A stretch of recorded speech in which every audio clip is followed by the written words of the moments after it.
which is heard on Thursday nights at this hour, is taking its customary summer holiday. Suspense returns to the air 6 weeks from now on Thursday, August 31st.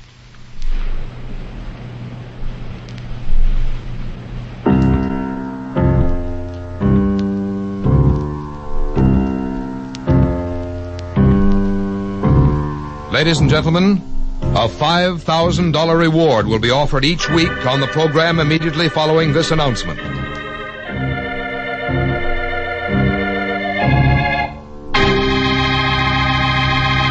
You out there, you who think you've committed the perfect crime, the perfect murder, that there are no clues, no witnesses, that your identity is unknown. Listen. Somebody knows. Yes, you, wherever you may be, no matter where you're hiding. Somewhere, sometime, someone listening to this program is going to bring you to justice. Yes? Somebody knows.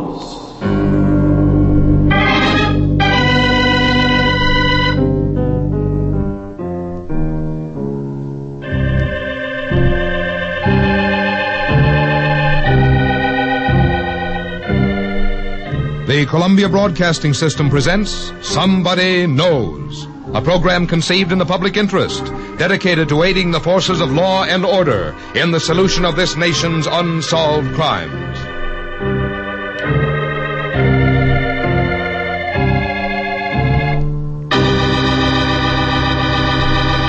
Ladies and gentlemen, we're going to recreate for you tonight all the known facts in an actual unsolved murder.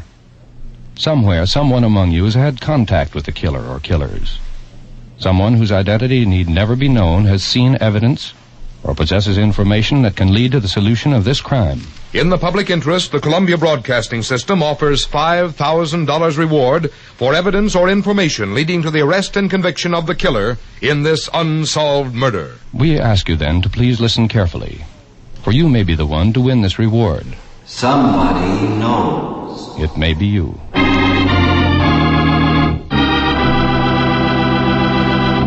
And now we open the files on one of this nation's unsolved murders.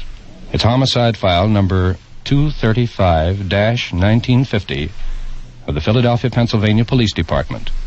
The unsolved murder of Joseph P. Bohannock.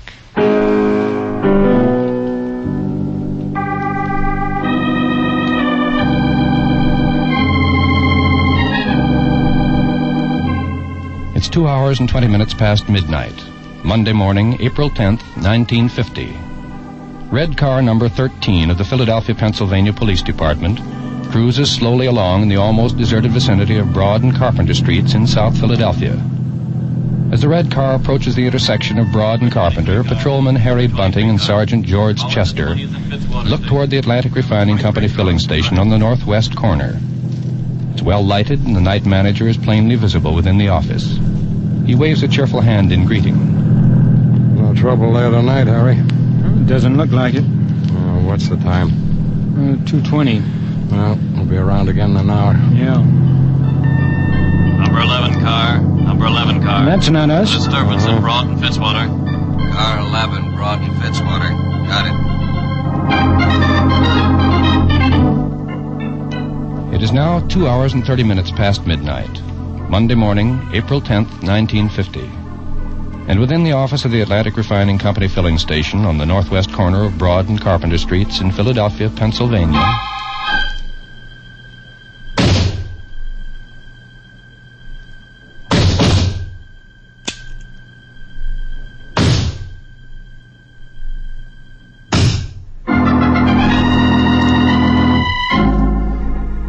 It is now 2 hours and 35 minutes past midnight. Monday morning, April 10th, 1950. A 1949 Ford sedan drives south on Broad Street, approaching Carpenter. John A. Pellegrino of Chalfont, Pennsylvania, is at the wheel. He approaches the filling station at the corner, slows and pulls in, stopping beside the pumps. Hey, where is that guy anyway?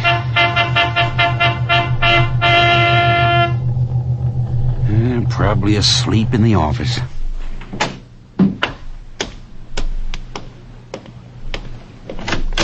Hey, is anyone... Good Lord. John Pellegrino runs out of the filling station office and into the street. The yellow cab is driving north on Broad Street. Hey, cab, stop! Hold it, will ya? What's the matter, mister? The police. I gotta get the police. Police, what's up? The filling station, the attendant. Looks like he's hurt pretty bad. We gotta get the police. Okay, mister. See what you can do around here. But I'll probably find a cop before you will. John Banks, the driver of the yellow cab, speeds northward on Broad Street. Near the intersection of Fitzwater Street, he sees police car number 11 in charge of patrolmen Stecker and Donnell. Hey, red car! Something wrong at the filling station at Broad and Carpenter. Guy's been hurt. Better get there fast. Okay, thanks.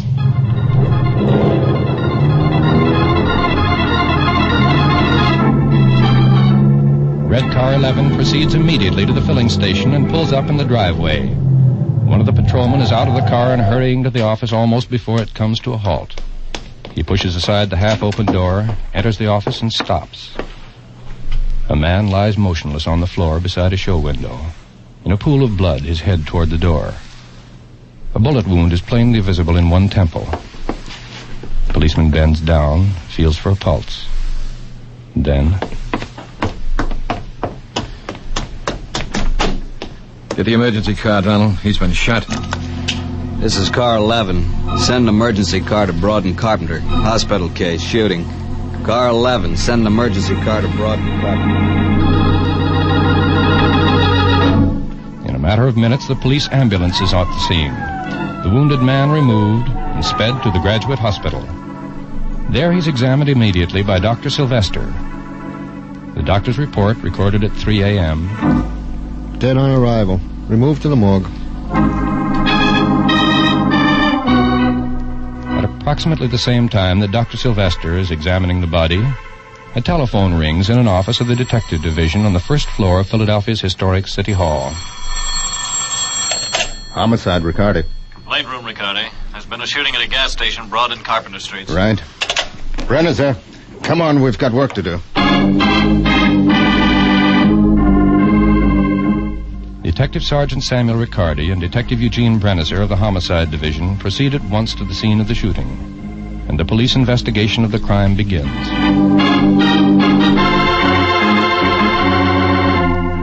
Several officials of the Atlantic Refining Company also arrive at the filling station, and among them is Mr. Philip T. Hopley, supervisor of the company.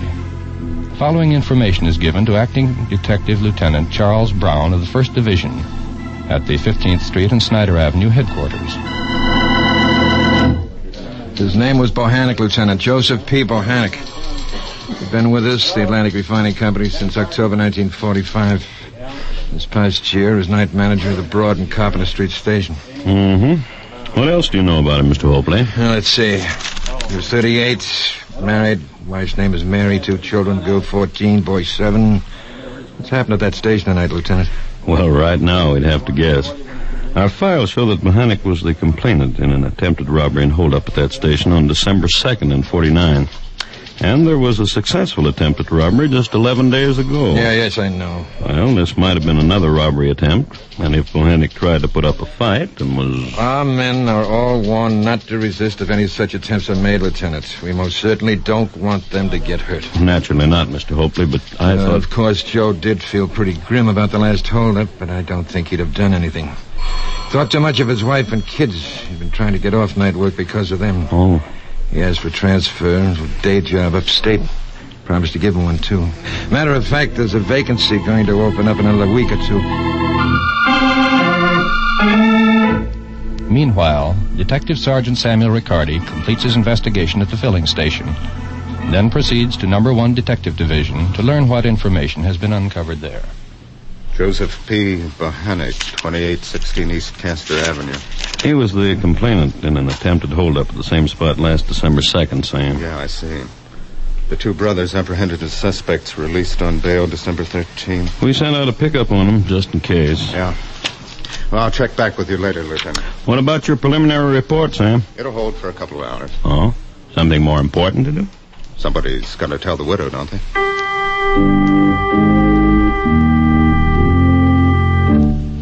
A short while later, a police car pulls up before the neat, well-kept house at 2816 East Castor Avenue. Several men get out and walk reluctantly to the front door. They hesitate there a moment, uneasily, and then one of them stabs at the doorbell with a rough, angry gesture.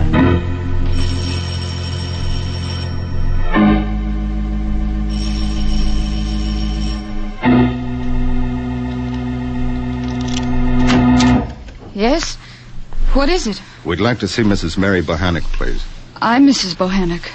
Who are you? I'm Detective Sergeant Riccardi, Mrs. Bohannock, Homicide Division. I'd like Detective? The police? What do you want with... Joe, something's happened. What is it? What's happened? Tell me what's happened. There was some trouble at the filling station, Mrs. Bohannock. Your husband was shot. I'm afraid Joe, shot? Oh, no. No, he couldn't have been. Where is he? I must get to him. Where is he? You said Homicide Division. Then my Joe is... I'm sorry, Mrs. Bohannock. Joe was such a good man. Why did anyone want to kill my Joe? Joe was such a good man. Why did anyone want to kill my Joe? Why did anyone want to kill my Joe? Why?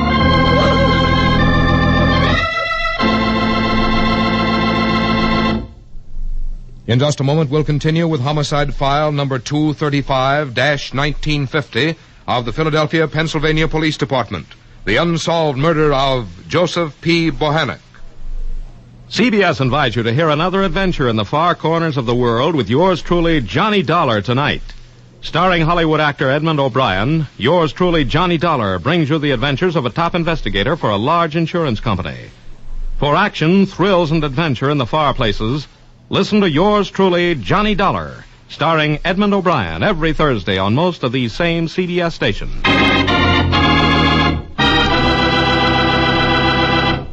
Now, back to Somebody Knows, and a true case history of an actual murder. Now, ladies and gentlemen, we'll continue with the rest of the factual information concerning the unsolved murder of Joseph P. Bohannock. Remember, $5,000 reward will be paid for information leading to the arrest and conviction of his killer. And the name and identity of the person supplying that information need never be known.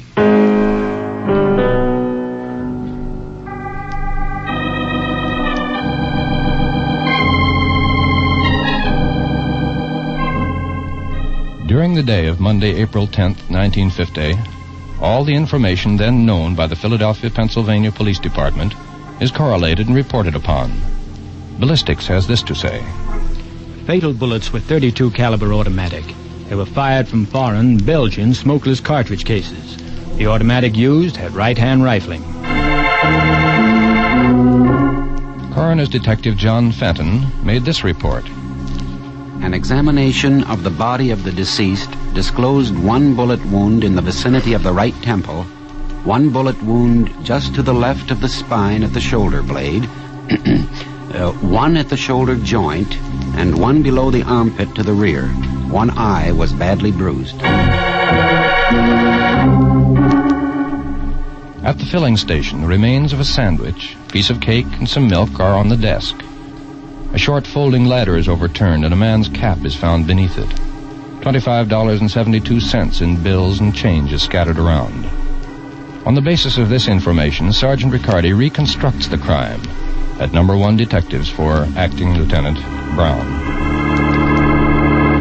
The way I see it, Lieutenant, around 2:20 a.m., Bohannock was counting his receipts and entering records in ledger. Yep. He was eating lunch at the same time. He waved to Chester and Bunting in red car 13, went back to his work. Mm-hmm. Then his killers came into the station, put up a fight for a while. That's when the ladder turned over and one of the killers lost his cap. Yeah. And tried to break away. That's when they gave him one through the back. As he fell, they fired 2 more into his back and gave him a 4th bullet into the right temple and tore out of the place without picking up the money Bohannock had been counting. Well, it could be that way, Sam. But if it is, it doesn't look like any ordinary holdup. And that's what we figured. Brenniser's over at the morgue now, checking with Fenton, Bohannock's relatives. Maybe he'll come up with something. Okay, Sam. Keep in touch. Meanwhile, other detectives are conducting a search for possible witnesses to the killing.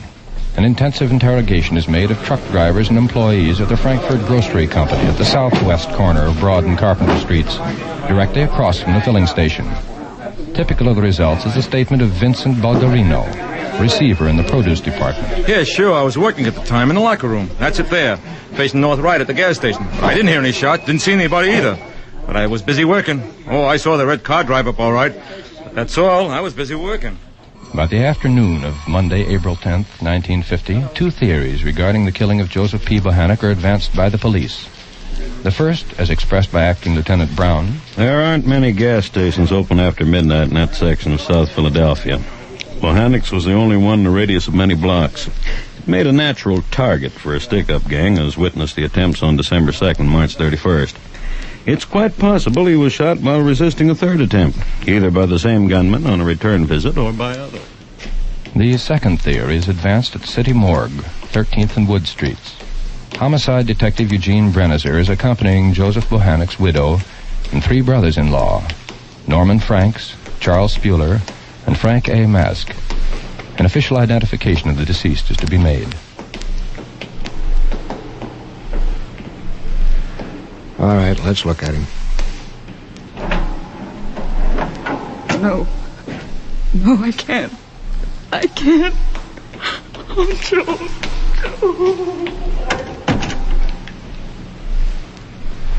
I'd better look after Mary.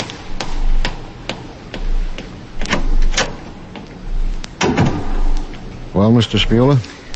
Mr. Mask? It's him, all right.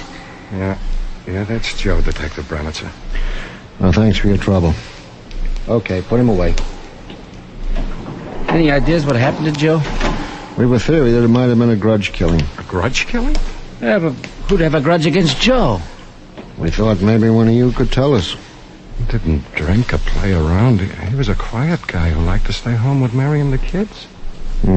Any money troubles? Money troubles? No.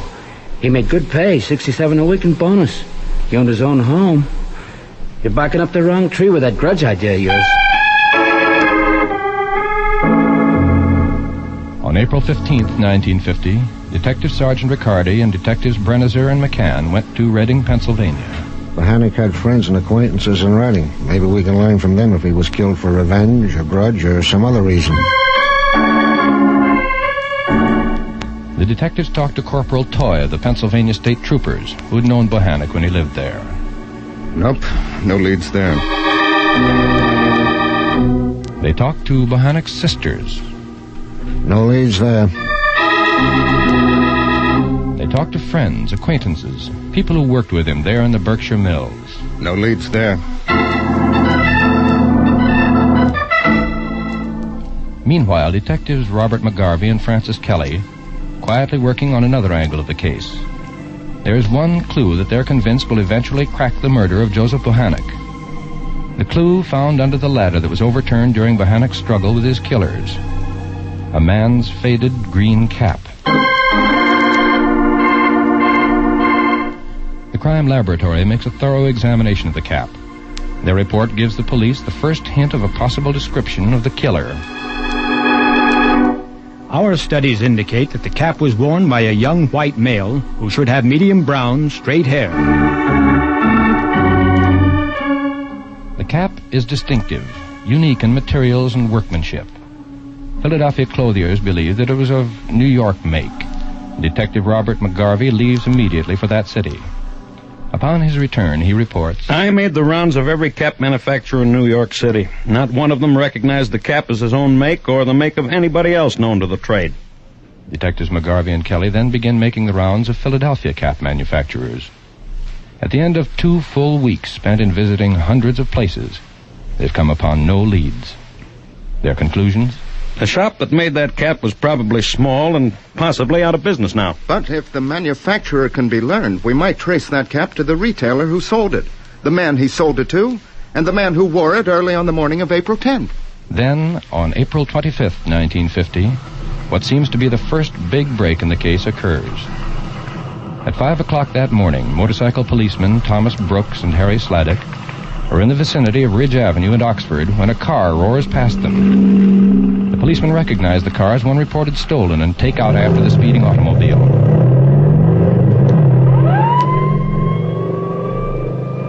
After a chase of several minutes, they succeed in curbing the car and then approach it with drawn guns.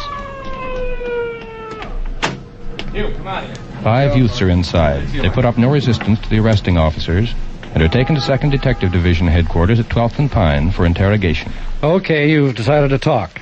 Now let's get it straight for the In the stenographer. 2nd floor interrogation room at number 2 detectives, Detective Lieutenant William Greenhall conducts the questioning. The 5 youths confess to a series of window-smashing burglaries, latest of which is the looting of the Crawford clothes store at 6th and South Streets earlier that very day. Then Lieutenant Greenhall makes a stab in the dark. What about filling stations, boys? Filling stations? Yes, like the one at Broad and Carpenter Streets, for instance. Okay, we'll give you that, too. Sure, we tried to knock it over. Only we knocked over Bohannock instead. Be sure to get this down. All right, boys, start talking. Sure.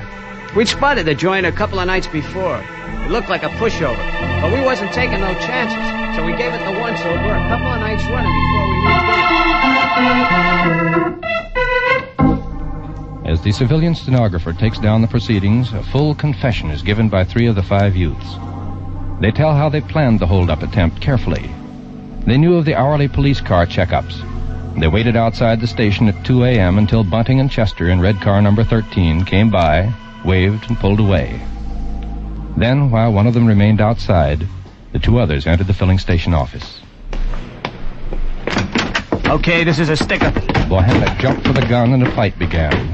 Then, when he tried to break away from them,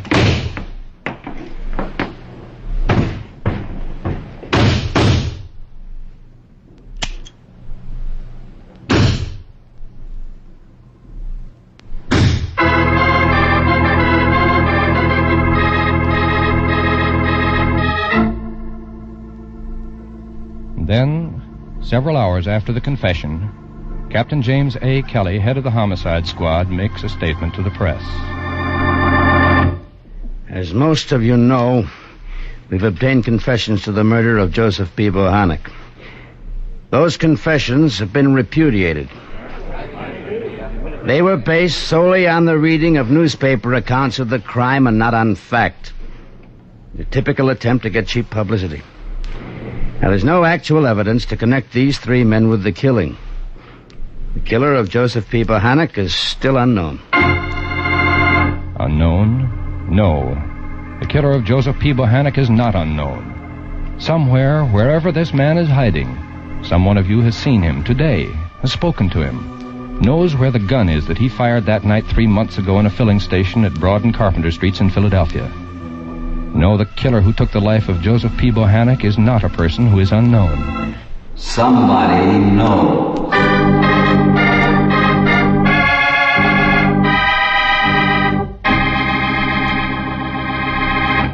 Now listen carefully, please.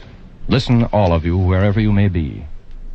We're going to give you a recapitulation of all the pertinent facts in the unsolved murder of Joseph P. Bohannock. Better make note of them. And remember, by following the instructions we shall give you in a moment, you may be the one to earn a $5,000 reward. Now, here are the actual facts in the case.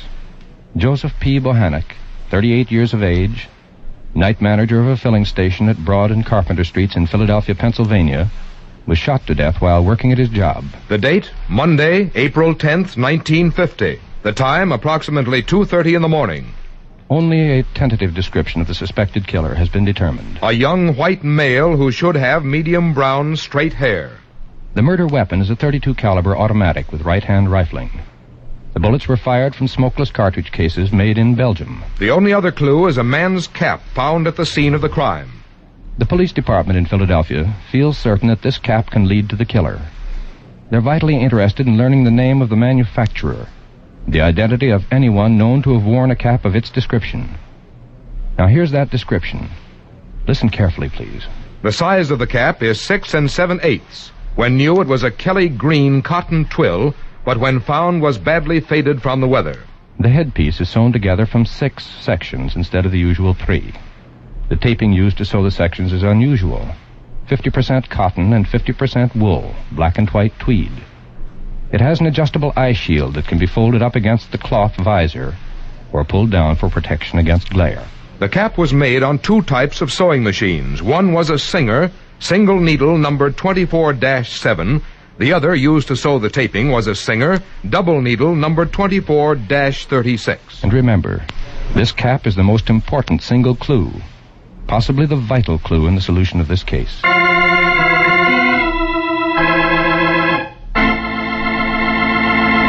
Ladies and gentlemen, if any of you possesses information, and please don't send us guesses or hunches, but authentic information that may have bearing on the unsolved murder of Joseph P. Bohannock, follow these instructions so that your name and identity need never be made known unless you wish.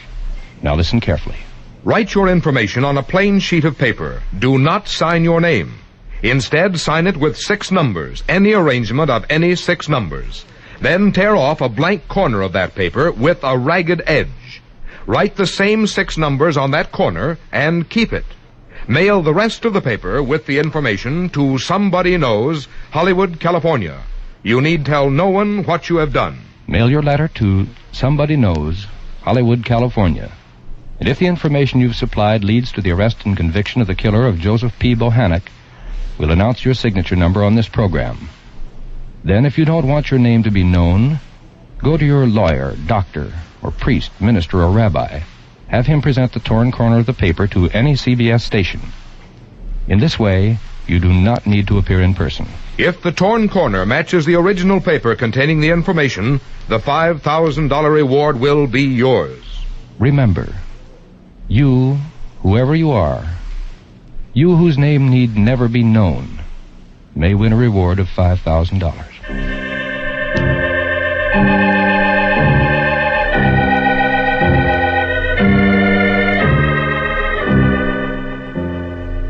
Next week at the same time, we'll present another true case history of unsolved murder. It's homicide file number 49-104 from the records of the state's attorney's office in Cook County, Illinois.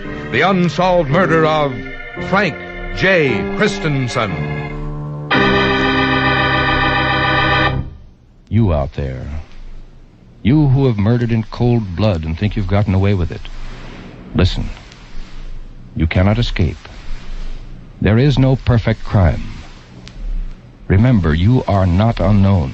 Somebody knows.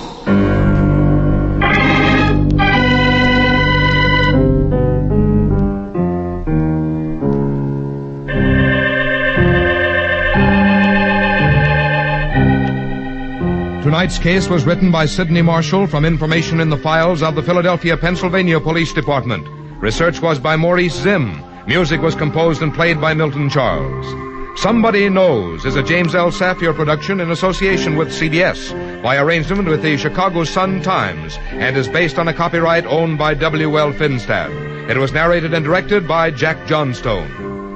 In order to be eligible for the reward, letters containing actual, authentic information leading to the arrest and conviction of the killer or killers of Joseph P. Bohannock must be addressed to Somebody Knows, Hollywood, California, and must be postmarked not later than midnight, August 9th, 1950.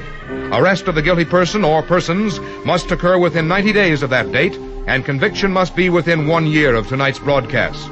If more than one person gives the information leading to conviction, our judges will divide the $5,000 reward among them in proportion to the importance the judges attach to the facts supplied. And in this, the decision of our judges will be final. Until next Thursday at the same time, this is Frank Goss saying good night. And remember, somebody knows. Most cameramen are content to take pictures and let it go at that.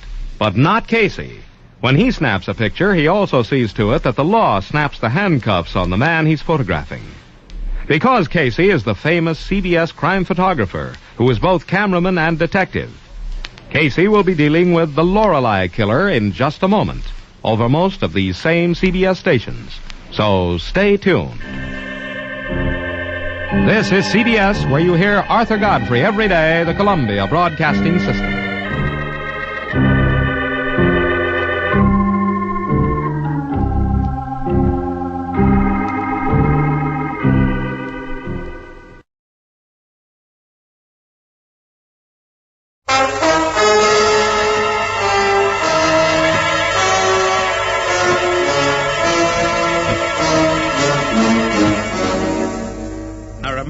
Leave the talking to me. You do the talking. I'll do the laughing. You're up a creek, Jack. No kidding. Oh, hello. You're Mr. Ketch, aren't you? That's right. Investigation Branch, Federal Department of Taxation and Revenue. This is Marty Burke, my off-sider. Won't you come in, boys? A pleasure. Well, gentlemen, what can I do for you? Is your husband home? I think he should be in on this, too. Well, he's upstairs for a moment. Can't we begin? Sure. You sold this house a few days ago, ma'am. Is that so? Why, yes. I got $30,000 for it. Is there any law against that? I'll let you know if you'll answer me this, ma'am. In less than 3 months, you've sold this house twice and bought it back once. On those transactions, you've lost in all $20,000. Well, whose money is it? That, ma'am, is the precise thing I want you to tell me. T-Men, the true-to-life adventures of those men whose job it is to discover and bring to account those citizens who, by concealment, deception, or fraud, evade their lawful taxes. T-Men, with Gordon Glenwright as Jack Ketch.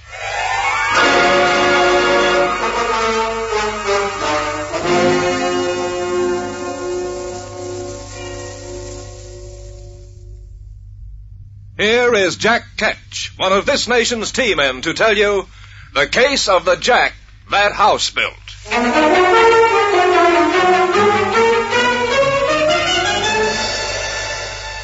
This is a great country. It takes a lot of money to run and keep running. That's why we have taxes. Taxes are scaled so that everyone pays a fair share of the cost according to his or her true income or profit. Let one citizen... Oh, no, not again. Whenever I'm alone. Catch investigation. I'm sorry, Mr. Burke is not at the office today. Yes, I did hear the trouble, being his boss. Mr. Burke is confined to his bed with a chill. No, ma'am, I said a chill, not... It's a pleasure, you being the 10th inquirer. Marty Burke has more screwball ants. Johnny, is Marty Burke the... Marty passed away peacefully in his sleep at precisely 2:30. Oh, then in that case, he must have just called me long distance. He just rang you? What about me? Don't I count? He tried 7 times, but said your line was busy. Women, he surmised. Women? I've answered that phone 27 times. Look, lover boy, I'm not interested in your batting average. All I came in here for... Oh. I see you've got Mr. Colon's file. Huh? That's what Marty rang about. Pietro Colon's file. I knew his half-brother, Semicolon. Comedy at your age. Is that wise? What about the file? Marty got it out yesterday after a Mrs. Grace rang and made an appointment for today at 11:30. Marty thought you might... Who's Mrs. Grace? She's the... Hold it, Pat. Yeah? Jack, Charlie on the desk. There's a Mrs. Grace to see Marty Burke. Who? A Mrs. Grace. Yeah, what's this double talk? That's what I wondered. I didn't know whether she was this Grace or that. Charlie, put her in booth number 1. Oh, and Charlie... Yeah, Jack? Cut out the comedy. Jealous. Apart from the fact that her father was frightened by a double-barrel shotgun, what do you know about this Mrs. Grace? Me? Not a thing. Swell. At least it doesn't complicate things, does it? But Marty says she's laying complaint about this Pietro Colon. Something about a deal on a house that went haywire. Why not go to a lawyer? What does she think we are? Marty says she's a blonde. Well, of course we'll help her.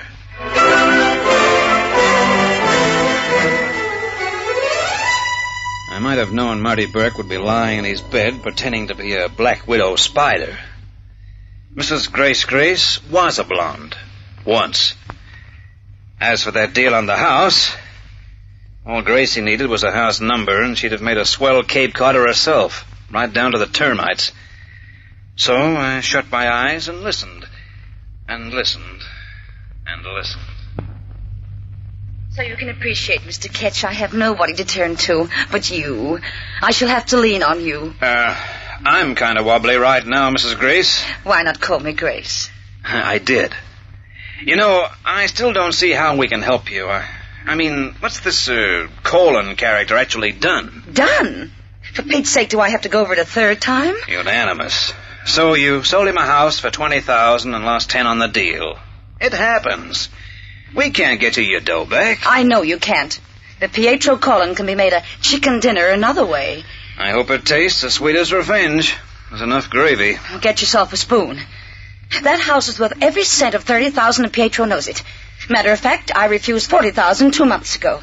Let it go kind of cheap, didn't you? Well, I needed the money. So he'll sell it for $40 after paying $20. So what? So what'll you boys do with the $20,000 profit you make on the deal? Not a thing, sweetheart, apart from a small penalty. What about income tax? Colon's a wine importer, not a real estate speculator or dealer. He buys a house, sells it at a profit, no tax. That's outrageous. It's almost criminal. No tax. So it looks as though you've lost your dough and your revenge. Colon will pay tax on his income as a wine importer. The profit on the house is for free. Is that so now? All right, Mr. Ketch. We'll see who comes best out in this deal. A fine thing, allowing a widow to be robbed. Thanks for calling. It was your deal. Don't blame us. Thanks for nothing.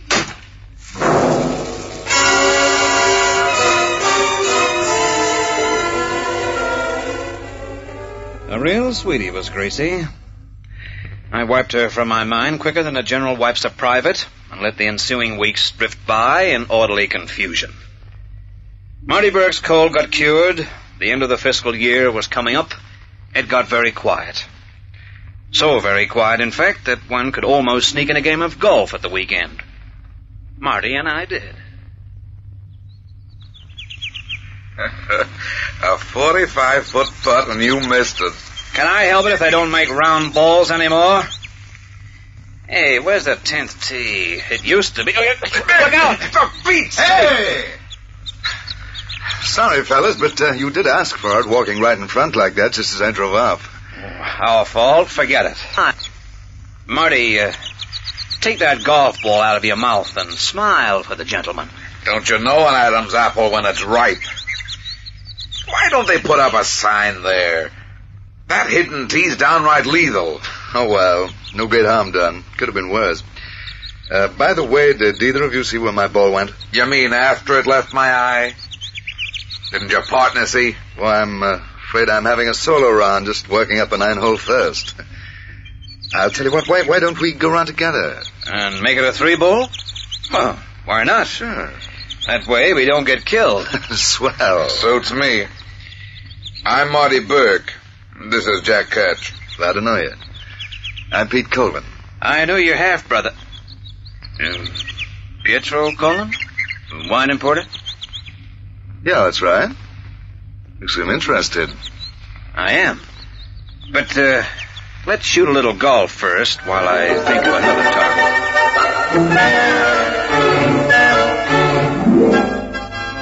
After that, my golf wasn't very good. I ask you, only hauled out and won twice during the next 9 holes. What way is that to play golf? After a shower, we went to the bar, and then I found what it is that the vintner buys that's half so precious as the wine he sells. It was whiskey. Pete Colon put away half a bottle while Marty and I were killing a couple of beers. Oh, no. No more, fellas. You boys will be getting high. Look, let's eat someplace. What do you say? Fine. But not here.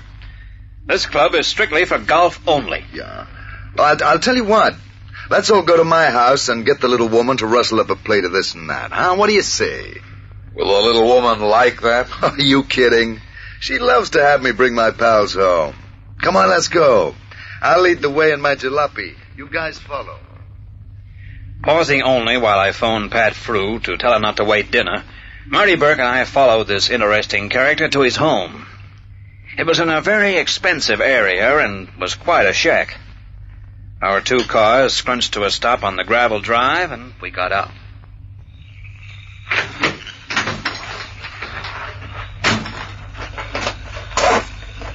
Hey. Some place you got here, Pete. Get a load of it, Jack. You like it? Wait till you see inside. A sweet setup. Very, very nice. And expensive, if I'm any judge. Oh, fellas, you're wrong. Dead wrong. This was the cheapest house in the world. My friend, there is no such thing these days as a cheap house. No? Wouldn't you call a house for free and 20,000 in your kick cheap? That sounds it. How come you got yourself such a sweet deal, Pete? Well, fellas, I'll tell you. You see, a crackpot dame owned this dump and wanted 30,000 for it. I gave her 20. Uh-huh. Then, I sold it back to her for 40,000. You what? You said she was a screwball. Okay, so that gave you a profit of 20,000. But how come you've still got the house? Don't be a dope. After the sale, I married the dame. Mama Company!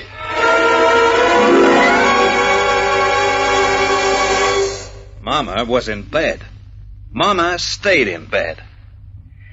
Well, I didn't need a lineup to know that Mama was the former Mrs. Grace Grace. And I didn't need the roof to fall in on me to tell me that somewhere in this deal there was a very smelly double cross. Can you guess who the victim was?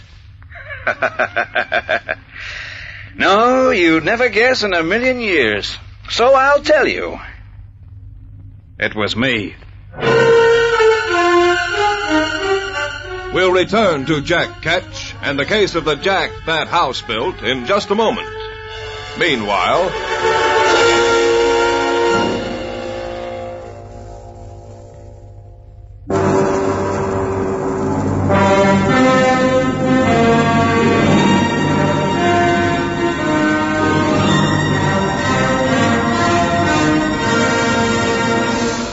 we return you to T-Men, with Jack Ketch continuing the case of the Jack that house built.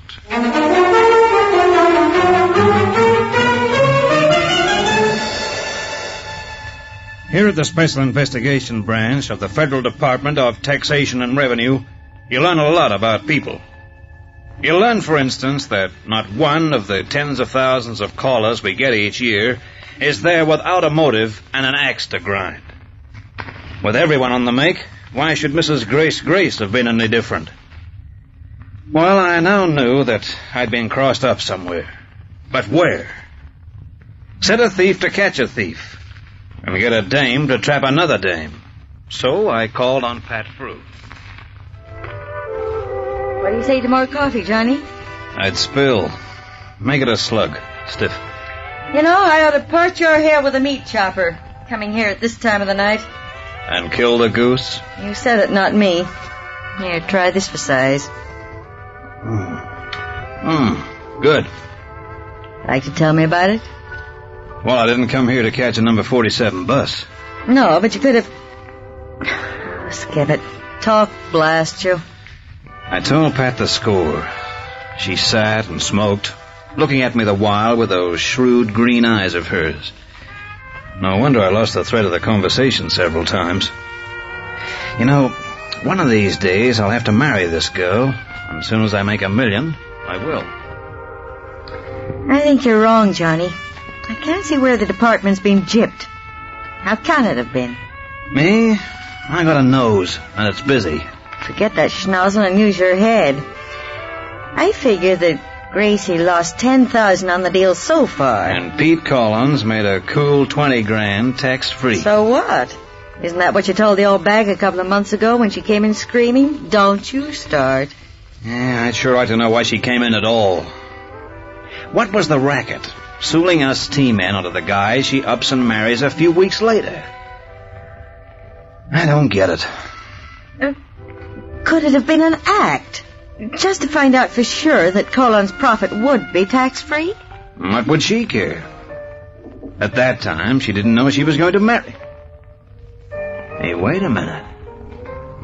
What if they'd already fixed to get married? That would mean that they'd cooked up a scheme, and I can't see the point.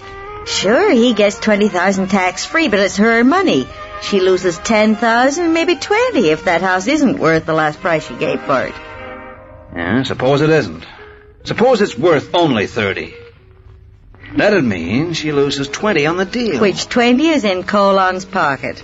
They're man and wife. They're square, as I say. Where does it get them? I wonder. Pat, first thing tomorrow, I'm going to get that shack valued. I'll bet you a night out with all the trimmings, it's worth only $30,000. Chicken feed. That's what I'll buy you for dinner.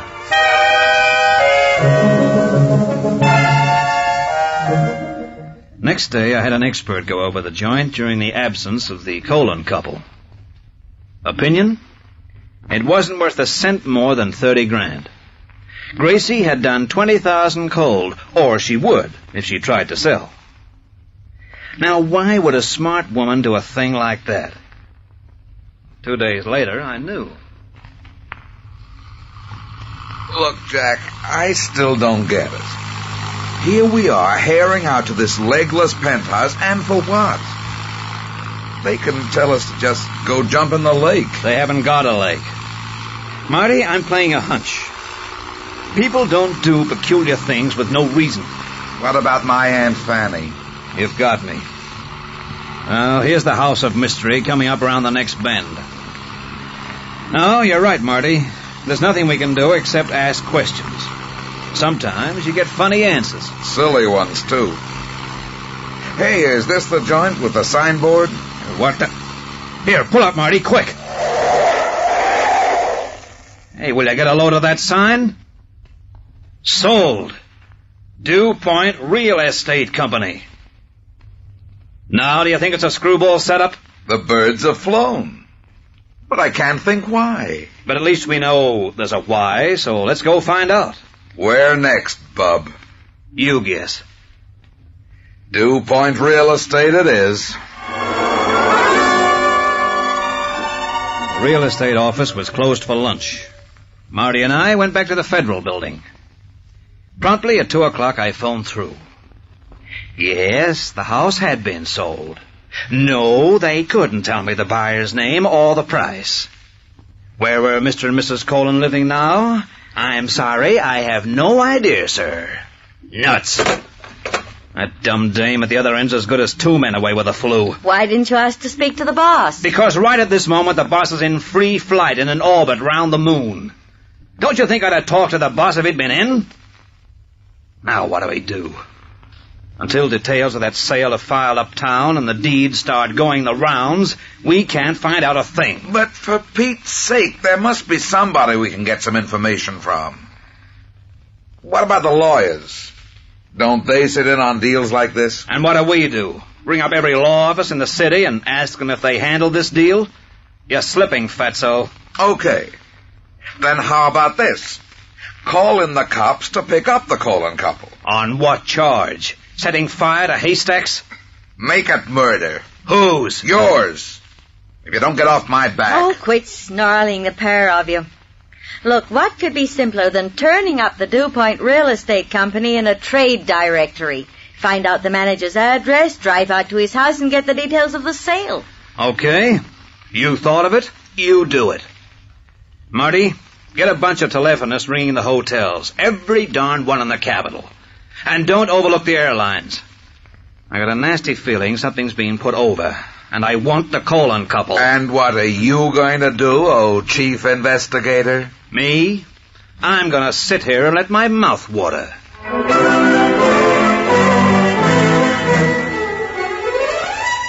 And so I did, for a while. There was a fine overripe smell about that house deal now, and dead whales are very seldom found in these parts. Pat Frood came back from searching the trade directory. All she got was a wet thumb. They're not listed, Johnny. But that's crazy. Unless they opened up after the directory was compiled. Yeah, it could be. How are you going, Marty? We've tried every decent hotel in town. Wait on. What's the Colon's former resident's phone number? Oh, it's there in my pad for all the good it'll do. Ben's. You never know your luck in a big city. If there is anyone there, they won't know where the Colons are. Hello? Is this Mrs. Colon? It is. Hold the line, please. Well, boss? I hate smug women. But what could I do? Marty Burke and I were in the car so fast, it's not true, even though it is. 20 minutes later, we reached the scene of the crime. Now remember, leave the talking to me. You do the talking. I'll do the laughing. You're up a creek, Jack. No kidding. Oh, hello. You're Mr. Kitch, aren't you? That's right. Investigation Branch, Federal Department of Taxation and Revenue. This is Marty Burke, my offsider. Won't you come in, boys? A pleasure. Well, gentlemen, what can I do for you? Is your husband home? I think he should be in on this, too. He's upstairs for a moment. Can't we begin? Sure. You sold this house a few days ago, ma'am. Is that so? Why, yes, I got $30,000 for it. Is there any law against that? I'll let you know if you'll answer me this, ma'am. In less than 3 months, you've sold this house twice and bought it back once. On those transactions, you've lost in all $20,000. Well, whose money is it? That, ma'am, is the precise thing I want you to tell me. Well, the boys in the golf club. Haven't seen you around lately. What about a drink, huh? We're here on business, Colin. Yeah? Didn't your bride tell you we rang? We're T-men, Colin. What you mean? Oh, everything's okay with my tax return, isn't it? I put it in yesterday, so it's well ahead of the due date. I couldn't care less about that. What we're here for is to discover why your wife is so darn cheerful at losing 20,000 fish over the buying and selling of this house. Well, she should care. She lost 20 grand, sure. But she lost it to me on those deals, and what's mine is hers. That means that between you haven't lost a dime. That's right. Well, I guess it's your hobby. Come on, Marty. Of course, Dew Point Real Estate's had a bad year. Hey, what do you know about Dew Point? Wait a minute. You. That's the record, isn't it? You own that company. Oh, sure. Any law against it? Dew Point lost $20,000 on these deals because the firm owned the house. I get it. Hubby here gets 20,000 tax-free, and the firm claims a loss of the same amount. Which means that it can earn $20,000 to replace its losses and gets that tax-free. What a setup. Yeah, I thought I was kind of smart myself. Of course, the thing I like about it is that I can make a profit of 20 grand tax-free, and it's legal. Mind you, Mr. Ketch, if it hadn't been strictly legal, I wouldn't have had a thing to do with it. Sure. I know how you feel. Tell me, Mrs. Colin, have you filed a current tax declaration claiming a loss of $20,000 on the real estate company? Well, I most certainly have. But there's not going to be any trouble over it, surely. From us, no. From the police, yes. Well, for Pete's sake, why? Tell them, Marty. Conspiracy to defraud is an indictable offense. And any capital lost as the result of a criminal act is not deductible for taxation purposes. Furthermore, all traceable monies profited as the result of a criminal act are forfeits. Oh, no. What does that mean? It means that between you, you've lost 40,000 smackers and your house. But don't worry about the house. We've a nice big house to take its place. And this'll kill you. We can get it for you tax-free.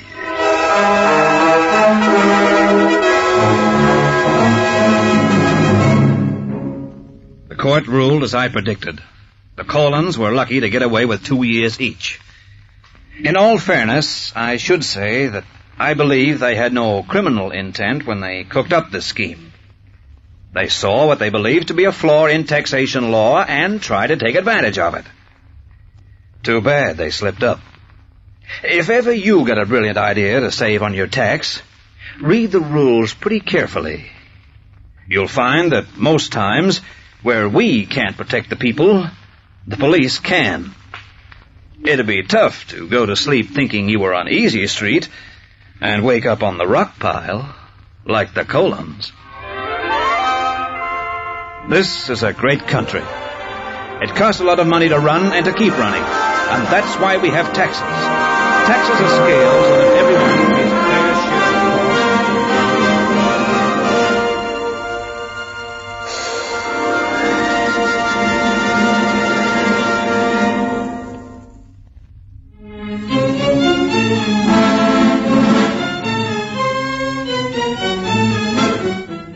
been listening to T-Men, the true-to-life adventures of men whose job it is to discover and bring to account those citizens who, by concealment, deception, or fraud, evade their lawful taxes.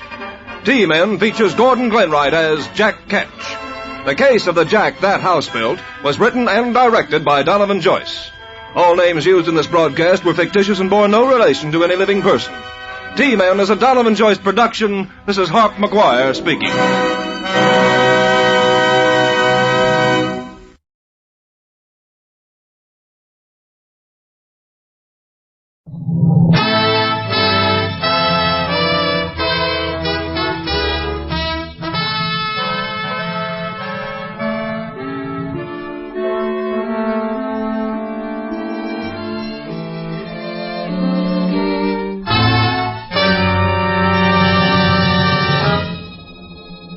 Our drama tonight is a murder mystery. The story of the death of an unpleasant individual named Gregory Porter. It is called The Black Market Murder. The scene is the Porter home in San Francisco. It is, of course, understood that any similarity in names of places and characters in our drama to persons living or dead is purely coincidental. In the living room of the Porter home, we find Inspector Collins of the Homicide Squad and Police Officer George Haynes. Yeah, that blankety-blank clock gives me the willies. Yeah? Yeah. We're going to have to park here all day? Calm down, Hayes. Put the lid on your nerves. I ain't got nerves. No? No. There's no percentage sitting in a room with a dead man. Yeah, what'd they leave him there for? Why didn't the coroner take him away? Because I told him not to. Oh? If you ask me, it's barbaric. Leaving a dead man lying on the floor all day with a sheet over his face. Maybe you'd like it better if the sheet wasn't over his face? Sure I would. At least I could see what he was thinking. Uh-huh.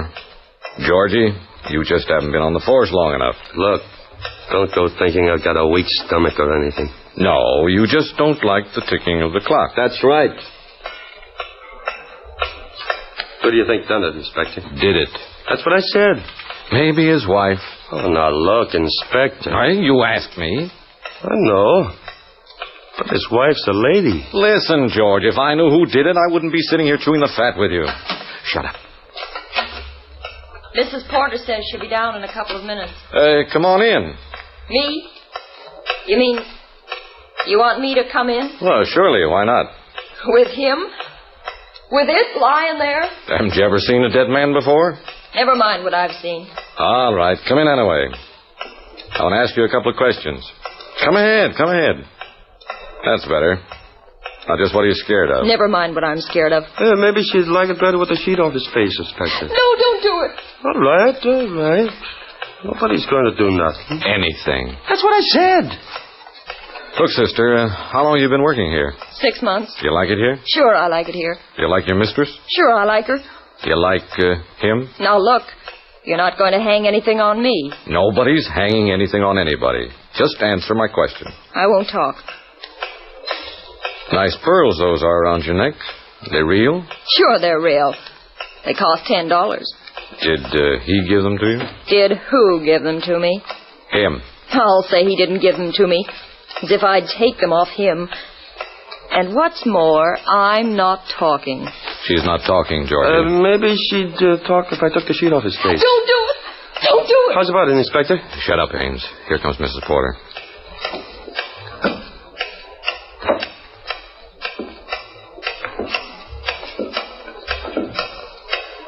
Inspector Collins? Yes, Mrs. Porter. I'm Inspector Collins.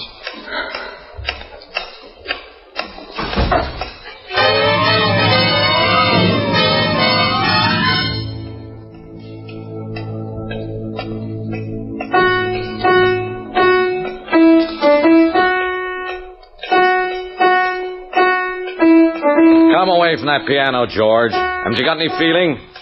For what, Inspector? Well, respect for the dead. For him? I tell you, get off that piano. Here comes the doctor down the stairs. Come on in, Dr. Grayson. Well, Inspector, This is all very shocking. Uh-huh. How's Mrs. Porter? She's all right. It's quite natural that she should faint. I believe it was the first time since the murder that she entered the room. She's lying down. I gave her something for her nerves. I'd rather you didn't question her any more than necessary at present. You've been the family doctor quite a while, haven't you? I was Mrs. Porter's physician before she married. And that's 20 years. She was considerably younger than her husband. Uh-huh. You just said this was the first time she'd entered the room since the murder. That's what Mrs. Porter told me after I had revived her. How do you know it was murder? Well, there's the evidence on the floor. Couldn't it have been suicide? Do you think it was suicide, Inspector? If you don't mind, I'll ask the questions. Do you think it was suicide? No. Why not? Porter was a selfish, ruthless man. Not the kind for suicide. Well, it wasn't suicide. It was murder. Now, is it all right if I ask, how do you know? The bullet entered his head from the rear. Oh. Were they happily married? Was the marriage a happy one? I'd rather not answer that. Do you think anybody married to Porter could have been happy? No. Thanks. I had that figured already. The inspector's sharp. Haynes, get away from that piano. Look here, Doctor. You're the Porter family doctor. Apparently a good friend of Mrs. Porter's. You're going to protect her interests and not answer any questions unless you have to. Do you criticize that? Not at all. But I'm going to tell you a few things about Porter. Did you know that during the Depression, Porter made a fortune in Chicago as the head of a ring of bootleggers? That he came west after he'd made his pile? I did. Oh, you did? Mrs. Porter wanted to leave him in those days, but she didn't because they had a child, a little boy. I didn't know that. Where's the boy now? With the Air Force, in the Pacific. Luzon, I believe. Did you know that at one time the federal authorities were on Porter's trail for traffic in narcotics, but couldn't prove anything on him? I did. Oh, you did? I told you I had been the family doctor for more than 20 years. Well, did you know the FBI has had an eye on him right now? No, that I didn't know. Look here, Inspector. For Mrs. Porter's sake, I am naturally going to be as much help to you as possible. And I'm perfectly willing to answer any questions I can. As long as they don't incriminate her. Why should they incriminate her? Why do you say it that way, Inspector? Because I think Mrs. Porter murdered her husband. Oh, that's utterly absurd. Somebody murdered him. Yes? There was nobody in the house but Porter, Mrs. Porter, and the maid Ruby when he was shot to death last night. Somebody could have come in. The front and rear doors of the house were locked. There are windows. We've examined the ground under the windows. It rained yesterday. The ground is heavy. There are no footprints. That still doesn't prove... I'm not making any charges, Dr. Grayson. I'm just expressing an opinion. The only people in the house were Mrs. Porter and the maid Ruby and Porter. Wait a minute. What are you doing here? Ruby. I didn't do it. I didn't, I say. You can't hang it on me. I didn't do it. I didn't.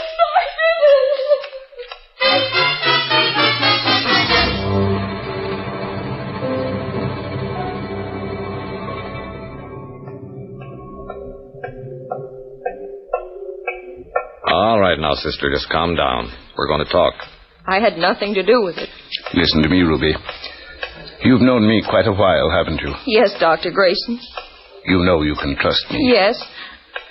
Well, I'd answer the inspector's questions if I were you. But I didn't kill him, Dr. Grayson. All right. Now, let's get down to brass tacks. Why were you listening at the door? Wouldn't you? If you thought people were talking about you? No, I would not. Shut up, Haynes. All right, now. Where were you last night at 11 o'clock? In bed. In bed? Yes, in bed. Asleep? Of course. Go ahead. Tell us what happened. What do you mean? What woke you up? I heard a noise. Like a gunshot? I don't know.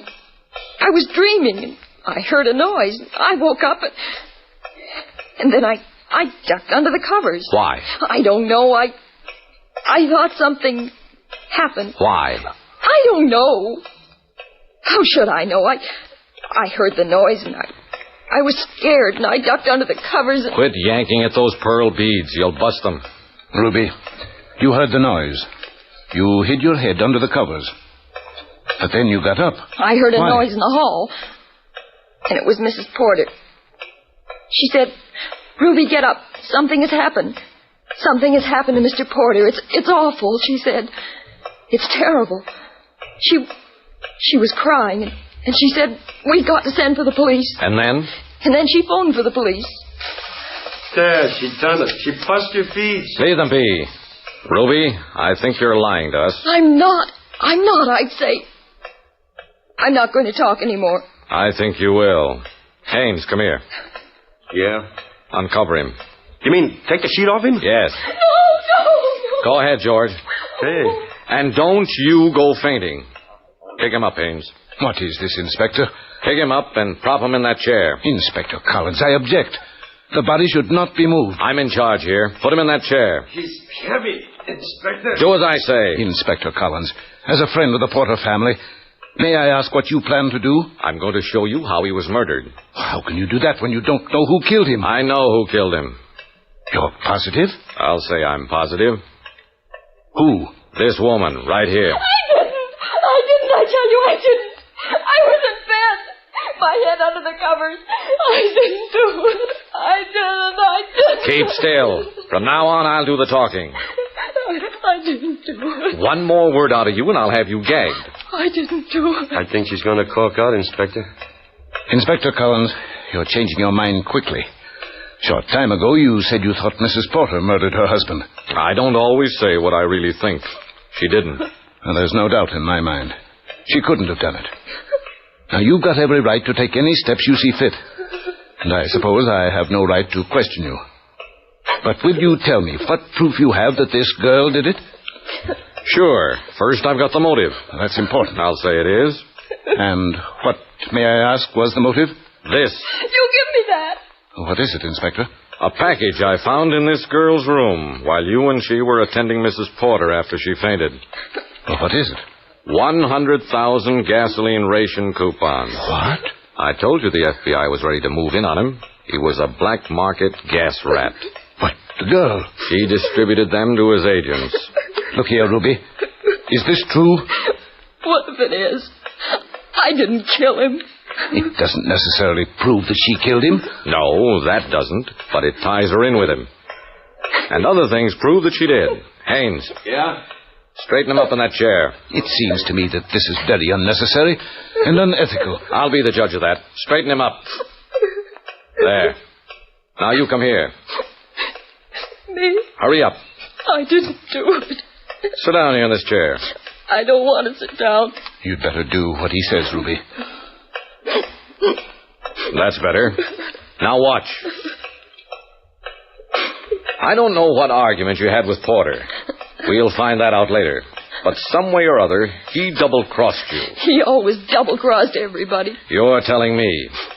Now, just don't do any more talking and watch.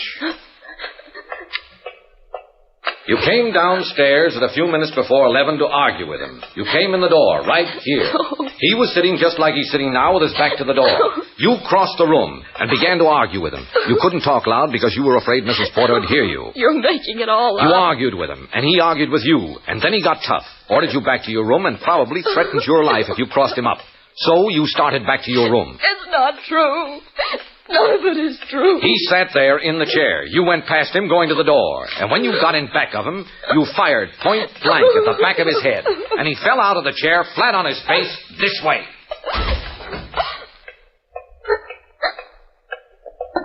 Straighten him out, George, the way he was before. Okay, Inspector. Oh, this is fantastic. You haven't even got a gun to prove. Oh, yes, I have. Right here. Where did you get that gun? Why do you ask that way? Because that's Mrs. Porter's pearl-handled revolver. I've seen it often. Oh, that's interesting, but not particularly important right now. Where did you get it? The same place I got the pack of gas stamps, under the covers in this girl's room. It's a lie. I didn't shoot him. I never did. I could have killed him lots of times. Lots of times I wished he was dead. But I was afraid of him. He had the goods on me. And you had it on him, sister. He was stronger than me. Stronger than anybody in the world. I was scared of him all the time. All the time. I wanted to quit, and I couldn't because he wouldn't let me. I hated him. I'm glad he's dead, but I didn't kill him. I didn't. Officer Haynes. Yeah? Put the bracelets on her. Yeah. No. Inspector, Mrs. Porter. Ma'am? Inspector Collins, let the girl go. She didn't do it. I killed my husband. I shot him to death.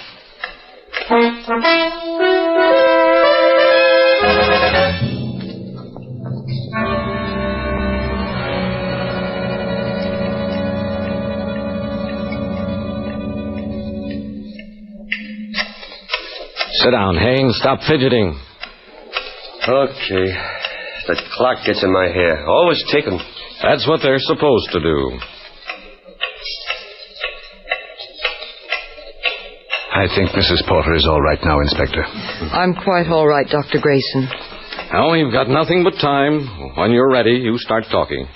Start in. I'm ready. I don't want anybody else to do any talking. What are you doing, Haynes? Picking up another pearl. Here's another one. Leave those pearls alone. You too, Doc. You've been picking up pearls for the last 10 minutes. You can buy a string for a quarter at the 5 and dime. You cannot. I said leave the pearls alone. Here's another one. Drop it and sit down. Now, start in, Mrs. Porter. Inspector Collins, I shot my husband to death. You seem to be mighty calm about it. Dr. Grayson. I think I'd let her tell it in her own way. Mrs. Porter has gone through a great deal. Science shows that after a maximum amount of suffering, the human machine no longer... Yeah, very interesting. We're not here to listen to a speech. Please, may I go ahead? Go ahead.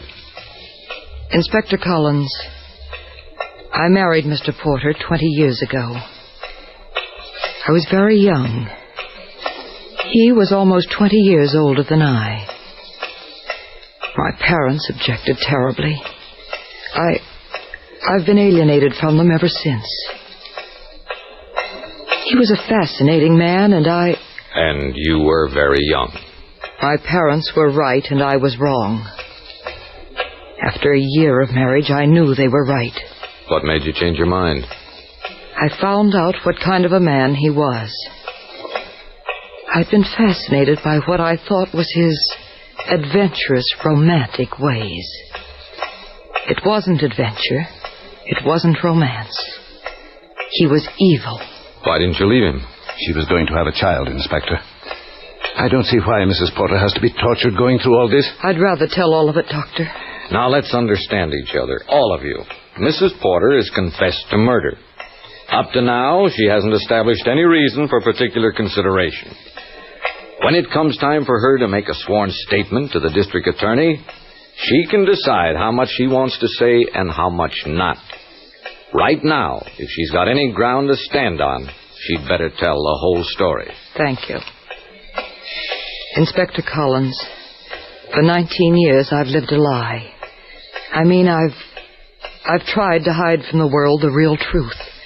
Because my boy was born. Don't torture yourself, Mrs. Porter. I'm all right, Dr. Grayson.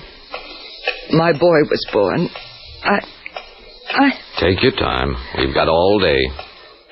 For 19 years, I've tried to hide from the world, and most of all from my son, that Gregory Porter was an enemy of the law, an unscrupulous, dishonest, ruthless, cruel man. Dr. Grayson, you've known some of it, not all. You've known about his ring of his activities during Prohibition, of his narcotic activities, of all his wicked, inhuman... Please, Mrs. Porter. I'm quite all right, Dr. Grayson. Inspector Collins, the only redeeming quality my husband had was a deep devotion to our boy. Even that was a selfish devotion. But it was there. That's one of the things that's hard to understand. That a man so cruel, so wicked... Look, Mrs. Porter, I said we had all day, but let's not go into a discussion of opinions. Just stick to the facts of your story. Here, what are you doing? Picking up a pearl. I told you to leave those pearls alone. Go ahead, ma'am. Inspector Collins, my boy was lost in the Pacific 5 weeks ago. What? It's true, Dr. Grayson. But we've talked about him frequently. You always said everything was just fine. I've had to say that to make myself believe it. And I did believe it up to last night. Did your husband know the boy is dead? He's not dead. I still don't believe he's dead. My husband knew. Inspector Collins, for the last 5 weeks I've been as if my mind was frozen. I've felt nothing. Last night, I went down to the living room to speak to my husband. I went into the room, and he was sitting there, in that chair. He'd been drinking. He always drank a great deal. He never was sober at night. I came into the room. He was sitting with his back to the door. There, what'd I tell you? I spoke to him. I said, Gregory. Well, what is it? Gregory, I want to talk to you. What's the matter? Getting bored? Tired of your own company? You don't often honor me by coming down here at night. I have to ask you something. I'm listening. You want a drink? Please, Gregory. Certainly not. Well, excuse me while I fix myself one.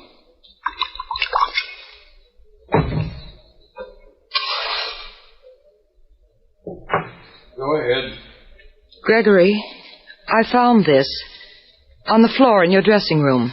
Is it yours? What is it? Won't you please turn around and pay attention to me? Well, what is it? An envelope with 105-gallon gasoline ration stamps. Do you mind telling me why you should open an envelope in my dressing room? It wasn't sealed. It had no writing on it. I opened it to see if it was something important. Well, it's very important. 100 gas stamps. Are they yours, Gregory? Naturally, they're mine. I'm glad I didn't lose them. Thanks, I'll take them. Gregory, how do you happen to have 500 gallons of gasoline stamps? The important thing is that I have them. And they're mighty useful these days. Gregory, nobody has rationed that much gas. Now look here. Are you sticking your nose into my affairs? Then you had no right to have them. It's another of your... Would you mind tending to your own business? Gregory, answer me. You had no right to have them. I told you to mind your own business. It is my business. Gregory, where did you get them? Keep your nose out of my affairs. Gregory. Well? Nobody has issued 500 gallons of gasoline. That's right. Then you bought them. You bought them. In a black market. And if I did? You did. You bought them in a black market when... When what? When... You bought them. And... Oh, do you have to be a fool all your life? No. I didn't buy them. Oh, thank goodness. I didn't buy 500 gallons of gas stamps. No. Wait a minute. Let me show you something.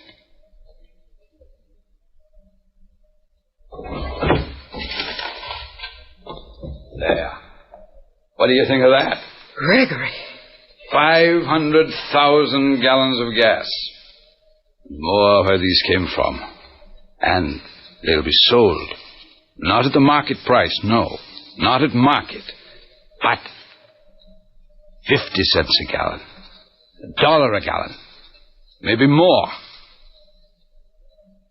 Now, don't go looking that way. It doesn't impress me. You would do that. You'd sell your soul and your heart and your world for money. You'd sell your own flesh and blood for money. So you deal in human life. Gas stamps. Millions of gallons of gas stamps. And my boy was lost because he didn't have enough gas to bring him home, back to his base. And you'd sell stolen ration stamps to make money. You killed him. The only thing I had to live for. You killed him, and I could kill you. I could kill you, Gregory Porter. I could kill you.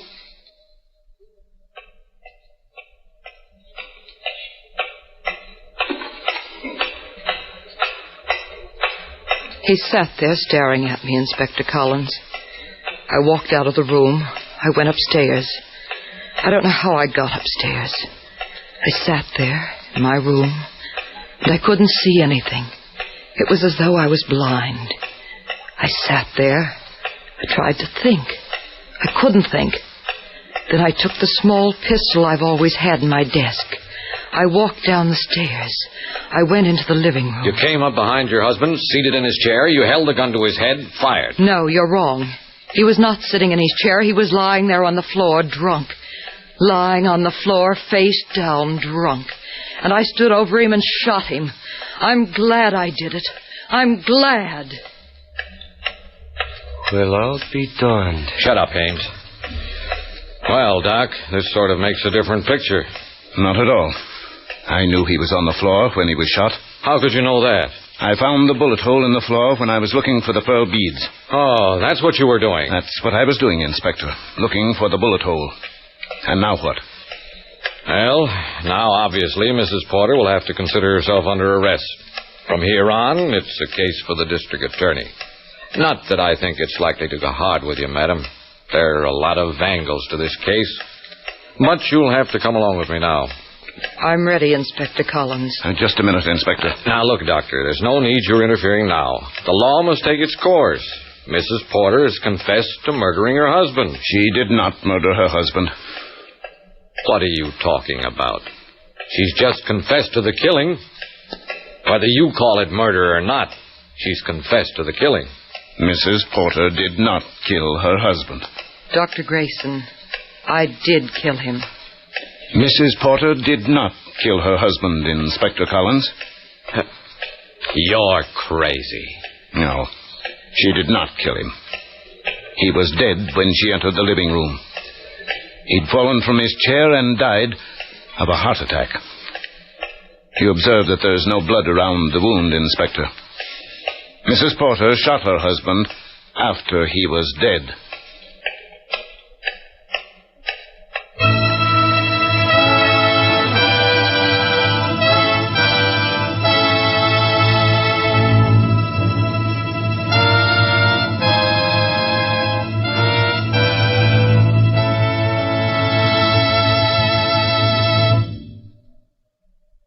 You have just heard the radio drama, The Black Market Murder. Written and directed by Samuel Dixon in the KPO drama repertoire tonight at 9:30.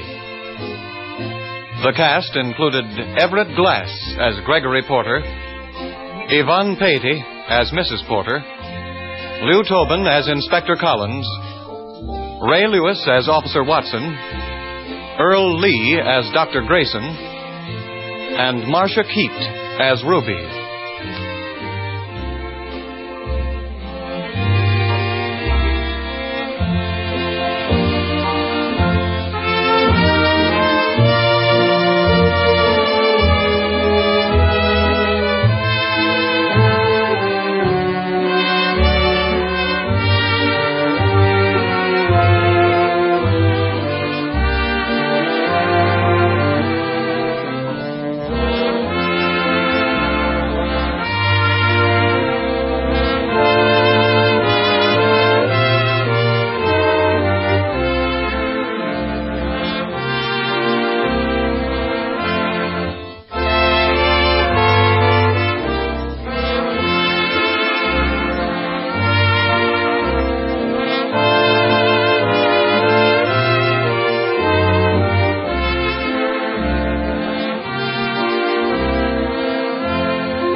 Be listening next Friday night at 9:30 for another in the series of radio dramas Tonight at 9:30, which come to you from San Francisco's Radio City.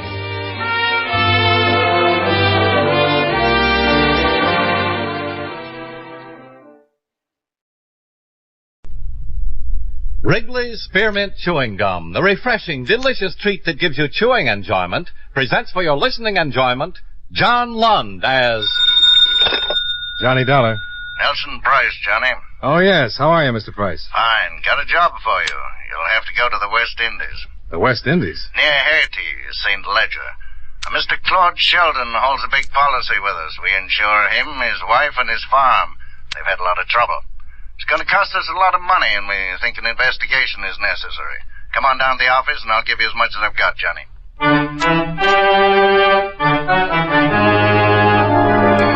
The makers of Wrigley's Spearmint Chewing Gum bring you John Lund in another adventure of the man with the action-packed expense account, America's fabulous freelance insurance investigator. Yours truly, Johnny Dollar.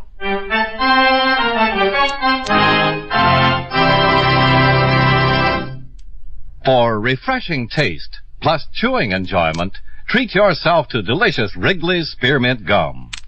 When your mouth and throat feel hot and dry, a stick of Wrigley's Spearmint gives you quick, long-lasting refreshment. The lively, full-bodied spearmint flavor cools your mouth and freshens your taste. The chewing itself helps keep your throat pleasantly moist. Best of all, you can chew and enjoy refreshing Wrigley's Spearmint Gum almost any time and any place. Keep a package handy right in your purse or pocket so you can chew a stick whenever you want it. For refreshing taste, plus chewing enjoyment, treat yourself to delicious Wrigley's Spearmint Gum. Millions enjoy it, and you will too.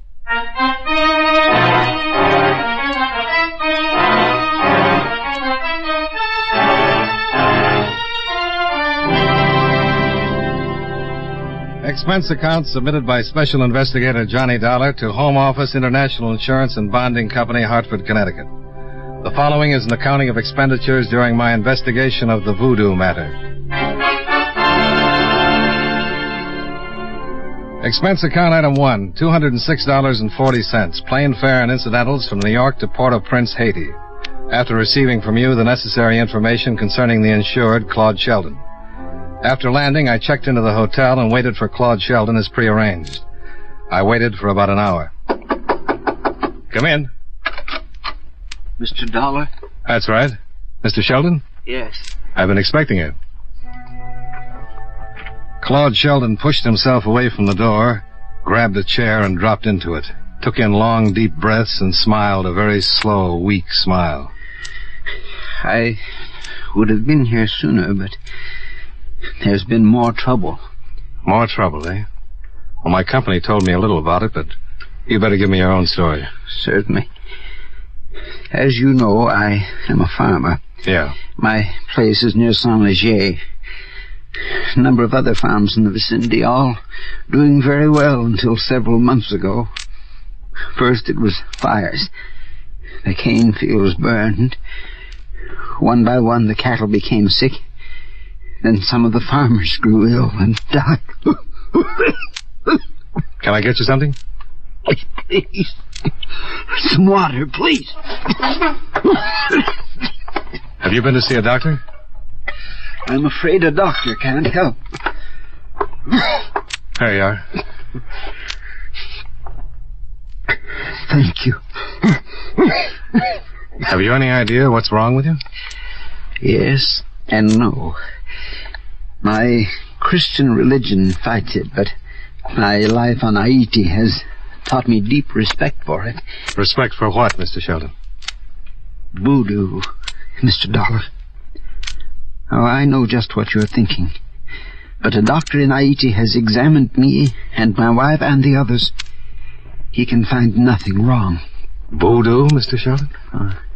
I don't expect you to understand. It's hard for me.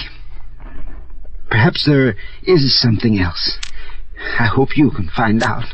Well, I'm afraid I can't buy the voodoo theory, Mr. Sheldon. There's one thing.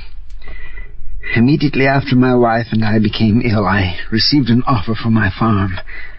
A very low offer from a Saint-Léger banker. I investigated and found it had been made in the interests of one Arthur Cotswold. Arthur Cotswold? Haiti's biggest planter. Extremely wealthy. Even after the sick cattle and the fires and everything? Yes. That's why I became suspicious. The other farmers received similar offers. More water?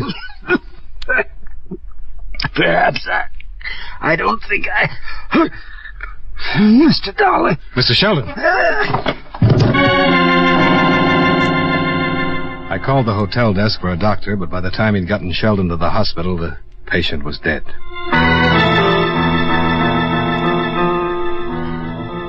The authorities were called in, and I was questioned.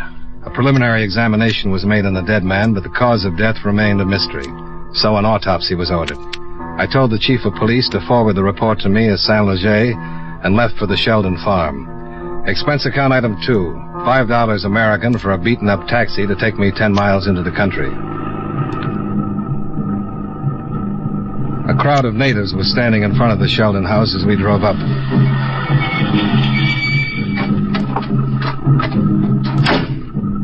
I didn't know what it was.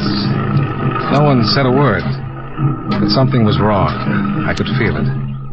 I walked through the crowd and up to the house and stopped cold as the door opened. Who are you?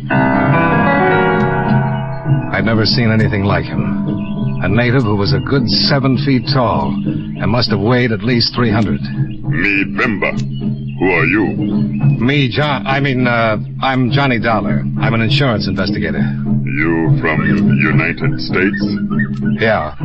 I'm supposed to investigate the trouble here. Me know. Master Sheldon, tell me. I saw Master Sheldon about an hour ago. He dead. How do you know he died? You come in house. All right. What are all those people doing out there? They're friends. Madame, she died too.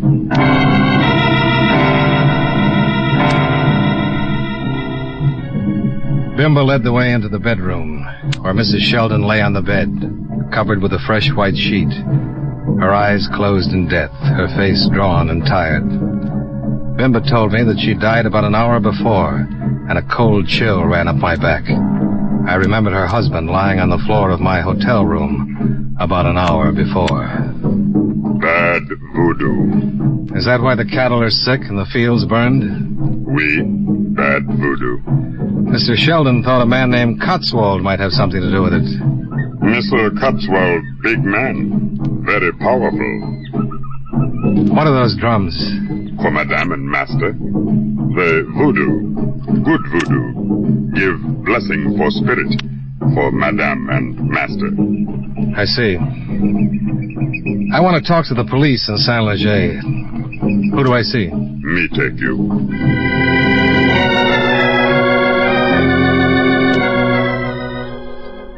Right then, I inherited Bimba, and if there was going to be any trouble, the giant servant would certainly help to make up for any lack on my part. The first thing I wanted to do was to contact the authorities in Saint-Leger, and Bimba told me my man was Inspector Georges. Bimba saddled up 2 horses from the barn, and together we rode back to Saint-Leger. Bimba pointed out the inspector's office and waited in front while I went in. Oui, Monsieur Dollar. The Sheldons were a very fine family. I knew them very well. How did everybody know they were dead? On Haiti, things of such nature are never a secret. The natives know. Voodoo? Being a stranger to Haiti, Monsieur Dollar, I expect you to be a skeptic. But you're not? Let us say I've been in Haiti too long to be one, huh? Do you know a man named Cotswold? I would suggest you forget Monsieur Cotswold. Why? Monsieur Cotswold is a very prominent man. Yes, so I've heard. He is the largest plantation owner in the West Indies, a self-made man with a considerable temper. I'll mention it in my report to my office. Eh bien, as you wish. But Monsieur Cotswold is looked upon by the people of Saint-Leger with a great deal of respect. It is my opinion that you should avoid him.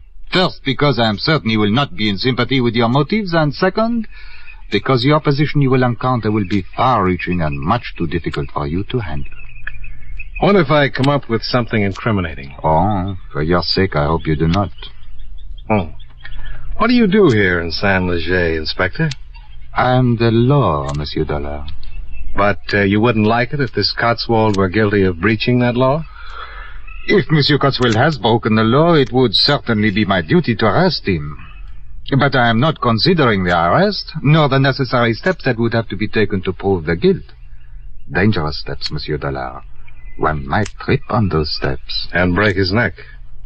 For 10 years I have been the law. If tomorrow Cotswold decided it was time for me to relinquish my position, I should probably retire. So you prefer the middle of the road, huh? It is much easier to see what is ahead. You can always get run down from behind. I do as much as I can to prevent that possibility. No, again, my suggestion that you forget Monsieur Cotswold. I left the philosophical inspector and went back to Bimba, still sitting outside on his horse. Every time I looked at him, it was like a little kid spotting the Empire State Building for the first time. He smiled a mouthful of white teeth and leaned over to give me a hand up. He caught me by the wrist and lifted me into my saddle as though he was hoisting a small bundle of laundry. The inspector, he say forget Mr. Cotswold. What? Bimba. Oui, monsieur. Oh, forget it. What do you think I should do? Me think you do what you want. And you know what I want. Oui. You want to go see Mr. Cotswold. The inspector says I shouldn't. You go anyway.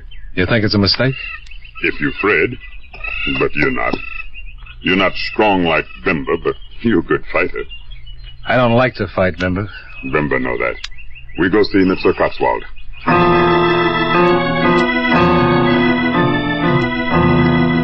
We swung our horses around, and Bimba led the way up a long, narrow road, surrounded on both sides by sugarcane fields. Somewhere, from not too far away, I heard the drums start again. Bimba straightened in his saddle and looked off to the north. He began moving his shoulders, slowly keeping time to the steady rhythm of the drums. Then he began to sing softly.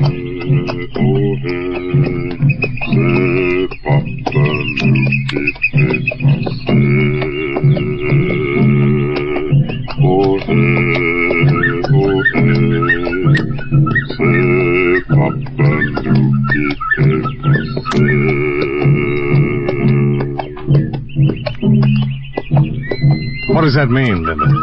It mean in your language, it is our Papa who passes. Papa? Papa Damballa, the great source. Voodoo. Oui. I later must leave you. Today, Wednesday, is the day of Papa Damballa.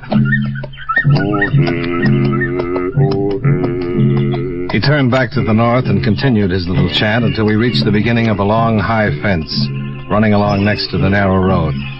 Bimba leaned down and swung open a big gate. Then we rode up the path that led through the Cotswold property until we reached the house. Sitting back between two huge trees was the Cotswold mansion. Bimba stayed on his horse, and I climbed down and walked to the front door. Mr. Dollar, watch out for Mr. Jocelyn. He guard Mr. Cotswold. Thanks.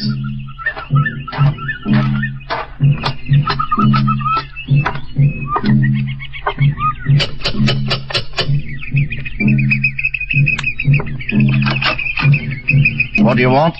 I'd like to see Mr. Cotswold. You do, huh? What are you doing here, Bimba?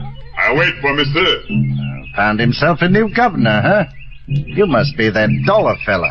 I must be. Well, come in. Mr. Cotswold's been expecting you. Jocelyn wasn't a very small man himself. Looked as though he was capable of handling just about any situation that might come up. He led the way into a large paneled study, and I met Arthur Cotswold. The drums had stopped. I know why you're here, Mr. Dollar. Well, then that should make it a lot easier for both of us. For some reason, the farmers are suspicious. Their fear is divided between me and Voodoo. Sheldon convinced some that I might be responsible. And of course you're not. Of course. Sheldon thought you might want to get control of the other farms in Saint-Leger. I simply tried to help them. With their cattle sick and their crops gone, I had my banker make them an offer. What would you want with sick cattle? I could use the land. Do you think the cattle will get better and the crops won't fail if you control the land? I intend to do away with the sick cattle. I have no use for the crops. Have any of your cattle been affected? None. That's pretty strange. Haiti is a strange land. And on this point, I would most certainly give you advice. Go home, Mr. Dollar. leave well enough alone. Well enough is pretty bad, the way I see it, Mr. Cotswold. And I'll leave after I've gotten a few answers. Mr. Dollar, I am not a patient man. I've gone out of my way to give you some healthy advice. Heed it, for your sake. I won't forget it for a minute. You persist in this investigation? I get paid to persist, Mr. Cotswold.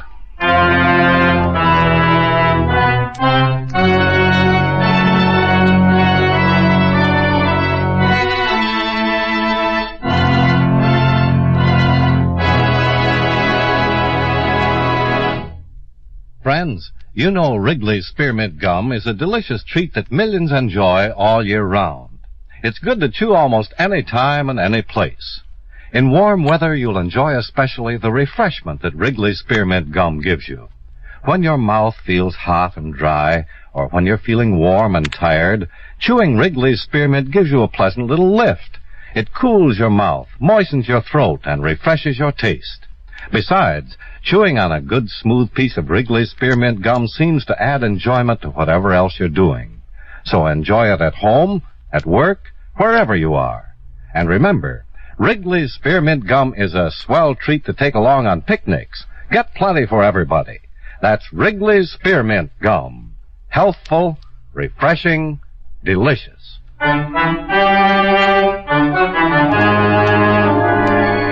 And now, with our star, John Lund, we bring you the second act of Yours Truly, Johnny Dollar.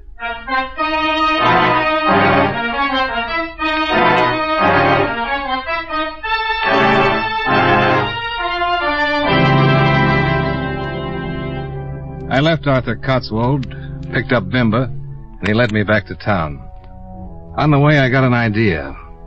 When we arrived in town, I sent Bimba back to the Sheldon farm. Then I went in to talk to Inspector Georges.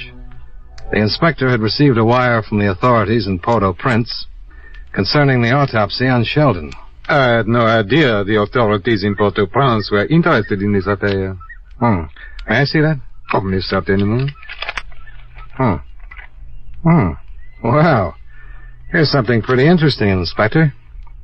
Mr. Sheldon died of a disease known as brucellosis, commonly known in cattle as Bang's disease. I read the account. Ever heard of brucellosis, Inspector? I'm not a medical man, Monsieur Dollar. Undulant fever. Sheldon and his wife probably caught it from their sick cattle. Very bien, then you have solved the mystery. No, not quite. I want to find out why all the cattle belonging to the small farmers got sick and not the ones belonging to Mr. Cotswold. What do you intend to do? I think those cattle were infected and the cane fields burned deliberately. If the cattle were infected, there might be some of the brucellosis still around, and I'm going to find it.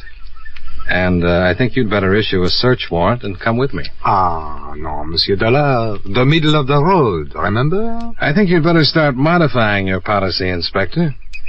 Unless you want me to get in touch with Port-au-Prince and ask that you be held as a material witness in a murder case. I will issue the warrant. I kind of thought you would. I will issue it, but you certainly don't think it will be able enough to get you into that house? No, but it'll make it legal. I sent Bimba back to collect some of his friends. They're going to help us get into that house, Inspector. Oh, I will take no part in violence. They won't even be with us. It'll be easy to search the Cotswold place if Cotswold was out fighting a fire. A fire? Oh, just a harmless fire. But far enough away so that Cotswold will think it's his cane fields. Well, I don't agree with such methods, Monsieur Dollar, but as long as it's a harmless fire, I will issue the warrant. Well, welcome back to the gutter, Inspector. The view isn't much, but you can't miss where you're going.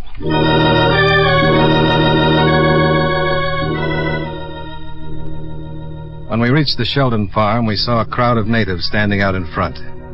Again, something was wrong. We piled out, pushed our way through the crowd, and inside the house we found what it was. Lying in the middle of the room was Bimba. He was almost dead when I knelt beside him. I talked to friends. They light fire for you. Thanks. Now I go to Baron Samter. Dambalo way to take me. You has been stabbed? Yeah. Got him from behind. Never would have faced him. You stay. You see, wait till Lena tete your mort. See what? It's a ritual. It means taking the spirit from the head of the dead. He wants you to see it. You stay. You believe voodoo. All right, Bimba. I'll stay. You see.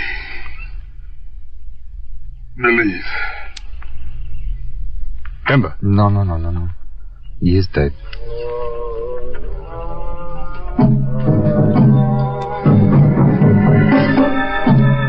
The next few hours I'll never forget. The natives came into the house and placed Bimba on a bench. Then the ceremony began. They carried live pigeons, olive oil, 30 pieces of fat pine wood, a pair of chickens, and some coarse cornmeal. They covered Bimba's body with a saddle blanket, killed the chickens, roasted the cornmeal, and put it in a large white plate. The pine wood slivers were lighted and held like candles. Then a man they called Dragnet took the white plate in one hand and the pot with the chicken in the other and approached the fire, chanting a strange dirge.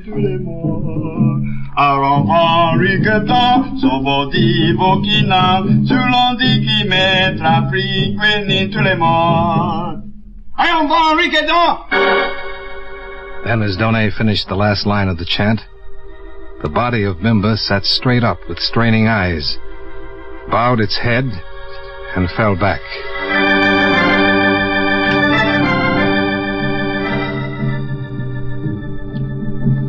The inspector and I drove over to Cotswold's house and waited while the moon climbed up over the clouds and the drums in the distance tangled my nerves into knots. After an hour of waiting, a dull glow to the south started the expected commotion in the Cotswold household, and we climbed out of the car. Oh, Mr. Cotswold! The time fields! Get the servants! Get the servants! Get everyone out there to fight that fire! Hey! It worked. Yeah. Give them a few minutes and we'll go into the house.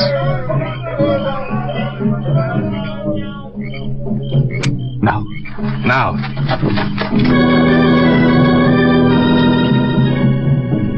The inspector and I took the Cotswold house apart like a well-trained wrecking crew and came up with exactly nothing. Well, Monsieur Dollar? Isn't there a barn out back? Oui. Then let's go. The drums were louder now, and the dull glow of the fire had nearly vanished. The inspector took one end of the barn, and I took the other. We worked toward each other. And just about the time I was ready to give the whole thing up... Monsieur Dollar. You find something? This. Huh. A hypodermic for cattle. That's not enough. And this, I found it under that box. A bottle. Might not be anything. But we could take it back to town and have it analyzed. Well, that's about all we can do. This is the only thing we've got. Let's go. I'm afraid not. Stand right where you are. Hello, Mr. Cotswold. You know the inspector, don't you? For a number of years. I must say I didn't expect this of him. I have a search warrant, Monsieur Cotswold. How very interesting. See if they have any weapons, Jocelyn. Right? I assure you we are well within our rights. This warrant is... Shut up and raise your hands. Better do as he says. A commendable suggestion, Mr. Dollar. But I'm afraid you've learned prudence a little too late. I never argue with a gun. They both got guns, Mr. Cotswold. You're making a serious mistake. I'm afraid the mistake is yours, and Mr. Dollar's, Inspector. Get the bottle and the hypodermic. Yes, sir. Is that the stuff you've been infecting the cattle with? It is. You see, you really should have taken my advice and returned to the States. And I'm surprised at you, Inspector. I really thought you were more sensible. Sometimes a man finds his pride and does the best thing. And this is the best thing. Perhaps it sounds foolish, but I think it is. You know, of course, that I cannot allow either of you to live. Tell me something. Who killed Bimba? I think Jocelyn can answer that. But enough conversation. I'll leave the details in your hands. Yes, sir. Goodbye, gentlemen. All right, start walking. Jocelyn, you won't... Shut up. Now do what I tell you and start walking.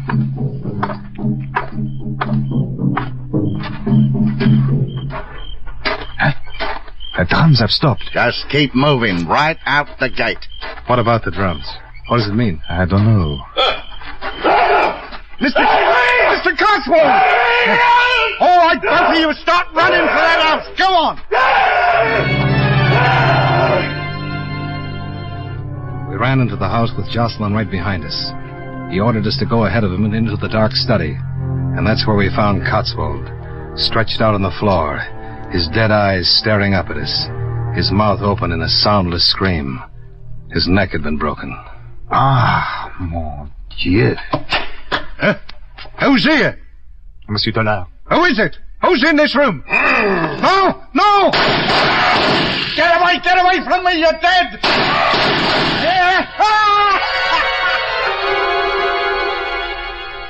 You won't believe it, and to this day I'm still not sure. But there in the darkness was a huge man, and he looked exactly like Bimba. Jocelyn shot him 6 times, and he kept right on coming. Then he grabbed Jocelyn and crushed him like an eggshell. By the time we'd collected our wits, the giant had disappeared through the door and into the night. Monsieur Dollard. I think I'll sit down. Was it Bimba? I don't know. I don't want to know anything.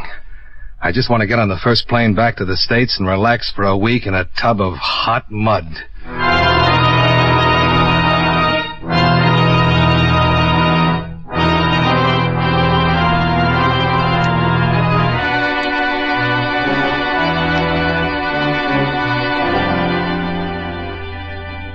Well, there it is. It certainly looked like Bimba. If you're inclined to believe in voodoo, perhaps it was. I talked to some of the natives before I left, and it didn't seem unusual to them. Cotswold was a bad man, and Bimba had come back from the dead to avenge his people. I know it sounds crazy, but I'm telling it to you just the way I saw it. Or am I? Well, anyway, it's the inspector's problem.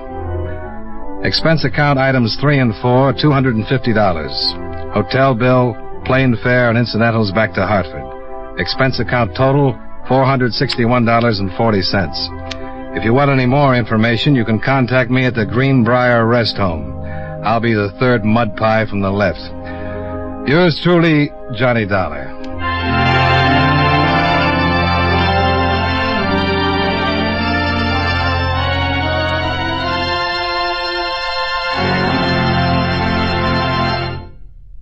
Remember, friends, for refreshing taste plus chewing enjoyment, treat yourself to delicious Wrigley's Spearmint Chewing Gum. The taste of fresh spearmint is cooling and delightful, and there's lots of it in every stick of Wrigley's Spearmint Gum. It freshens your mouth, helps keep your throat moist, and sweetens your breath besides. You'll enjoy the good chewing, too, because Wrigley's Spearmint is so smooth and pleasant to chew on. There's nothing else quite like it. Next time you're at the store, stop at your friendly merchant's display of chewing gum and get a few packages of good-tasting Wrigley's Spearmint Gum. Always keep some handy for refreshing taste plus chewing enjoyment. That's Wrigley's Spearmint Chewing Gum. Healthful, refreshing, delicious.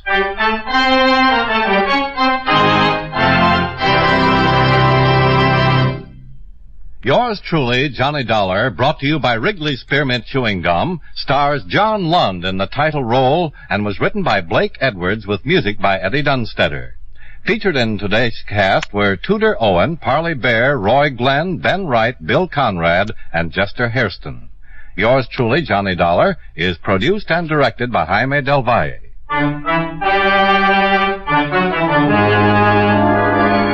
The makers of Wrigley's Spearmint Chewing Gum hope you enjoyed tonight's story of Johnny Dollar and that you're enjoying delicious Wrigley's Spearmint Gum every day. This is Charles Lyon, inviting you to join us again next week at this same time when, from Hollywood, John Lund returns as... Yours truly, Johnny Dollar.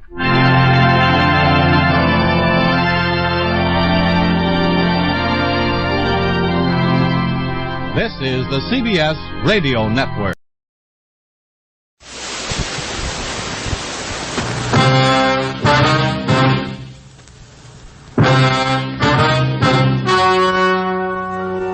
The story you are about to hear is true.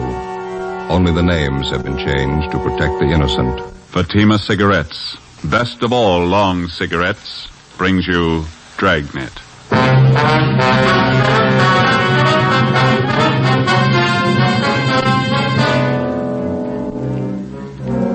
You're a detective sergeant, you're assigned to narcotics detail. A large hospital in your city is held up. $10,000 in high-grade narcotics is stolen. The bandits escape. Your job, get them. If you want a long cigarette, smoke the best of all long cigarettes. Smoke extra mild Fatima.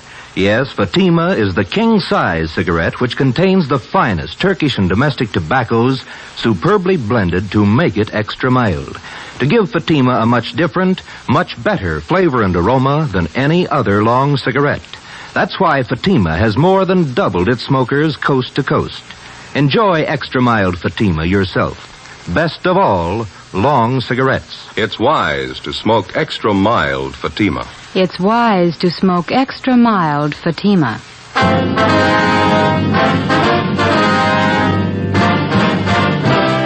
Dragnet, the documented drama of an actual crime. For the next 30 minutes, in cooperation with the Los Angeles Police Department, you will travel step by step on the side of the law through an actual case from official police files. From beginning to end, from crime to punishment, Dragnet is the story of your police force in action. It was Monday, October 23rd. It was foggy in Los Angeles. We were working the day watch out of narcotics detail. My partner's Ben Romero. The boss is Captain Kearney. My name's Friday. It was 7:16 a.m. when we got to St. Christopher's Hospital, the pharmacy. How you do? Yes? Police officer, sister. We'd like to see Sister Mary Benedict. I'm she. Mother Superior sent us down to see you, sister. We're investigating the narcotics robbery. Oh, yes, there have been quite a few policemen here in the past hour. I believe it was the fingerprint men who just left. Just a minute, I have their card. Yes, they were from Leighton Fingerprint Division. Stahl and the boy from Leighton Prince. Yes, that's right. Sergeant Harlan Stahl. Sister, we're the investigating officers assigned to the case. This is Sergeant Romero. My name's Friday. Are you a lieutenant? No, I'm a sergeant. I wonder if you could start right from the beginning for us. Just tell us what you know about the robbery. Well, after Mass, I went to breakfast, and then I came downstairs here to the pharmacy to open up. You keep the pharmacy locked overnight? Oh, yes, always. We always assign an intern on night duty. He has the key in case any medicines are needed during the night.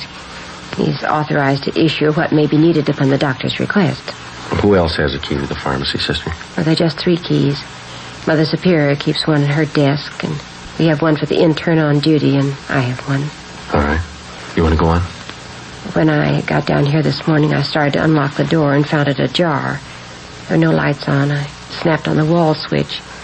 That one. Mm-hmm. That's when I saw young Jimmy Lyons. That's the intern? Yes, he was unconscious on the floor. I could see his head had been cut.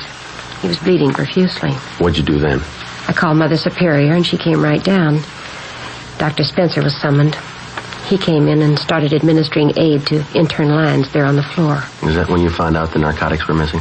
No, not just at that moment. Both Mother Superior and myself were quite worried about young Lyons' condition. It was really Mother Superior who first noticed the narcotics safe had been tampered with. Your stories don't exactly jibe there, sister. How do you mean? Mother Superior gives you credit for first noticing the theft. Oh, my, no. She's very charitable, but she's the first one who pointed to the safe. She's very observant. I understand. Go ahead, please. Upon checking the safe, we found that someone had taken our entire store of narcotics. Everything. Is that the safe over there? Yes, that's the narcotic safe. Don't touch that, Mr. Friday. No? No, never. Nothing is to be touched until the police have completed their investigation. Clues. Well, we're the police, sister. Then, do you have all the clues you need? Well, I wouldn't know, but the men from Leighton Fingerprints have dusted everything here, so it's all right to touch things now. That was Mr. Harlan Stahl and his men? Yes, that's right. Oh, I didn't know. We understand you have the inventory list. Yes, I have it on my desk.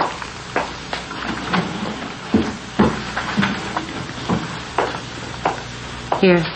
Thank you. We keep a running inventory, so that's the exact amount that's missing. Yes, ma'am. Cocaine and morphine. No bird's eye, Joe. Big haul, huh? Looks like about 10,000 worth. I'd like to have a copy of this inventory, sister. Would you take the carbon? I like to keep the originals for my monthly files. That'll be fine. Outside of this intern Lyons, nobody saw whoever it was. No.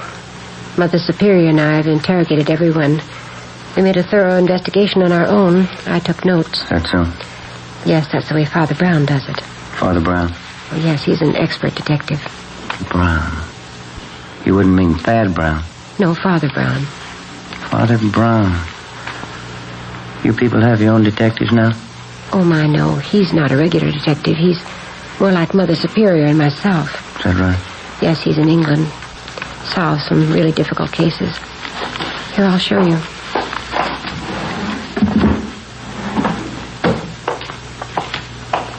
See right here? The Triple Cross, another exciting Father Brown mystery by G.K. Chesterton. Oh. Yes, I've all but one of the Father Brown books. Mother Superior has it. I get it after she finishes. Mm-hmm. What's the condition of the intern? He's resting comfortably. Dr. Spencer says he'll be all right. Had to take 9 stitches in his scalp. We'd like to talk to him.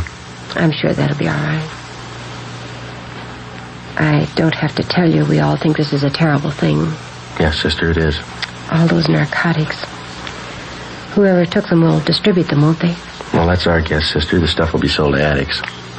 What makes a dope addict? How do they get started? Why do they do it? I don't know, sister. I give you a lot of reasons.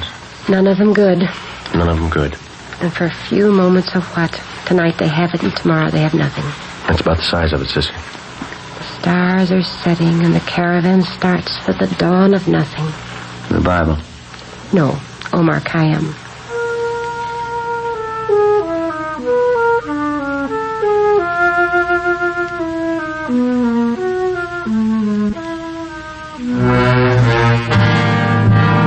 Before we left St. Christopher's Hospital, we talked with intern James Lyons. Since he was slugged from behind, he failed to see his assailant. He could tell us nothing. The entire hospital staff was screened thoroughly. They could add nothing to what we already knew. Between 6 and 7 o'clock that morning, $10,000 worth of high-grade prescription narcotics had been stolen. Somewhere in the city of Los Angeles was the answer. As in all narcotics cases, speed is the prime factor. Whoever held those narcotics wouldn't waste any time diluting or cutting it and making it ready for quick sale. Our job was to stop them. 5 minutes past 8 a.m., we checked in with Sergeant Harlan Stahl at Layton Fingerprints Detail. Not much help, is it? That's all you got, huh? The safe was clean, not a print on it. No prints anywhere in the room. Slugged the intern from behind, took his keys, tore a belt loop off his trousers, opened the safe and waltzed out. Couldn't have been cleaner. Yeah. You didn't get anything on your end, huh? Nothing. Gentlemen? Captain? I picked one up. Who is he? Junker by the name of Babe Kellogg. He's really seeing Steve, but he's coming out of it. Let's go talk to him. Check you later, Stahl. Yeah. What's the story on him? Wallace and Hunt picked him up. Downtown L.A. He was sitting in a parked car at 4th and Broadway. Thought at first he was a 390, but they couldn't raise him. He's down this way. What else? Well, Wallace figured he must be geed up, so they rolled up his sleeve to look for the spike marks. They found him. Find anything on him? Yeah, there were 2 vials of M on the seat beside him. Prescription stuff. You got that list of serial numbers from the hospital? Yeah, right here. All right, let's go in. Wallace? Yeah, Captain? Friday's got a list of the serial numbers on that hospital heist. Hop down and check them against the vials you found in his car. Yeah, here you are, Wallace. Thanks, Joe.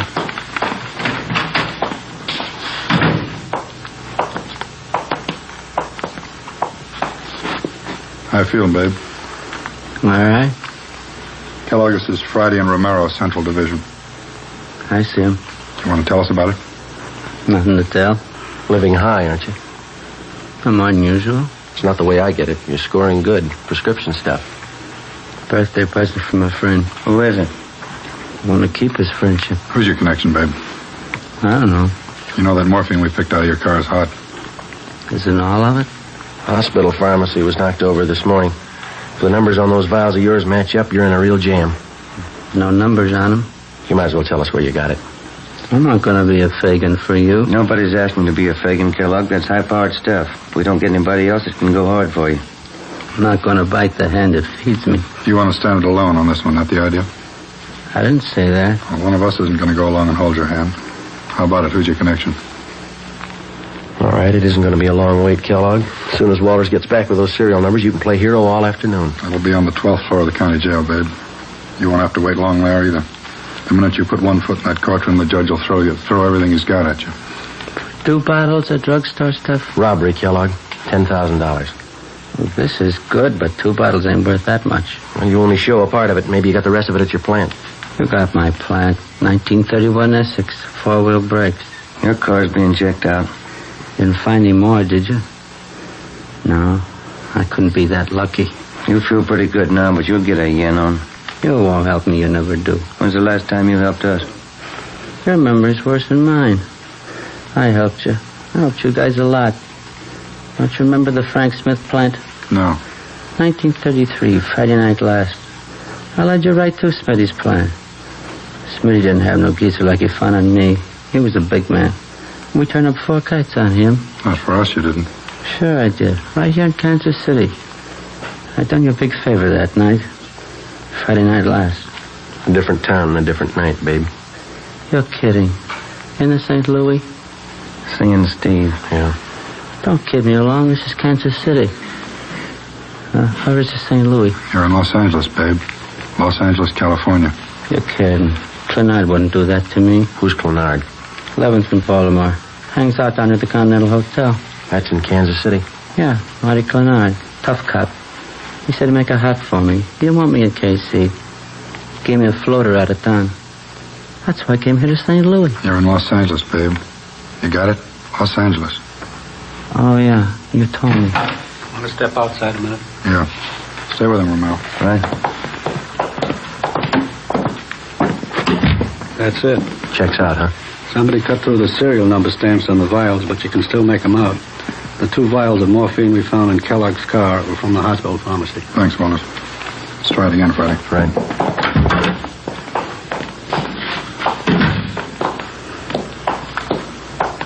All right, babe, now let's cut out the jokes. Those 2 vials you had came from the hospital. The numbers check out.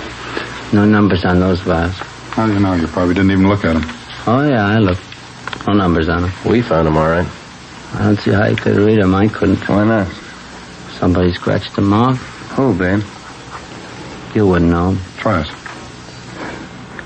How much heat do I have to stand if I take it alone? Plenty. There was an intern slugged on that job.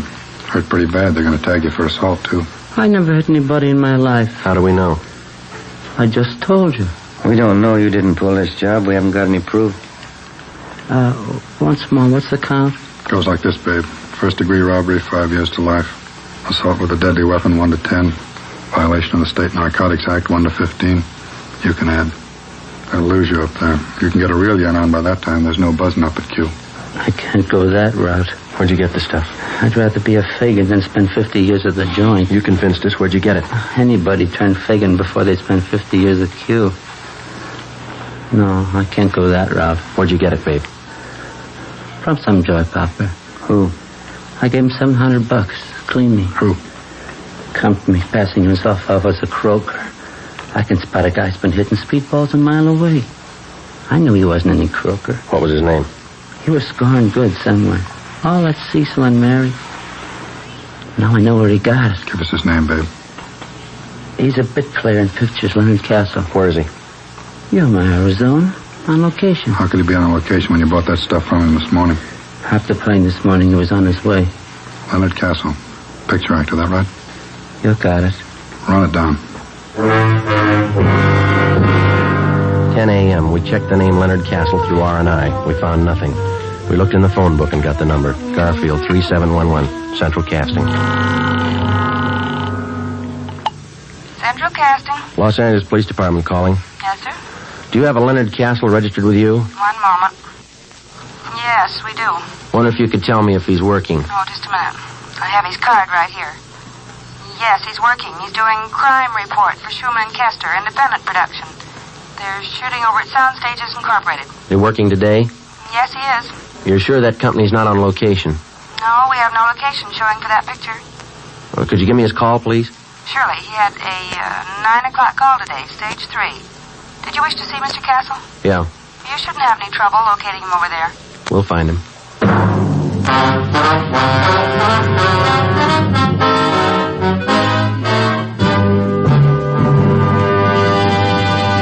You are listening to Dragnet, actual case histories taken from official police files. If you smoke a long cigarette, it will be in your interest to listen to these case histories taken from the file marked Fatima. On this card, reporter Lee Silver's statement. I need an extra mild cigarette. No other long cigarette I've tried is as mild as Fatima. Here is Nurse Shirley Gilman's statement. When I go off duty, I appreciate a mild cigarette. Fatimas are extra mild. I can enjoy them more. On this card, the statement by drama critic Richard Watts, Jr. Anyone can tell Fatima contains the finest tobaccos. It's extra mild and has a much better flavor. All agree it's wise to smoke extra mild Fatima. And that's what more and more smokers are discovering every day. Yes, actual figures show extra mild Fatima has more than doubled its smokers coast to coast. So enjoy extra mild Fatima yourself. You'll agree it's wise to smoke extra mild Fatima. It's wise to smoke extra mild Fatima. Best of all, long cigarettes.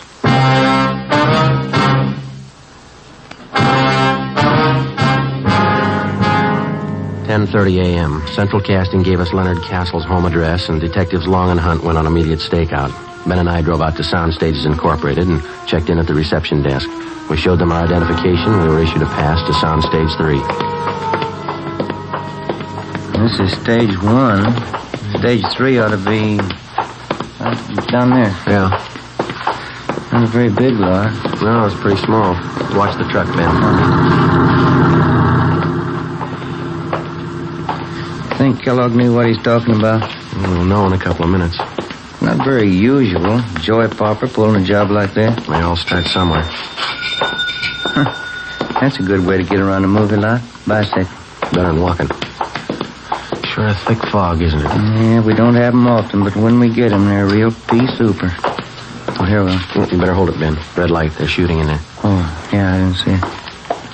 What's Stage 5, you know? Couldn't tell you. Okay. All clear. Let's go in.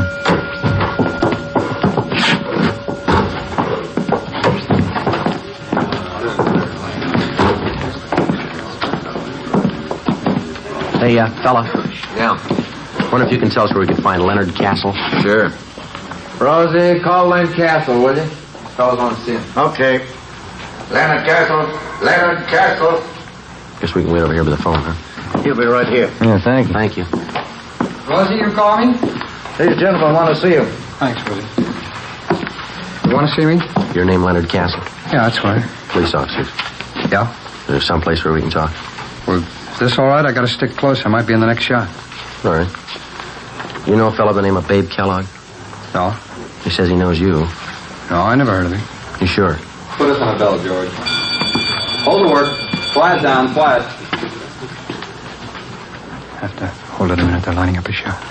Lefty, move that fruit about 1.5 feet to your right. That's it. Hold it right there. Make it a little hotter.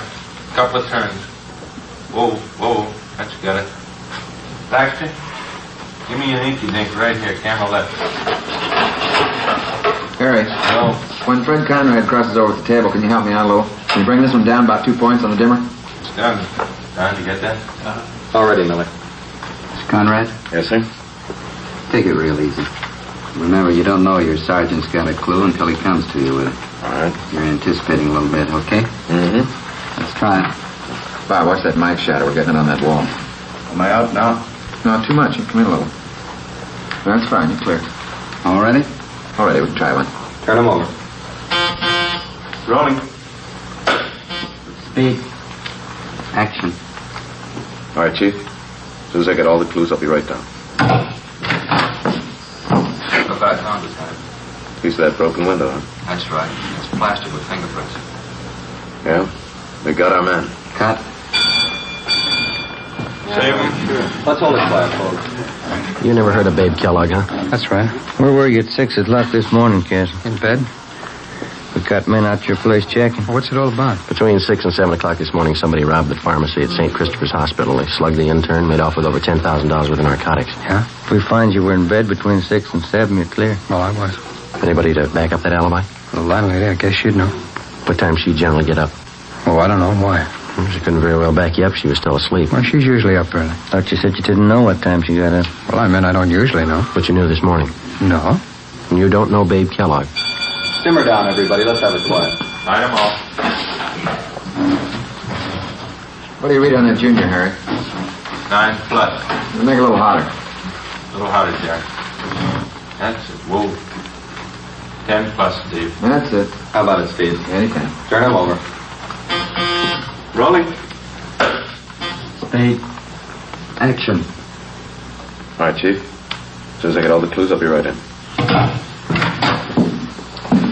Look what I found, Lieutenant. Piece of broken window, huh? That's right. It's plastic with prints. Yeah? We got our man. Jake, you said plastered with prints. The line reads plastered with fingerprints. You gotta say the whole word. They'll never know what you mean in Vancouver. Come here, I'll talk to you. Hold the work. Keep it quiet. That's Millie. He's a tough director, but he's a good one. How long you been doing this kind of work, Castle? Oh, 6-7 years. What pictures you been in? Oh, I don't think you'd have noticed. They're mostly small parts. What kind of part you got in this picture? I play a cop. What would you like to do? In this picture? No, I mean, what's your ambition? You gonna stay in pictures? Yeah, I'd like to. I'd like to get a few bigger parts if I could. It's pretty tough to try and sell yourself to producer if you can't see you on film. Money's pretty good, though, isn't it? Oh, it all depends. It's a different deal on each picture you do. Mm-hmm. You have an agent? No, I did have. Wasn't doing anything for me, so I let him go on. Not represented now. Pretty hard to build any kind of a name without an agent, isn't it? It all depends. If you can keep up a good front, nice car, that's all that counts in this town. You really believe that, do you? Don't you? Well, I don't know much about it. I'm not an actor. You said you didn't know Babe Kellogg at all, didn't you? No, I don't know. You said you saw your landlady at 6 o'clock this morning. No, I didn't say that. Well, there's Theodore Milton, the director. Would you like to meet him? What time did you see your landlady this morning? Oh, Mr. Milton. Yeah, Castle? When are you going to get to me, Millie? You need me in the shop? No, still on the same thing. Won't get to you till after lunch. You can stay with your friends. Okay. What time does it break for lunch, Castle? Oh, this company usually breaks around 12:30. It's only 11:15. Maybe we can go outside and talk. The director said he didn't need you. Well, you never want to believe the director. It's always the first assistant. We could check with him, couldn't we? Oh, I don't like to do that. I hate to ask any favors. Said he wasn't going to use you till after lunch. Well, it isn't a good policy to bother the first assistant. Well, it's probably better in here anyway. I didn't see any place to sit down outside. Unless you have a car in the lot. Do you have a car? No, I don't. But you told us you had a car. No, I didn't tell you that, did I? Well, you said something about keeping up a good front, nice car. Isn't that what you said? Oh, sure, I have a car. I don't know what I was thinking about. Yeah, I have a car. Mm-hmm. I thought you said you had a car. Well, I tell you, this picture act will drive you crazy. I don't know what I'm saying half the time. Maybe you made a mistake about Babe Kellogg. Do you know him? No, I'm sure about that. I don't know any Babe Carson. Kellogg. You're Kellogg, you know. I don't know him. Would you mind showing us your wallet? Well, what for? You want to see my identification? Can we see the wallet, please? All right. Here you go. No, you hold it. Would you open it up? Okay. Quiet, please. All right, Steve. Yeah, okay. Turn him. Rolling. Spade. All right. Nice and easy now. Fingerprints, Jake. Right. Action. All right, Chief. As soon as I get all the clues, I'll be right in. Look what I found, Lieutenant. Piece of broken window, huh? That's right. It's plastic with fingerprints. Yeah? We got our man. Cut. Same. No talking. Let's see how much money you got in your wallet, Castle. No, you hold it. Just count it for us. Oh, there it is. What about the rest of it in there? All right, I didn't see it. All right, count it. Just a few hundred here. Count it. All right. Let's see. Well, I can see 450s right there on top. That's 200, isn't it? Yeah. It's 300, 400, 450. Yeah, go on. I didn't know I had this much. That's 250 more. That makes 700, doesn't it? It's more than I thought I had. There's 2 more 10s and a 5 there. That's $725, Castle. Yeah. Doing pretty well on this picture, aren't you? It's not all picture money. All right, you can put your wallet away. Thanks. You didn't make this money on the picture. Where'd you get it? Play little cards last night. Play pretty late? Yeah, pretty late. Weren't you tired this morning? No. Not even when you got up at 6? Did I say I got up at 6? Now, listen, Castle. You don't know what you said, but one thing's sure, you're lying to us. You know Babe Kellogg, and you know him well enough to sell him 2 vials of high-grade morphine. Oh, you're wrong about that. All right, then you set us straight.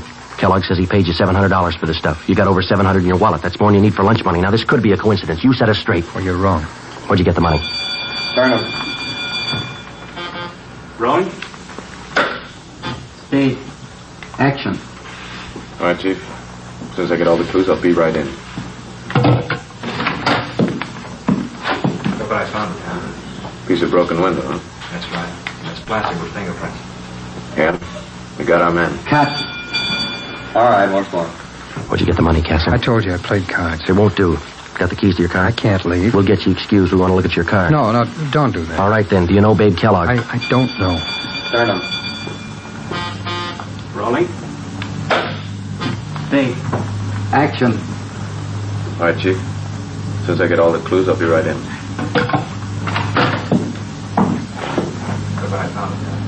Piece of broken window, huh? That's right. That's plastic with fingerprints. Yeah? We got our man.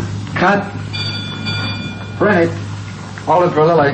Do you know Babe Kellogg? Yes. Yes, I know him. I know it. You robbed that hospital this morning. I needed it. I needed the money. I had to have it. I owed money. They were going to take my car. I was broke. What else could I do? I was sick once. I stayed at St. Christopher's. I knew where they kept the drugs. I knew if I could get them, I could make some fast money. I didn't mean to hit the kid. I couldn't let him see me. He didn't have to be there, did he? He didn't have to be there. I sold old Babe the stuff, and the rest is in the car under the seat. I needed the money. I was broke. I was broke. Better get him out of here, Ben. Mm-hmm. Come on, Castle. That was a great reading. My name's Milton. I'm directing this picture. You the boy's agent? No, sir. Never heard him read better. Funny thing, though. Yeah? In front of the camera, he goes to the dogs.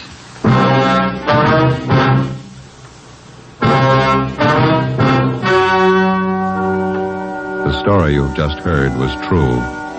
Only the names were changed to protect the innocent. On January 28th, trial was held in Superior Court, Department 91, City and County of Los Angeles, State of California. In a moment, the results of that trial. And now here is our star, Jack Webb. Thank you. The working detective in reaching the solution of a crime depends on the combined efforts of many minds and many hands. The crime lab, state and federal peace officers, and you, the citizen. And so with Fatima. The combined efforts of many go into their blending and manufacture. Skilled hands, working with the finest Turkish and domestic tobaccos, make Fatima extra mild, best of all long cigarettes. If you're a long cigarette smoker like I am, try Fatima. Every pack is extra mild. Smoke Fatima. Ladies and gentlemen, starting Thursday, August 24th, that's 2 weeks from tonight, Dragnet will be heard 1 hour earlier at 9 p.m. Eastern Daylight Saving Time.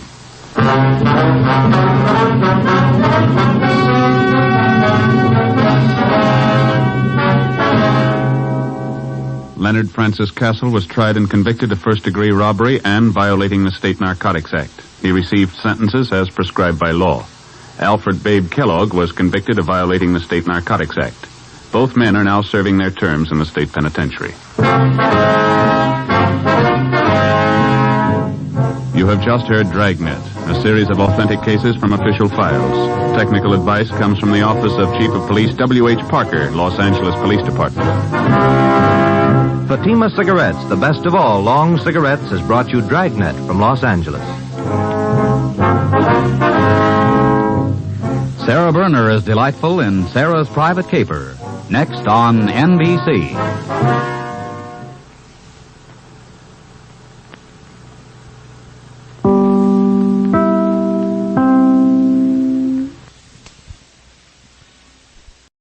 The Adventures of Sam Spade, Detective. Brought to you by Wild Root Cream Oil Hair Tonic, the non-alcoholic hair tonic that contains lanolin. Wild Root Cream Oil, again and again, the choice of men who put good grooming first.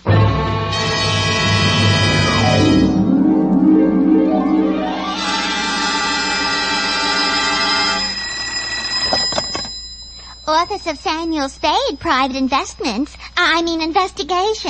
Good morning. Evening. Effie? Miss Perrina's on a vacation. Perhaps I may be of assistance, no doubt. I don't know. To whom am I speaking to? I am sorry. I cannot divulge that information to an entire stranger. May I take a message? Look, Miss Whoever you are, I don't want to discommode you, but I am sorry, but I will have to ask you in no certain terms to resist from this line you are handing me. I am not the type secretary. Forget it. I'll just call Miss Perrine long distance and dictate my report over the phone. Oh, my stars and garter. How utterly gouge of me, Mr. Spade. Oh, I'm Bernadine, Effie's relief. I mean yours. I could use some. Oh, shall I send out for some medicine? Yeah. The phone number's on the wall behind the water cooler. Tell them the 100 proof, bonded, and hang the expense. I'll be right down to dictate my report on the bail bond caper.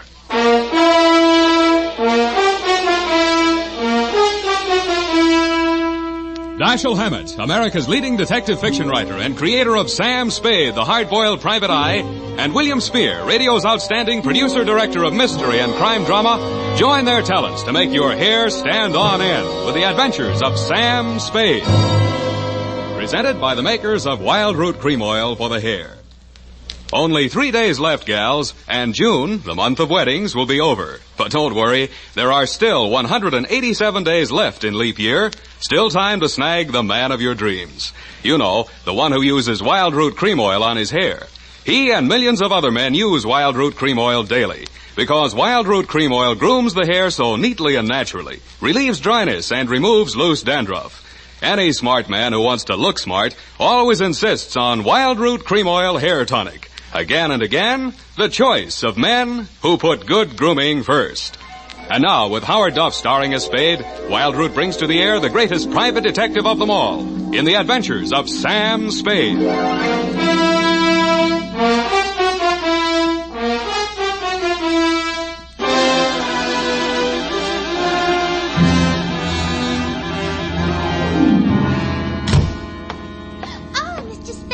You are, Mr. Spade. You just gotta be. Yes, but why? It was fate. I knew it was going to be like this. I had my qualms too, Bernadine. Oh, that's good. I sent the other back. The other what? I called that number, but it was euphonious. They said whiskey. Is something the matter? No, nothing at all. I'm perfectly calm. Well, I'm glad. My previous employer was very nervous, which is why I just happened to be tentatively at large when Effie reproached me about being a relief to her. Figures. Bernadine, now I'm not being fresh. Honestly, I'm not. But do you take shorthand? Yeah, but I don't speak it. What is that you speak? Don't answer. Ready? Rodney. I mean Roger. Date. I'll have to ask my mother. Down, Bernadine. Date June 27, 1948, to Miss Effie Perrine, care of Perry's Lodge, Kanab, the Pearl of the West, Utah. What? Oh, wrong letter. I'll get to that later. Date June 27, 1948, to Leo M. Scarlett, care of Leaf Branch, Root, Knox and Wood, attorneys at law, 333 Pine Street, San Francisco, from Samuel Spade, license number 137596. Subject, the bail bond caper. Dear Leo, I'm sorry things turned out the way they did, Leo, and I'd like you to know how I got into it. It wasn't for the reward. I don't take rewards. I'm not in love with your wife, no matter what she says, and I wasn't sore at you about anything. I was just sitting in my office, minding my own business, when the door opened, and Vivian walked in. She looked every bit as beautiful as she did when she lived under me in Ma Tuttle's boarding house in 41. In fact, I didn't recognize her until she slithered out of her mink. Hello, Sam. Surprised to see me?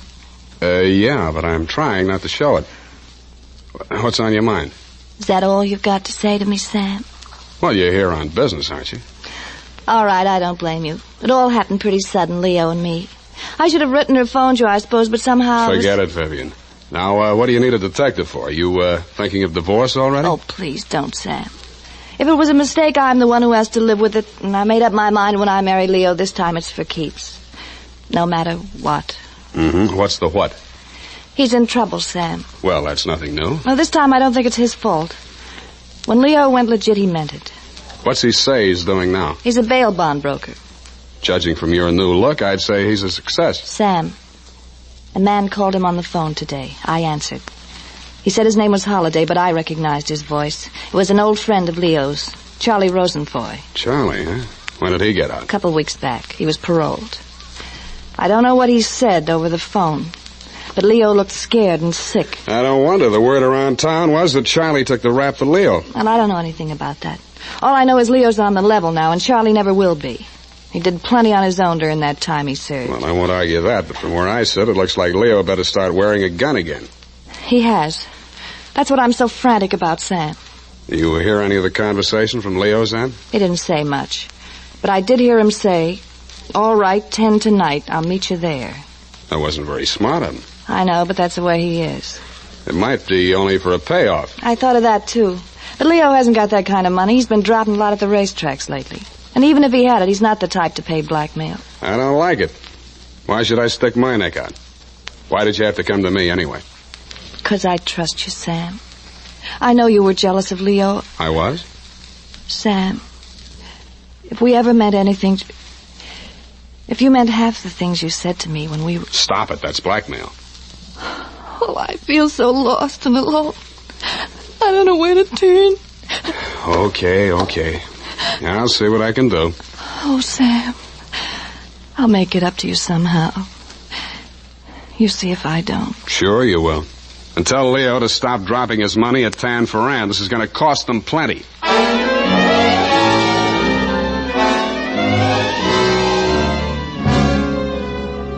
Vivian had said that your rendezvous with Charlie was scheduled for 10 in the p.m. and that you were too upset to go to work that day, so you'd be at home, 1246 Dunbar. I took a plant in your apartment building from a Sleepy Lagoon-type cocktail bar across the street called, you guessed it, the Sweet Leilani.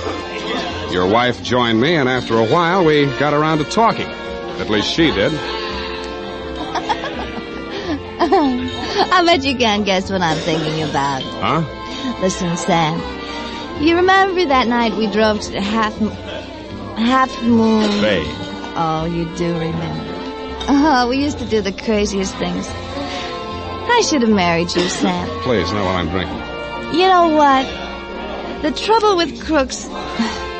They have to work day and night. Yeah.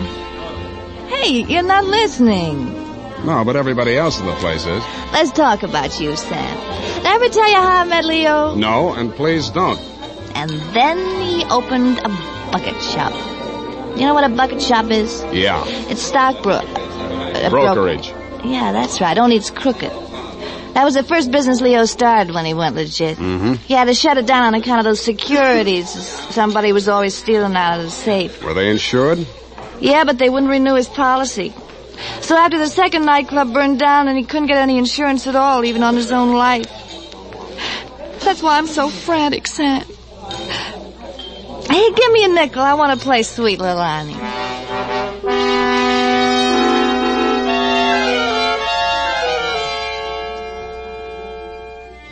$50 nickels, and 2 hours later, Sweet Leilani broke under the strain, so we had Princess Papuli to leave a night gave out, and we were starting on the Hawaiian war chant when she disappeared through a door marked Wahines, Hawaiian for powder room, and never came back. Around 9:45, I mumbled something to the bartender about the lady will pay, put on my smoked glasses, and strolled out and across the street. You came out of the building a couple of minutes later. You led me a zigzag course up Merchant Street to Salon, across Salon to Commercial, down Commercial to Drum, and made a lateral pass over Drum back to Dunbar.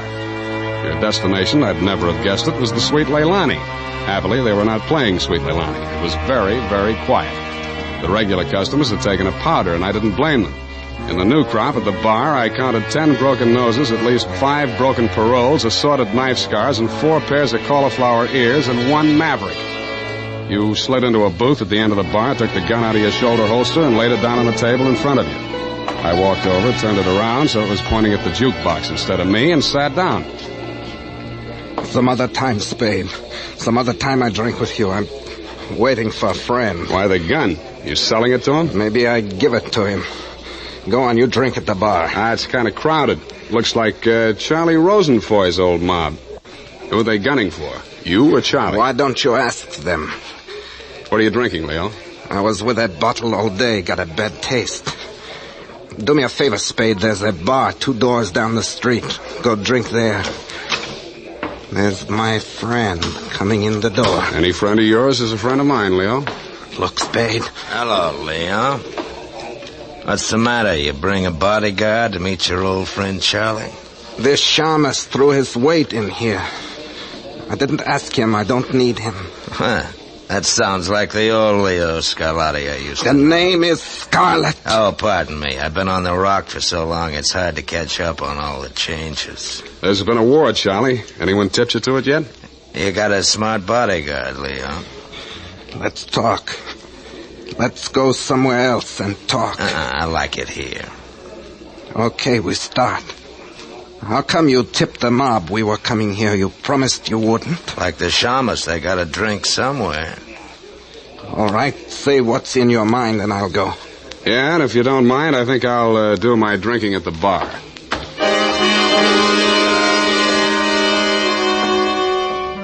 Both of your guns were on the table. It didn't look as though you were going to use them on one another, and I figured that neither of you was going to do much talking in front of me anyway, so I strolled back to the end of the bar to look at the television. The 10 o'clock news roundup was on, and the ticker tape that was moving across the screen said ... in Atlantic City today, period. I ordered a highball, and then the ticker tape started again. This time it said San Francisco, $1 million bail bond robbery. $1 million in negotiable bonds is tonight in the hands of a group of daring hold-up men who commandeered an armored truck at the very portals of the police department and the Hall of Justice. Then it said, this concludes the 10 o'clock edition of the television news roundup. I had a slight hunch that if the television boys had had their cameras on the big bail bond robbery, that at least some of the characters would have been played by at least some of the bad actors that were foregathered in the Sweet Leilani. In fact, what you and Charlie were saying and doing when I walked back to your booth was almost too much to the point. You let me see the bulky portfolio Charlie shoved across the table at you. It looked like a carrying case for bonds, bank messenger type. But it was sealed with wax blobs bearing the imprint of the Great Seal of the state of California. I was impressed. Where'd you get this? You can read about it in the papers, and if I was you, I'd get this out of sight before them papers hit the street. And one thing more, don't try to clip none of them coupons. And one thing more in addition, don't open it at all. Sure. Spade? Yeah, Leon? I think I hire you after all.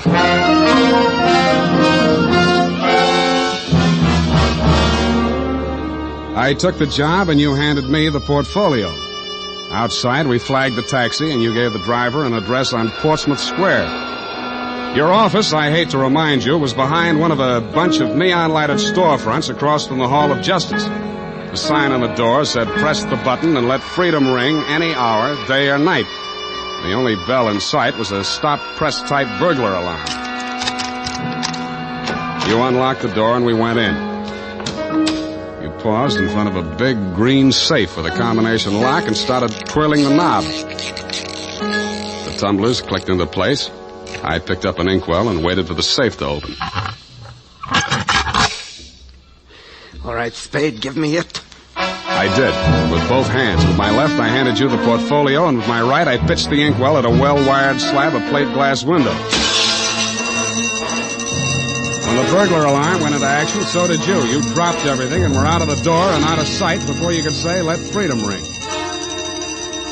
While I was waiting for the cops to arrive, I helped myself to a $500 bearer bond I found lying loose in your safe. I had a feeling I might be needing some bail myself.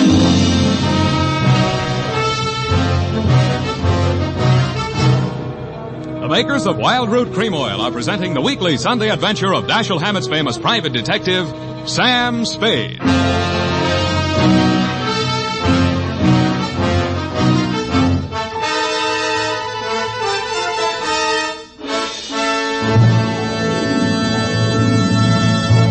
Now, here's important news on good grooming. If you want the well-groomed look that helps you get ahead, socially and on the job, listen.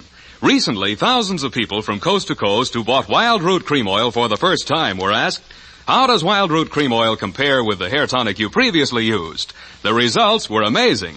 Better than 4 out of 5 who replied said they preferred Wild Root Cream Oil. And no wonder. It gives you the advantages that men consider most important.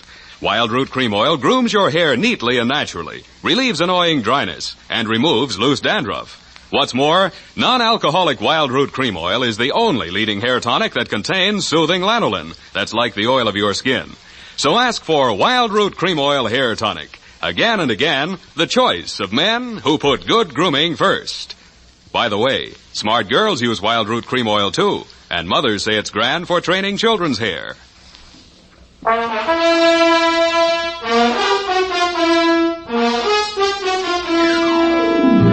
And now, back to the bail bond caper. Tonight's adventure with Sam Spade.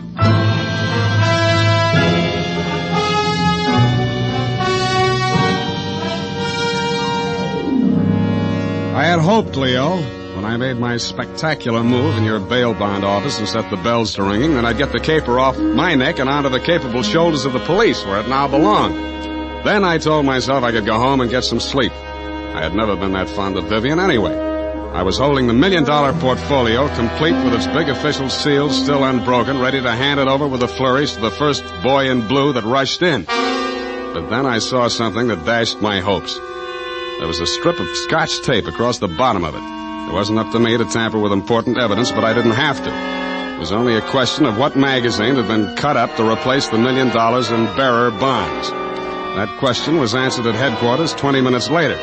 It turned out to be the last 52 issues of Radio Life, which even Captain Walsh of the robbery detail admitted was no help. Neither was Captain Walsh. Now, Spade, in your statement here, you state, so-and-so, Sweet Leilani, and that Rosenfoy did hand portfolio exhibit in question to Leo M. Scarlett, alias Scarlatti, at approximately 10:20 p.m. this date. That's it, Captain. Now, you sure you want to stick with this? You don't want to change any part of the statement? No, I just want to go home and go to bed. I'm afraid you're going to stay with us for a while. Who, me?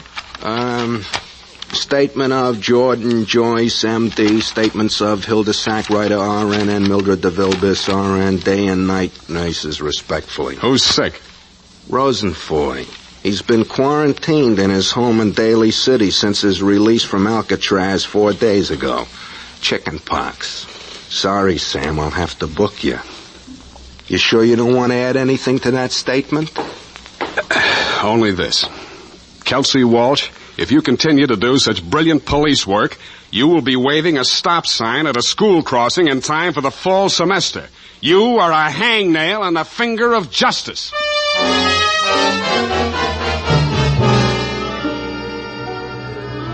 I thought I had been courteous and cooperative, but even so, it was the middle of the afternoon by the time they set my bail. $1,500. That made it light. But I hadn't had time to hang the curtains in my cell when I got even worse news. My bail had been posted by who? Vivian, a banana peel, and the steps of progress. She met me outside. Well, aren't you going to thank me? What for? Getting me in jail or getting me out? Getting you out, of course. It was all the money I had in all the world. Leo's money was impounded, you know. But, Sam, when I thought of what you and I once meant to each other, and maybe we still could. Yeah, well, you'll get your money back. I'm not really guilty. Oh, I know that. What else do you know? I guess it's safe to talk. Leo phoned me today. Where is he? He wouldn't say. Some pay station. He kept putting in nickels. Sam, you've got to talk to him. You've got to convince him it's best to give himself up. Now you're beginning to make sense, sweetheart. But how can I get to talk to him? I've arranged it. He's to meet us at the Club Leilani. You know, where we had our reunion yesterday. That place on Dunbar? Yeah. Oh, that's great. A crowded saloon less than a block from the police department. Besides, the place has lousy memories for me. By the way, did you ever get out of the ladies' room? If you don't mind, I'd rather talk about something else. Okay, let's talk about how do we bring this big secret meeting off in a crowded cafe. Is Leo coming in a false beard? You really think I'm stupid, don't you? I didn't say so. Well, it so happens that the place is closed on Tuesday. See that sign in the window? Closed Tuesday? Mm-hmm. Now, how do we break in? I was counting on you. You're a detective. Can't you use a glass key or something? Did you say that bail bond you bought for me was all the money you had in the world? That's the truth. Then get ready to forfeit it. It's a risk I've got to take. You've got to take. Sam, please, if we ever meant anything Yeah, to... I know. Half Moon Bay. But sometimes I wish we hadn't been childhood sweethearts. Wait here, I'll case the alley.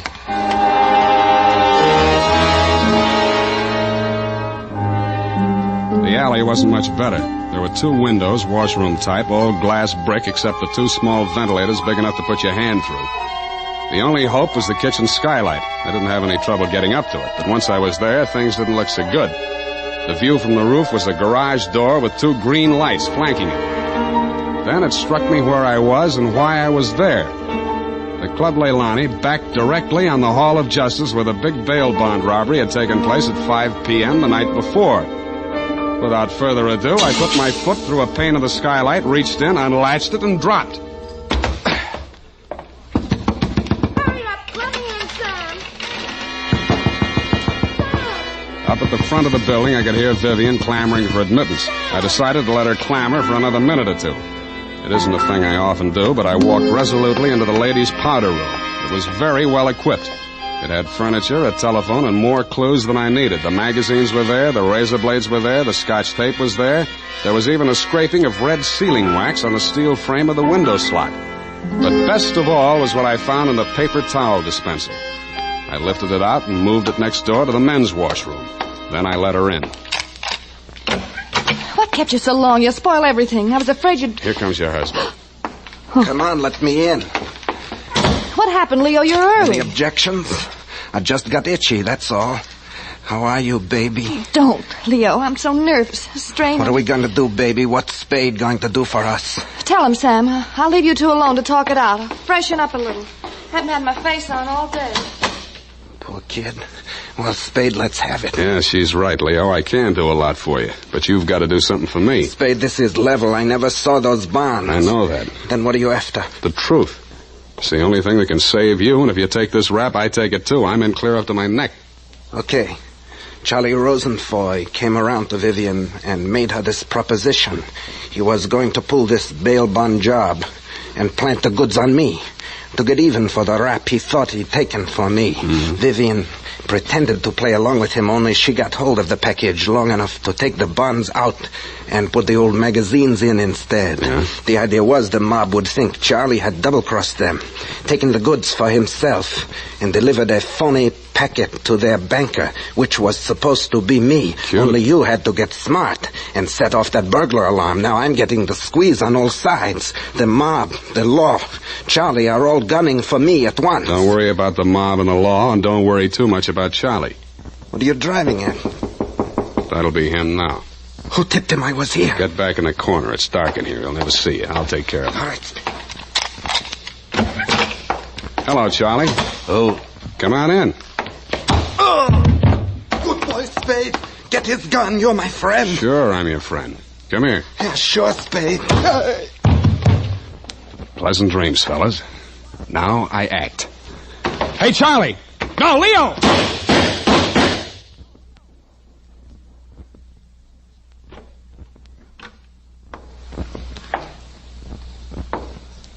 Vivian? Sam? That you? Yeah. The last of your boyfriends. You mean Leo? Charlie? Yeah. They just knocked each other off. Oh, Sam, I can't see. It's dark. Where are you? Right here in front of the jukebox. You sure? Hope to die.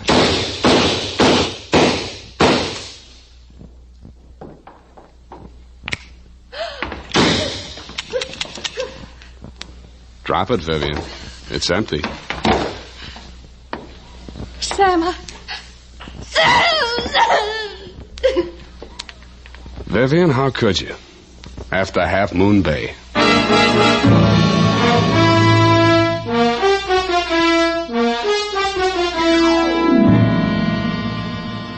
I'm sorry I had to knock you boys out, Leo, but better lumps than bullet holes, eh? After she started wrapping up the caper, it wasn't too hard to figure what she was up to, providing you could keep her smoke out of your eyes. She told Charlie how to operate on you and told you how to operate on Charlie. $1 million for her and 2 dead gangsters lying on the floor of an empty joint where they'd shot it out. The secret of the missing bonds would have to be written off by the police as having died with either one of whichever of you ever had them. Period. End of something. Pardon me, Mr. Spade. I know you're tired, and if you're too brushed, please feel free to elude the whole matter. But Yes, okay, let's do that. thank you. Effie said that you were always glad to qualify any little points that she didn't understand. Mm-hmm. She said that, did she? Yeah, but she also said that quite accidentally that you sometimes leave things out that should be left in. Bernadine, times are very bad. They're cutting salaries everywhere. But where were they during the whole affairs and affair, if you'll pardon the expression? The bonds? In the paper towel dispenser, didn't I say so? Oh, that's what you moved to the men's. Mm-hmm. But how did they get there? In the Walreenies, if you'll pardon the expression. Simple. When the thieves whizzed through the alley after the heist, Vivian had her well-manicured little lunch hook thrust through the window slot to receive them. Oh, that's how the red sailing wax got there. Bernadine, you're spectacular. Now go and type this up. You're making me nervous.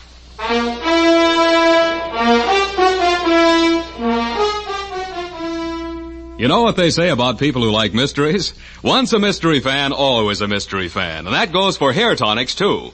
Once a Wild Root Cream Oil fan, always a Wild Root Cream Oil fan. Just try it and you'll see what I mean. Wild Root Cream Oil grooms the hair neatly and naturally, relieves annoying dryness, and removes loose, ugly dandruff. So tonight, or first thing tomorrow, step up to your drug or toilet goods counter and ask for Wild Root Cream Oil. Get the big economy bottle and the handy new tube that's easy to pack when you travel. Also, ask your barber for a professional application of Wild Root Cream Oil Hair Tonic. Again and again, the choice of men who put good grooming first. Well, here it is, Mr. Spade. I hope it's not too erroneous. Oh, I'm sure it's quite offensive. Don't you mean inoffensive, Mr. Spade? Have it your way. I don't want to sound imprudent, Mr. Spade, but I must say that your conduct through the whole thing was very brave and outrageous. Don't you mean courageous? Now I've got you doing it. You're going to be just like Mr. Cummel. Your previous employer, no doubt. Yeah, poor man. You know, he finally became completely erasable. They had to take him away. Mm-hmm. What were his symptoms? Well, when he ordered the puppy biscuits, I thought he was just being concentric. But after a while, he wouldn't answer to anything but Rover. I had to sprinkle his flea powder in the morning, you know? And then he had his little tricks. He always wanted to show off, you know, sitting up and rolling over. He could shake hands, too. What's so great about that? Any dog can shake hands. Yeah, but can you scratch your ear with your foot? If I set my mind to it. Now go home, Bernadine, or I'll report you to the SPCA. You can't frighten me. Effie told me that your bark is worse than your bite. Good night, Mr. Spade. Effie, in far-off Kanab, come home, sweetheart.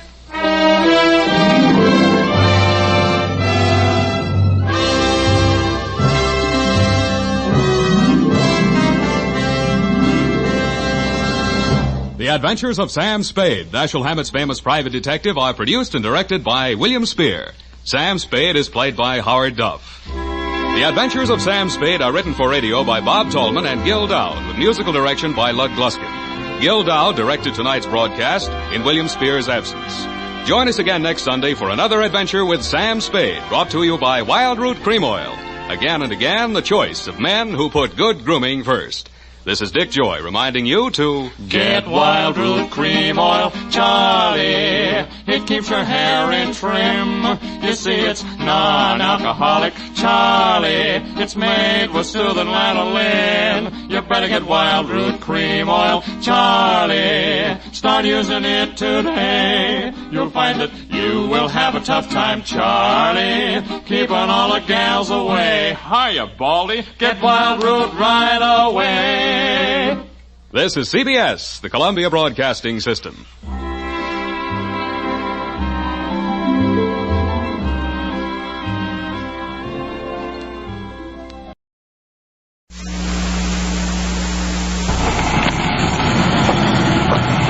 It's 6:30 p.m. and I'm late getting into the police station. Well, frankly, no one will believe me, but I got stuck behind a freight train. Hi, Don. Hi, Al. Is Sergeant Perkins in the office? Yeah, he's in there, and that woman's back again. You mean that someone? The third time this week. She's in the office with him there now. Oh, okay. Oh, by the way, my name's Don Reed, a police recorder.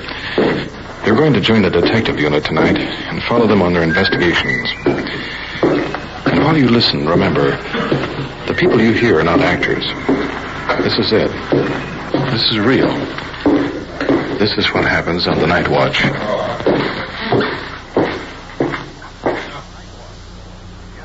Night Watch, the actual on-the-scene report of your police force in action. There are no actors. There is no script. Every voice, every sound is authentic. The investigations are recorded as they actually occur. Night Watch, presented with the cooperation of the Police Department of Culver City, California, W.N. Hildebrand, Chief. We switch you now back to police headquarters and police recorder Don Reed. And we own that house. Here in the Detective Bureau, Sergeant Perkins is taking a complaint from a gray-haired woman sitting across the desk. I'm familiar with this case inasmuch as she has filed several complaints before against the same boy and his family. As I recall, the Juvenile Bureau has never been able to find sufficient evidence to take any action up till now. Well, let's see what the difficulty is this time. Very few people in Culver City. But when we bought that house, from that day to this, if I hadn't been annoyed by this son of his now, who is a moron and strikes me as being a creature of some unusual juvenile depravity. He doesn't seem like a normal creature at all. And he has 2 teeth that stick out like a rabbit. And he does everything he can think of to annoy me.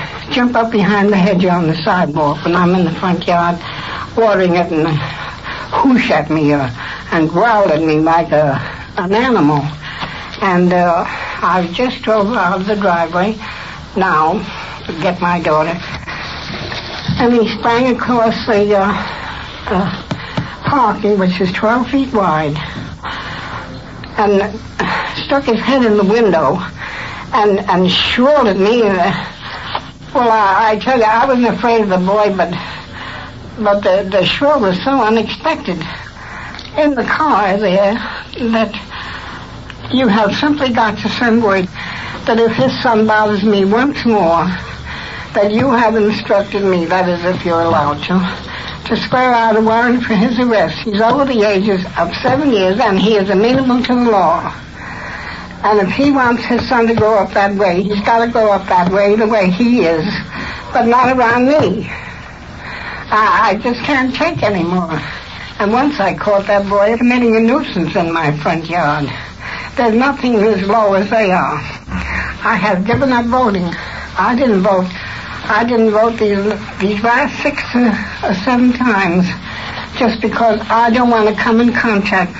Well, it just gives me the cold shivers to go into that place at all. I haven't been in there since. That's over a year ago. That was one time when he came in there in the yard thinking nobody was there, and he committed a plain ordinary nuisance. And I just can't take any more of that. How long ago boy. did this happen? How long ago did this incident happen? Now. Just now. You came right up here. Yes, I came right up here. Well, I'll tell you what we'll do. I'll have Miss Pinkston in the Juvenile Bureau take your report, and they'll follow up and take the necessary action. He can walk on the sidewalk because the parkings are practically dead the way the city don't cut the weeds down, and I can't afford to spend $10 a month to a man to do it. The city should do it. And I think they're mentally, there's something wrong. But you don't know this boy's first name, do you? No, but it's the only boy they have. Okay, we'll talk to him. And if you have any more trouble with him, you let us know. I certainly will. This is the 3rd time I've been up here about that boy.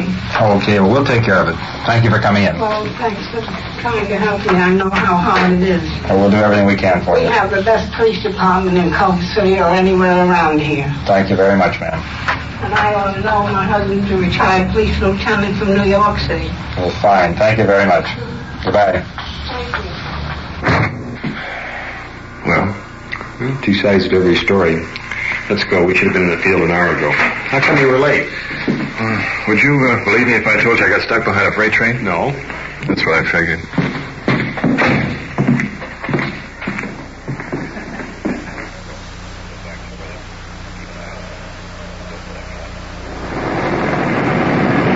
Control 1 to car 50 at 3800 Jefferson. 3800 Jefferson. Northwest corner. Meet the man. Take your 484 reports. KMA 394. Control 1 to 56, come in. 56, go ahead. Control 1 to 56. Unit 52 requesting you meet their unit at Overhill and Denton. Overhill and Denton. They are holding 2 459 suspects. 56 to 1, Roger. We heard their call. We're on our way there now. Get in a minute. Control 1 to 56, 10-4. As you heard, we were en route to this location when we got the call. Actually, we were just cruising when we heard 5-2 reporting to Control 1 that they were holding 2 459 suspects. We decided to roll over there. Incidentally, 459 suspects means burglars. Through the next signal, and we'll be there. Up ahead, a police unit has a car jammed into the curb. Red lights flashing. We're sliding in behind.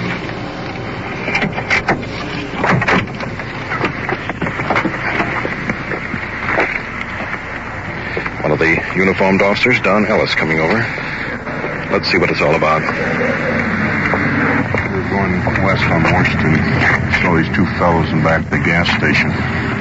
They took off. The car was parked on the side street and jumped the car. We made a U-turn and chased them to here. In the back end of their car is a car radio and air cleaner. And they said they stripped it off the car down here. And one guy admitted, another guy kept on insisting he bought it tonight for $10. They also told us that they stripped some tires off the cars at the same location. They said they were abandoned, so they went ahead and took it. Which is the one that talks? The one on the left. He's just got back with his wife, and he's scared of getting in trouble. We don't know how much trouble he's in, but he's got enough burglary tools and that there thing. And I don't know what they done to the gas station. We haven't had time to check the gas station again. But as soon as they saw us, they hit this car. They said they were in there getting water for the car, but yet the car sitting out in the street. Let's talk to this one fellow. Over to the patrol car. 2 suspects in the back, guarded by Officer Chuck Sarlo. Big fellow, calm, handcuffed. What were you doing back at the gas station up there? We just went in to get some water. For what? That's all for his car. In the back of the gas station? Well, we just came around the back and we were coming out. In the car? Huh? Where was the car? The car was parked right alongside the street. We went to see if the hoses were in. Both of you went in? Why didn't you drive in? We just parked the car on the outside, that's all. Who's the car belong to? His. It's his? Yeah. Okay.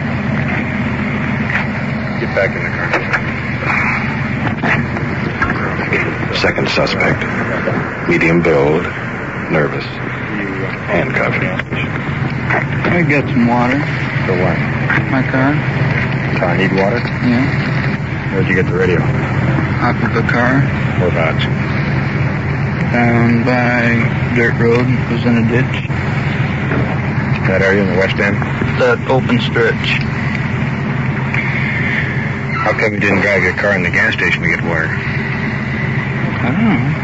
Park it out in the street and then you walk back in to get the water? See if the pumps were open. Why didn't you pull in the gas station? Probably because I had already made the corner. Let's see what you got in the car.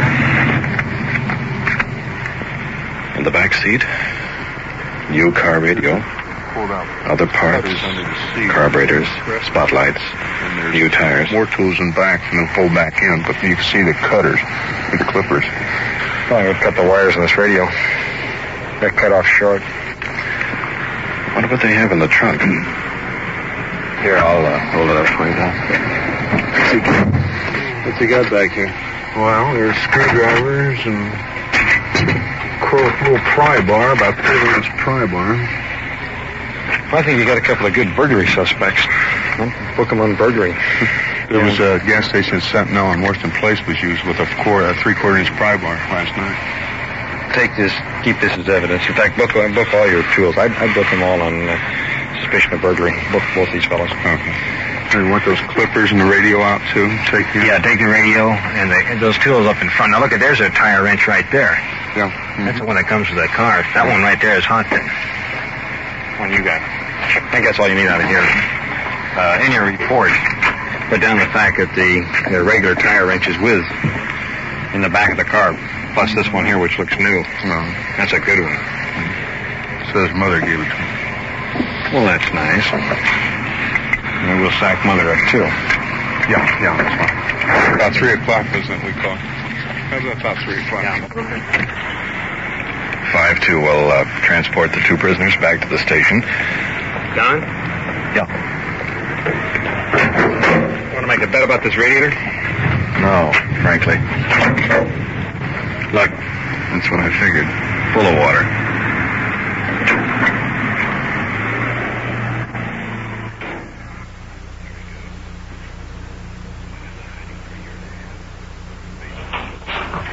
We have another chair over here.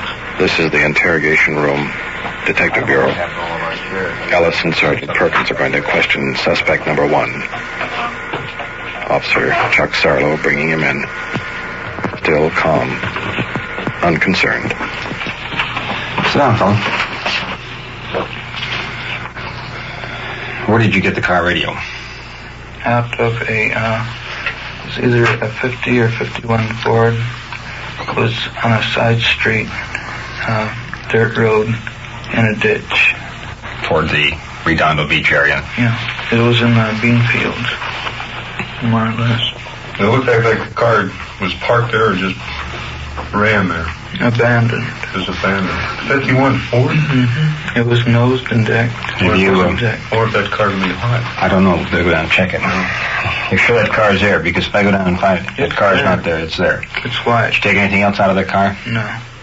Where'd you get the air filter? Oh, that was off this car. Excuse Same me. car? I forgot about How about the tires? No. Now, what about this crowbar you carry? That I carry in my toolbox. Why? Well, if there's a rusted nut on something, I can pry it off. Or to take away grease off of some fitting or something like that. That crowbar fits some of our burglaries. You're in trouble. You've got no business being in a gas station that's closed 3 o'clock in the morning. And that line about wanting water in your car, you'd driven the car in the gas station. You wouldn't have parked it down on the side street. You can cooperate or you don't have to cooperate. It doesn't make any difference to us. Oh, well. The deal is, start from the beginning. He wanted a Ford generator. This generator just went on in his car. And so we went out looking for a generator. We saw this Ford parked down there. And we needed a radio too, so we stopped and got the radio. And we were looking for a generator. And went by the gas station, stopped, and took off again. You guys caught us. What were you doing at the gas station?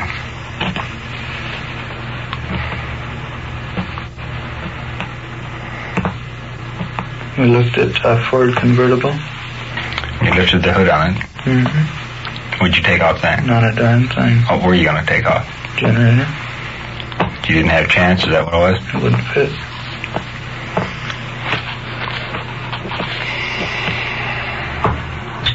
Okay, take him on back.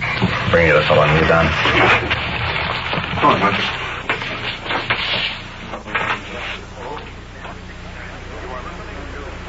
You are listening to Night Watch and following the activities of a detective unit on its tour of duty. The people and sounds you are hearing are real, and the investigations are recorded in the field as they actually occur. We'll bring you the final results of tonight's action at the conclusion of Night Watch. We switch you now back to headquarters, where a burglary investigation is in progress, and to police recorder Don Reed. Sit down, Phil. Suspect number 2. Very nervous. Chewing on a cigar butt. How old are you? 22. Who do you live with? My wife and son. How old is your son? 3. You know what you've been booked on?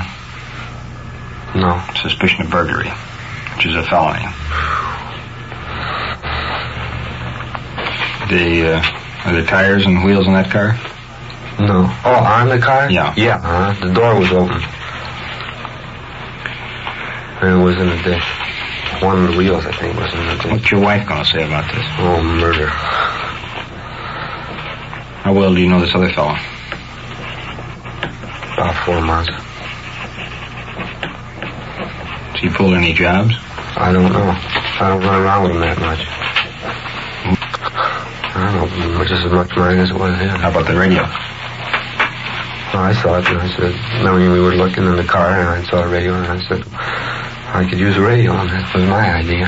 Did you contact him about this getting a generator? No.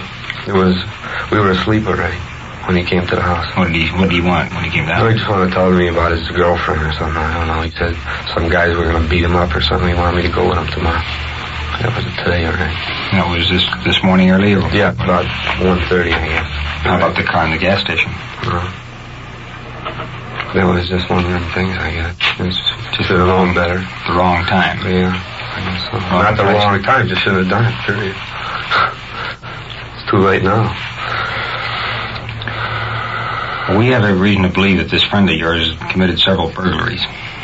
And right now you're stuck with him on it.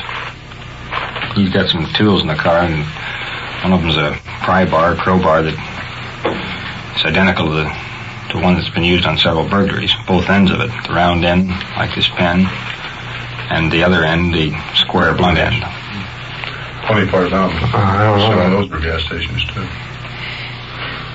Now, we feel we have sufficient evidence to book him on burglary. And because you're with him in back of a gas station, we think we have sufficient to book you, too. And to get a complaint on it from the district attorney, which is a felony charge. What'd your wife say about you leaving tonight? Did she say anything?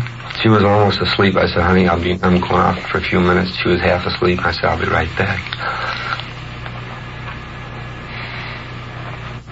Looks like your wife's going to get the wrong end of this whole deal. Yeah, I know. We were going to take the kid out to the beach tomorrow, too. Ellis, you want to take the key to his car and his money here down to his wife. While you're there, check the car they stripped and get the license number and what other information you might need. We're going to book them both on suspicion of burglary. Yeah.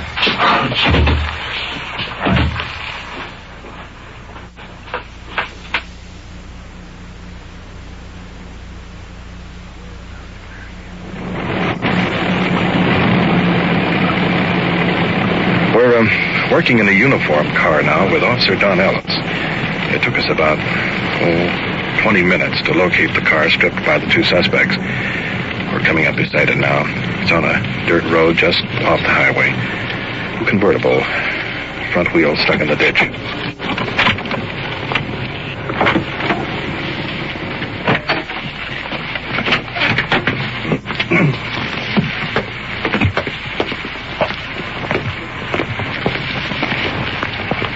What do we got?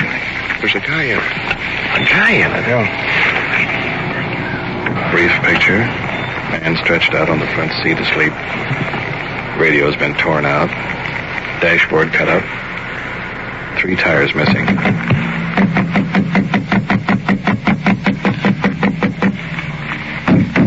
Boy, this guy's really asleep in there. Come on, wake up, pal. Waving that flashlight didn't do any good. He opened his eyes. Did he? Hey!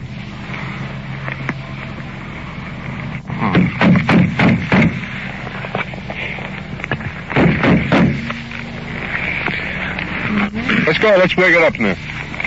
Yes. What did he say? Come on, sit up there, boy.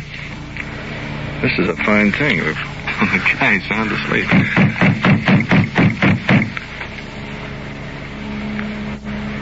He's got the car door locked on both sides. Let's open the door. Now he's stirring around. No, he isn't. He's turning over and going back to sleep. Now we're going somewhere. Yeah. Yeah. Now we'll move around the other side of the car. He's opened the latch on this side. Let's open the door on the other side. This one's all jammed in here. Now we'll get around to this side of the car now. Playing games here. Is this your car, Phil? Right. Huh? That's right. Your car. You there all night? Yeah.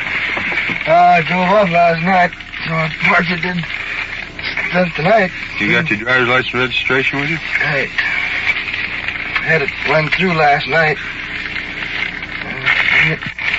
Somebody. Well, they got that side.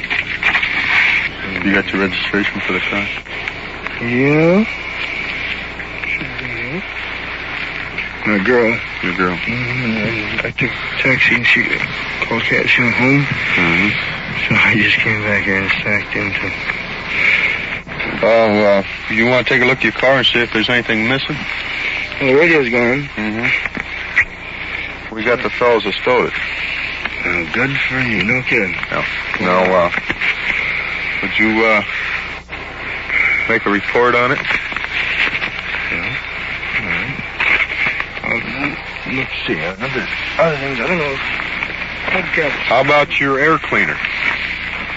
Well, I doubt if there's anything in there.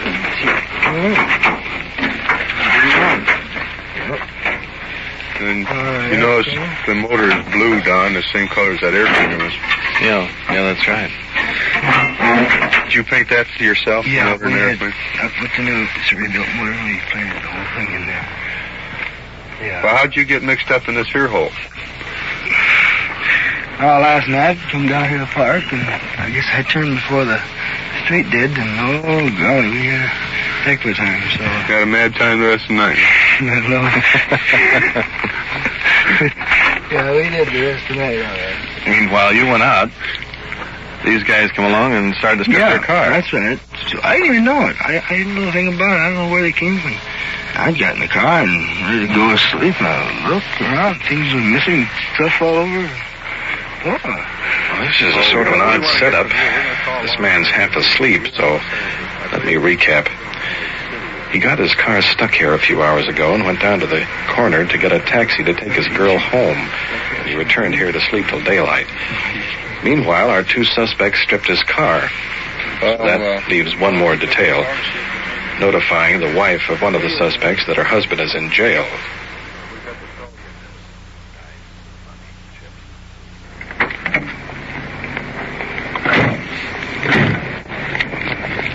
It's getting very late now.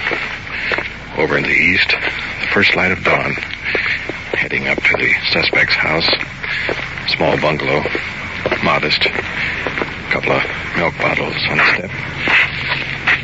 Sign on the door. Absolutely no solicitors. Do not knock.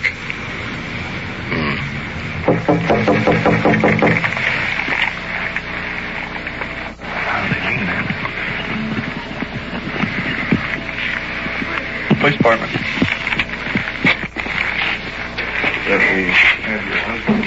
Wife. Night clothes. Bewildered. Suspicion of burglary. Suspicion of burglary? What did he do? Try and rob a store or something? No, was with a fellow and got some tools that matches on different burglaries that we have been looking for, but he has them there trying to get a car radio. A car radio? Where is he at? Culver City. Oh, Culver City. Trying to make it easy as possible. Just mentioning the car radio. Nothing else. So there's money down to you, so you'll have that. I'll have to have a receipt for the money. What should I write out? Receipt $10.20. Keys and money on the table. Wife writing a receipt. Culver City, please.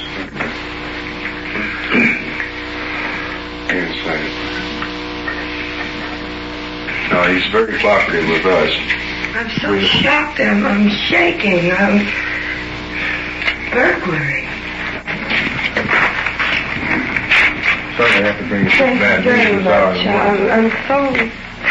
Half asleep mixed up. We understand you. I don't even know what to say. I've never had this before. I'm just so shaken up and so... They admitted to take a radio. People hold up stores. They hold up banks. They hold up... they go rob houses for money. I don't know, a car radio. He'll serve time in jail yet for stealing a car radio. Oh, God.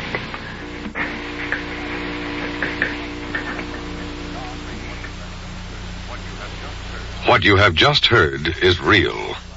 Every voice, every sound, recorded just as it occurred on the night watch.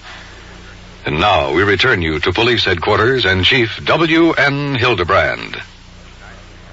Tonight we have heard another set of problems facing the police officer of today. In the first case of the woman filing a complaint may seem very unimportant to many people in the overall picture of police work. But to her personally, this represented a major problem in her life, and consequently an investigation was conducted. However, no evidence was uncovered to warrant action of our Juvenile Bureau. The final investigation involving two men booked on suspicion of car burglary. They confessed their part in tonight's case and also of participating in another similar event, of which they were found guilty, the maximum penalty being 1 to 15 years in the state prison. Night Watch is brought to the air through the cooperation of a great many people, including suspects themselves, because many of them realize their mistakes and are willing to allow their stories to be brought into the open in hopes of deterring some other person who may believe he can get away with it. If we can reach just a few of these people and bring home this message, then there is a meaning, a purpose to Night Watch. Thank you, Chief Hildebrand. You have just heard on-the-scene reports of your police force in action. Every voice, every sound has been real. Night Watch, brought to you through the cooperation of your police department of Culver City, California, is produced by Sterling Tracy and Jim Hadlock, with technical advice by Sergeant Ron Perkins, and is described in the field by police recorder Don Reed.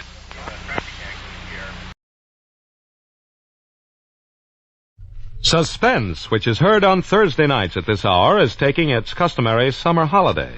Suspense returns to the air 5 weeks from now on Thursday, August 31st.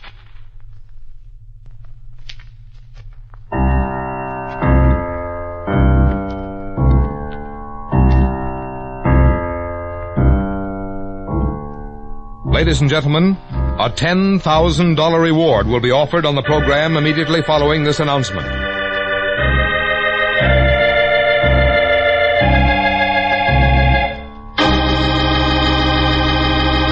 You out there, you who think you've committed the perfect crime, the perfect murder, and that there are no clues, no witnesses, that your identity is unknown. Listen. Somebody knows. Yes, you, wherever you may be, no matter where you're hiding. Somewhere, sometime, someone listening to this program is going to bring you to justice. Yes. Somebody knows.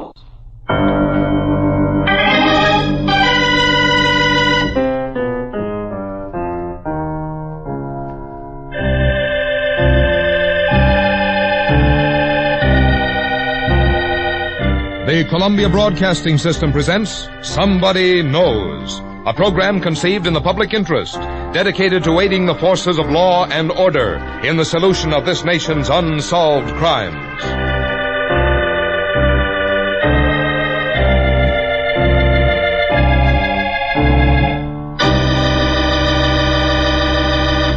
Ladies and gentlemen, we're going to recreate for you tonight all the known facts in an actual unsolved murder. Somewhere, someone among you has had contact with the killer, or killers. Someone whose identity need never be known, has seen evidence or possesses information that can lead to the solution of this crime. In the public interest, the Columbia Broadcasting System offers a $5,000 reward for information leading to the arrest and conviction of the killer in this unsolved murder.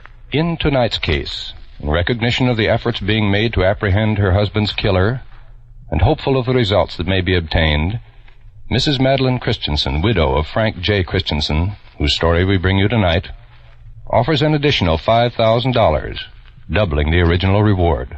This makes a total of $10,000 in rewards for information leading to the arrest and conviction of the killer or killers of Frank J. Christensen.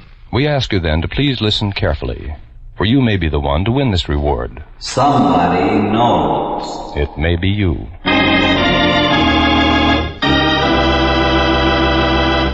Now we open the files on one of this nation's unsolved murders. It's file number 49-104 from the records of the state's attorney's office in Cook County, Illinois. The unsolved murder of Frank J. Christensen.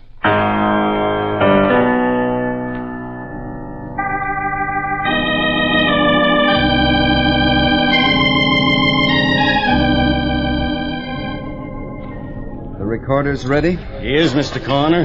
Have these proceedings read into the record? Yes, sir. Office of the Coroner, Cook County, Illinois.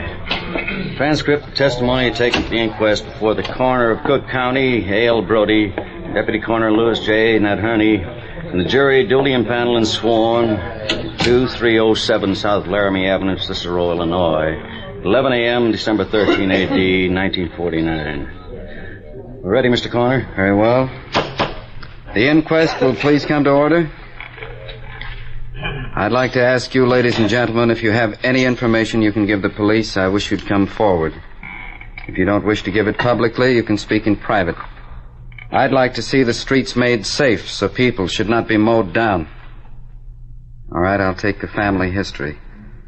Mrs. Christensen, will you please step up? Yes, Mr. Coroner. Swear the witness in. All right, Mrs. Christensen. Raise your right hand. Yes, sir. At 11 o'clock in the morning, December 12th, 1949, in the somber atmosphere of Raleigh's funeral home at 2307 South Laramie Avenue in the town of Cicero, state of Illinois, a man's life and death are being probed. Your residence. The life and death of a man named Frank J. Christensen. Yes. You are the widow of Under the Frank skillful J. questioning of A.L. Brody, coroner of Cook County, many pertinent facts are being brought to light. Let's examine them in reference to the case which we're bringing you tonight.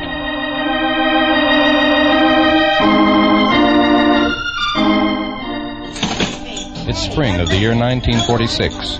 Two men enter a candy and school supply store in the immediate neighborhood of a high school in the town of Cicero, western suburb of Chicago. They stand to one side looking over the crowded store. Well, Leo, what do you say? I wouldn't have believed it, Chris. Slot machines and school stores. Fine education for the kids of Cicero, isn't it? Learning how to operate those one-armed bandits. Tossing their lunch money into the syndicate's payoff pot.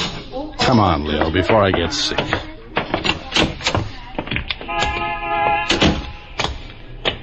You know, that's not the only school store I've seen those machines in, Leo. They're spotted in dozens of them. What's it mean, Chris? You said the syndicate? Yes, it looks to me like the syndicate's moving back to Cicero. Something's got to be done about it. That's almost impossible. Where'll they get witnesses willing to stick out their necks far enough to testify? He's going to be crazy enough to put himself on a spot with the hoods from the syndicate. Leo, I believe that some of the Capone gang have returned. They're operating openly without much hindrance from the law. And if they're allowed to continue, this means returning to the days of gangsters, hoodlum killings, and terrorism. But with God's help, I'm going to put a stop to it. On August 26, 1946, as assessor and village board member, Frank Christensen forces the Cicero Town Board to call a special meeting in order to have a showdown on the gambling issue. An hour before the meeting is to convene, Frank Christensen's in his office, looking over the directive that he and Leo Kaspersky have prepared for the town board. He's almost finished when the door to his office opens. Christensen? Yes, that's right. What can I do for you? He's here. Come on in. Yeah, sure. You going to the town board meeting, Christensen? I am. Why do you ask? Planning on introducing that resolution you and Kaspersky cooked up about gambling? What's your interest in that? Maybe we don't want you should get yourself in trouble. Who sent you here? What difference does it make? Maybe you better just lay off. Well, if that's all you've got to better say... listen, Christensen. Wouldn't do you or Kaspersky any good. It got out that you're both taking a payoff from the syndicate. That's a lie. Who cares?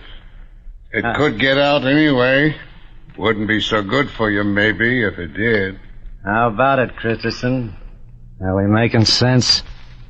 Some 30 minutes later, at the meeting of the town board in Cicero, Frank Christensen gives his answer to the two men who had paid him a visit in his office. That it was necessary to file a directive in order to have this board bring into the open the widespread gambling and operation of slot machines now taking place in Cicero. Every day, every one of you must have seen these slot machines in open operation. The board has received letters and complaints from mothers of young children, from the clergy, from employers. It's gone so far that the Chicago newspapers have printed lists with the names and addresses of handbooks and dice games operating in Cicero. Now, just a minute, Christensen, just a minute. The gambling detail investigated those addresses given by the Chicago papers. It didn't find a thing. Well, then, mister, the gambling detail ought to take a lesson from Cicero's high school kids. They can walk into their school stores and play the slot machines 24 hours a day. If the gambling detail can't find what these kids can find, then there's been a complete breakdown of law enforcement in this town. Now, see here, And that's why Supervisor Kapersky and I demand that the town board take immediate action to suppress gambling and slot machines, and not to stop until the gambling syndicate's been driven out of Cicero.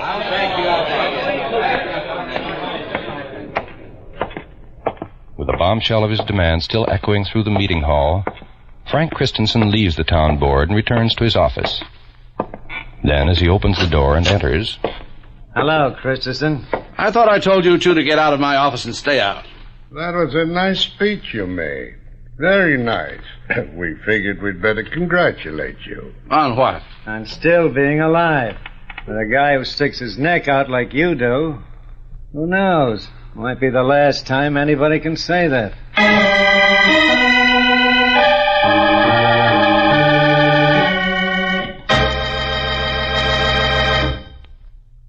If you have a job to be done, try giving it to a physically handicapped worker. Your state rehabilitation agency has done a wonderful job of training disabled workers, many of them veterans, to do a specialized type of work in many different fields. When you hire a physically handicapped worker, you will do him a great service by boosting his morale, and you'll be doing yourself a good turn by acquiring a well-trained, efficient employee. The next time you need someone to do a good job, contact your state employment office and ask for a physically handicapped worker.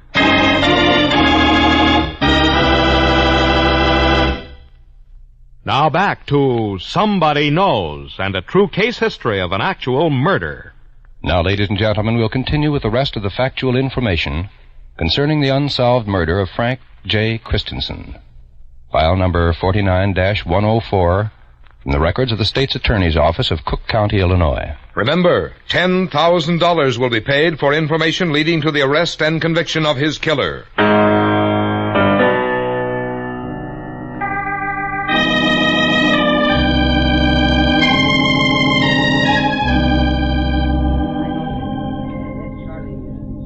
What is your name?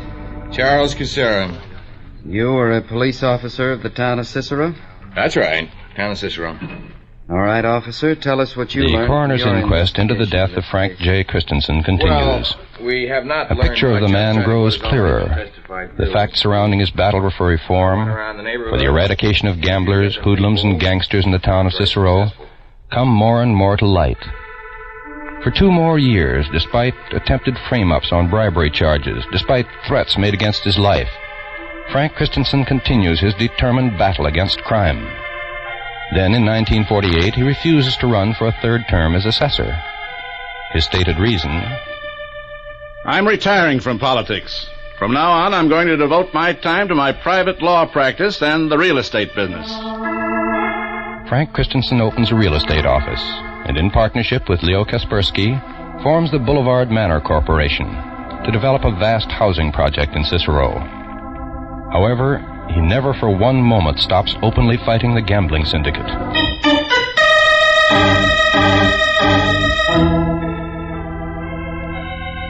It is now 6:30 on Friday evening, December 9th, 1949. In the modest 4-room apartment at 1637 51st Avenue in Cicero, Frank Christensen and his wife, Madeline, are having dinner. Are you working again tonight, Frank? That's right, honey. Don't you think you've been working much too hard lately? Between your law practice and Boulevard Manor, you've been at it day and night. It's too much for one man. You know, you're making it sound so tough, you almost convinced me to drop some of it. I only wish I could. Do you really? No. No, I think I know pretty well what makes you tick, Frank. And I wouldn't want you any other way. Yeah, you better not. Well, anyway, it'll only be for a couple more days. Then we'll be off for the farm. And you know what those Tennessee vacations do for me. All right, Frank. I'll be good. Does that mean I can depend on your leaving the Novena services on time tonight and being home when I get here? Only if you promise to pick up the papers. Honey, you just made a deal.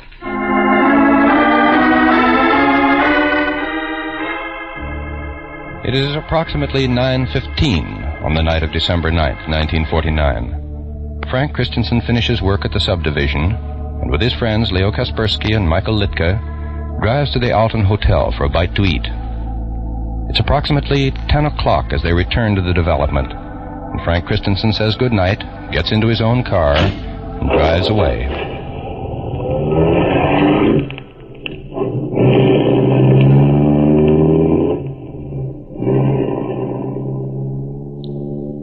At 10:07, two cars speed down quiet residential 51st Avenue in Cicero.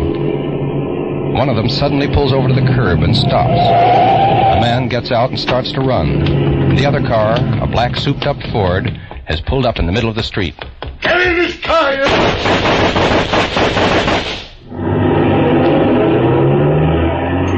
At that moment, in the apartment of Mr. and Mrs. Joseph Mack, in-laws of Frank Christensen, at 1640 51st Avenue. Joe, were those shots? Well, I'll take a look outside.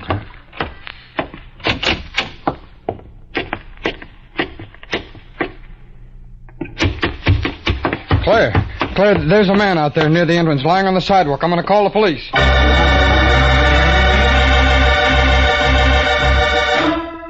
The minute this call is completed, Joseph Mack runs back outside. His wife stands at the window, watching, waiting for the police cars to arrive. She glances from time to time at the motionless figure lying near the vestibule. There's something about it that seems vaguely familiar. Then a dawning, growing certainty comes over her, and she runs to the phone.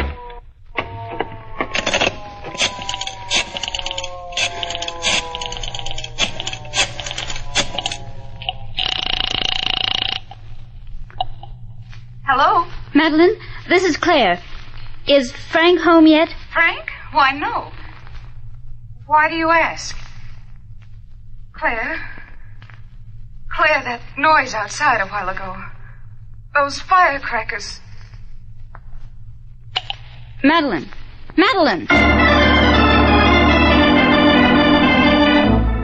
As the arriving police officers examine the body on the sidewalk outside and wait for the ambulance, the front door of the apartment building at 1637 51st Avenue bursts open. Mrs. Frank Christensen runs frantically across the street. Is it Frank? Who's it? Is it Frank? Joe, tell me, is it... I thought I heard firecrackers. Frank, speak to me. Speak to me, Frank. Here comes the squad roll. We better get him to the hospital fast.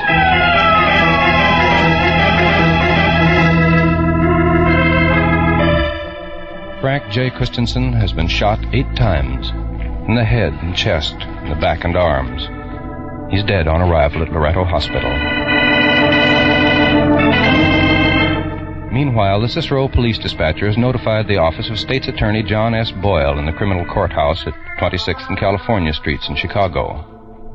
Sergeant Nick Disseldorf, aide to Captain Daniel A. Gilbert, chief investigator, sets in motion the smoothly operating, efficient machinery of the criminal branch of the State's Attorney's office.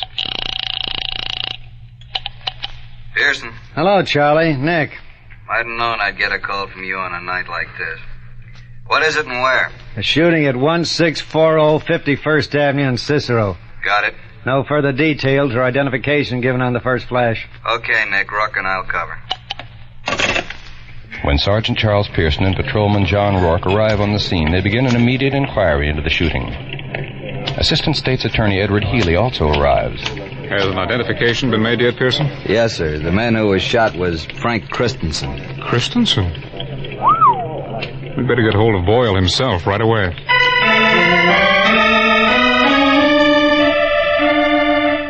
State's Attorney John S. Boyle is notified and arrives at the scene with his first assistant, Edward Breen. Captain Dan Gilbert and Sergeant Disseldorf also arrive. Within an hour, the State's Attorney has over a dozen men on the spot. The investigation into the killing of Frank J. Christensen begins. An investigation that will not end until it's closed by a conviction.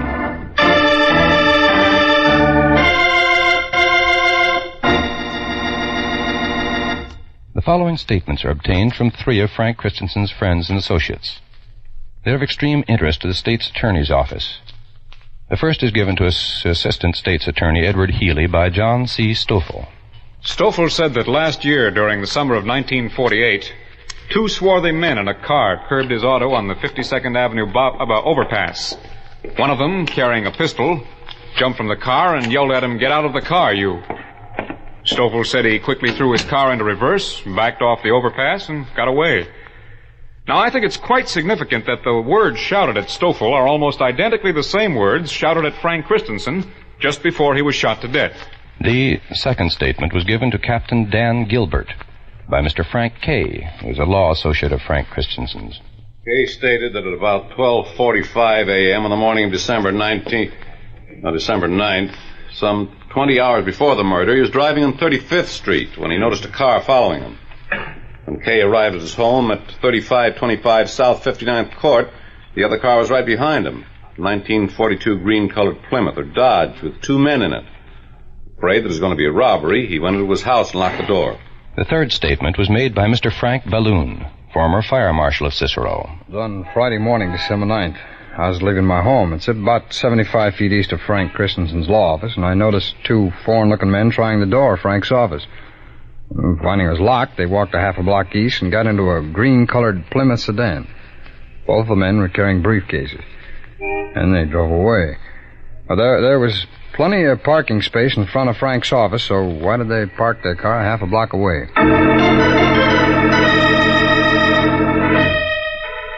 At 5 p.m., Saturday, December 10th, a man telephones Captain Gilbert. He says that he has some information regarding the death of Christensen. Sergeant Pearson leaves immediately to pick him up.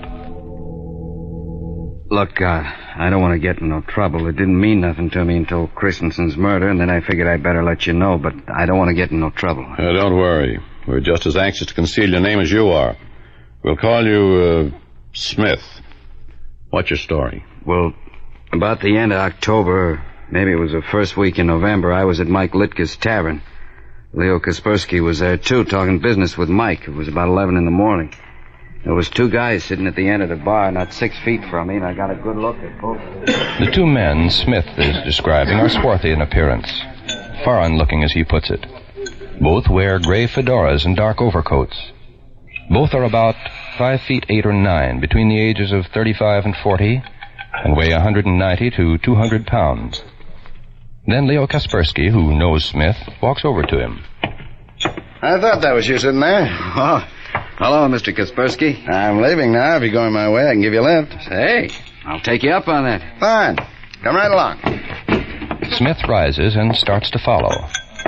Then he notices that the two men seated at the end of the bar are staring after Kaspersky intently.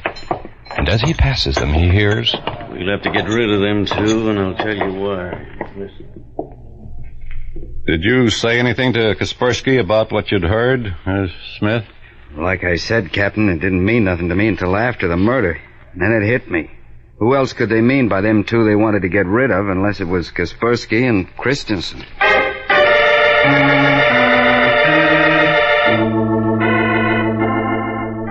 The intensive investigation into the death of Frank Christensen is pursued relentlessly by the state's attorney's office, the Cicero police under Chief Chris Rooney. But no clear motive for his killer can be ascertained. No suspects uncovered. No clues as to the possible identity of his slayer or slayers.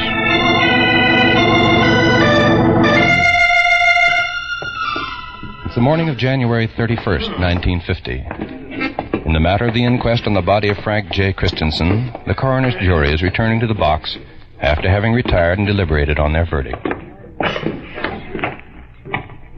Have you, gentlemen of the jury, agreed upon your verdict? We have, sir. We find that the said Frank Christensen came to his death on the 9th day of December, A.D. 1949, from multiple gunshot wounds. Said wounds received from the pistol or revolvers held in the hands of two unknown persons. From the testimony presented, we, the jury, find said act to be murder and therefore recommend the police to apprehend said unknown persons, and when apprehended, they be held to the grand jury until released by due process of law. Is that your verdict, gentlemen? Yes.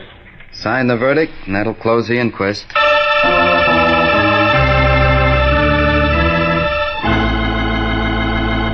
Now listen carefully, please. Listen, all of you, wherever you may be.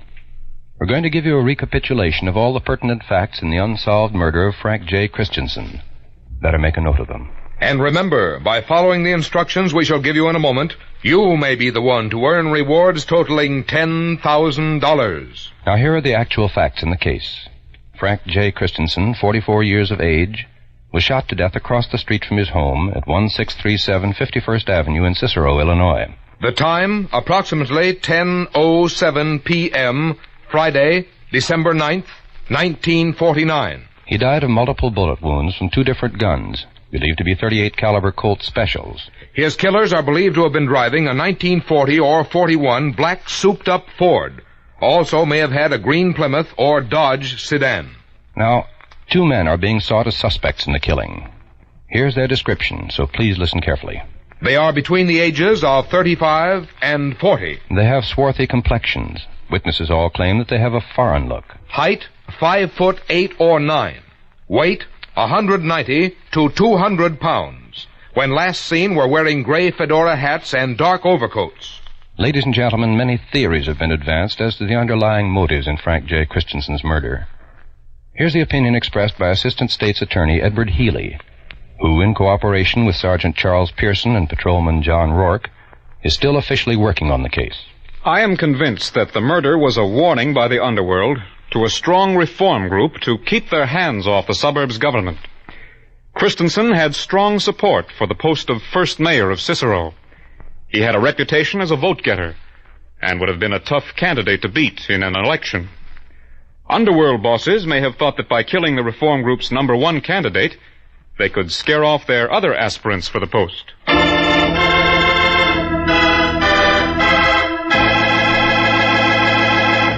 Ladies and gentlemen, if any of you possesses information, and please don't send guesses or hunches, but actual, authentic information, follow these instructions so that your name and identity need never be made known unless you wish. Now listen very carefully. Write your information on a plain sheet of paper. Do not sign your name. Instead, sign it with 6 numbers, any arrangement of any 6 numbers. Then tear off a blank corner of that paper with a ragged edge. Write the same 6 numbers on that corner and keep it. Mail the rest of the paper with the information to Somebody Knows, Hollywood, California. You need tell no one what you have done. Mail your letter to Somebody Knows, Hollywood, California. And if the information you've supplied leads to the arrest and conviction of the killer or killers of Frank J. Christensen, we'll announce your signature number on this program. Then, if you don't want your name to be known, go to your lawyer or your doctor, your priest, minister, or rabbi, and have him present the torn corner of the paper to any CBS station. In this way, you won't have to appear in person. If the torn corner matches the original paper containing the information, the $10,000 in rewards will be yours. Remember, you, wherever you are, you whose name need never be known, you may earn a reward of $10,000.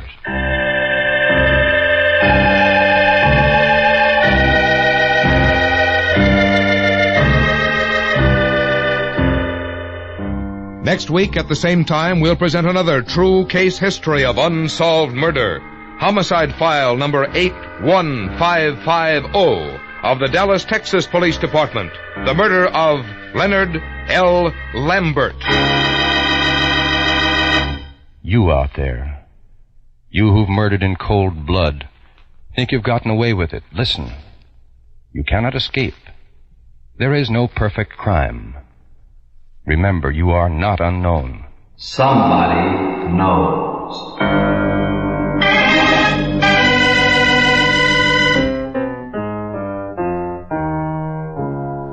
Tonight's case was written by Sidney Marshall from information in the files of the State's Attorney's Office of Cook County, Illinois. Research was by Maurice Zimm. Music was composed and played by Milton Charles. Somebody Knows is a James L. Safier production in association with CBS by arrangement with the Chicago Sun-Times and is based on a copyright owned by W.L. Finstad. It was narrated and directed by Jack Johnstone. In order to be eligible for the $5,000 reward and the additional $5,000 reward that will be paid by Mrs. Madeline Christensen, a total of $10,000, letters containing actual, authentic information leading to the arrest and conviction of the killer or killers of Frank J. Christensen must be addressed to Somebody Knows, Hollywood, California, and postmarked not later than midnight, August 20th, 1950. Arrest of the guilty person or persons must occur within 90 days of that date, and conviction must be within 1 year of tonight's broadcast. If more than one person gives the information leading to conviction, our judges will divide the two $5,000 rewards among them in proportion to the importance the judges attach to the facts supplied. And in this, the decision of our judges will be final. Until next Thursday at the same time, this is Frank Goss saying good night, and remember, somebody knows. You'll always experience a top-rating thrill when Casey, crime photographer, embarks on a new adventure each Thursday night on CBS. Casey, crime photographer, is the man who uses his news camera instead of a gun when a criminal's at large. And often enough, his girlfriend Anne and his slow-talking pal Ethelbert fog up his plates more than the criminals do. For the fast action and lively dialogue of crime photographer, stay tuned, for Casey comes along immediately on most of these same CBS stations. This is CBS, the Columbia Broadcasting System.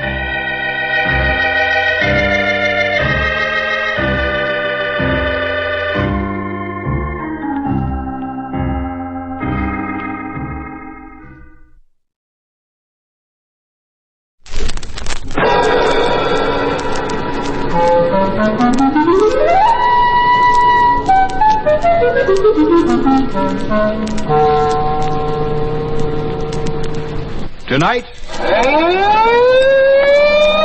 Police Blotter, starring Bill Zuckert as Sergeant Brad Peters. Name? Kenny Reynolds. Address? 1121 Dorchester. Charge? Murder.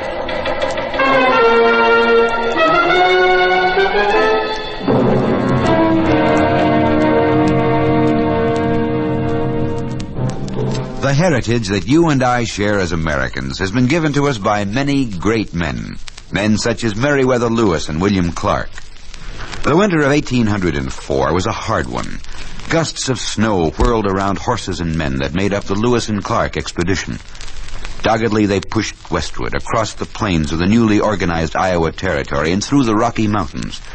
Day after day, Clark noted watersheds and trails, while Lewis sketched them in on the map. 2 more winters passed before they returned, but they had reached the Pacific and claimed the vast, sprawling Louisiana Territory for the United States. They had opened up a whole new country for those who would follow. Their courage helped to build your America. It's part of your American heritage. Good evening.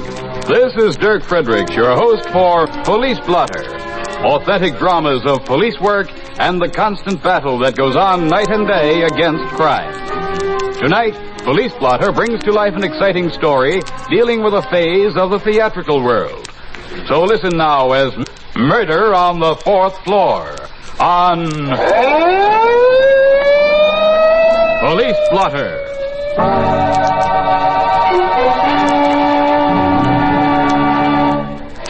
I'm Brad Peters, Sergeant, Homicide.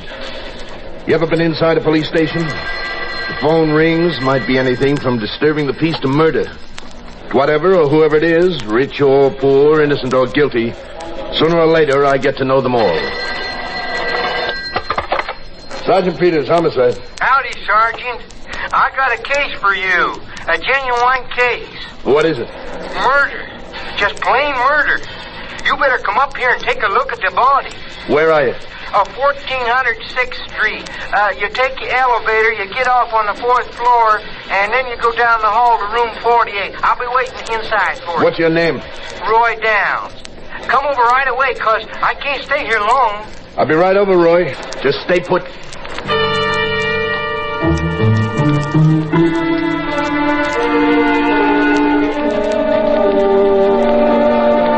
Room 48, according to the printed letters on the door, was the office of Marvin Jackson, casting agent. As I approached it, the door opened. Oh, howdy. A 6-foot cowboy in buckskin pants, fancy embroidered blouse, and a 10-gallon hat motioned to me to come in. Well, I'm glad to see you're kind of prompt, Sergeant. Where's the body? Well, this here is what they call the outer office. Now, behind that door there is a private office. You'll find him in there. All right, come along. Yeah. Well, what for? I seen him already. You ain't afraid of a corpse, are you, Sergeant? I just want your company.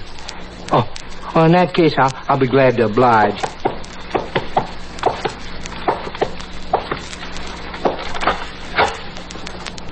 There. That's the way I found him. Sitting behind his desk with his head down like he was taking a nap. Mm-hmm. How did you know he was dead? Well, I went over and touched him on the shoulder. When he didn't move, I shook him. Then his head fell back. He was shot through the heart. Is that Marvin Jackson? See nobody else. He can't say a word now, but you should have heard him when he was alive. The smoothest talker I ever met up with. What? He could talk an Indian out of his tomahawk. Did you do any business with him? Well, not yet, but he kept promising he'd make me another Will Rogers, you know, swinging a lariat and chewing gum and saying funny things, you know, like everybody's always talking about the weather, but nobody ever does anything about it. Yeah, that's pretty good. Well, in fact, now, I give him $200 to get a feller to write me those funny things. And then he was going to book me in a show. Well, it looks like you lost out. Well, that's what made me come up here. I was getting tired of being put off. I made up my mind he was going to give me that booking or give me my money back. You quarreled with him? I didn't have a chance. When I walked into his private office, he was dead. Uh-huh. I imagine you're a pretty good shot. Oh, hey, now, don't you go planting this on me. You can search me. I don't carry a gun. Could have tossed it out the window. Now, that's just why I didn't walk out of here. I didn't want to be suspected. If someone saw me, they'd sure tell the police I did the smart thing. Maybe. Oh, now, look here. Was anybody in this office when you came in? It was empty. How about his secretary? Well, he runs this office all by himself. His show people sit in the outer office, and he calls them in one at a time. Then there's no one to prove that he was dead before you came in, huh? No. Hey, wait a minute. I just remembered. What? When I came off the elevator and walked down the hall, a girl came out of Jackson's office. Do you know her? No. What did she look like? Tall or short? Fat, thin, young or old? Oh, she was a young'un. All right, what was she wearing? Oh, I can't remember. Roy, are you making this up? No, I give you my word. I saw the girl coming out of Jackson's office. I did. You don't remember a single thing about her? Well, yeah. I guess I do. What is it? She had the prettiest legs I ever seen. In New York.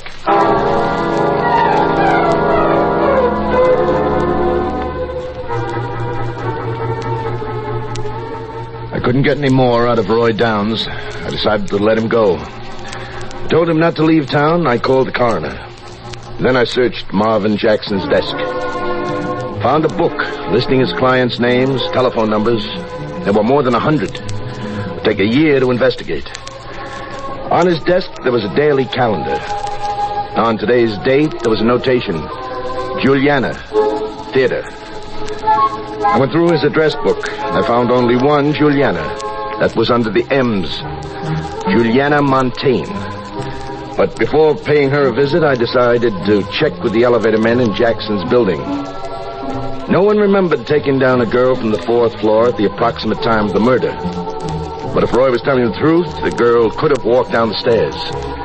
The description was worthless. I headed for the fashionable district where Juliana Montaigne lived.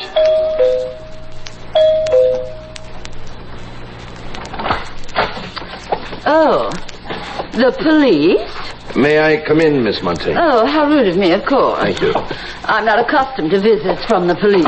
I came to see you about Marvin Jackson. Oh, is he in trouble again? I'll call my lawyer and have him bailed out. Well, that's not quite possible. Don't be silly, I can afford it. Perhaps you don't remember me, Sergeant. Doesn't the name Juliana Montaigne mean anything to you? I was a star when I was 20. Musical comedy. Retired now. Oh, yes. Oh, we must get Marvin out. We're going to the theater this evening. So I gathered from his desk calendar. Such a dear boy. He knows how to cater to a woman. Order the best food and the best wine, you know. And you pick up the check, huh? Certainly. I do so enjoy his company. Well, I'm sorry, Miss Montaigne, you won't be enjoying his company anymore. Marvin has been shot. Killed. Oh, dear. No, that's terrible, simply terrible. I was so looking forward to this evening. It was to be a sort of reunion. Reunion? You see, we had quarreled. He said he needed money. He wanted me to lend it to him, and I refused.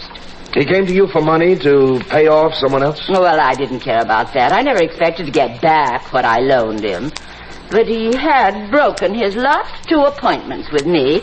I found there was a young girl involved. What was her name? Gloria. Mm-hmm. His second name? I don't know. He had been dating her? Yes. I told him frankly if he didn't give her up, he'd get no more help from me. And he gave her up? So he said. That's why I bought the theater tickets. We were going to celebrate. Miss Montaigne, have you any idea to whom he owed that money? Not at all.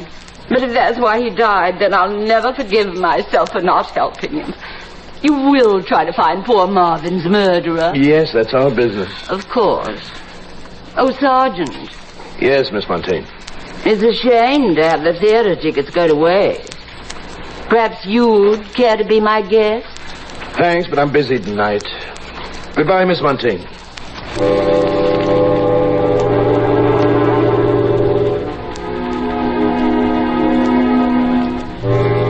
Juliana didn't strike me as the type who would be jealous enough to kill. I decided to check on her story about Gloria. I went back to Marvin's office. I checked his black book. I found 4 Glorias listed, and I called the numbers. 1 was out of town with a show. 1 had gone back to Indiana. Another was working in a department store. And the 4th, Gloria Clinton, was at home. So I went over. She was a dark-haired girl, about 18. Yes? Are you, Gloria Clinton? That's my stage name. My real name is Gloria Beagle. Uh-huh. What show are you in? I'm not working now, but my agent's negotiating for a part in a new show. Marvin Jackson, your agent? How do you know? Well, I found your name in his book. He must have hundreds of names there. When did you see Marvin last? 3 days ago. He asked me to meet him at a hotel. We went dining and dancing. We went to the Scarlet Slipper Club and we drank real champagne. Who paid the check? Well, he did, of course. I told him he didn't have to take me to such expensive places. Gloria, was that your first date with him? Well, he took me out twice before, always to some fancy place. You sure you weren't in his office today? Answer my question, Gloria. No, I wasn't. He told me not to bother coming up. He said as soon as he got news about the new show, he'd call me. Is anything wrong? Well, you better get yourself another agent. Marvin Jackson is dead. Dead? He had an accident? He was shot. Shot? Well, who did it? We don't know yet. But a cowboy saw a girl come out of Jackson's office. Girl with pretty legs. That description could fit you, Gloria. Well, thank you. I mean, about having pretty legs. That's when Marvin was sure he'd get me in a show, but I haven't been near his office for weeks. Did he by any chance tell you that he owed somebody $500? No, all we talked about was show business. Mm-hmm. Gloria, what shows have you been in so far? None. You ever been on the stage? No, sir. Where you from, Gloria? Alabama. Been long in town? About 3 months. Did you give Marvin Jackson any money to get you a job? Now, why should I do that? He's supposed to get me a job for free, and then I pay him 10%. Okay, Gloria. I may get in touch with you again. What for? You never know.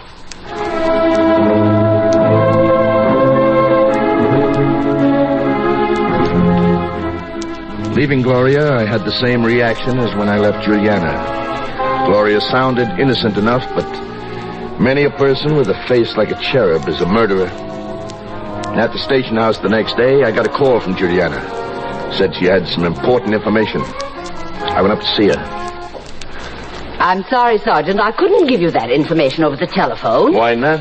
I just happen to value my life. I don't get it. Haven't you heard of wires being tapped? Oh, I don't think you need worry about that. Well? Remember my mentioning the fact that Marvin wanted me to lend him some money? $1,000? Yeah, and you turned him down? Yes. I know now why he needed the money. Why? To pay off a debt. He gambled, you know. Who did he owe it to? Frankie Hines, a racketeer.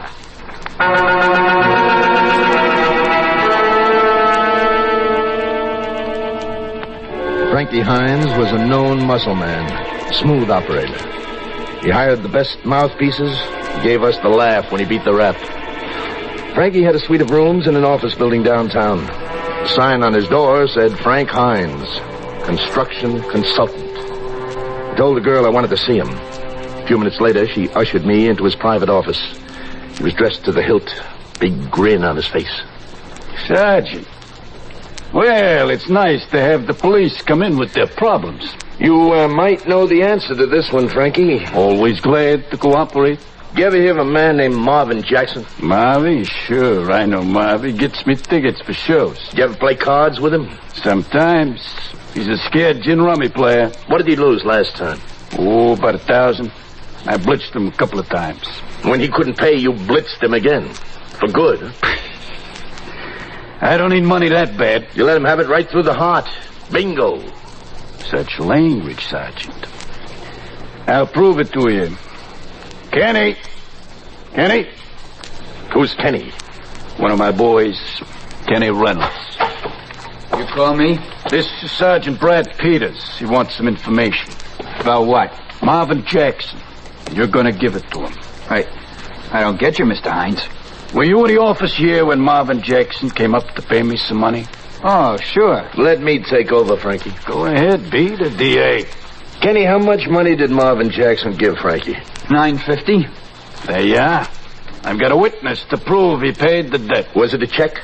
He gave Frankie 9 C-notes and a 50. Anything else you want to know, Sergeant? Yeah. Would you have any idea who would want to bump off Marvin Jackson? Nope. You come to the wrong place. A girl came out of his office right after it happened. Do you know any girl who was sore at him? He was quite a chaser. This one had very pretty legs. Well, one sure thing couldn't be my secretary. Sorry, you won't find anything here.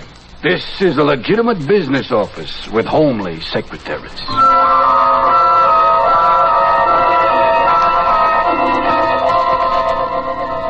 Every lead ended up at a stone wall. I'd have to check every name in Marvin Jackson's book. As I thumbed through the pages, wondering where to start, phone rang at the station house. Sergeant Peters, homicide. Oh, howdy, Sergeant. I got another case for you. Who are you? Well, don't you remember? I'm Roy Downs, a cowboy. Oh, yeah. Yeah, all right. What is it this time? Just plain murder.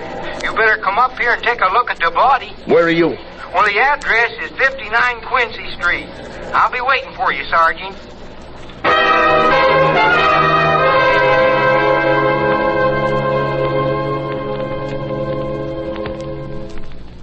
Hello, Roy. Well, you came right fast. How do you happen to be here? I live here. I guess there's actors living in every room of this house. Just follow me. Okay.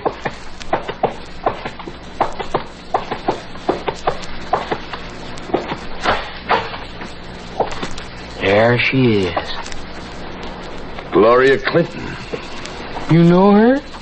I spoke to her yesterday. She was shot right through the heart. You said the same thing when we looked at Marvin Jackson's body. So I did. Come to think of it. Did you know her? I never had the pleasure. But you lived in the same house? Oh, we just never met. Were you the first to discover the body? No, sir. It was the girl who lived in the next apartment. She screamed so loud, we all came running out. And when I saw what happened, I told him to leave it to me. I told him you were a personal friend of mine. Well, she went into this Gloria's room to borrow some bobby pins and found her this way, dead. I figured you'd want me to question her. So I did. Oh, yeah. You're being very helpful, Roy. I got something else to tell you, Sergeant. What is it?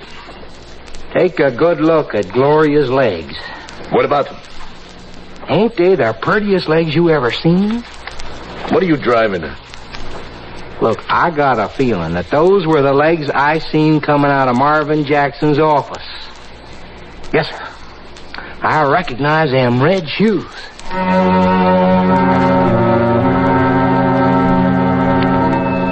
It seemed a strange coincidence that Roy Down should be present immediately after both murders. After sending for the coroner and leaving a patrolman in charge, I took Roy down to the station. I questioned him for hours, but I couldn't shake his story. The report came in from ballistics. The bullet that killed Marvin Jackson and the bullet that killed Gloria Clinton were fired from the same gun. So if Gloria was the girl who came out of Jackson's office, she must have found him dead when she got there. Why did she deny seeing him? Why was she murdered, too? I went back to search her apartment. Found a pack of letters with Alabama postmarks. One in particular interested me. It read, "Dear Gloria, I'm so glad to hear that you're not lonesome anymore. That young man you wrote about, Kenny Reynolds, he sounds like a real nice young man. I wish you would send me a picture of him. All my love, Mother." Kenny Reynolds was that young punk I met in Frankie Hines' office. It'd be a real pleasure to talk to him again. I started over to Hines' place. As I neared the office building, I saw Kenny approaching a taxi that was idling at the curb. I shouted at the top of my voice, "Hey, Kenny! Wait a minute!" He turned his head, recognized me, and jumped into the taxi. And off it went. Another cab drove up to take that spot in front of the building, and I jumped in. I told the driver to follow Kenny's cab.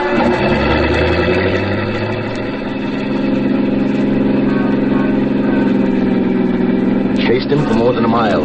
Down one street. Up another.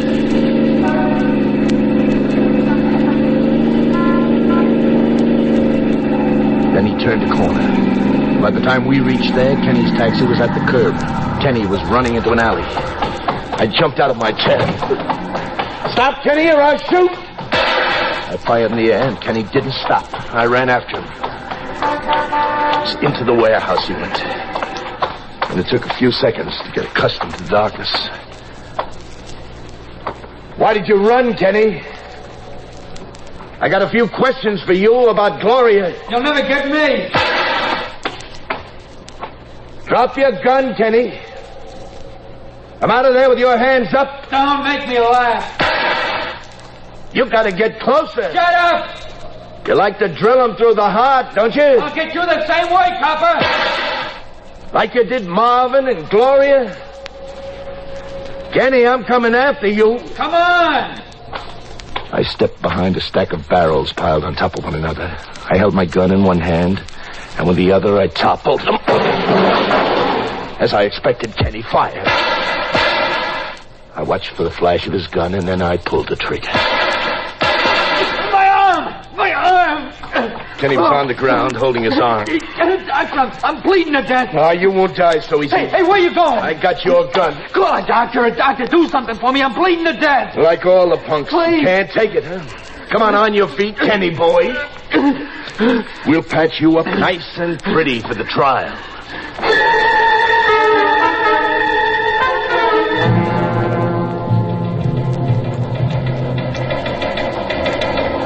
Name? Kenny Reynolds. The address? 1121 Dorchester. Charge? Murder. At the trial, Kenny admitted he had given Marvin Jackson $1,000 to advance Gloria's career on the stage. When Marvin failed to get her a part, Kenny demanded his money back. Marvin laughed at the idea, so Kenny killed him. Knowing Kenny's intentions, Gloria went to Marvin's office to warn him. But she was a little too late. And Kenny feared that Gloria might report him to the police. So he killed her, too. Jury brought in a verdict of guilty of murder in the first degree. Jenny paid the penalty. Signed, Sergeant Brad Peters. Homicide.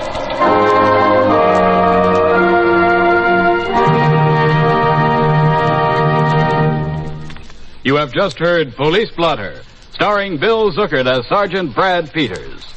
The cast included Roger DeKoven, Peter Fernandez, Elaine Rost, Nancy Sheridan, and Lawson Zerby. Tonight's drama, Murder on the Fourth Floor, was written by Ed Ettinger and directed by Clark Andrews.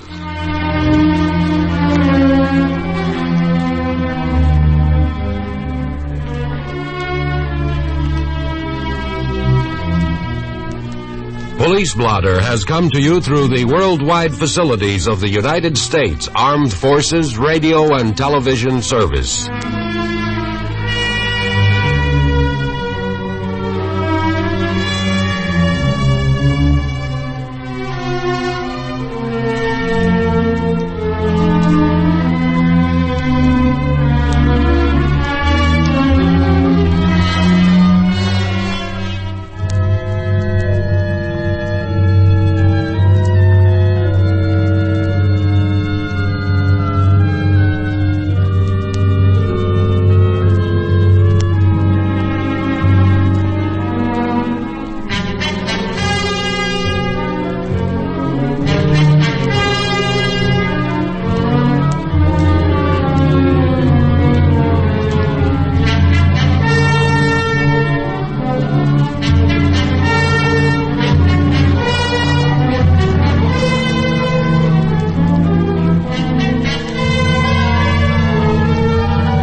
The F.W. Fitch Company presents Dick Powell as Private Detective Richard Rogue in Rogue's Gallery. Oh, I'd like to get my hands on that cup that got me through the shoulder last night. Too bad it was through the shoulder, Mr. Crane. It should have been through your heart. You know, I like you. I like my women with a lot of spirit. I may just take you with me when I make my break from here. You'll have to kill me first. Oh, company.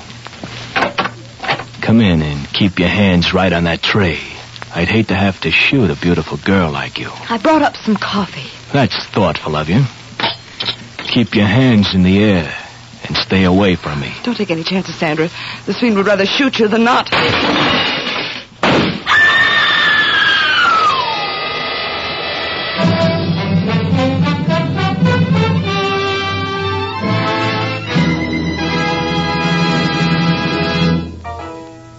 Rogue speaking.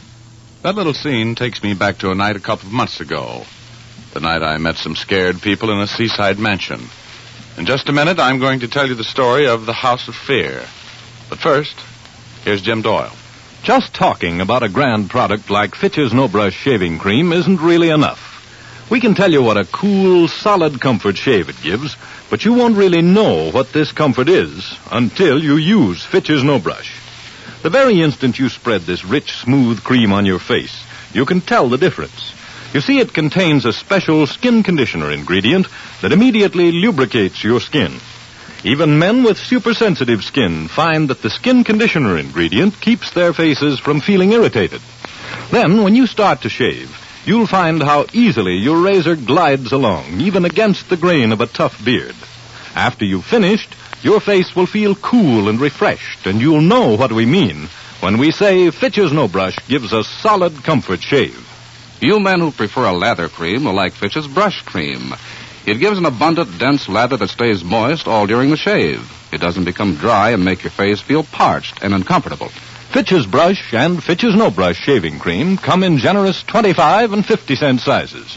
Try it for real shaving comfort. Thank you, Jim. And now I'd like to go on with my story. Okay, here's Dick Powell as Private Detective Richard Rogue in another personally conducted tour through Rogue's Gallery.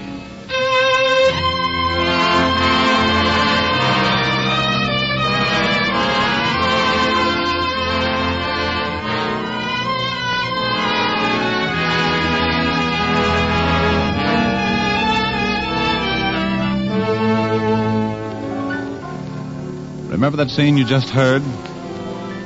Well, one day a couple of months ago, I was in my office playing a bit of gin rummy with Herb Heide, the bookie from the cigar store in the lobby, when Mr. J. McDonald called from the Great Western Insurance Company. I knew what he wanted. I'd read the morning papers.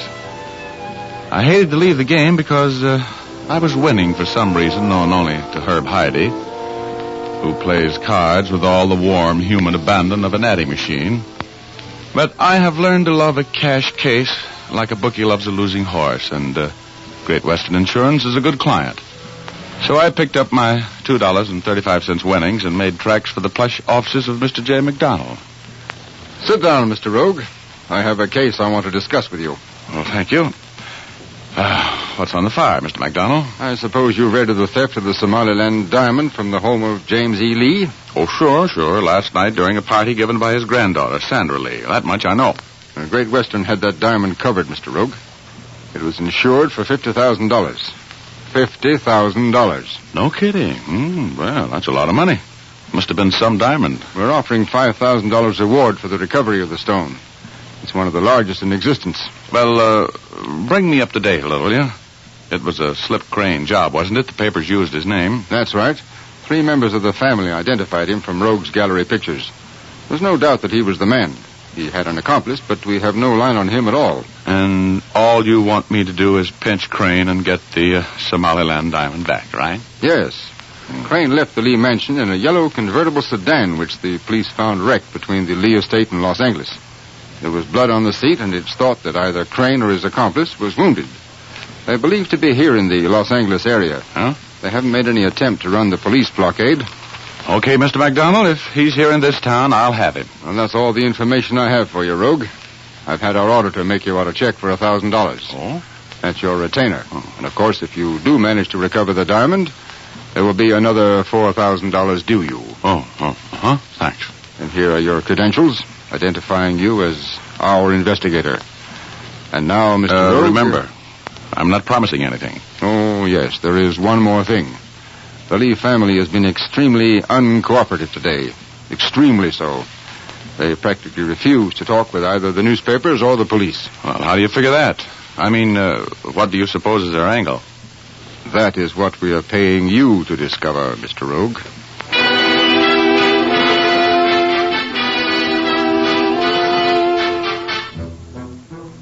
It was about 5 in the afternoon when I took off for the Lee Mansion, which was a show place up the coast about 20 miles. Old man Lee is an eccentric millionaire. His picture is always in the Rotogravure section with his 2 granddaughters, Sandra and Virginia, who live with him. A heavy fog billowed in about 10 minutes before I reached the Lee house, and I drove the rest of the way by ear. And by the time I pulled up at the house, my windshield was colored like the side of a battleship and was just about as easy to see through. So I parked in the circular driveway and ran up on the huge front porch. Yes? Richard Rogue, I want to see Mr. Lee, please. I'm sorry. Monsieur Lee is not in. Well, then I'd like to see Miss Sandra Lee, then. I'm sorry. Miss Sandra is not in. Oh? Well, I'll just take a look. Oh, no, you cannot come in. Oh, you could be wrong, dear. There. I'm in. Who is it, Marie? This man is trying to force his way in, Monsieur Lee. Oh, good evening, Mr. Lee. I hope you remember me. Richard Rogue? Oh, the detective. Of course. Thank you very much, Marie. Come into the study, Mr. Rogue. I hope you don't think I'm a heathen walking in here like this, Mr. Lee. It's my business, you know. I had to see you. Oh, I Suppose so. It's about that darn Somaliland diamond. I tell you, Mr. Rogue, we've just been pestered to death all day long about that robbery. I finally had to tell the police and the newspaper people to go away and let me alone. Well, I don't like to be a pest, but... we have another guest, Sandra, my dear. The detective, Richard Rogue. Mr. Rogue, I'd like you to meet my granddaughter, Sandra Lee. We've met, Gramps. And, Mr. Rogue, I'd like to introduce you to John Wood. He's a house guest. I'm very happy to know you, Mr. Wood. Thank you. I suppose you're here to question us about the Somaliland diamond. Well, it's my job, Miss Lee. I suppose it is. Now, Sandra, please. Oh, my goodness. Oh, Gramps, stop fidgeting. We're terribly tired of talking about the robbery, Mr. Rogue. We've talked to the police and reporters by the dozens, and...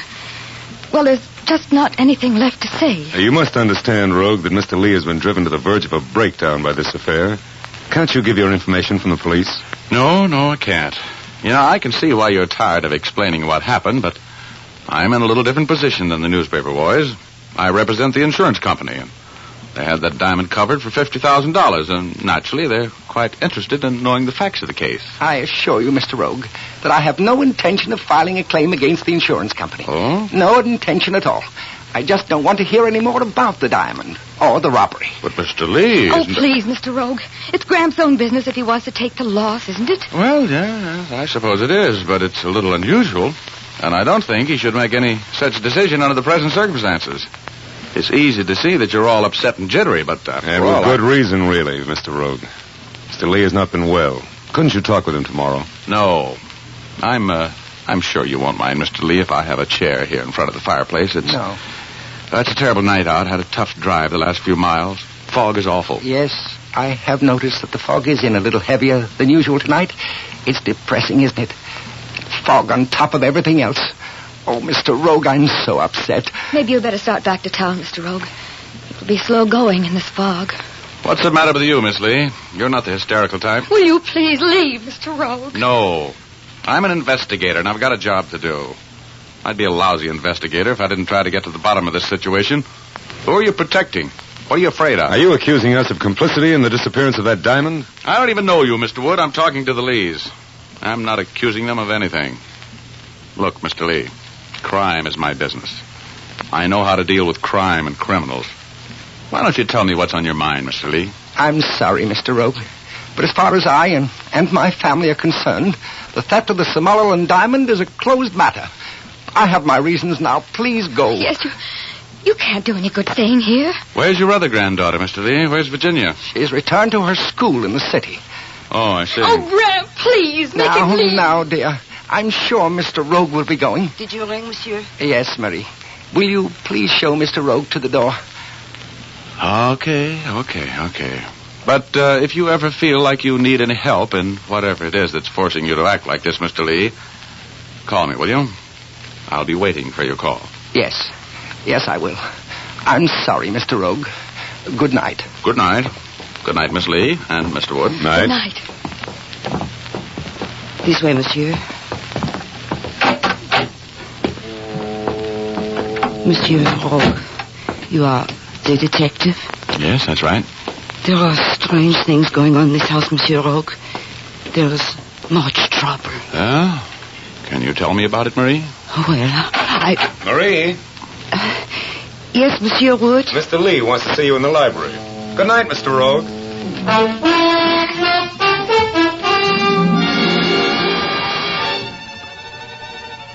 As I got in my car and sneaked down the hill through the fog, I told myself I was wasting my time.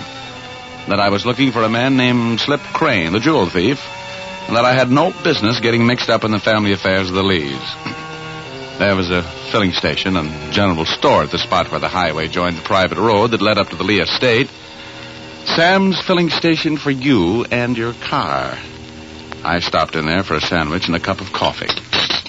Great night to be driving around, mister. Yeah, it is. Hey, give me a slice of that pumpkin pie, will you? Why, sure. Here you are. Just came down the hill from the Lee house, didn't you? Yeah, that's right. Well, sir, there was plenty of excitement around here last night. Yep, cops all over the place. Newspaper men. Best business I've done in years. The whole district is still full of cops. They've thrown up a roadblock in every direction. Hey, you a policeman? After a fashion. You working on the case? Yeah. That must have been some diamond. You know, those Lees are nice people.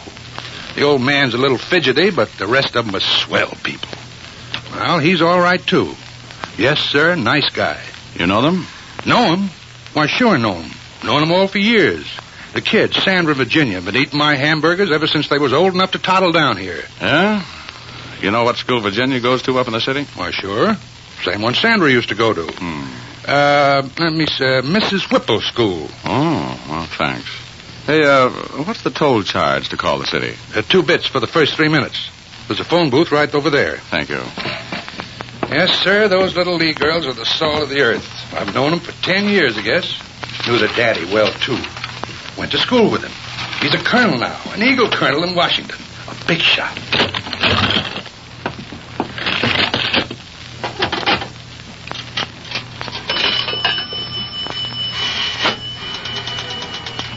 Hello, operator. Please get me Briargate, 63645 in the city.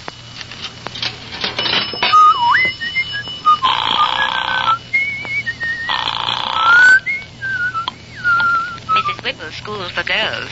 Hattie Smith on duty. Oh, hello. I would like to speak with Virginia Lee, please. Miss Lee? Why, I'm sure she isn't here. She's at her grandfather's home up the coast. She is?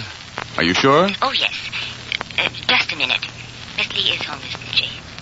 Yes, Miss Lee is not expected back until Monday morning. Thank you. Get your party? Yeah. Hey, give me another cup of coffee, will you, Sam? Why, sure.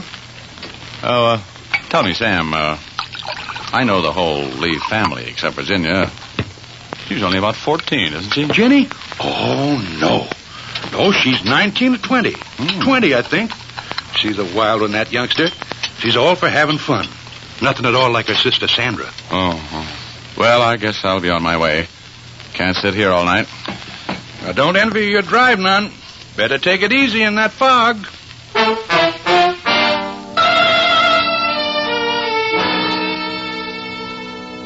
It was all as plain as the nose on an anteater's face now. They told me Virginia was back at her school. She wasn't. Sam told me Virginia was a wild one. I knew Slip Crane. He was a smoothie. So, 1 and 1 makes 2, and these two were Virginia Lee and Slip Crane. She'd run away with him. That's why the old man didn't want the case followed any further. That's why he was willing to take the loss rather than have the police arrest his daughter with Slip Crane when they caught him for the theft of the Somaliland diamond. I got in my jalopy and drove back to the Lee estate. I wanted to have a talk with that maid, Marie. I parked at the turn in the driveway and walked through the fog toward the servant's cottage at the rear of the main house. I could see a halo of light back there pointing its fingers through the haze. I headed for it across the lawn. I heard a movement behind me and then...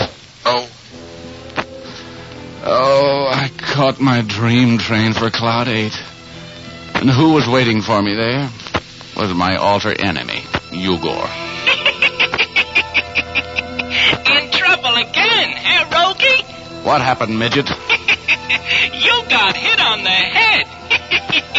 As usual. No, who hit me? I didn't see them. It's a wonder you've lived so long, Rogie. Dumb as you are. Wait a minute. It was a dame that hit me, wasn't it? Was it? I remember the perfume. I remember getting a sniff of it just as you let me have it. That's you, Chief. Sniffing when you should have been ducking. Oh, my head. Oh, you'd think I'd get used to this, but I don't, do I? You know, Rogie, you haven't time to talk with me tonight. Get back downstairs. Oh, just let me rest a while, will you? Oh, can't. Over the side with you. Please, don't push me, please. I'm tired. Over you go. Come on. You got some trouble to straighten up down there. Over you go. Over the side. Look out. Look out. Oh, here I go again.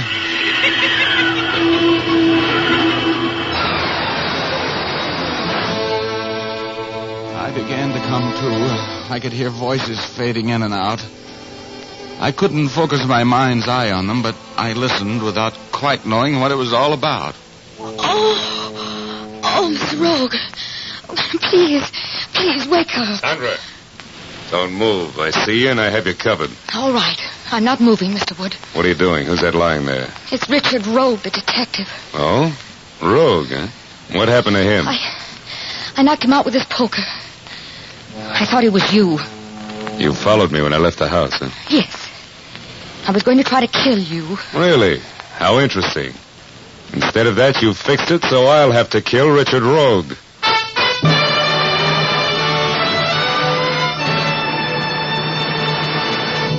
We'll return to our story in just a moment.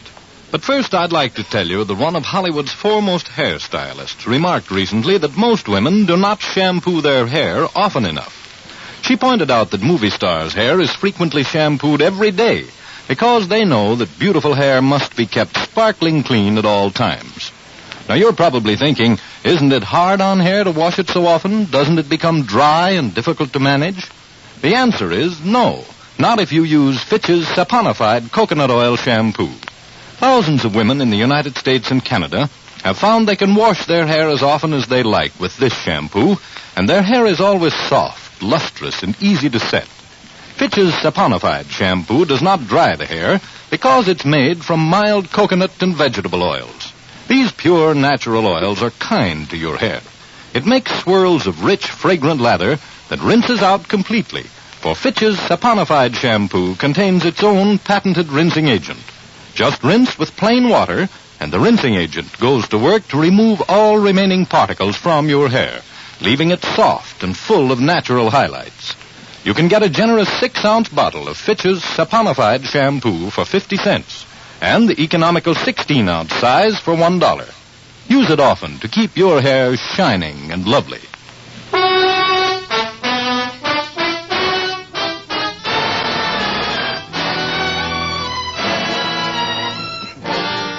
Now back to Rogue's Gallery. Richard Rogue is telling our story. I was telling you about the time the Somaliland diamond was stolen from the home of wealthy old gem collector James E. Lee. The insurance company put me on the case, and I went out to Lee's secluded country mansion, but got no place. He wouldn't even talk to me about the robbery. I left, picked up a few more clues, and returned. I was walking across the lawn in a pea-soup fog when I was knocked unconscious by Sandra Lee, the old man's granddaughter. And when I returned to consciousness, I played possum and listened to the conversation between Sandra and John Wood, a mysterious house guest of the Lees. So you followed me when I left the house, huh? Yes. I was going to try to kill you. Instead of that, you fixed it so I have to kill Rogue. Do you think that would be smart? He doesn't know anything. No? Come on, help me carry him into the house.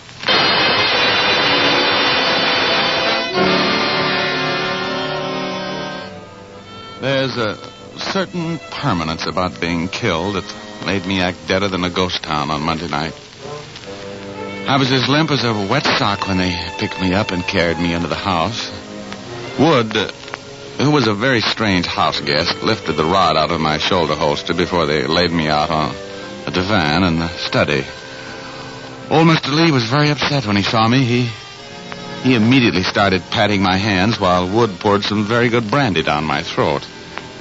I was in no hurry to face facts, but eventually I figured that one more sip of brandy would be overdoing it, so I snapped out of it.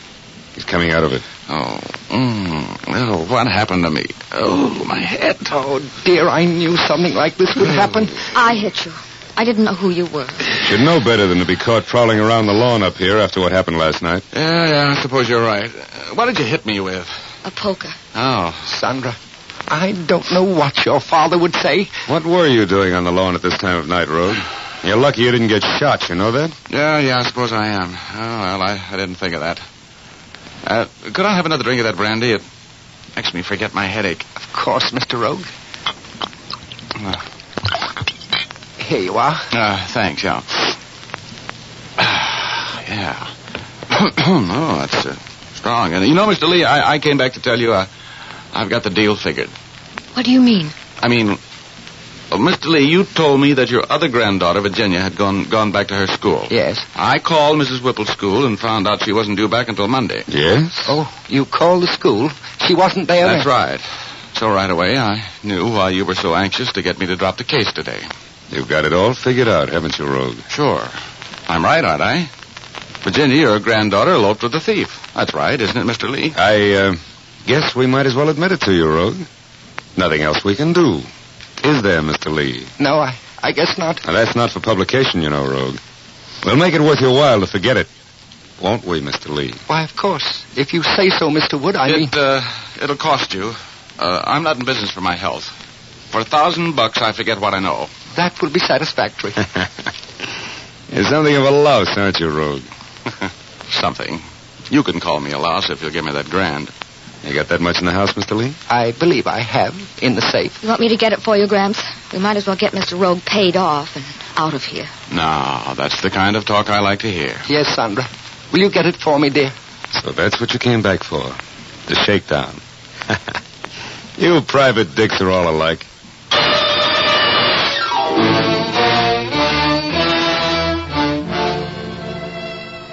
For the first time since I'd been carried into the house, Wood was loosening up.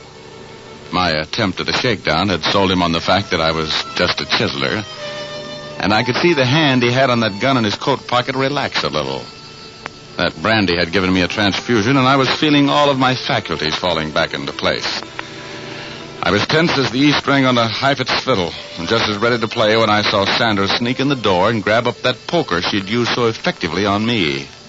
I figured it was my move. So I started to get up. I wanted to get Wood concentrating on me. I think I've got a concussion. My head is spinning like a top. Look, is the skin broken, Wood? I don't know, and I don't care. Well, you could look, can't you?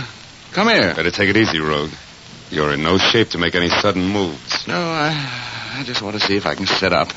That's all. Now, look out! Take it, Sandra. I've got his gun arm. Let go of that. Ooh.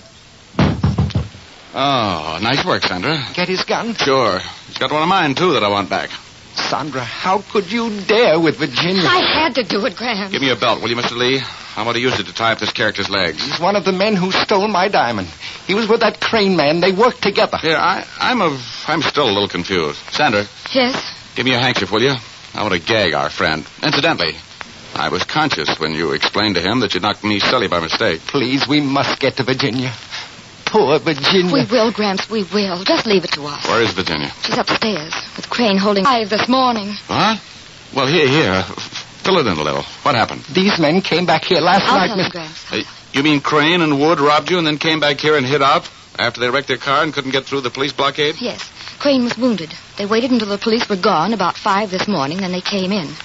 They kidnapped Virginia and held her in a room. Crane stayed with her, and Wood made us introduce him to the police and newspaper man all morning. Okay. House guest. Okay. Now, this guy's all taken care of. Let's go get Crane. Where is he? He's in one of the front suites, upstairs. In a room that has windows out onto the porch? Yes, the first window at this end of the porch. All right, now listen. In exactly 5 minutes, you knock on the door to that room. Right? This sounds dangerous.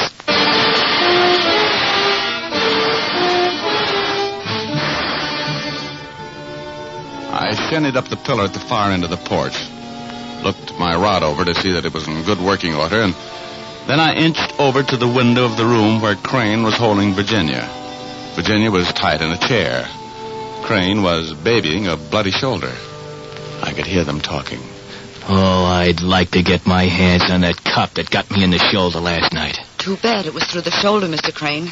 It should have been through your heart. You know, I like you. I like my women with a lot of spirit. I may just take you with me when I make my break from here. You'll have to kill me first. Company. Come in and keep your hands right on that tray. I'd hate to have to shoot a beautiful girl like you. I brought up some coffee. That's thoughtful of you. Keep your hands in the air and stay away from me. Don't take any chances, Sandra. This fiend would rather shoot you than not.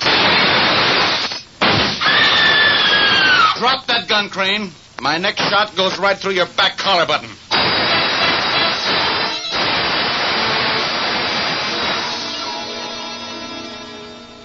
Well, he dropped it. And that's about the end of the story, except that I took the Somaliland diamond from him and won the $5,000 reward, which I which I spent on Sandra Lee during the next few months. I thought some of asking her to marry me. And believe me, I think she was all in the mood to give me the nod. No, really. But I thought better of it and stayed single, making me one of those select eligible young men who has never made the same mistake once. You know what I mean?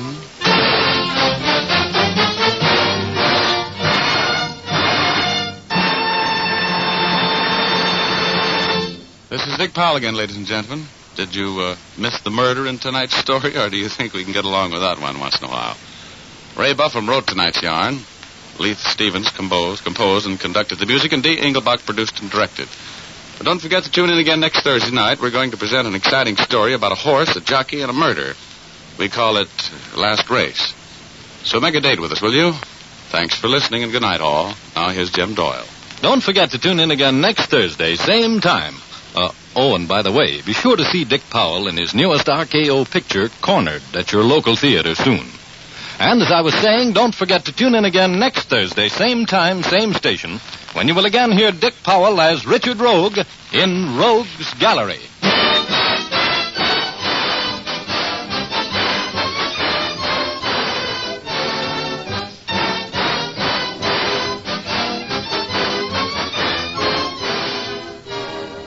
Remember, if dandruff is your problem, ask for Fitch's Dandruff Remover Shampoo. Removes dandruff the first time it is used. Fitch's Dandruff Remover Shampoo is the only shampoo whose guarantee to remove dandruff is backed by one of the world's largest insurance companies. This statement can be made by no other shampoo. Ask for Fitch's Dandruff Remover Shampoo at your drug and toilet goods counter, barber, or beauty shop. Fitch is spelled F-I-T-C-H.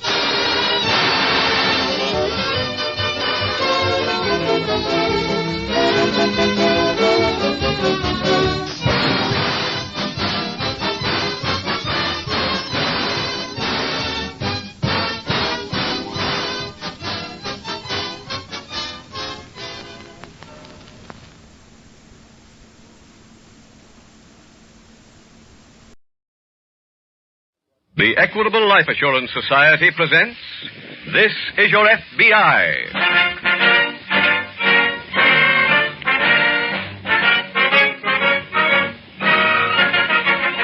This is Your FBI, the official broadcast from the files of the Federal Bureau of Investigation.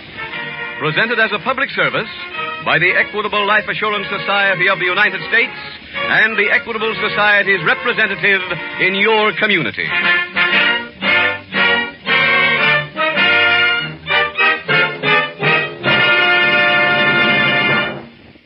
Homeowners, does this sound interesting to you?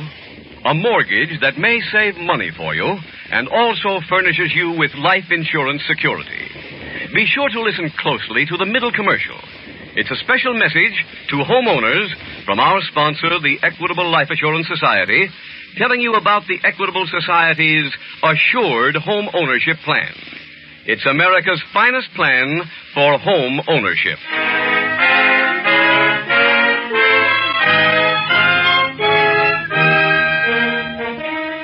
Tonight's FBI file, The Careless Killer.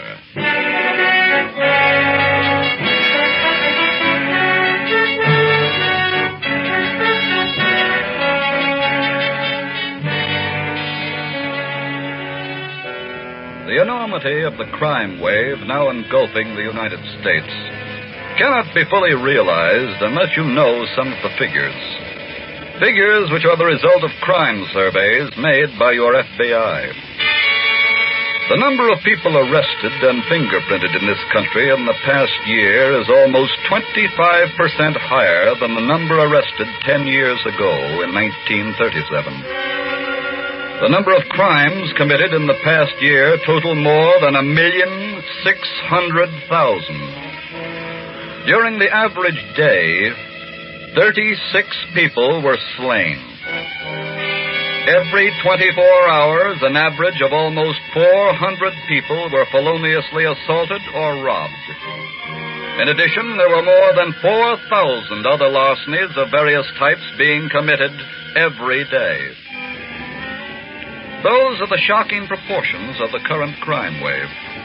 The crime wave about which something must be done immediately, before it's too late.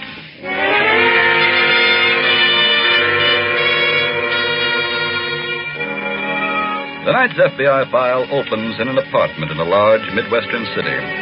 The occupants of this flat are a young married couple named Rockford. Mrs. Rockford is at the front door, just admitting a visitor. Oh, hello, Mom. Hiya, Peg. Come on in. Okay. Well, gee, you'll have to excuse how the house looks, Mom. I didn't expect nobody so early. This ain't the first sloppy joint I've seen.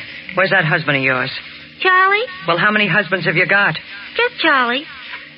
He's in bed. Get him up. Oh, well, he's still sleeping, I Mom. said get him up. I want to talk to him. Sure, okay. He may not like this. That really worries me. Charlie. Huh? Charlie. Huh? What? Charlie, will you wake up? Oh, what is it? My mother's here. So what? She wants to see you. Oh, look, tell her to come back later, huh? I don't feel like... That's what you feel like. Huh? Wake up, you bum. Oh, good morning, Mrs. Wilton. It ain't morning, it's afternoon. Charlie didn't get to bed till awful late, Mom. Yeah, I don't care about that. Are you awake enough to listen to something? Sure. It's about that counterfeit stock plate you bought. Yeah? I advanced you the dough for it. I know you did. $4,000 I gave you. That's right. It ain't worth 10 cents. What? Mom, what do you mean? Your little genius here has done it again. I don't know what you're talking about. The guy guaranteed it. Oh, he did, huh? Yeah, he said all I had to do was put ink on the plate, then paper, then I had stock. You saw the certificates. I gave them to you. And I tried to cash them. What happened? The company he picked went out of business 10 years ago. Oh. Mom, how was Charlie to know that? Shut up. When I think of all the smart thieves you could have married, and I get a son-in-law like that. Oh, no, now look, Mother. Never mind that mother routine. Who was the guy you bought that plate from? Man named Carson. All right. Get dressed and get over and see him. What for? Get me my money back. Oh, but I can't do that. Why not? The deal's all closed. You can open it up again. You got a gun, ain't you? Sure. Take it along with you. Let him see you mean business. Oh, I know. Get over there. If you don't come back here with the money, you can use the gun on yourself.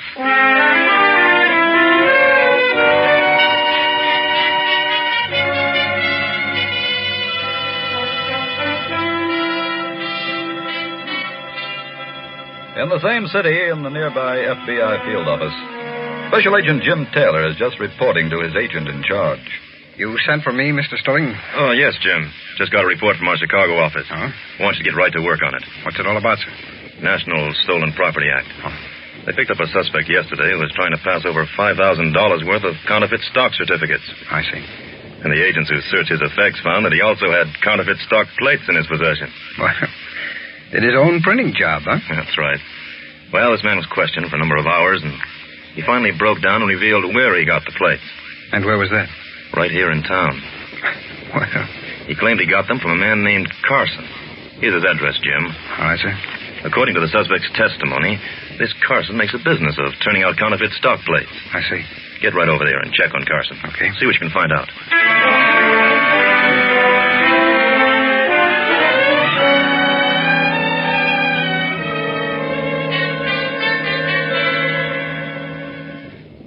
And now, as our story opens, we find Betty Jane, girl of the hills, sitting in the palatial drawing room of her husband Roger's mansion. That's enough of that. Oh, Mom, what'd you turn it off for? Are you kidding? But I want to hear it. It's such a sweet, sad story. It's all about a girl who's looking for a missing husband. I'd rather hear about your missing husband. What's keeping that guy? Well, he's only been gone an hour. It's almost 2 hours. Mom, you don't like Charlie very well, do you? You can say that again. Well, what have you got against him? Mostly the fact that he breathes in and out. You know, it hurts him real bad when you talk to him real mean like you do. Ain't that a shame? He says he thinks of you like you're his real mother. That's just how he treats me. Do you realize how much dough I've shelled out for that grifter? Well, it was all on business deals. Some business deals. First, I set him up in that bookmaking joint. He blows that one. I make him a fence. He kicks that around. Oh, those were bad breaks. This one was the topper. A 6-year-old kid. A backward 6-year-old. Couldn't miss making dough these days. But no, I'll get it. Hello? Oh, hello, Charlie. Yeah? Huh? You what? What's the matter? Oh, Charlie, that's terrible. What is it? Hold on a minute. What's wrong? Charlie went to see that Mr. Carson. Yeah, did he get the dough? No. Why not? They had a fight. Charlie killed him. That's great. He wants to know what he should do. Wait a minute. Tell him to get out of town. Hello, Charlie. I just told Mom. She said you should get out of town. Huh? Wait a minute. He says he hasn't any dough. Tell him to dig it someplace. He ain't getting it from me. Oh, but Mom... Let me talk to that guy. All right, here. Hello? Yeah, this is Mother. I want you to listen to me, stupid, and listen close. You get out of town right now. Wait a minute. Wait a minute. You ain't seeing Peg because she's coming with me. Look, get this straight. If you come near my club, you won't have to worry about the cops. I'll take care of you myself.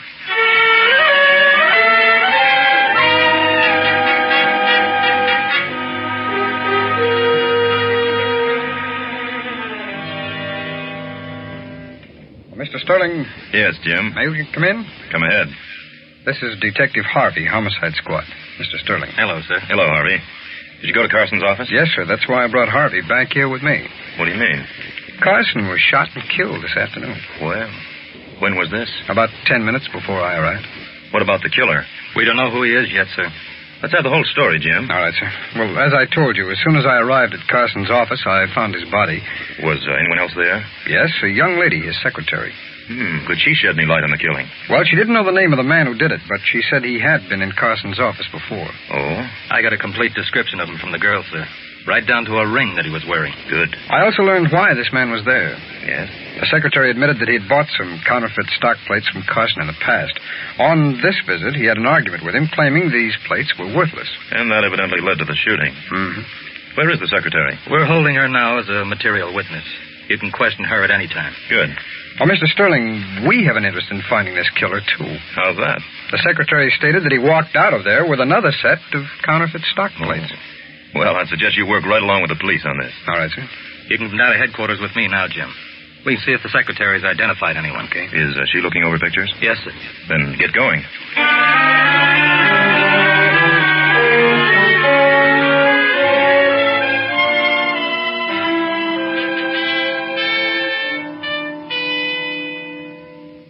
Oh, Jim. Oh, yeah, Bob. I've just talked to Carson's secretary. Any luck? Yes, she's identified the murderer. Good. Who is it? A small-time thief named Charlie Rockford. Charlie Rockford. I see. Our lieutenant seems to have a pretty good line on him. Oh? Knows where he lives, where he hangs out. Hey, that's fine. They've sent out a general alarm on him. They also have a squad car on the way over to his home. Good. Oh, Bob, I'd like to talk to that secretary now. See if I can get a complete line on Carson's operation.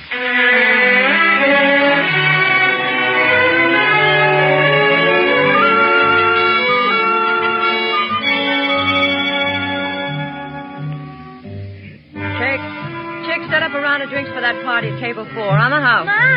Mom. What is it, Peg? Charlie's here. What? He just came in. He's waiting out by the check room. What for? Well, he says he's got to see you. That chump. I told him not to come here. He says to tell you that a mother shouldn't desert her son in his hour of peril. Will that guy quit saying he's my son? Well, Mom, you know that Never mind. You can't be standing out there like a signpost. Bring him back to my office. Sure, okay. I'll be right there. Charlie. What'd she say, Peg? She wants you to come back to her office. Oh, swell. Let's go. She's sort of mad at you, Charlie. Oh, look, honey, I'll con her out of that. She says you shouldn't have come here. Now, what sort of way is that to act to her own flesh and blood? She says you ain't her flesh and blood, Charlie. Listen, I'm getting sick of what she says. Now, don't go acting that way. Here we are. Go ahead. Okay. Hiya, Mother. I thought I told you to keep away from here.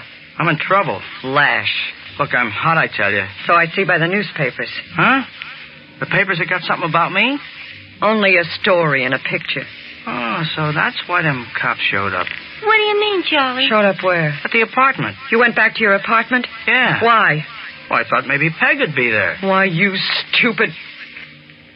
What happened with the cops? I happened to spot the squad car pulling up in front of the building, so I slammed down a fire escape. And then you came right over here? Yeah. That's great. Drag me into this thing. How? They wouldn't be tailing you or nothing. Oh, I gave them the slip. Some slip you could give them. Blind Tom could follow you. You shouldn't have done that, Charlie. Oh, look, lay off of me, will you, both of you? I need some dough, getaway money. And that's what you came here for? Yeah. Not a chance. Oh, now, wait a minute. You're in this thing, too, you know. How do you figure that? Well, you put up the dough for that phony stock plate. You were the one who told me to use a gun to get the dough back. Charlie, that isn't fair. Let him talk. I want to hear more. Sure, I'll talk. I'll tell you this right now. Unless you kick in with a bundle for me to go away with, I blow a whistle on you. I bet you would, too. Sure. So how about it? Are you getting it up? The answer's still no. Okay. Maybe this'll change your mind. Charlie. I was wondering when you'd pull that gun. How about some dough? Charlie, put down that gun. She's my mother. Never mind the song titles. Come on, money. Your desk is loaded with cash, I know that. Well, I was always taught to pay a good deal of respect to a guy with a pistol. Mom, don't you give him anything. Keep out of this. Looks like I gotta give him something, honey.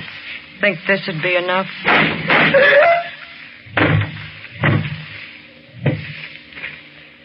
Is he dead? What do you think? Mom, you shouldn't have done that.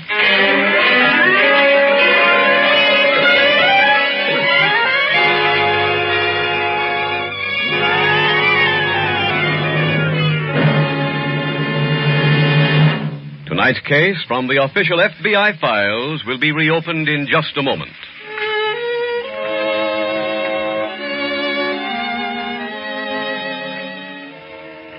Home, sweet home.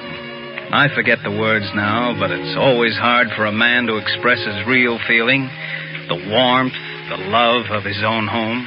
As a homeowner myself, I know what you mean. And for that reason, I also know you'll be interested in the Equitable Society's Assured Home Ownership Plan. It's a money saver. It's a home saver. It's America's finest plan for home ownership. Assured home ownership? Well, what is this plan, and why is it the finest? The Assured Home Ownership Plan has these four main advantages. First, if the owner dies, the Equitable Society cancels the mortgage. It's paid off in full. What's more, every dollar previously paid on principal is returned to the widow along with the canceled mortgage. Second, during the owner's lifetime, a special cash fund is built up in this plan, ready for use if sickness or unemployment threaten home security. Third, mortgage interest is only 4%, and there is a liberal allowance to help cover title search, lawyer's fees, and other closing costs. Fourth, as your mortgage shrinks, the cash fund increases. You can use it to pay off a 20-year mortgage, for example, in approximately 14 years. Well, what if I don't use this cash fund? Who gets it when the mortgage is paid off? You do. It's all yours. That's why I call this plan a money saver. After the mortgage is paid, this cash fund equals about half the original loan.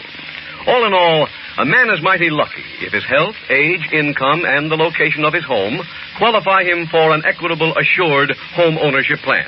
Well, who can tell me if I qualify, Mr. Keating? Ask your Equitable Society representative. Get full information on the plan that protects you against the two major hazards of home mortgages, death and hard times. Look in the phone book or send a postcard care of this station to the Equitable Society. That's EQUITABLE. The Equitable Life Assurance Society of the United States.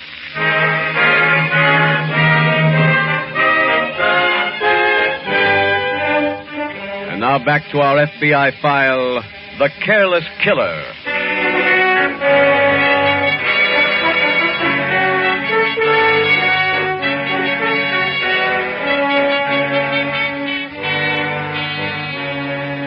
The cold-blooded murder in tonight's case from the files of your FBI would be shocking if it happened in the lives of ordinary people. But it ceases to be surprising when it occurs in the lives of a criminal family. It seems like a stunning climax only because it violates every basic precept of family life. Love, loyalty, devotion, and protection. But those characteristics are connected with the lives of those who live by the law, who regard their fellow human beings with compassion and understanding. Love, loyalty, devotion, and protection are not in the criminal vocabulary, because they would stand in his way when he was stealing or murdering. To the criminal, nothing must be allowed to shackle his desires. In his own mind, the world was built to provide him with a living, an effortless living. And in quest of that kind of a life, the criminal will stop at nothing.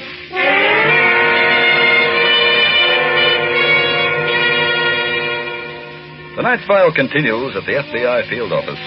Special Agent Jim Taylor is seated at his desk as Detective Harvey enters. I didn't think you'd still be here, Jim. Oh, hello, Bob. Doing a little night work. These are Carson's books and papers. Oh, I see. Anything on that man, Rockford? No, he appears to have given us the slip, for a while at least. Did the police go to his apartment? Yes. What happened? Well, I'm kind of ashamed to tell you this. What? They neglected to surround the place, and he made a getaway out of one of the windows. That's too bad. I hope he's picked up soon. I want to talk to him. About Carson's operation? Mm-hmm. He could be a valuable source of information on how he operated. Excuse me. Sure. Special Agent Taylor. Oh, yes, he is. Just a minute, please. Bob, it's for you. Oh, here. Thanks. Hello? Yes, Lieutenant. Yes. I see. I'll get on it right away. Right, sir. I was lead on Rockford, Jim. Oh, has he been located? No, but they learned that his mother-in-law owns a nightclub right downtown here. A place called the Club Adrian. Oh, yeah, I've heard of it. How about coming over there with me? Good idea. I'll be right with you.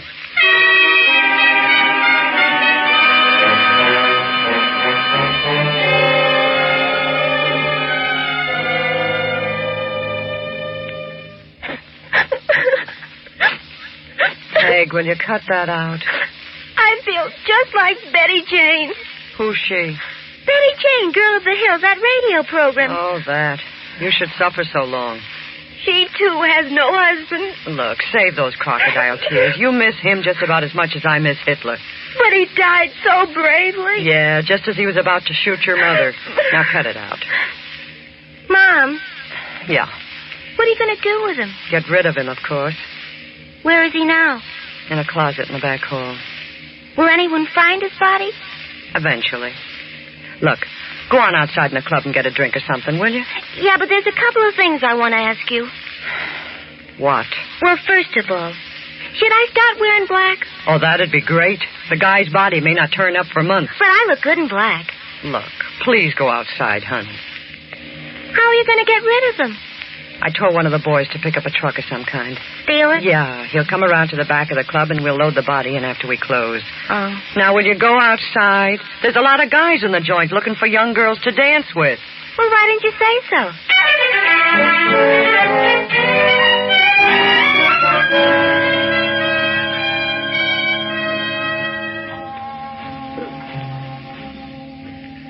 Quite a dive, huh, Jim? It's hard for me to tell.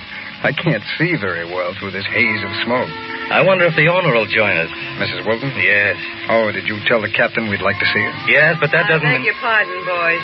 Did you want to see me? Are you Mrs. Wilton? That's right. How do you do? My name is Taylor. I'm a special agent of the FBI. Oh. This is Detective Harvey of the local police. Hello. Hello. Well, you boys just about cover everything, huh? Just about. Glad to see you. Thanks. Won't you join us for a moment? What's on your mind? We'd like to talk to you, if we may. Oh, sure. Here, sit right here. Thanks. Will you have a drink? Oh, thanks. I just sell the stuff. Well, go ahead. It's about your son-in-law, Mrs. Wilton. I figured that was it. He killed a man today. Yeah, I read it in the papers. And so far, your son-in-law has managed to elude the police. I was wondering if you had seen anything of him. No. And frankly, I don't want to. And how about your daughter? Has she heard anything of him? No. Well, how do you know? She's been with me all day and tonight. Is she at the club here now? We'd like to talk to her, too. Well, she ain't around at the moment. If you was to come back later or wait here a while... there you are. I've been looking all over for you, Mom. Is this your daughter? Yeah. I've just been dancing with that cute little guy. He works for an advertising agency. Excuse me, Mrs. Rockford. Yeah? I'm a special agent of the FBI. Huh? I've come here to find out about your husband. I already told you we ain't seen him. Oh, no, we ain't seen him all right. Not at all. Go finish your dance, honey. Oh, yeah. Yeah, sure. Goodbye. Nice to meet you. You see, she don't know any more about him than I do. Yes, I gathered that. How about a drink for you boys? No thanks. We've got to be going. Well, if the guy turns up, you can believe me, I'll get right in touch with you. I ain't looking for the kind of trouble he carries.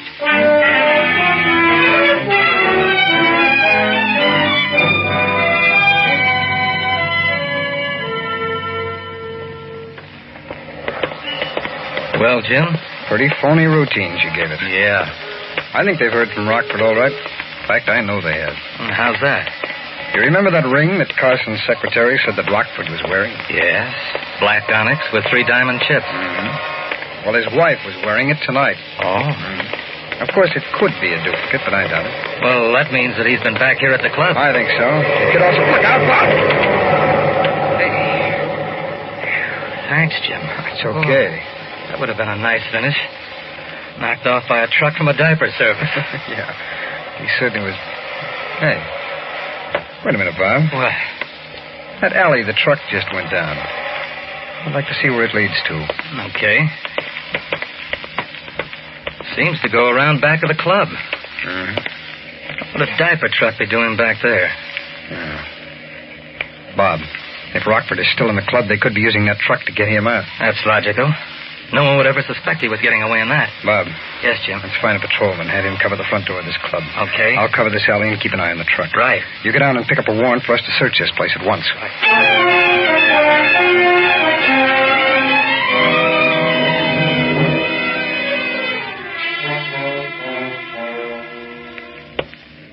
Peg, open up the door of that truck. Very well. Well, hurry up about it. This guy's heavy. Yes, Mom. Oh, well, you cut out that sniveling. This is his funeral, Mom. And I ain't even wearing black. Yeah, I know. Girl of the hills. Where's the truck driver? Inside grabbing a drink. Now, we got to... Quiet. What's that? Good evening, Mrs. Wilton. Who is it? Special Agent Taylor. The FBI. Oh, hello there. I thought I heard some kind of activity going on back here. Yeah, just taking in some laundry. Oh. And is your laundry usually delivered in a diaper truck? Yeah. Okay, Peg, you can tell the driver to come out. Just a minute. Huh? I'm curious to know what it is you were putting in the truck, Mrs. Wilton. What do you mean? You just carried something in there, didn't you? No. You mind if I take a look in there anyway? No, don't. Shut up. What's wrong, miss? Keep away from that truck. Why? I've got a gun here. That's reason enough. That wouldn't be Rockford's body in there, would it? Real smart, ain't you? No, just observant. Well, that observant stuff ain't going to do you any good. Mom, take it easy. We might just as well add another body to the collection. Give me that gun. Not a chance, mister. Yeah. Huh? Give me that gun. No, let go of me. Sorry, Mrs. Wilton. I have the search warrant. Ah, Bob, you'd better change it to an arrest warrant for murder.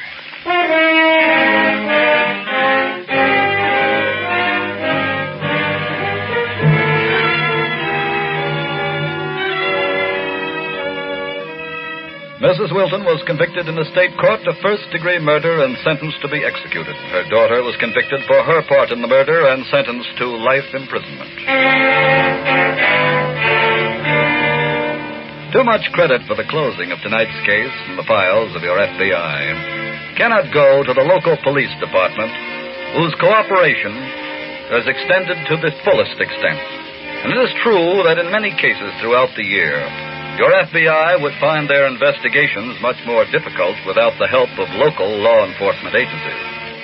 For that reason, the Federal Bureau of Investigation urges you to do your part as a citizen in seeing to it that your community has the strongest possible local police force. And by doing that, you'll be doing your part in fighting the crime wave.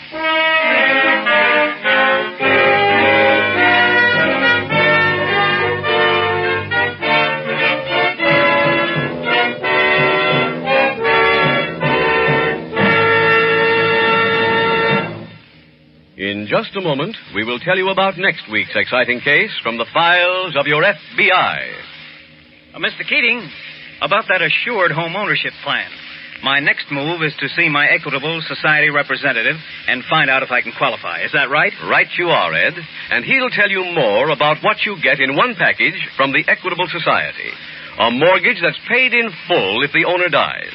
If not, a cash fund to be used in financial emergencies. And mortgage interest at only 4%.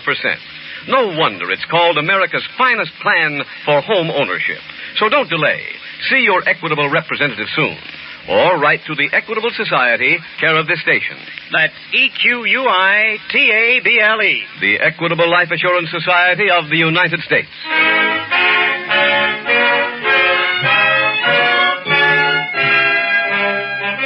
Next week, we will bring you another colorful story from the files of the Federal Bureau of Investigation. The Unhappy Hijacker.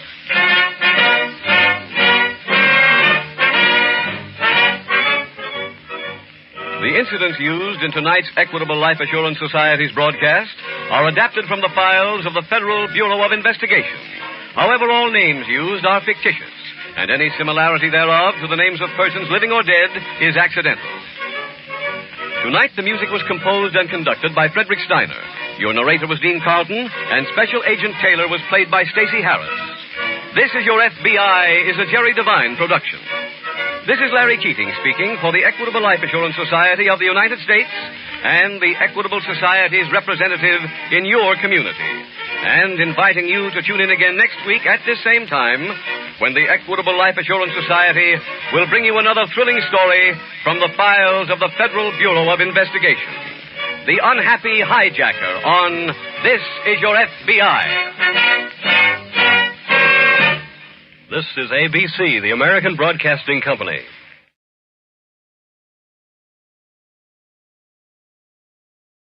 Suspense, which is heard on Thursday nights at this hour, is taking its customary summer holiday. Suspense returns to the air 8 weeks from now on Thursday, August 31st.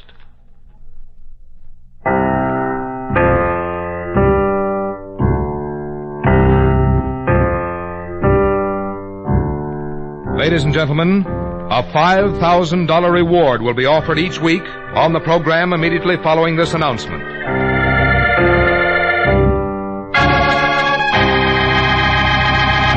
You out there, you who think you've committed the perfect crime, the perfect murder, that there are no clues, no witnesses, that your identity is unknown. Listen. Somebody knows. Yes, you, wherever you may be, no matter where you're hiding. Somewhere, sometime, someone listening to this program is going to bring you to justice. Yes? Somebody knows.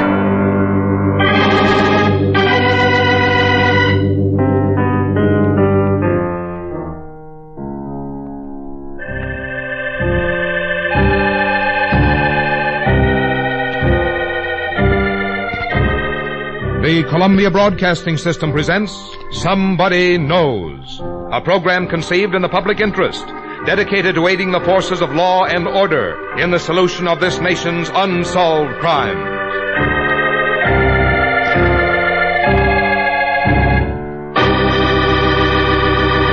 Ladies and gentlemen, we're going to recreate for you tonight all the known facts in an actual unsolved murder. Somewhere, someone among you has had contact with the killer or killers.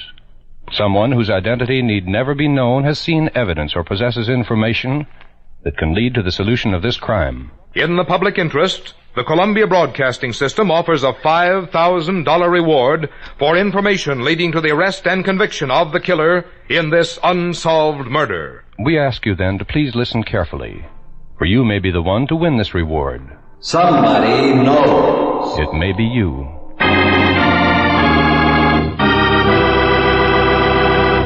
And now we open the files on one of this nation's unsolved murders. It's homicide file number DR75-4613 of the Los Angeles, California Police Department. The unsolved murder of Mrs. Gladys Kern.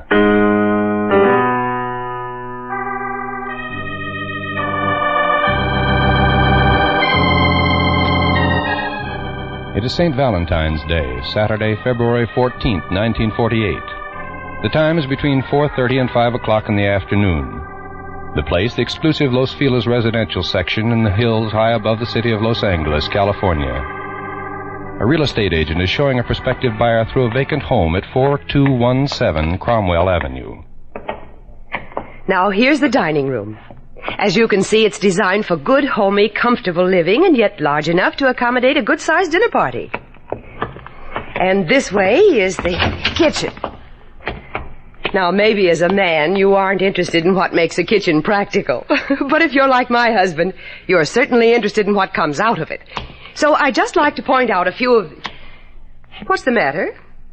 Why are you looking at me that knife? What are you doing with that knife? No, you can't. No!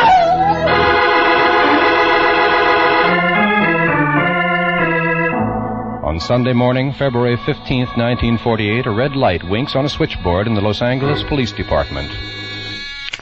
Missing Persons Bureau. Hello? Is this where you report a missing person? That's right, sir. Well, my name is Jack Kern. It's my mother. She... Well, ever since yesterday, we haven't any idea what happened to her. I see. What's your mother's name, Mr. Kern? Mrs. Gladys Kern. Mrs. Gladys Kern. Yes, sir. And the address? 6200 Roy Street in Highland Park. 6200 Roy Street, Highland Park. Now, if you give me a detailed description of her, the department will be glad. At about the same moment that Mrs. Gladys Kern is being reported missing, a sergeant enters an office in the Homicide Division. Say, here's something you might be interested in, Lieutenant. Oh? What is it, Sergeant? A note, anonymous. It was picked up in a mailbox at 5th and Olive. Looks like it might be something for homicide.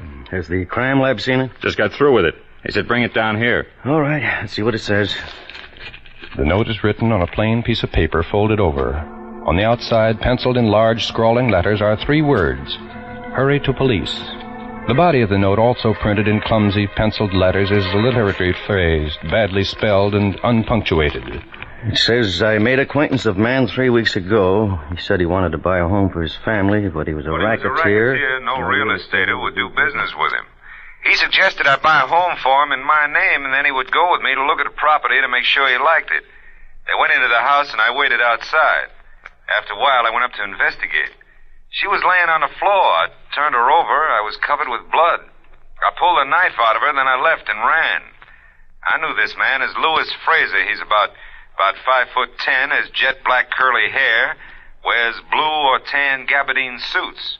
He told me he was a fighter, and he looks it. I won't rest till I find him, because I know that man is my only alibi. Without him, I feel equally guilty. Well, what do you think, Lieutenant? A crank? I doubt it, Sergeant. I think this man has described an actual crime.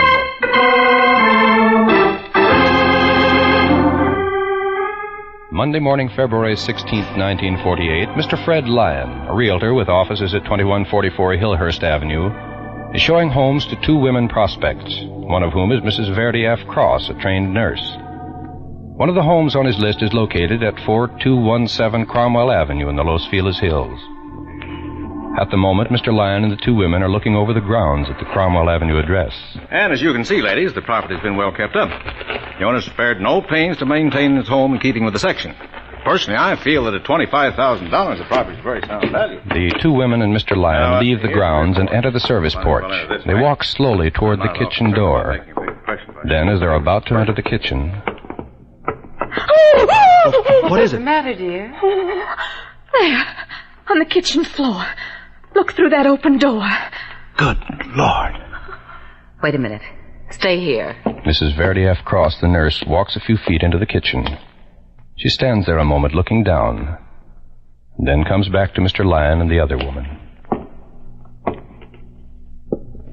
You needn't go any further. That woman is dead.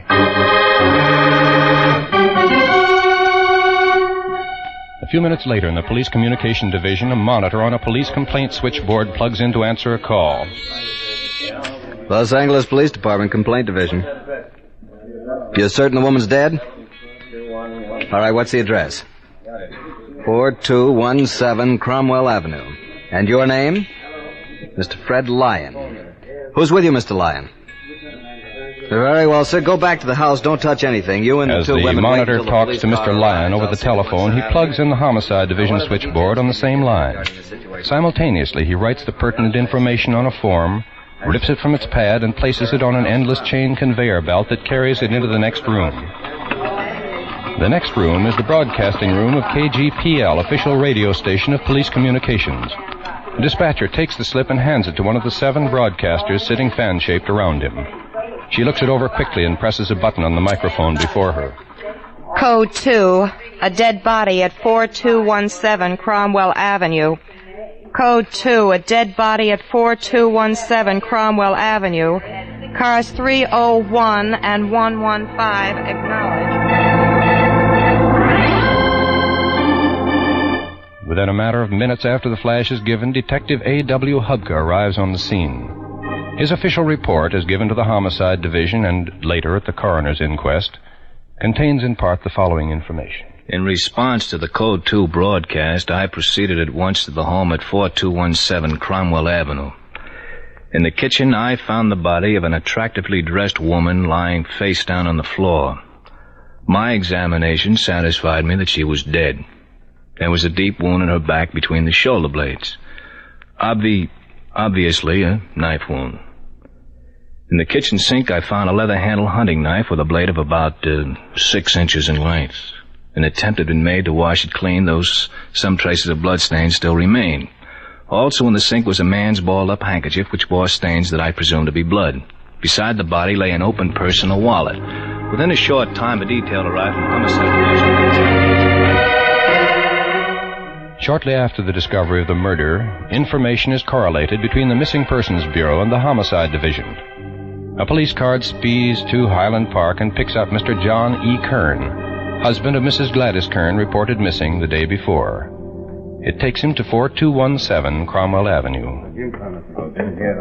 A police officer leads the tense, anxious man toward the kitchen. This way, please, Mr. Kern. The body is here in the kitchen.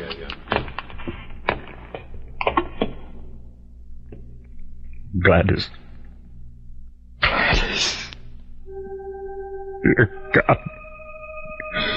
It's my wife, Gladys. My wife. My wife.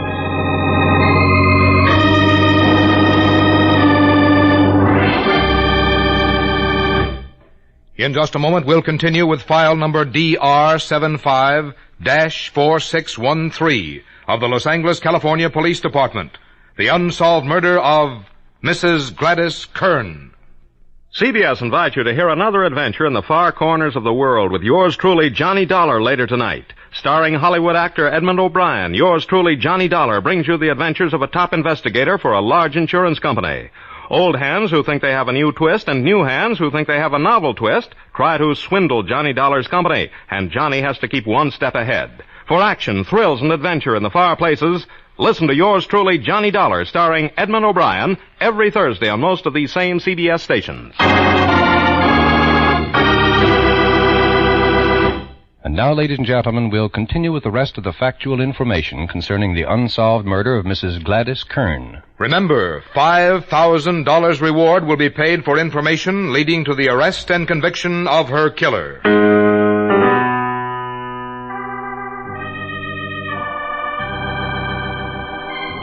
The establishment of the identity of the body at 4217 Cromwell Avenue as that of Mrs. Gladys Kern, all the resources of the Los Angeles, California Police Department swing into action in an effort to apprehend her killer. Detective Captain Bert Jones, Hollywood Division, is placed in charge of the investigation. The coroner's inquest is held at 1:30 p.m. Friday, February 21st, 1948. Deputy Coroner Edwin Lennox is presiding.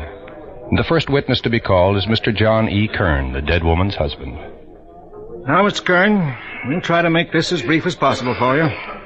Would you tell us, please, if you know of anyone who could possibly have any reason for doing harm to your wife? No, Coroner. I do not. Will you talk into that hand microphone, please, so that we can all hear you? Go right ahead, please. My wife had absolutely no enemies that I know of. There was no reason why anyone should want to kill her. I see. When was the last time you saw her, Mr. Kern? Last time I saw her alive was about 5:30 Saturday morning when I left for work. Would you please tell us, in your own words, all that you can remember of your wife's activities on that day? Well, Gladys was out before dawn to fix my breakfast. She always did. I see. She was a good wife. Go on, please. I left for work about 5:30, returned home about 4:30 that afternoon. Was your wife at home then, Mr. Kern? No, sir. But she'd left a note for me. It was to remind me that we were going to a wedding. While waiting for his wife to return that night, Mr. Kern took a little nap. It was some time later that the doorbell rang. Oh, the doorbell. It must be Gladys. Hi, Dad. Hello, Father. Hello, kids. Come in. We've come to take you to the wedding, Dad. Where's Mom? Guess she's not home yet, Peggy. Oh, that's too bad. We thought we'd all go together. Well, you know how your mother is, Jack. She's got a client on the string. I know. She's liable to come home at all hours. Look, you two kids run along. I'll wait for her, and we'll show up later. Still sweethearts, eh, Dad? Can't move one step without the other. Well, I guess that's okay, this being St. Valentine's Day, but don't be late. This is going to be a night for the Kerns to howl. Yes, sir. Now, Mr. Kern, what did you do after your children left? Well, I wasn't worried about Gladys, as I'd told the kids. She was very often kept late closing a deal, so I lay down again. It was Sunday morning before I woke up. Mrs. Kern hadn't come home, of course. No, sir. I was really scared then. I called the kids right away, and they hadn't heard from her either. Jack called the Missing Persons Bureau. We phoned everyone we could think of, and... well, then we just waited. Waited.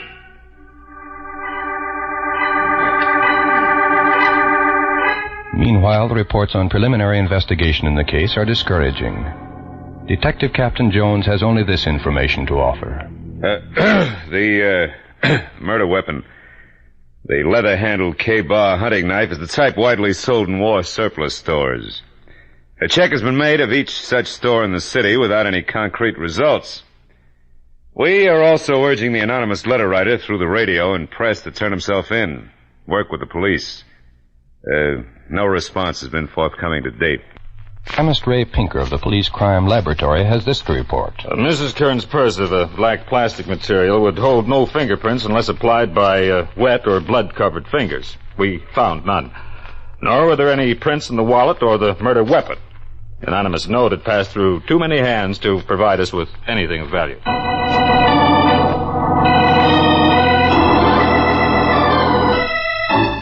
Then, finally, comes the first break in the case. A witness is found who saw Mrs. Kern on that fateful Saturday in the company of a strange man. The witness, Mrs. Mary Johnson, manager of a drugstore at North Vermont and Fountain Avenues. Why, yes, officer. I saw Mrs. Kern on St. Valentine's Day. She came in here real often. Her real estate office is only a few doors away, you know, at 13007 North Vermont. Well, it was about 2 o'clock in the afternoon, I'd say, that she came in. I was busy back here at the drug counter, so I didn't really pay much attention. But I did notice that there was a man with her. He was... What? Oh, no, I'd never seen him before. None of the others had either. They sat at the soda fountain and talked for a while, and, well, then they left. That was the last time I ever saw poor Mrs. Kern. The man? Well, as near as I can recall, he was of medium build. He wore a dark blue suit. Yes, I remember now. He had very dark hair. Yes, very dark hair. Blue suit, very dark hair. What was it that anonymous note had said?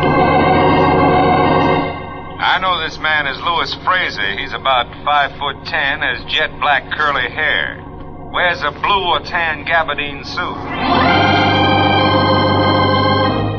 Then, 2 weeks later in Long Beach, California, just a few miles away, another event takes place that finds its way into the file on Mrs. Gladys Kern. In a real estate office at 4591 Banner Street, Mrs. Jacques Landis is sitting at her desk checking property listings when the door opens. Hello there. Hi.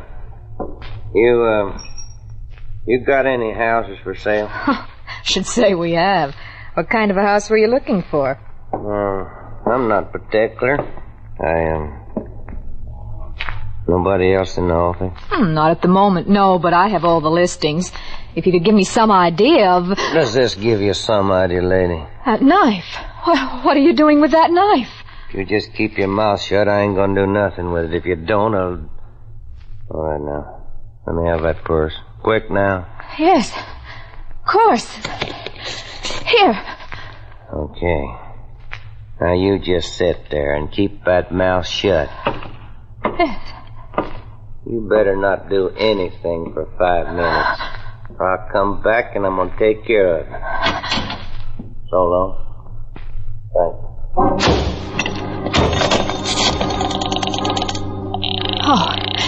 Oh, answer. Oh, please answer. Operator, get me the police. Hurry, get me the police. Now the pattern begins to grow clearer. Another real estate woman has been threatened and robbed by a prospective home buyer carrying a hunting knife. And now there's a more detailed description. A description that fits into the same general pattern that the police have been building. Attention all police officers. Wanted for questioning in the murder of Mrs. Gladys Kern, this man. Description follows. 23 to 26 years of age. 5 feet 7 to 10 inches tall. Handsome. Has black wavy hair neatly combed. Eyes dark brown, close set. Smooth shaven, features sharp. Has Midwestern accent. May be dressed in blue gabardine slacks and a greenish-blue zipper jacket or a pinstripe suit.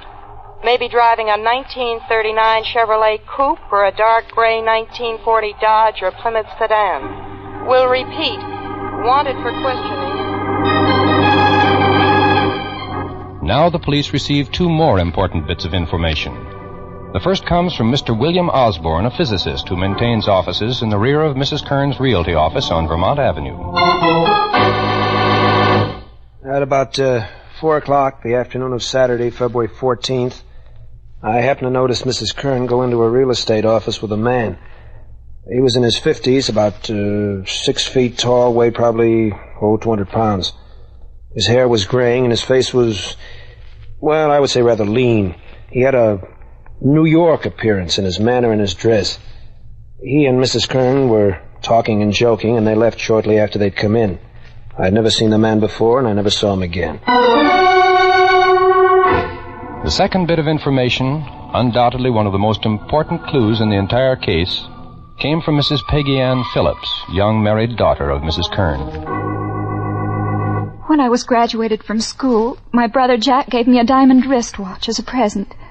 A short time before St. Valentine's Day, my mother took her watch to a jeweler for repair, and I gave her mine to wear meanwhile. She was wearing my watch on the day on St. Valentine's Day. When the police found her, the watch was gone. Oh, excuse me, please. My baby's crying. He loved his grandmother. Now, I'm sure he knows he's never going to see her again.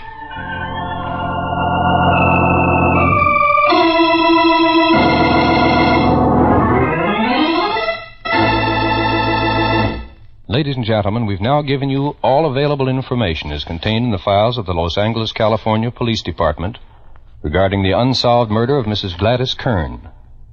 On the basis of that information, the coroner's jury said, We find the death of Mrs. Gladys Kern to be a homicide at the hands of person or persons unknown. Person or persons unknown? No. The killer of Mrs. Kern is not unknown. Somewhere in whatever town or city this man is hiding, some one of you has seen him, today, has spoken to him, eaten lunch and dinner with him, driven in the same car that he used on the day of the murder. No, the cold-blooded killer who took Mrs. Kern's life is not a person who is unknown. Somebody knows.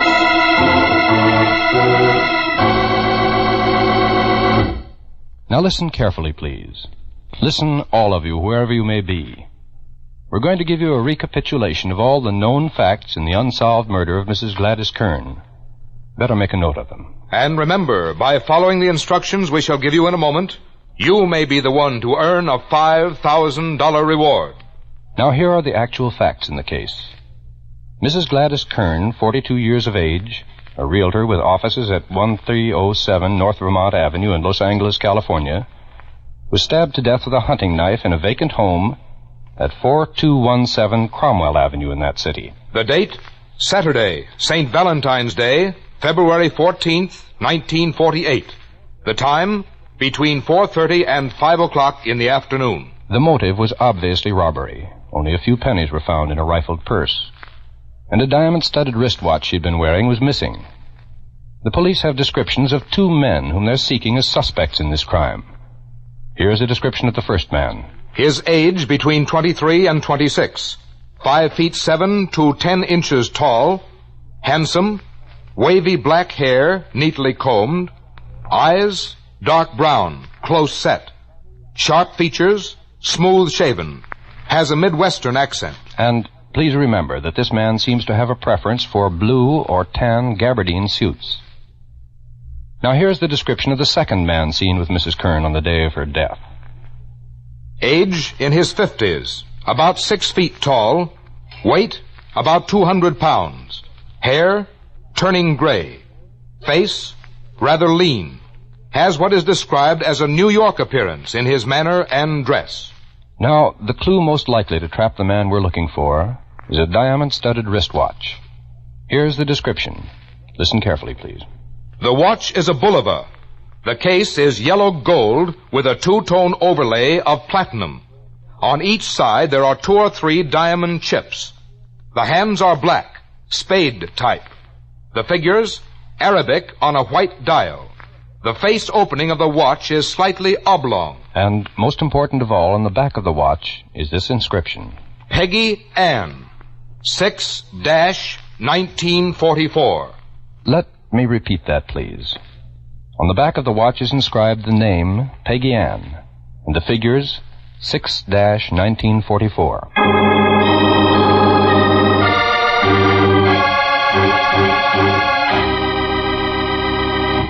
Ladies and gentlemen, if any of you possesses information that may have bearing on the unsolved murder of Mrs. Gladys Kern, please follow these instructions so that your name and identity need never be made known unless you wish. Now listen carefully. Write your information on a plain sheet of paper. Do not sign your name. Instead, sign it with 6 numbers, any arrangement of any 6 numbers. Then tear off a blank corner of that paper with a ragged edge. Write the same 6 numbers on that corner and keep it. Mail the rest of the paper with the information to Somebody Knows, Hollywood, California. You need tell no one what you have done, nor will you have to appear in person. If the information you've supplied leads to the arrest and conviction of the killer of Gladys Kern, we'll announce your signature number on this program. Then, if you don't want your name to be known, go to your lawyer or doctor, your priest, minister, or rabbi, and have him present the torn corner of the paper to any CBS station. In this way, you won't have to appear in person. If the torn corner matches the original paper containing the information, the $5,000 reward will be yours. Remember, you, wherever you are, you whose name need never be known, you may earn a reward of $5,000.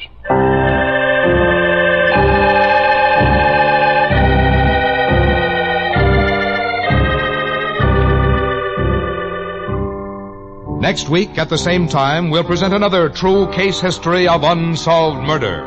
Homicide file number 78654 of the St. Paul, Minnesota Police Bureau. The unsolved murder of Mary Agnes Kabiska. You out there, you who've murdered in cold blood and think you've gotten away with it, listen. You cannot escape. There is no perfect crime. Remember, you are not unknown. Somebody knows.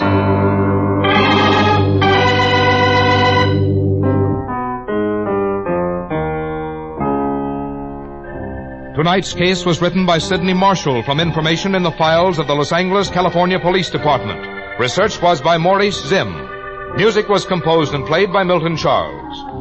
Somebody Knows is a James L. Safier production in association with CBS by arrangement with the Chicago Sun-Times and is based on a copyright owned by W.L. Finstad. It was narrated and directed by Jack Johnstone. In order to be eligible for the reward, letters containing information leading to the arrest and conviction of the killer or killers of Mrs. Gladys Kern must be postmarked not later than midnight, July 26, 1950. Arrest of the guilty person or persons must occur within 90 days of that date, and conviction must be within 1 year of tonight's broadcast. If more than one person gives the information leading to conviction, our judges will divide the $5,000 reward among them in proportion to the importance the judges attach to the facts supplied. And in this, the decision of our judges will be final. Until next Thursday at the same time, this is Frank Goss saying good night for Somebody Knows. Excuse me, but have you met Ethelbert? Ethelbert is one of the constant joys of the CBS crime photographer shows. The others being the fast-paced action, the ingenious stories, and the trigger-quick thinking of Casey, the crime photographer himself. Stay tuned right now for Casey's latest adventure entitled Collision.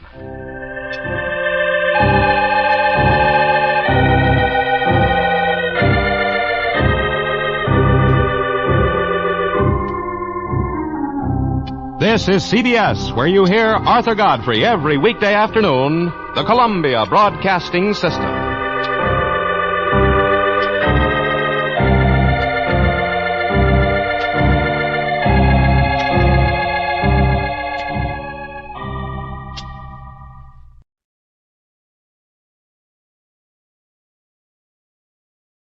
Suspense, which is heard on Thursday nights at this hour, is taking its customary summer holiday. Suspense returns to the air 4 weeks from now on Thursday, August 31st.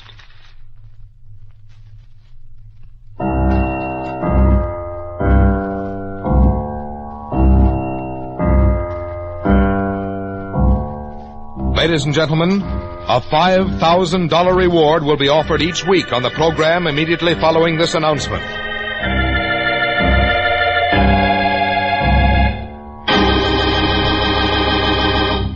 You out there. You who think you've committed the perfect crime, the perfect murder, and that there are no clues, no witnesses, that your identity is unknown. Listen. Somebody knows. Yes, you, wherever you may be, no matter where you're hiding. Somewhere, sometime, someone listening to this program is going to bring you to justice. Yes? Somebody knows.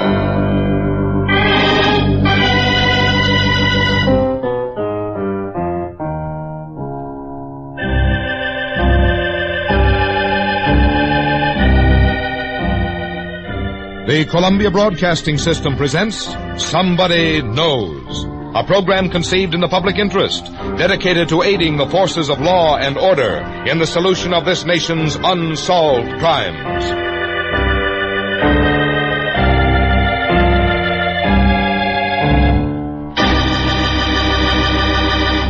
Ladies and gentlemen, we're going to recreate for you tonight all the known facts in an actual unsolved murder.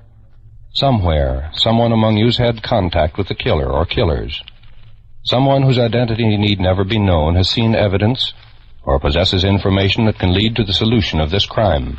In the public interest, the Columbia Broadcasting System offers $5,000 reward for evidence or information leading to the arrest and conviction of the killer in this unsolved murder. We ask you then to please listen carefully, for you may be the one to win this reward. Somebody knows. It may be you.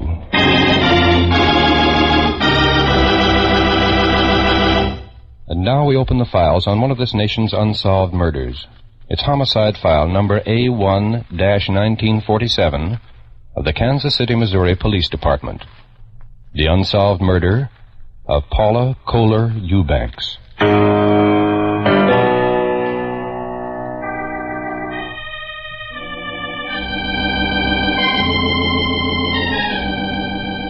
It is approximately 10:15 in the morning, Thursday, June 26, 1947. Several men are walking along a corridor in Menora Hospital in Kansas City, Missouri. At what time was he admitted to the hospital, Doctor? I would say it was at approximately 7:30, Mr. Kimbrough. He was in need of immediate medical attention, which we gave him. Then, because of the nature of his injuries, we felt the police should be notified. What about those injuries? Serious? Well, there are 2 deep lacerations on the right side of the head, and while we're not sure yet, a depressed skull fracture seems indicated. I see. Here's his room now. Just about 5 minutes, Mr. Kimbrough. His condition. I understand, Doctor.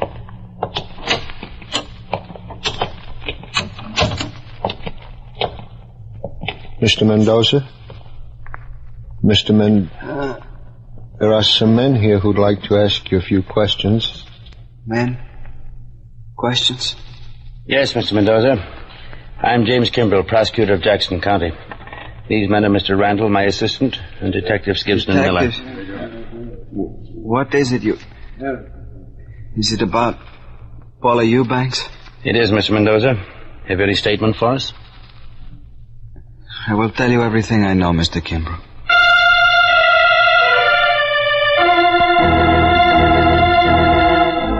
The statement of the injured man given on the morning of June 26, 1947 at Menorah Hospital, and later in more detail to Lieutenant Charles Welch at the Homicide Bureau in Kansas City, Missouri, contains in part the following information. My name is Hector Mendoza. I am 22 years of age, single, and live at the YMCA.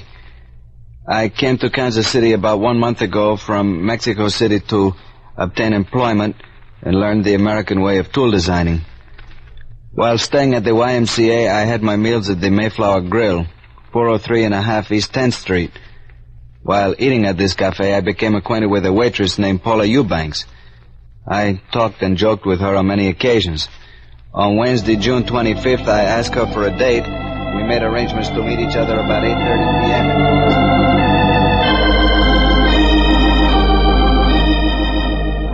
On Wednesday evening, June 25th, 1947, Hector Mendoza has his first date with Paula Eubanks. They visit several cafes and taverns, having a gay, pleasant evening, laughing, dancing, and joking.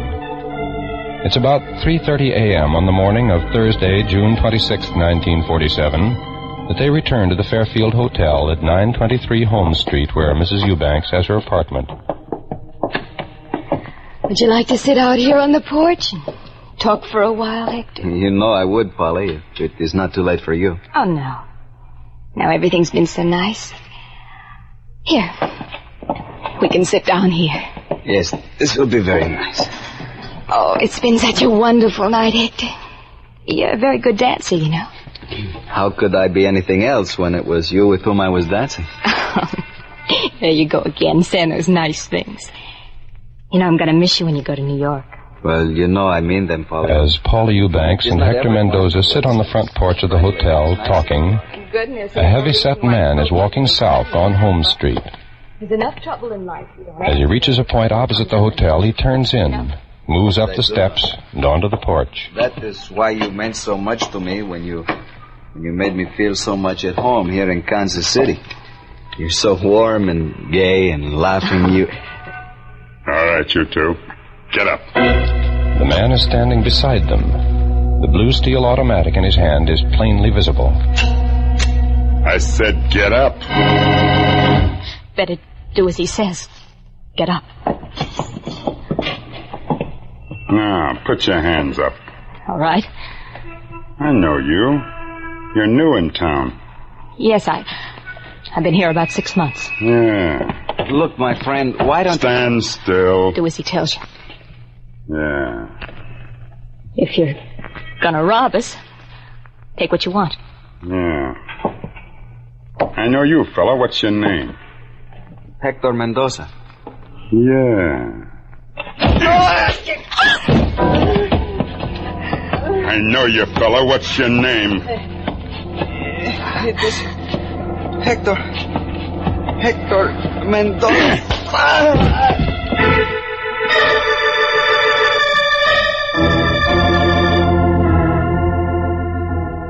Mendoza remains unconscious for several minutes. When he finally recovers, he staggers weakly to his feet.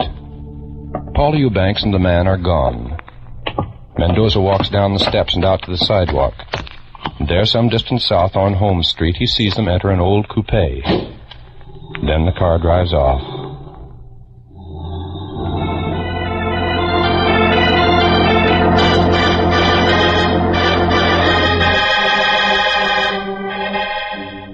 It is now 4:15 a.m., the morning of Thursday, June 26, 1947. An old coupe is heading east on Independence Avenue. Near the 6000 block, it approaches an old abandoned city dump. Then it slows and turns abruptly into the driveway leading into the dump.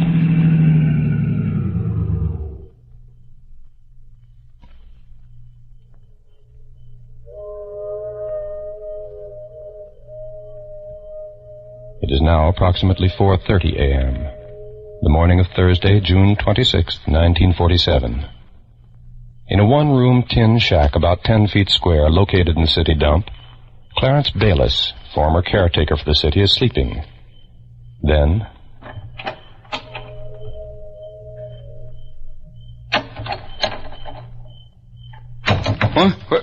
What is it? What?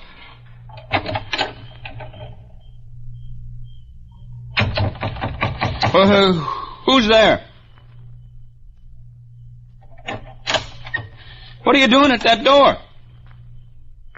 Clarence Bayless raises himself up in bed. There's one window in the tin shack. It's about 2 feet square and located in the upper half of the door. The chest and shoulders of a heavy-set man can be seen dimly against the darkness through that window. I said, what are you doing there? Keep quiet if you know what's good for you. I got a gun. Gun? You heard me, a gun. Take a look at it through the glass. So keep quiet. What are you doing with the door? I'm locking you in. Okay. Now remember what I said. Keep quiet, or I'll be back for you. Clarence Bayless remains in bed quietly, listening. Then after a while he hears the dim murmur of voices from somewhere outside the north side of the shack.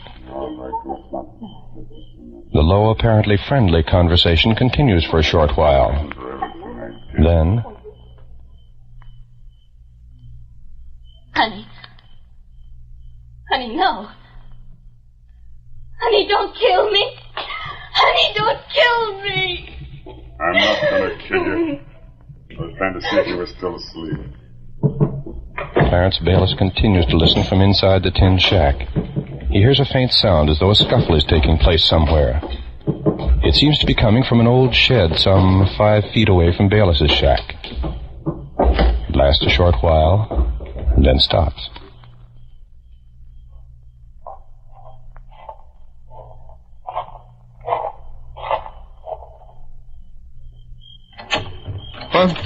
What is it? What do you want now? I just wanted to see if you were still there, minding your own business. Yeah, I'm here. Then see that you stay there. I still got that gun. See it? So stay there and keep on minding your business.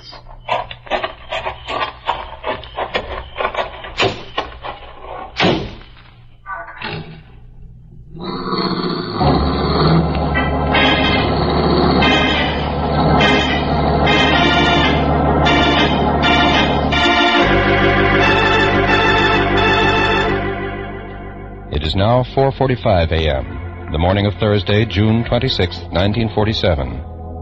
A truck is driving eastward along Independence Avenue in Kansas City, Missouri. As the truck crosses the tracks of the Kansas City Terminal Railway and approaches the old abandoned city dump, 2 men suddenly run out from an all-night fruit stand across the street. They begin waving frantically at the truck, trying to flag it down. Hey, stop it! Hey, what's the big idea out there? You want to get killed or something? What's the idea of jumping... Police! Something happened! Go to the police station down the street and tell them to... Police station? What's wrong? What happened? I don't know for sure, but there was a man and a woman. He's nuts or something. He's got a gun. I seen him leave, but not her. She's disappeared. The noise they were like making... Like that, huh? Maybe... Okay. I'll get the cops for you.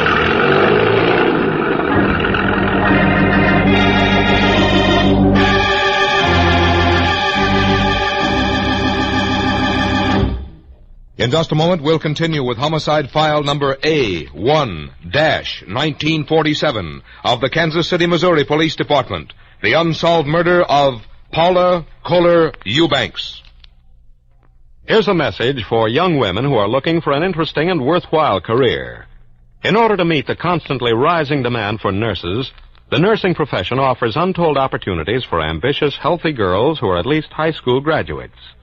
From the time you become a student nurse, you have a chance to work with fine doctors and scientists and to help your fellow men. Inquire at your nearest hospital about how you can become a student nurse.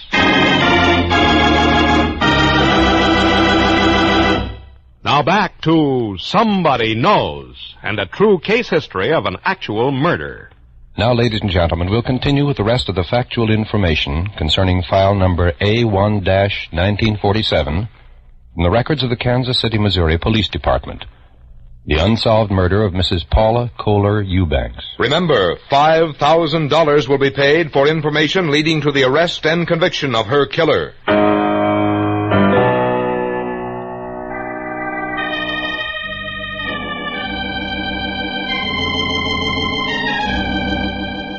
It's approximately 4:50 a.m., the morning of Thursday, June 26, 1947. In response to the truck driver's message, Officers Anderson and McCrary have arrived at the city dump from the Sheffield station in police car 302. Clarence Bayless is leading them back to the shed where the events of the past half hour had taken place. And by the time I got out, this guy was gone, driving away. Did you get the license number? No, like I say, he was already driving away, but I hear these funny noises in this shed next to mine. Here, this one. They were inside. The noises came from here, too. Okay, we'll look around. Come on, let's see what we can.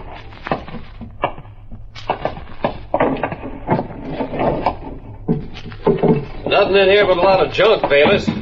You sure they were inside here? Yeah, I'm sure. That's where the noises came from. Well, there's nobody in here now. You're sure that lady didn't leave with her? Oh, I tell you, she didn't. I seen through my window. She must be around here somewhere. She must be. Okay, we'll look around. For over 10 minutes, Officers Anderson and McCrary searched that junk and debris-filled shed, their flashlights affording the only illumination. And then... Here, give me a hand with this. I think maybe... Here. Give me a hand. They start pulling apart a pile of junk at one side of the shed. They removed several tin buckets, a large sheet of plywood some 8 feet square, finally an old automobile seat cushion.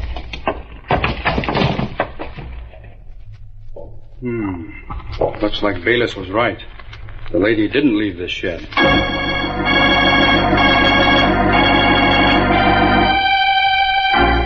At that same moment at police headquarters, 2 detectives are working the midnight to 8 a.m. Homicide Bureau shift. They're Detectives Wayne Gibson and Isla Miller. Talk about your quiet nights. This one's really dragging by. Nothing much happening for a fact, but you never know it. KGPE, Anderson, car 302. Hello, KGPE. Car 302, KGPE. Dead woman, found a dump at Independence Avenue in White. Dead woman, what Independence saying Avenue about in quiet White. nights? Okay, 302. Well, a guy can't be right all the time. Let's go.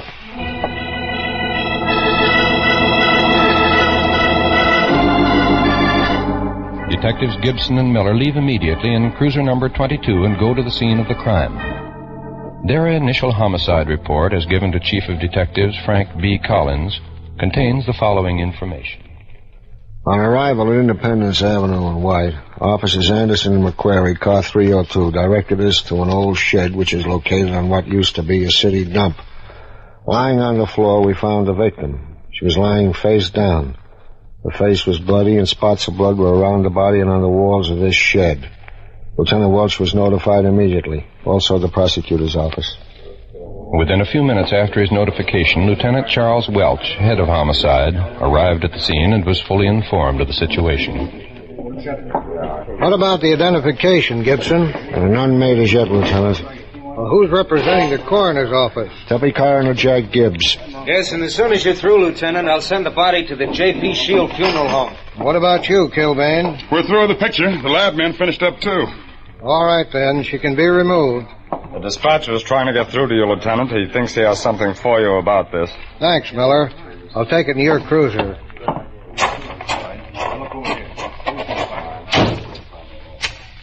KGPE, Lieutenant Welch, KGPE. Lieutenant Welch, KGPE. We received a call from the Fairfield Hotel at 923 Holmes. The managers report some large spots of blood on the front porch.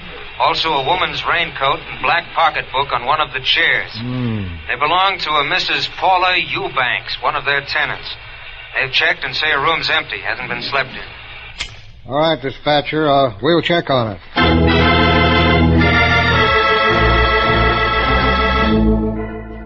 At the Fairfield Hotel, the police talk to Mr. and Mrs. Charles Logeman, the managers. Then Mrs. Logeman is taken to the funeral home. She identifies the victim of the killing as Mrs. Paula Kohler Eubanks.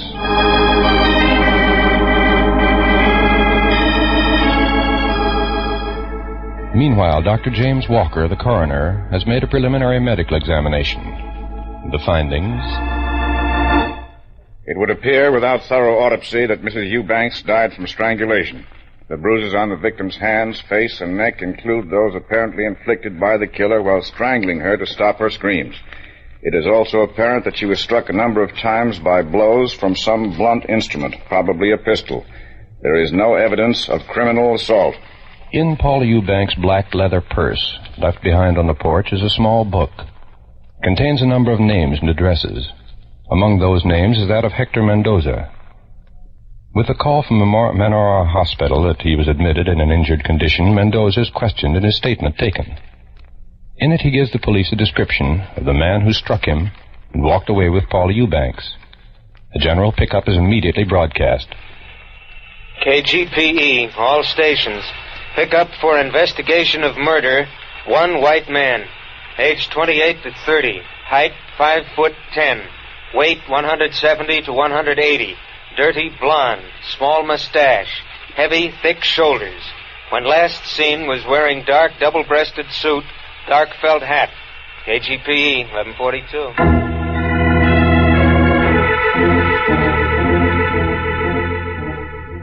In an effort to find some possible motive for the crime and a possible clue to the killer's identity, the police make a thorough check of all Mrs. Eubanks' friends, a thorough investigation into her past life. Mrs. Margaret Dallas of 920 Holmes Street tells the police, I used to work at the Mayflower Grill with Polly. Her close friends always called her Polly. She was friendly, a nice girl, and she had lots of admirers. I can't think of any reason why anyone would want to kill her. Mrs. Ann Kramer of Overland Park, a sister of Paula Eubanks, had this to report. Polly was a wonderful girl. She'd had some trouble in her life. She'd been divorced from her husband and then remarried to him and then separated again. But she had a wonderful spirit. She was just crazy about Nancy. That's Nancy Kay, her little 20-month-old adopted girl. Kept her in a nursery, and I just don't know what's going to happen to Nancy Kay now.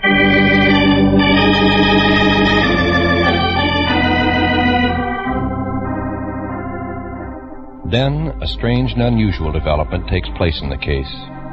Mrs. Dora Ann Morrell of 908 Jefferson Street, who'd worked as a waitress with Mrs. Eubanks at the Mayflower Grill some 2 months before, pays a visit to William H. Randall, assistant prosecutor of Jackson County. Polly called to me one day at the restaurant. She had a pad of restaurant order blanks in her hand. She wrote something on the back of one of those sheets and gave it to me. She told me to read them if anything ever happened to her. Here it is. Mrs. Morrell hands over the order blank.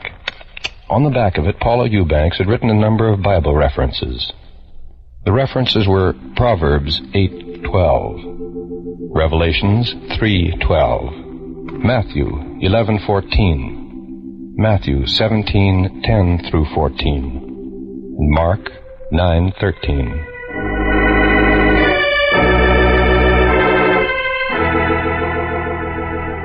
The prosecutor's office makes a careful study of the verses designated on the back of that order pad.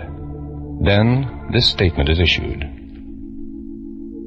The verses apparently were selected to be read in chronological order by listing. Since the 14th verse of the 17th chapter of Matthew ends, there came to him a certain man, kneeling down to him and saying, and the reference continues with Mark 9:13, which reads, But I say unto you that Elias is indeed come, and they have done unto him whatsoever they listed, as it is written of him. The name Elias is frequent in the verses, beginning with Matthew 11:14. In the 17th chapter of Matthew, the name Elias occurs 3 times, including the 12th verse. But I say unto you that Elias is come already, and they knew him not, but have done unto him whatsoever they listed. Likewise shall the Son of Man suffer of them. And the next verse, Matthew 17:13, continues. The disciples understood that he spake unto them of John the Baptist. Whatever Mrs. Paula Eubanks may have had in mind when she wrote those biblical references is not apparent to us. Not yet.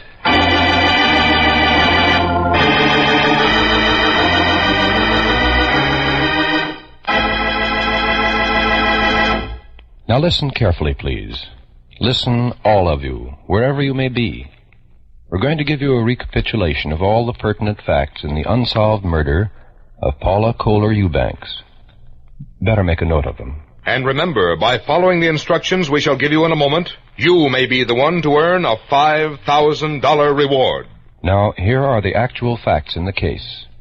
Mrs. Paula Kohler Eubanks, 27 years of age, was strangled and beaten to death in an abandoned city dump at approximately 6100 Independence Avenue in Kansas City, Missouri. The time, approximately 4:40 a.m., Thursday, June 26th, 1947.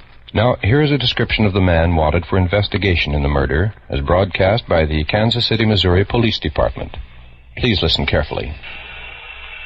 Age 28 to 30. Height 5'10". Weight 170 to 180. Dirty blonde. Small mustache. Heavy, thick shoulders.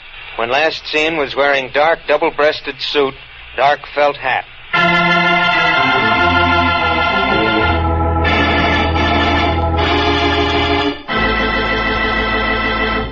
Ladies and gentlemen, if any of you possesses information that may have a bearing on the unsolved murder of Paula Kohler Eubanks, and please don't send in guesses or hunches, but only actual, authentic information, follow these instructions so that your name and identity need never be made known unless you wish. Now, please listen carefully. Write your information on a plain sheet of paper. Do not sign your name. Instead, sign it with 6 numbers, any arrangement of any 6 numbers. Then tear off a blank corner of that paper with a ragged edge. Write the same 6 numbers on that corner and keep it. Mail the rest of the paper with the information to Somebody Knows, Hollywood, California. You need tell no one what you have done. Mail your letter to Somebody Knows, Hollywood, California. And if the information you've supplied leads to the arrest and conviction of the killer of Paula Kohler Eubanks, we'll announce your signature number on this program. Then, if you don't want your name to be known, go to your lawyer or your doctor, your priest, minister, or rabbi, and have him present the torn corner of the paper to any CBS station. In this way, you do not need to appear in person. If the torn corner matches the original paper containing the information, the $5,000 reward will be yours. Remember, you, wherever you are, you whose name need never be known, may win a reward of $5,000.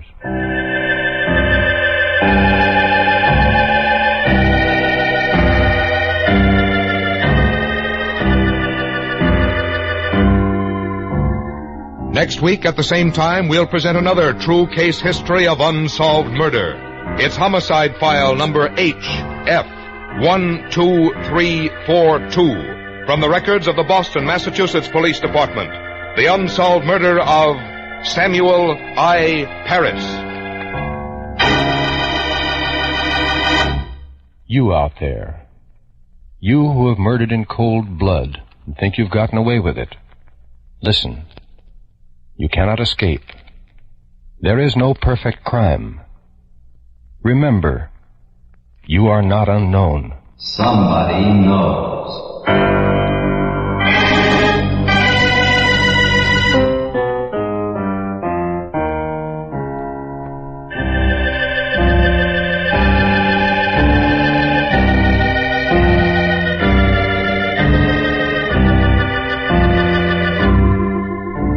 Tonight's case was written by Sidney Marshall from information in the files of the Kansas City, Missouri Police Department.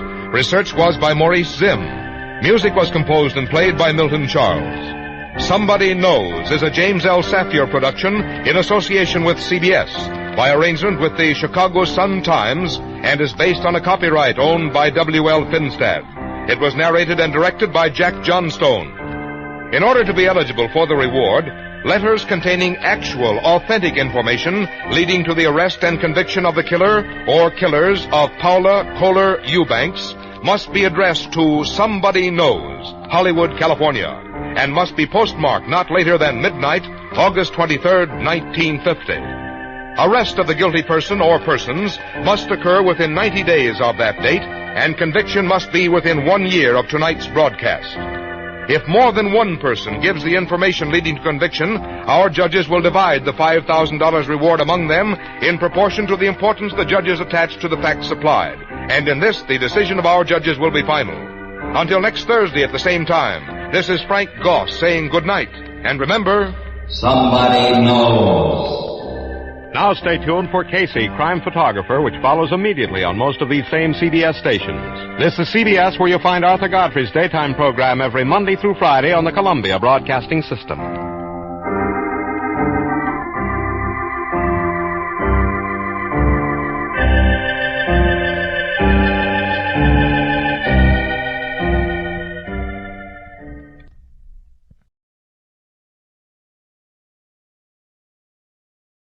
Suspense, which is heard on Thursday nights at this hour, is taking its customary summer holiday.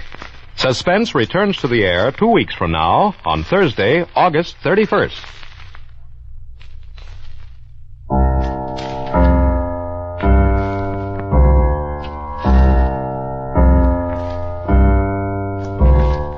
Ladies and gentlemen, a $5,000 reward will be offered each week on the program immediately following this announcement.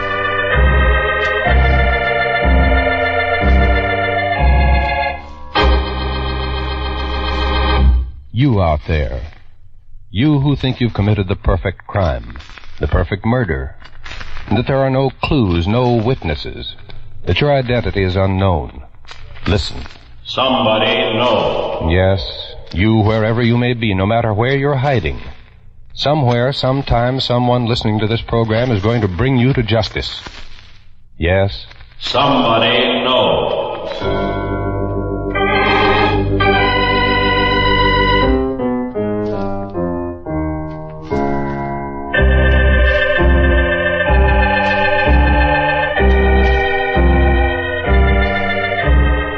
The Columbia Broadcasting System presents Somebody Knows, a program conceived in the public interest, dedicated to aiding the forces of law and order in the solution of this nation's unsolved crimes.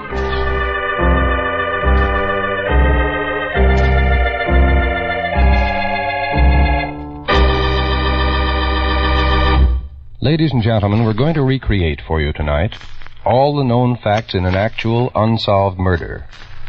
Somewhere, someone among you has had contact with the killer, or killers.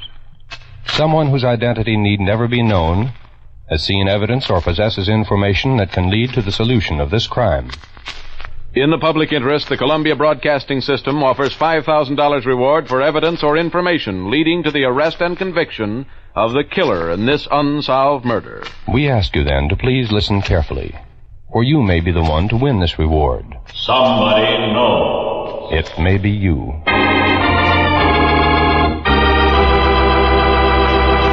And now we open the files on one of this nation's unsolved murders. It's homicide file number 3867 of the Detroit, Michigan Police Department. The unsolved murder of Mrs. Jean Long.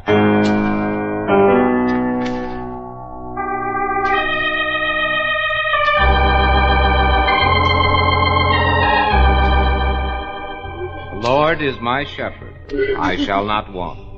He maketh me to lie down. The time is 8 p.m., pastures. Thursday, May 25th, 1944. In the chapel of the Roy Rex Road Funeral Home, 2721 West Grand Boulevard, Detroit, Michigan, where a silver gray coffin lies banked with flowers, the Reverend Newell C. Leesimer, pastor of the 12th Street Evangelical Church, is officiating at memorial services for Mrs. Jean Long. Goodness and mercy shall follow me all the days of my life, and I will dwell in the house of the Lord forever.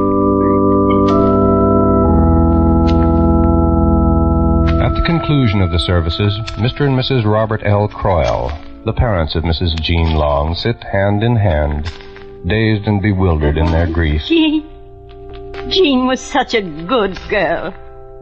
A good girl. She'd been a hard worker for the church for 18 years. Why did this happen to her? Why?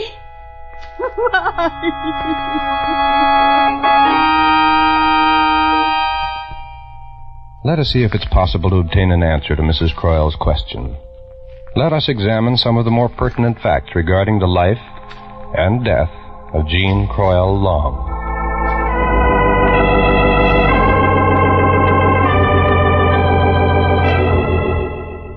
For 17 years, Jean Long lived a quiet, peaceful life in Detroit, working during the day, contributing in her spare time to the 12th Street Evangelical Church. The only rift in her peaceful life was the failure of her marriage to Kenneth Long. For on Sunday, September 26, 1943, she made a final entry in the diary she'd been keeping. This is the end of our marriage. He left home for good.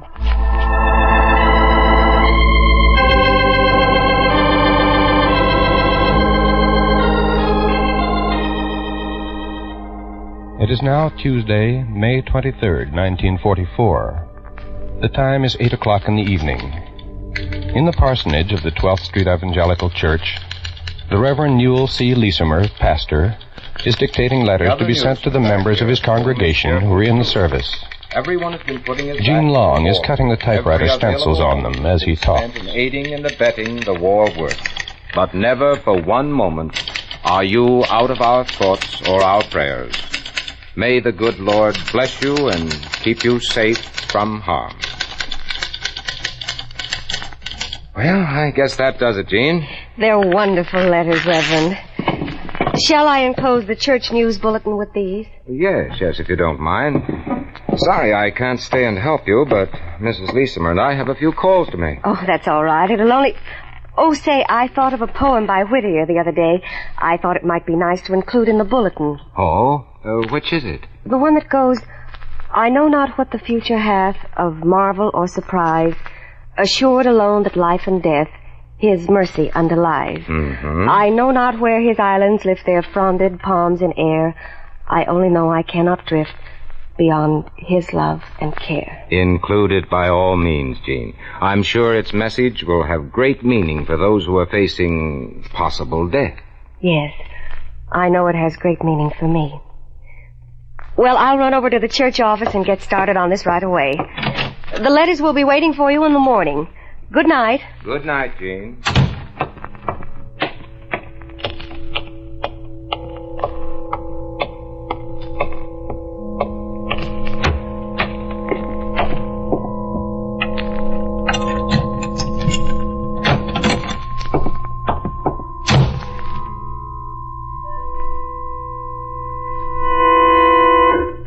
It is now approximately 8:55 p.m., Tuesday, May 23rd, 1944.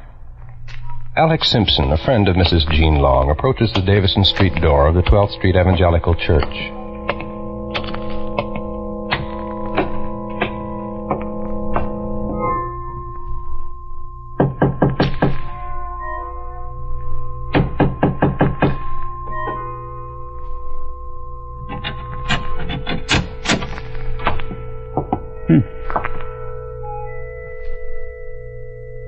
Jean? Jean, are you in here? He goes down into the basement of the church where the office is located.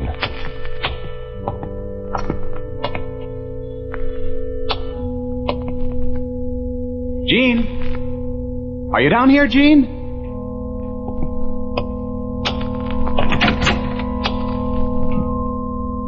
Jean?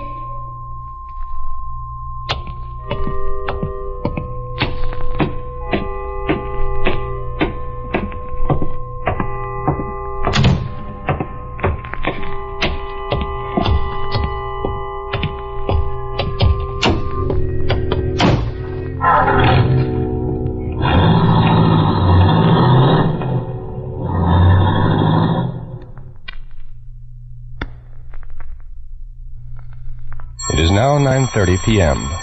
In the apartment of Mr. and Mrs. Robert Croyle on Oakman Boulevard, a telephone rings. Hello? Hello, is Jean home? Jean? Why, no. This is Alex Simpson, Mrs. Croyle. Oh, yes, Mr. Simpson. How are you? Fine, thanks. Say, I had a date with Jean for tonight, Mrs. Croyle. I was going to pick her up at the corner of 12th and Davidson at 9 o'clock, but she wasn't there when I drove by. Well, why don't you go into the church? I did, but she wasn't there either, so I called you up. I thought she might have come home. Why, no. She hasn't come home. Oh, I see. Well, I'm sure there's nothing to worry about. She probably forgot about our date and is on her way home now. Sorry I troubled you. Good night, Mrs. Croyle. Yes. Good night, Mr. Simpson.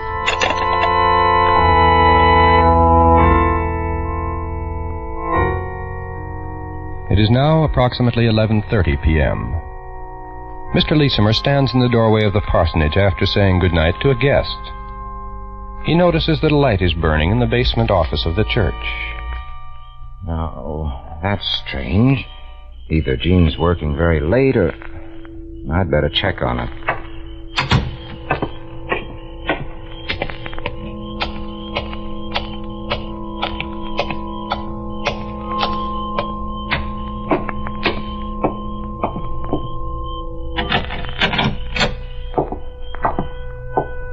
Jean? Jean, are you still here?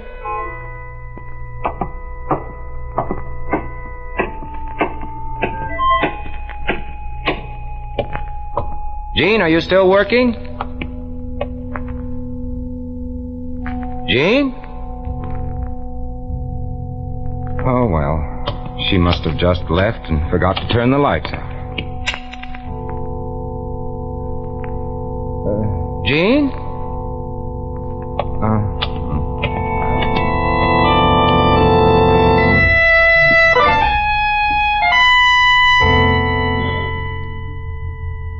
It is now a few minutes past midnight. Wednesday morning, May 24th, 1944. On the 6th floor of police headquarters at 1300 Beaubien Street in Detroit, Michigan, a call comes into the headquarters switchboard. Police department. Hello? Hello? Police department. You've got to find her for me. You've got to find her. What is it, ma'am? Is someone missing? Yes. It's my daughter, Jean. Jean Long. She hasn't come home. No one knows where she's gone. Oh, you've got to do something. She's disappeared.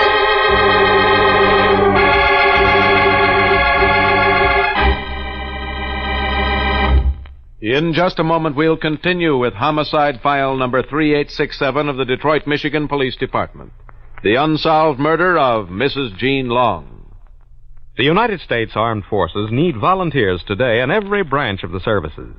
You have the chance to choose not only the branch, but the type of work which you feel will be the most benefit to you in the years ahead. May we suggest that you go to your nearest recruiting office to see if you are eligible to volunteer and inquire about the many opportunities open to you.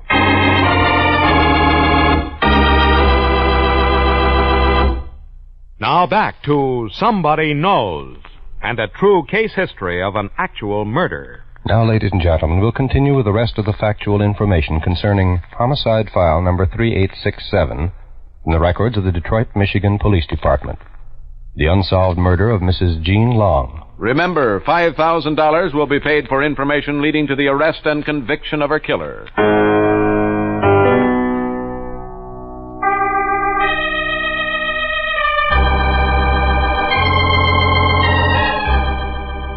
It is now about 9 in the morning, Wednesday, May 24th, 1944.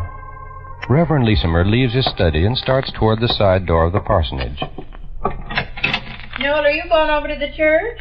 Oh, yes, dear. I want to pick up those letters that Jean got ready for me last night. Well, while you're there, you'd better look at the flowers on the altar. The choir's going to meet tonight. Yes, that's right. Those flowers are probably drooping by now. I'll take care of them.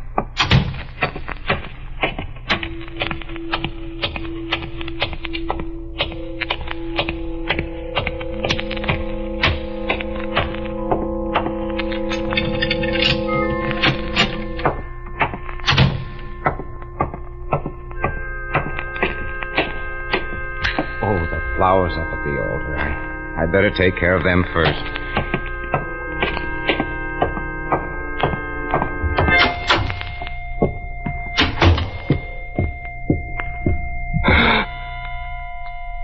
No. Oh, no. Oh, no.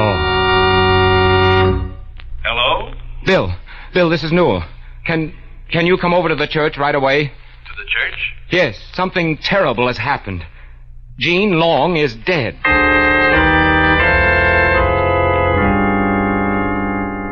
The Reverend Leesimer's call has been to Mr. William A. Hammond, Vice President of the Board of Trustees of the 12th Street Evangelical Church.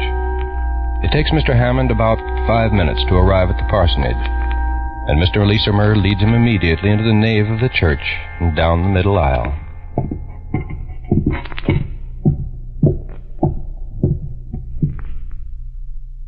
You're sure she's Jean Long? Those are her clothes, Bill. What's that paper covering her face?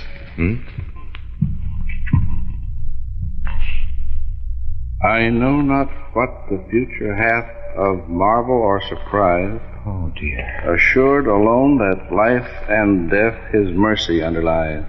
I know not where his islands lift the fronded palms in air. What? I only know I cannot drift beyond his love and care. What is it, Newell? A poem by Whittier. Jean wanted to... That must be the church news bulletin lying across her face. Did you place it there? No. We'd better call the police.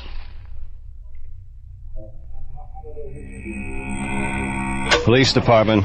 My name is Newell C. Leesimer. I'm pastor of the 12th Street Evangelical Church at the northeast corner of 12th and Davison. Yes, Mr. Leesimer? I want to report the death of my secretary. I believe she may have been murdered. Where is she, Mr. Leesimer? In the church. The nave. We'll have some men out there right away. Don't touch anything. Just stand. The emergency board operator immediately relays the information across the 6th floor of police headquarters to the operator of the West Side radio station, KQA 371. And the operator sets in motion the speedy, precise machinery of the Detroit police force.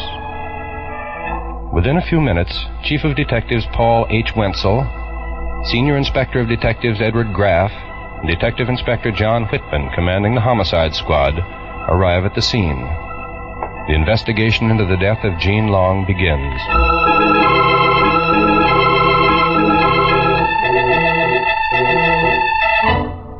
The initial homicide report is made by Detective Lieutenant Harry W. O'Brien of the Homicide Squad, contains in part the following information. Upon arriving at the church, we found the body of Mrs. Jean Long, 40 years old, of 3625 Oakman Boulevard, lying in the nave. Her clothing had been disarranged, and she had been stabbed 3 times in the chest. The left side of her face was badly swollen, and 3 teeth had been dislodged, and her body was covered with blood. Her wristwatch, with the band broken, which was found near the body, had run down at 8:34 o'clock. Coroner's investigator Tony Sapute responds to a call to the coroner's office and removes the body to the Wayne County morgue. A post-mortem examination is begun by Dr. Paul A. Kleba, Wayne County medical examiner, and Dr. Donald H. Comp, pathologist. The cause of death? Internal hemorrhage following penetrating puncture wound to the aorta. There is no evidence of criminal assault.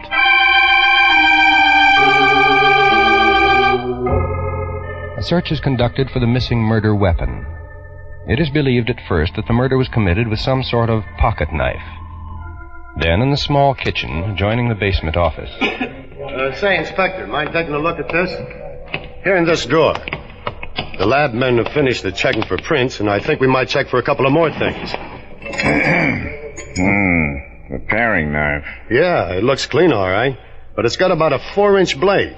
It's strong enough to make the wounds we saw. Okay, I'll have Lieutenant Payne check for blood reactions. Fine. A report from Detective Lieutenant James Payne, head of the Police Scientific Laboratory, states, We've obtained positive blood reactions on the paring knife. Blood reactions were also obtained in the kitchen sink and in the trap under the sink. There would seem to be little doubt that this was the weapon used in the killing of Jean Long.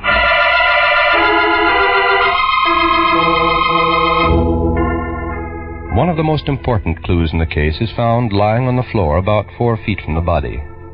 It is a portion of a man's fingernail. It is about 1/4 of an inch long and about 9/16 of an inch in width. The portion of fingernail is examined by Dr. Comp, the pathologist, and he reports, The nail is from the thumb, middle, or ring finger of a man's hand. It's my opinion that this man is not a day laborer, as the nail is fairly well groomed. The nail contains pieces of flesh and blood, and was evidently torn away violently during the struggle preceding Mrs. Long's death.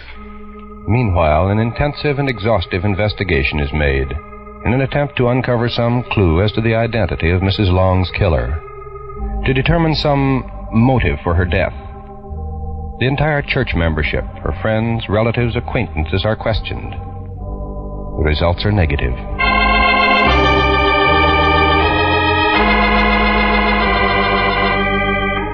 However, from the thorough examination made at the scene of the crime, a number of facts are determined.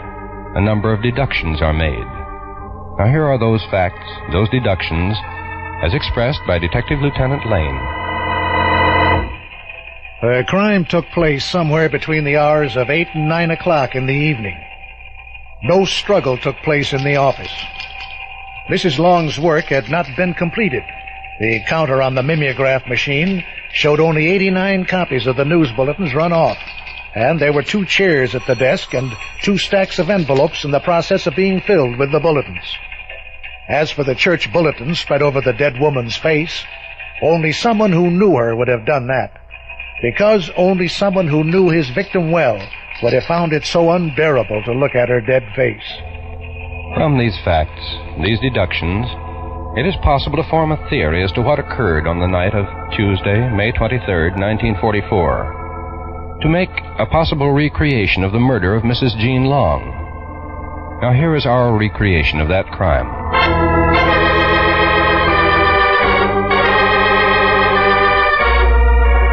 It is sometime after 8 o'clock on the evening of Tuesday, May 23rd, 1944. In the basement office of the 12th Street Evangelical Church, Jean Long is turning out copies of the church news bulletin on the mimeograph machine.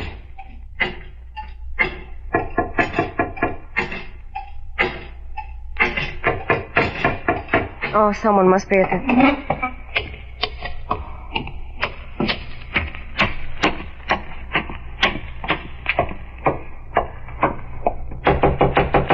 Who's there?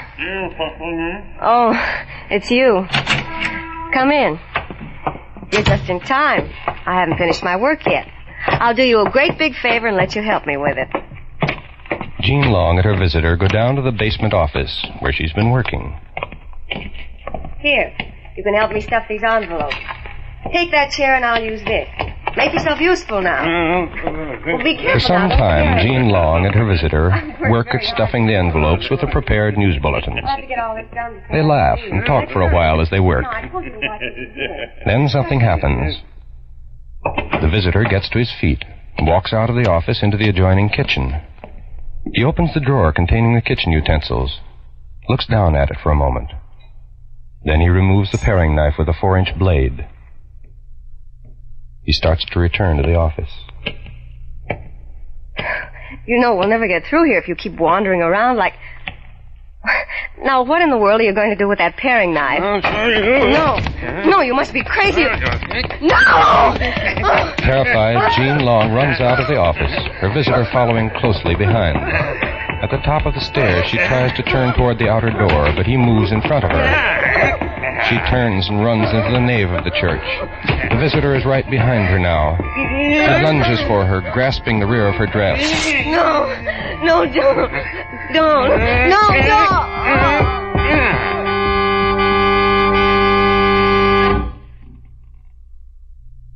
It is now Sunday morning, May 28th, 1944, 5 days after the death of Mrs. Jean Long. Services are being held in the 12th Street Evangelical Church. There's no surreptitious whispering. No eyes are turned toward the center aisle. The aisle down which Jean Long had walked 17 years before to the slow strains of the wedding march.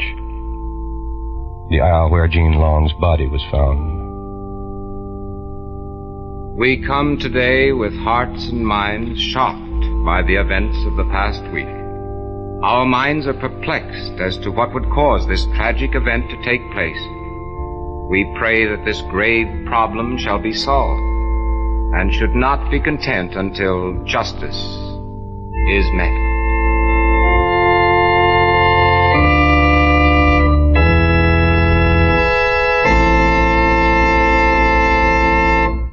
Now listen carefully, please. Listen, all of you, wherever you may be. We're going to give you a recapitulation of pertinent facts in the unsolved murder of Jean Croyle Long. Better make a note of them. And remember, by following the instructions we shall give you in a moment, you may be the one to earn a $5,000 reward. Now, here are the actual facts in the case. Mrs. Jean Croyle Long, 40 years of age, was stabbed to death at the 12th Street Evangelical Church, 12th Street and Davison Avenue in Detroit, Michigan. The time, somewhere between 8 and 9 o'clock in the evening, Tuesday, May 23rd, 1944. The police believe that the crime was committed by a person whom Mrs. Long knew rather well. The only tangible clue is a portion of a man's fingernail. It was apparently torn away during the struggle preceding Mrs. Long's death.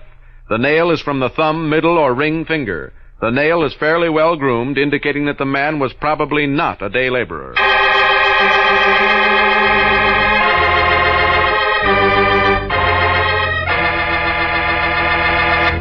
Ladies and gentlemen, if any of you possesses information that may have a bearing on the unsolved murder of Jean Croyle Long, and please don't send guesses or hunches, but only actual, authentic information, follow these instructions so that your name and identity need never be made known unless you wish. Now listen carefully. Write your information on a plain sheet of paper. Do not sign your name. Instead, sign it with 6 numbers, any arrangement of any 6 numbers. Then tear off a blank corner of that paper with a ragged edge. Write the same 6 numbers on that corner and keep it. Mail the rest of the paper with the information to Somebody Knows, Hollywood, California. You need tell no one what you have done. Mail your letter to Somebody Knows, Hollywood, California. And if the information you've supplied leads to the arrest and conviction of the killer of Mrs. Jean Long, we'll announce your signature number on this program. Then, if you don't want your name to be known, go to your lawyer or your doctor, your priest, minister, or rabbi, and have him present the torn corner of the paper to any CBS station. In this way, you do not need to appear in person. If the torn corner matches the original paper containing the information, the $5,000 reward will be yours. Remember, you, wherever you are, you whose name need never be known, may win a reward of $5,000.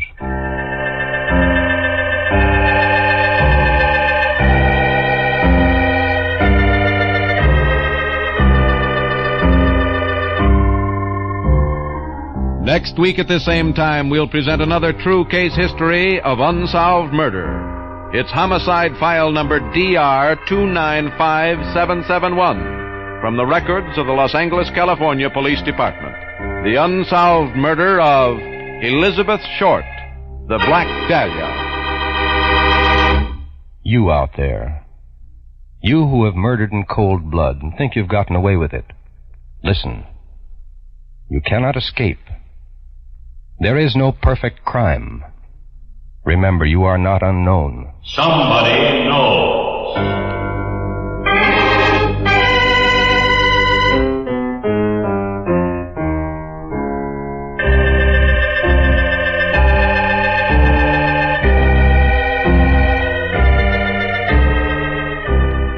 Tonight's case was written by Sidney Marshall from information in the files of the Detroit, Michigan Police Department. Research was by Maurice Zim. Music was composed and played by Milton Charles. Somebody Knows is a James L. Saphir production in association with CBS by arrangement with the Chicago Sun-Times and is based on a copyright owned by W.L. Finstad. It was narrated and directed by Jack Johnstone.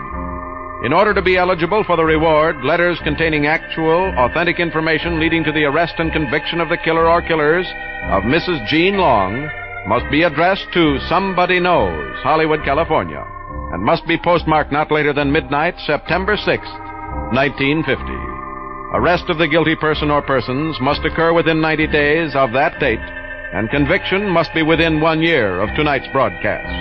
If more than one person gives the information leading to conviction, our judges will divide the $5,000 reward among them in proportion to the importance the judges attach to the facts supplied. And in this, the decision of our judges will be final. Until next Thursday at the same time, this is John Jacobs saying good night, and remember, somebody knows. There's always an unusual adventure in store for you when Casey, crime photographer, takes his camera in hand to track the criminal to his lair. Stay tuned for his latest adventure, which follows immediately on most of these same CBS stations.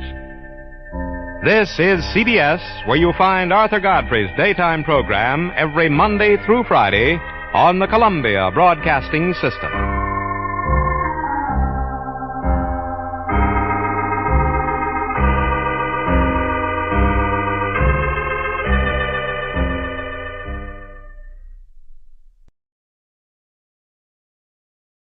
From Hollywood, it's time now for...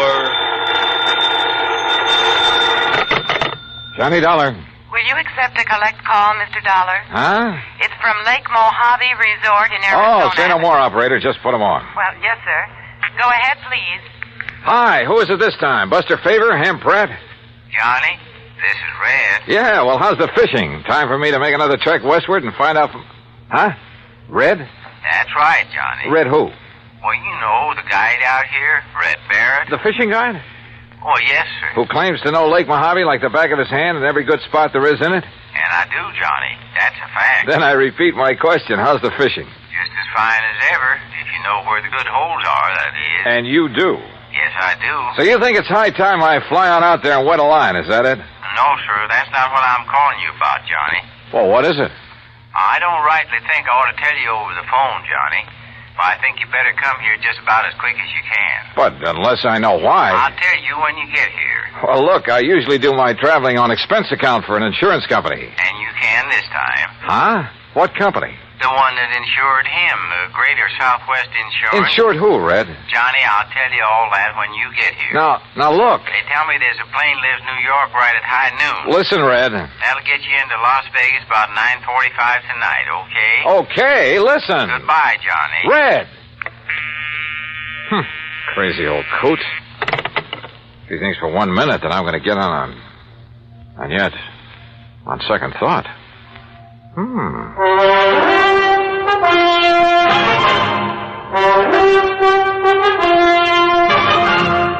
Bob Bailey in the exciting adventures of the man with the action-packed expense account, America's fabulous freelance insurance investigator. Yours truly, Johnny Dollar.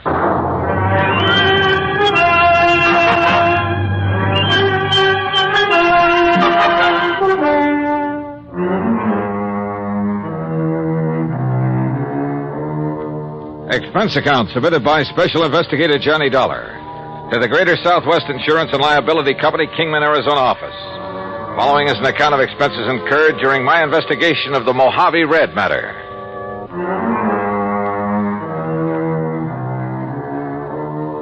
Expense account item 1420, phone call to the Kingman, Arizona office of Greater Southwest Insurance and Liability. On the theory it might be well to check with their agent, Jake Kessler, before going off half-cocked. Hi, Johnny. Haven't seen or heard from you since 2 years ago when you came out here to investigate the murder at the old Midas Touch mine. Yeah, I remember, Jake. Now listen. Yeah? Is everything going along okay these days? What? Well, I mean, no trouble with any of your clients, that sort of thing, huh? Why, not a bit, Johnny. Why do you ask? Just wondered. Well, if I did have, you know who I'd call. No problems at all, huh? I told you, not a... Hey, just what do you got stuck in your craw, Johnny? Nothing. I just... Well? Oh, well, tell me this. Any of your clients, policyholders, have any kind of trouble, accidents, anything like that over at Lake Mojave Resort lately? Ah, so that's what's eating you. Well, Johnny, that claim was legitimate. It's in the home office for settlement. The company will pay it, and that'll be that. What claim? So just you stop worrying about it and forget. What claim, Jake? No, sir, Johnny, there's not a single solitary thing for you to investigate out here. So just you forget it. Hey, you know something, Jake? You've just convinced me there is something to investigate. So I'm grabbing the first plane I can. Well, Johnny, I'd love to see you, but I swear... What's more, I'm charging my expense account to your company. Oh? And, if you find out that I'm right and you're wrong... Okay, Jake. Then you can shoot the crow and I'll eat it. Expense account item 2, $153 plane fare, Hartford to New York and New York to Las Vegas, Nevada.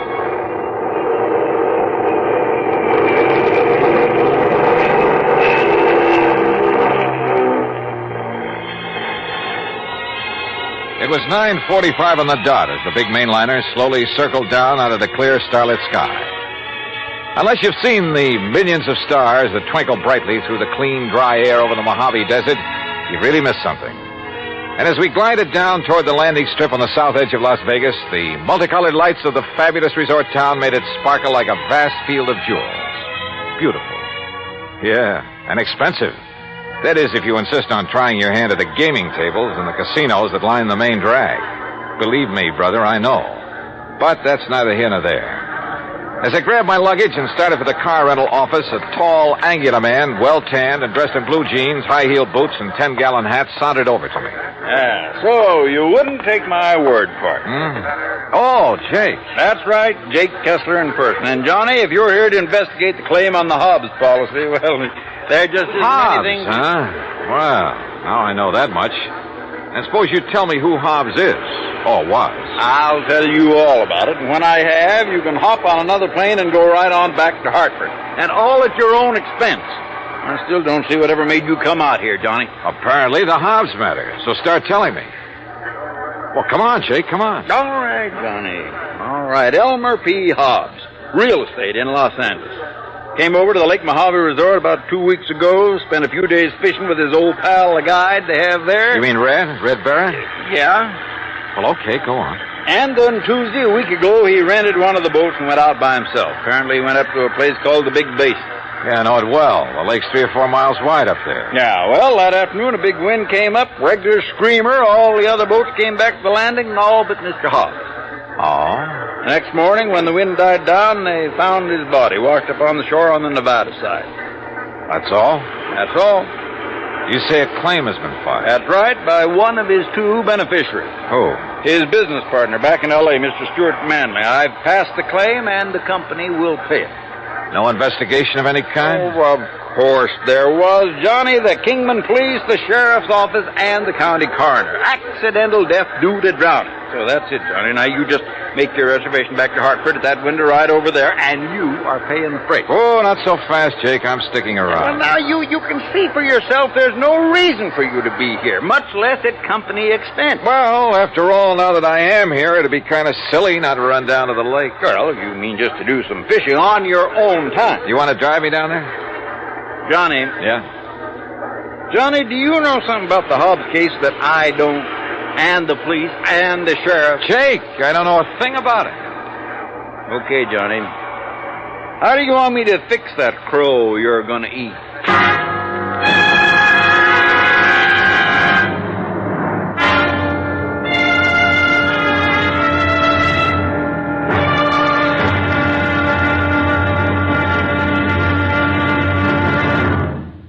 Act 2 of yours truly, Johnny Dollar, in a moment. Our flag now numbers 50 stars, and behind each star there stands yet another flag representing one of the 50 states. Vermont's state flag, in its early form, imitated our national flag, uniquely bearing 17 stripes and 17 stars, with only the inscribed word Vermont to distinguish it. The good people of Vermont assumed, as did our national government, that stripes as well as stars would be added as each new state entered the Union. Vermont entered the Union after Tennessee and Ohio, and with Kentucky to join shortly, the Vermonters naturally put 17 stripes on their flag. In 1818, the United States Congress put a stop to this, and since then the stripes have always been at 13, and only stars are added for each new state. Vermont's present flag captures the famous beauty of the Green Mountain State in its coat of arms, and inscribed is the phrase, Vermont, Freedom and Unity. Vermont's state flag, the flag of the 14th state to enter the Union, was adopted on April 26, 1923. And now, Act Two of yours truly, Johnny Dollar, and the Mojave Red Matter. Elmer P. Hobbs of Los Angeles had died of drowning when his small boat capsized in a high wind on Lake Mojave. At least that's what Jake Kessler, his insurance agent, told me. Accident pure and simple, he said, and I could hie myself back to Hartford and forget about it. But I didn't. Simply because of the phone call I'd received from old Red Barrett, fishing guide at Lake Mojave Resort. I persuaded Jake to drive me over there on the excuse that as long as I was nearby, I might as well do some fishing. So he dropped me off, and since it was after midnight, went on back to Kingman. I wandered on down to the dock and boathouse. Hello? Who's that? Ham? Huh? Johnny? Johnny Dollar? Yeah. Johnny Dollar? Hi. What are you doing here? Hiya, Ham. Hey. You know darn well what he's doing here, Ham. The fishing has never been better. Only how'd you get the word? And how are you, Johnny? Oh, just great, Buster. Did you stop by the office, let Marilyn fix you up with a room? No, because as I recall, old Red usually sleeps here on the dock. Oh, Red. Well, why do you say it that way, Buster? Because Ham and I are wasting good sleeping time down here, wondering why he hasn't come in yet. You mean he's still out on the lake? Yes, the crazy But it's as black as the ace of spades out there. And no moon tonight. Buster and I were about to take off and about to look for it. He pulled this very same stunt night before last. We finally found him drifting around about 9 miles up. He said he'd run out of gas. Showed his empty tank to prove it. Yeah, but we knew better. What do you mean, Buster? I mean, when he saw us coming after him, he dumped out what gas he had. Oil slick all over the lake. If somebody'd struck a match, why? You know, Red's been doing a lot of crazy things this past week or so. Ever since his old friend, Mr. Hobbs, died, they were pretty close. And that is why he phoned me. Red phoned you? Yeah, early this morning. And if you ask me, it's because he doesn't believe Mr. Hobbs' death was accidental. Johnny, you know something? I didn't quite believe it myself. Well, sure, we have some pretty big winds on the lake now and then, and it was a big one that day. Yeah, and then when the coroner and the other authorities, well, who's to argue with them? Do you know if Red has found out anything? Anything at all? All we know is he's given up taking out fishing parties and spends all his time prowling around the lake every day. And night. Says if he can find the boat Mr. Hobbs used... What kind of a boat was it? One of our regular rentals, an aluminum Arkansas Traveler. Yeah, with a 10-horse Johnson on it. Well, listen. Those boats have flotation tanks. Why, yeah. So even if it did capsize, it wouldn't sink. You're right, Johnny. And there's been no sign of it? None at all. Then let's go up to the lake and find Red.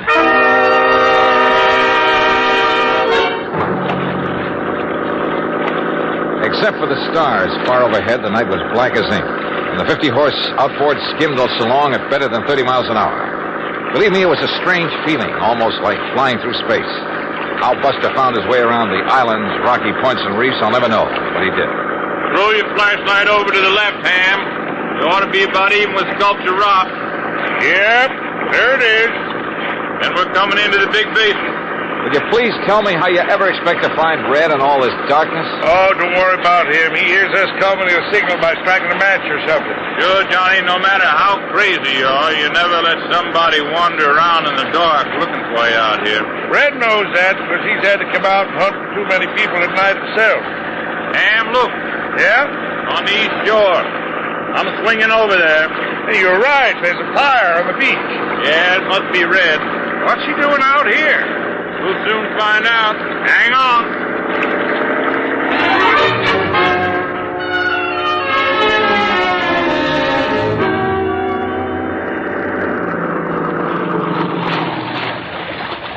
Well, all I have to say is you took long enough to bring Johnny up here. Red, you old reprobate, what under the sun are you up to this time? I just told you. I've been waiting for you to bring Johnny.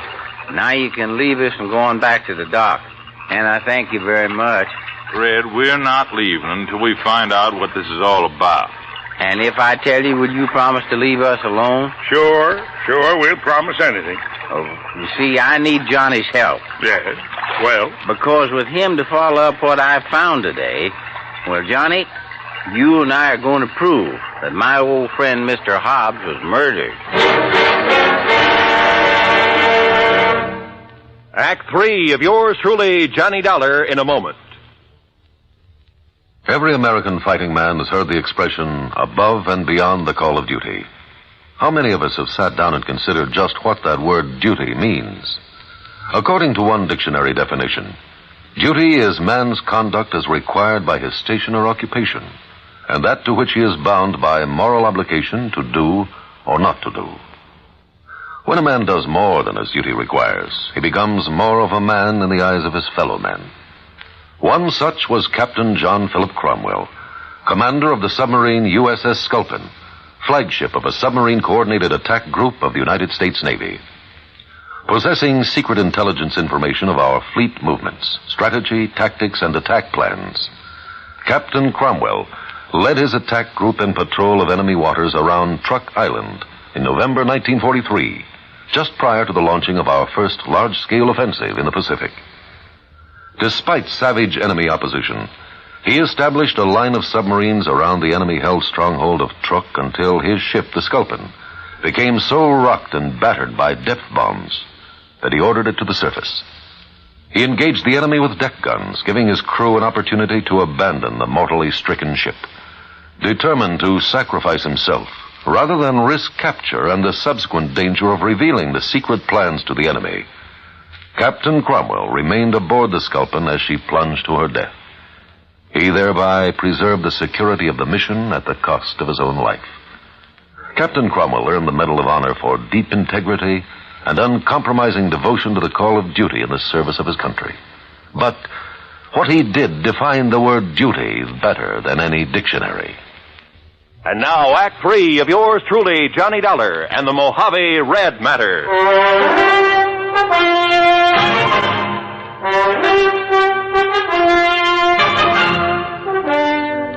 I'll tell you this, Johnny. Red here's one of the wildest, most irresponsible old characters I know when he wants to be. But he's okay nonetheless. And if he thinks you and he can find proof that Mr. Hobbs was murdered, well, he must have a good reason for it. Well, Red? Oh, now, Ham, do you think a man like Elmer Hobbs, knowing the lake the way he did, would ever let the big wind catch him off guard up here in the basement? No, I don't, Red. I know that's the way Buster felt about it, too. Well, I said that to you myself, Red. But now, what's this proof you have of murder? Well, Ham and Buster, aren't you going on back now that I've told you why I wanted you to bring Johnny here? Was there any harm in our knowing what you found, Red? After all, we might be able to help you and Johnny. Yeah, I thought about that, but you see, I might just possibly be wrong about... Well, I might just be wrong. And I wouldn't want to be ashamed in front of a lot of people. By a lot, you mean 3. Well, that's 3 times as many as just Johnny here. Oh, well, now look, No, Red. Johnny, he means it, so Ham and I'll go on back to the dock. But I still don't see what difference... Johnny, when you get to know Red as well as we do, you'll stop trying to figure out the whys and wherefores of some of the things he does and what makes him tick. But you'll also learn that in the long run, no matter how unorthodox some of those things are, well... Oh, come on, Buster. Right. See you when you get back to the dock, Johnny. Oh, you got some food, Red? Now, you know I always keep something in my boat, Buster. Okay.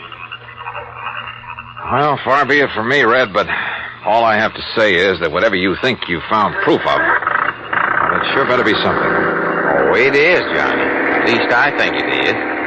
Now, you just scrunch yourself a place to sleep in the sand. It's pretty late. Huh? Well, it took you so long to get here, and we can't see anything in the dark anyway. Oh, now look, Red, for heaven's sake. Good night, Johnny. Sleep well. And that was the end of our conversation. And I began to wonder if Jake Kessler hadn't been right in the first place. If I hadn't come out here on a wild goose chase after all. But the more I wondered and thought about it, with nothing but the warm desert night about us, and the twinkling stars, the magic sound of fish jumping in the lake, the sleepier I got. So, I slept. The smell of bacon frying over the campfire awakened me, although the sun still hadn't shone over the mountains that border the eastern side of the lake. Douse your face in the lake, Johnny. Then grab yourself some of this bacon and eggs. I did as I was told. Then, squatting in the sand in front of the fire, stuffed away a hearty breakfast of bacon, eggs, and pancakes made from sourdough.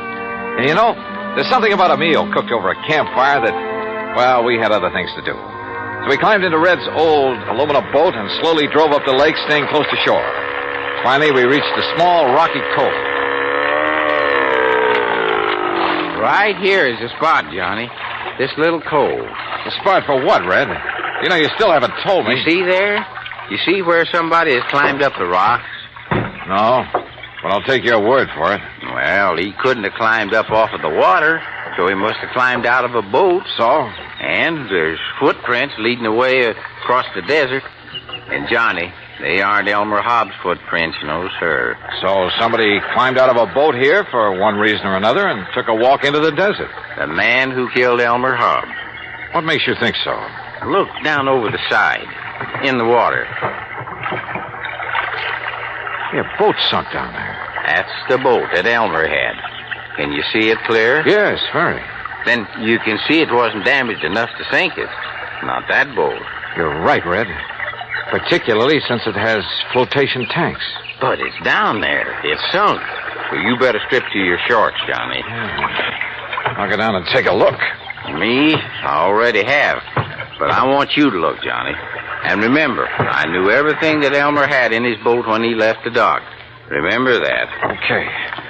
And you're sure the footprints leading into the desert couldn't possibly have been made by Mr. Hobbs? That I'll swear to, Johnny, by all that's good and holy. Now then. Now slip in easy so you won't disturb the water too much. I took a deep breath, surface dived, and swam down to the sunken boat. And the water was clear, and I could see plainly. And I saw that Red was right. I bobbed back to the surface. Did you see him? The cut? Yeah, Red. Those flotation tanks were slashed open with an axe or a sharp, heavy tool of some kind. But Elmer had no axe on that boat. So it was somebody else, Johnny. Somebody who murdered him. Yeah. And then sank the boat. Red, I'm afraid you're right. Elmer Hobbs was murdered.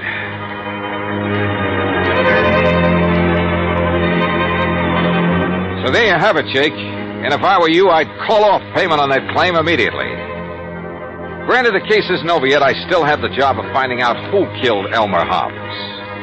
But you know something? You're going to have to wait for my next report. Meantime, expense account total to the moment, $159.20, including the cost of shooting and retrieving one crow. Jake, how would you like it cooked? Until the next report, then, yours truly, Johnny Dollar.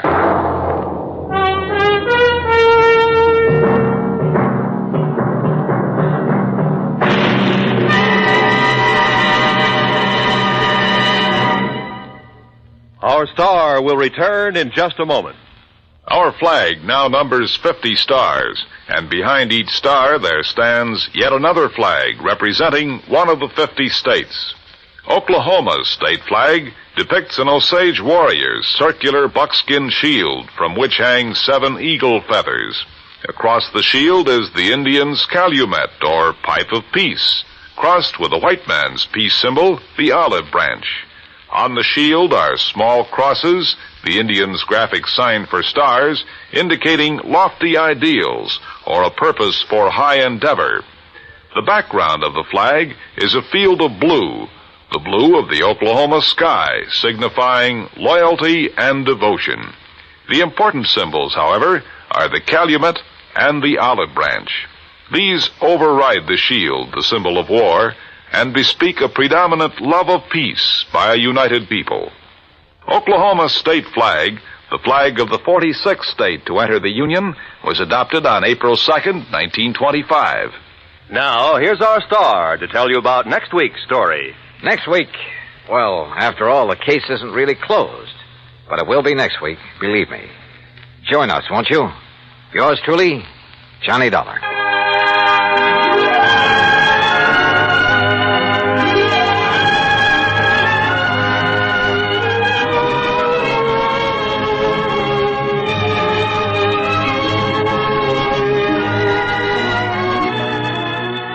Truly, Johnny Dollar, starring Bob Bailey, originates in Hollywood and is produced and directed by Jack Johnstone, who also wrote today's story.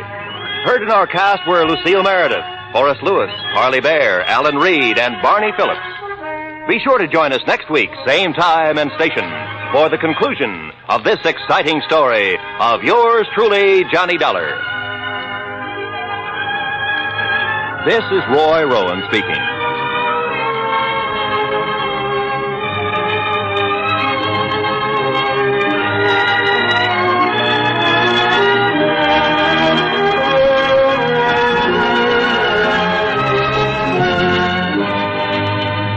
This is the United States Armed Forces Radio and Television Service.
The Equitable Life Assurance Society presents This is Your FBI.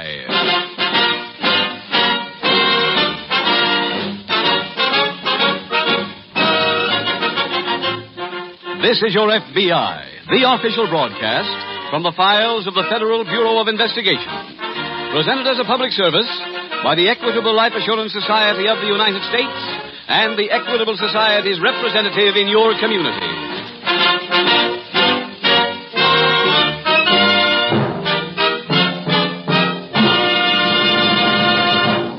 In the Equitable Life Assurance Society of the United States, nearly 4 million members are banded together to build better futures for themselves and their families.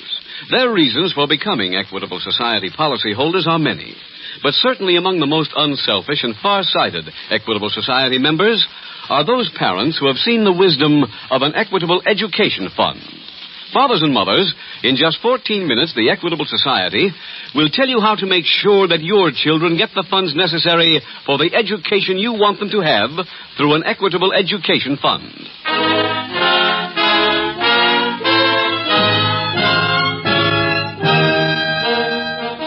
Tonight's FBI file, The Phantom Mine.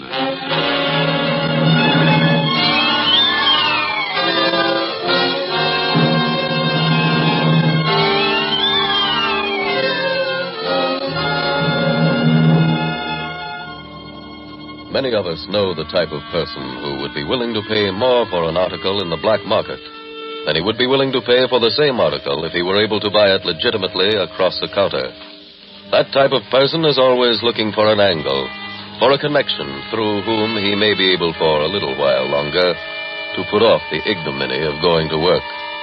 There is nothing such a person detests more than the idea and the practice of a day's wage for a day's work.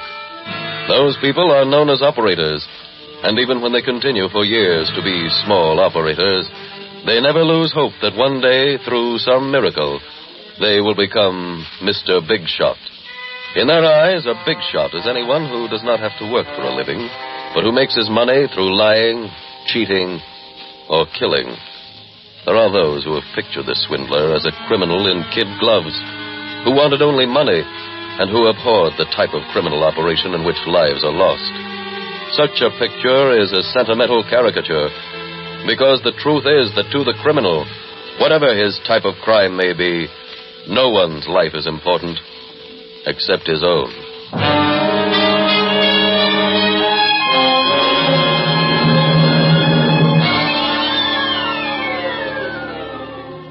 Tonight's file opens aboard an old freighter which is tied up to a dock along the waterfront of a large eastern city. It is early afternoon. A bright sun is shining, but below decks on this rusting tramp, dampness and gloom prevail. Sheltered by this atmosphere, a man moves silently, stealthily along a grimy corridor. Then, looking furtively about, he enters the engine room and moves swiftly to one of the engines. He stands examining it intently, unmindful of the quiet approach of footsteps.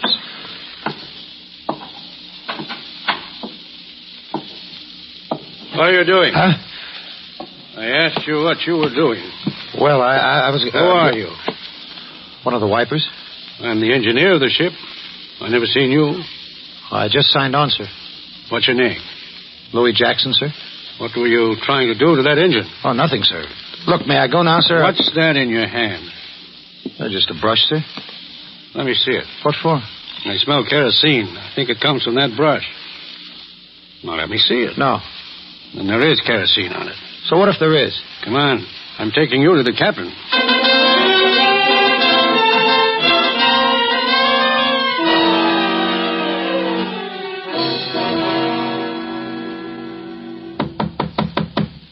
Come in.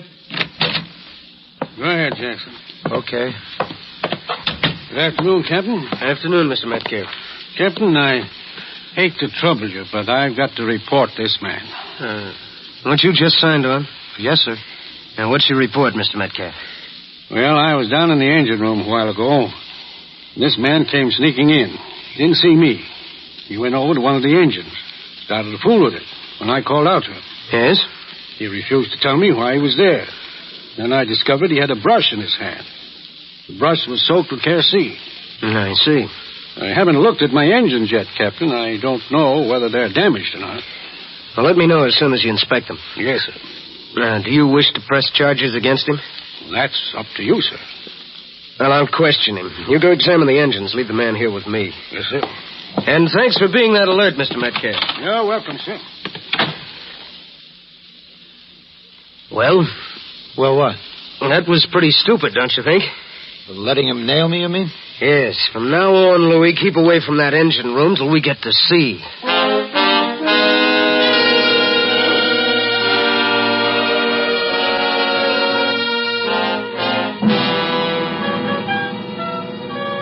Meanwhile, at the local FBI field office, Special Agent Jim Taylor is approaching the desk of Agent Tom Allen. Hello, Tom. Oh, hello, Jim. I thought you were in court today testifying in that Dexter case. There wasn't any need for me to testify. Dexter changed his plea to guilty. Oh, glad that file's closed. Yeah, so am I. But it looks as if we've got one to work on now that's going to be just as tough. New one? That's right. Just came in as I got back from court. The SAC assigned it to us. Well, what's the story? Seems a man named Rafael Fernando went to the United States consul in Barcelona, Spain. He confessed that he'd been an accomplice in a fraudulent bankruptcy. In Barcelona? No, in Chicago. Well, the consul took Fernando's story and sent it back to the State Department in Washington. They, in turn, sent it over to the Bureau. Well, how does it get to this office? Well, it was sent to the Chicago field office first, and they conducted an investigation on it. Well, how long ago did this bankruptcy take place? 14 months ago. In Chicago? That's right. It's probably given everybody connected with it a pretty good chance to scatter. That's what the Chicago investigation showed. You see, the bankruptcy originally took place when Fernando, a partner in the firm, allegedly absconded with $250,000 and then fled to Spain. Have you read the Fernando confession? Yes, it's here in the file. I just finished reading it. Does Fernando explain why he waited 14 months before he finally decided to confess? Yes. His partner in bankruptcy was a man named William Gilbert. Fernando says that all he ever got out of it was transportation back to his home in Barcelona. I see. He says that Gilbert promised to send him $50,000, but that he never sent him anything at all. So this man Gilbert took all the money while Fernando took the blame. That's it. That still doesn't explain how we happen to wind up with the case in this office. Oh, the Chicago office started a search for Gilbert. They learned that he'd changed his name and was headed for here. They didn't find out whether he intended to set himself up in business here, did they, Jim? No. According to everything they could find out, he was headed here to buy a Liberty ship. Well. Chicago also said that Gilbert had not only changed his name, but that he was very adept at changing his appearance. This makes the Dexter case look like high school stuff. It's not going to be easy, I'll give you that. Well, let's go to work and see what we can find.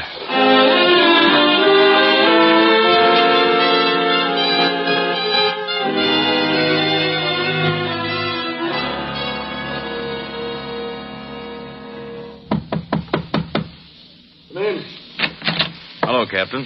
Oh, hello, Mr. Grant. How does everything look? Yeah, your ship is in tip-top shape, Mr. Grant. You ready to sail tomorrow night? Yes, sir. When do you expect to do the job? Oh, and we're a few miles offshore. You've made all preparations. Louis put a charge of powder under one of the floorboards in the engine room. It'll blow a hole in the side of this ship big enough to walk through. Splendid. And just to make sure, after we sail, I'll have him paint the floor down there with kerosene. And you've got your story straight. Sure. After she sinks, they say we ran into a floating mine. That'll stand up. And take every precaution, Captain. Those insurance companies investigate every angle in a case like this. What do you collect from them, Mr. Grant? $175,000. And the boat stood you $120,000? That's right. Sounds like we're going to make a good night's pay.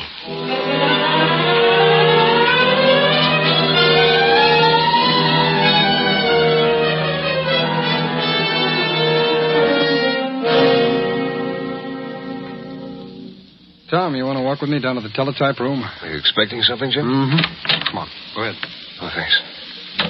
The SAC spoke to the Chicago office a little while ago. They said they'd have something for us on the Gilbert bankruptcy. They say what it was? No, they didn't. They did say they had located Gilbert's ex-girlfriend, though. She was coming into the office there to answer some questions for them. I hope she can give us more of a lead than we've been able to get so far. I checked every hotel in town today. Nobody answering the description Chicago gave us on Gilbert has checked in recently. Now, he's been in town. I found out that much. How? Well, you know that list of officers I got from the U.S. Maritime Commission? Well, you mean that list that came in yesterday afternoon? That's the one. Well, I called the men who have been conducting the sales. I found that they remembered a man of that description bidding on Liberty ships here 6 weeks ago. Well, did he buy one? No, he didn't.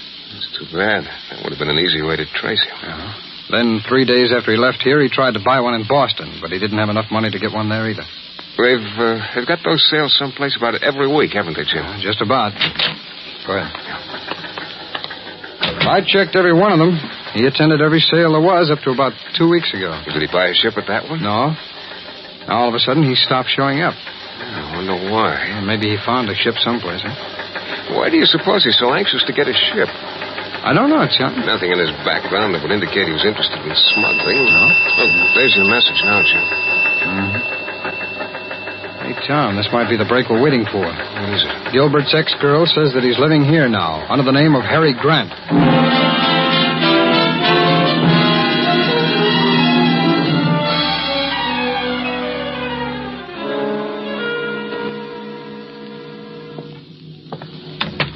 Good evening, Captain. Hello, Mr. Metcalf. I know I shouldn't bother you this late, Captain, but this couldn't wait. Huh? What is it? Well, you remember the episode with the wiper yesterday? Yes. I have something further to report. On him? Yes. I just couldn't help this, Captain. I've harbored a suspicion against him ever since I caught him in the engine room. So? I kept thinking about it all day today. And a couple of minutes ago, I went to his locker. You did what? I went to his locker and I opened it. Well? I found some black powder and some fuses. Explosives? That's right, Captain. What in the world In my opinion, Captain, it can indicate only one thing. He aims to sabotage the ship. Yes.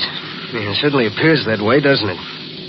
Have you any idea where the man is now? No, sir, I haven't. But we can certainly... Captain, everything's... Oh, excuse me, sir.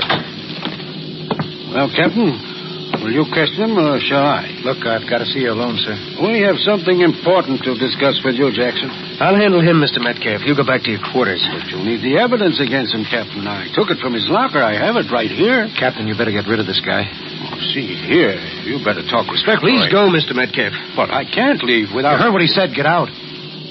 Hey, what is this? Metcalf, I've asked you to go to your quarters. Captain, are you taking his side? Do as I say. Are you in favor of his... Oh, Louis, why did you do that? Because that charge is going off any second. And he's been through your locker. He found some powder and fuses. Now he'll know I'm mixed up in this, too. That can mean we lose... There it is. What happens now? Well, when the report comes in, I'll alert all members of the crew to stand by to abandon ship. Well, what happens with Metcalf? We leave him here. He liked the ship so much, we'll let him go down with it.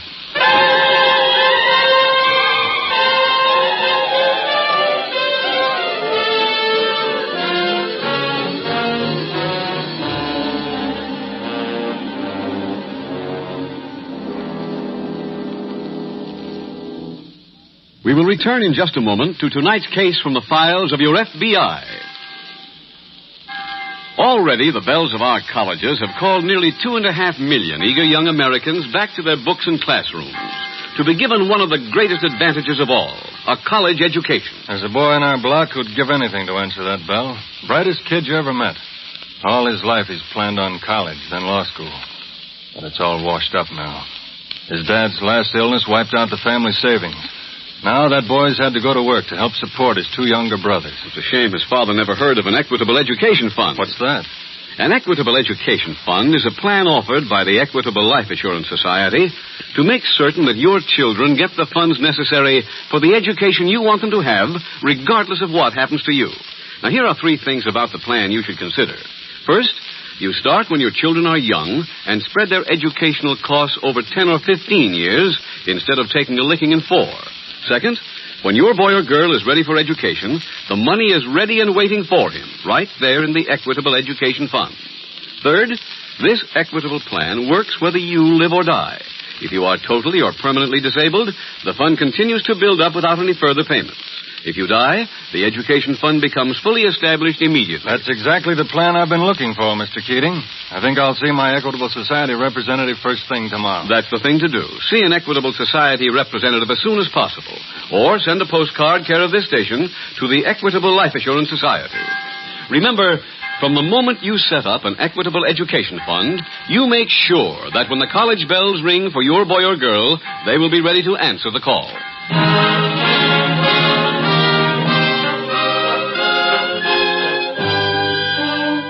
And now back to the FBI file, The Phantom Mine.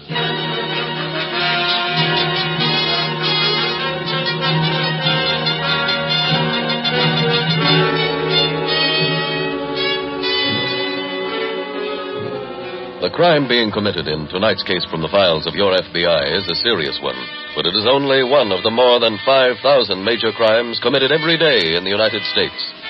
Your FBI cooperates in bringing this series of official radio programs to you because it wants to acquaint you with the ways of the criminal so that you, as an individual, will be better able to cope with every particular type of lawbreaker.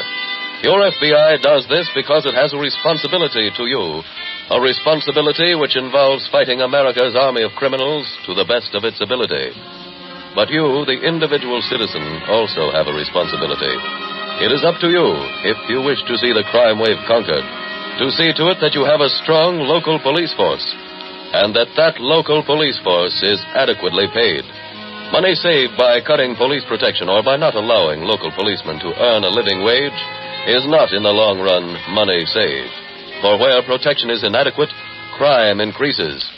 In one major city in the United States, a city of well over 1 million population, a survey determined that more than 50% of the local police were so poorly paid that they were in constant debt. A companion survey showed that crime this year in that city has risen more than 50%. Your local policeman's life is at stake when he puts on his uniform. It is your duty to see to it that while he risks that life, he is paid a living wage.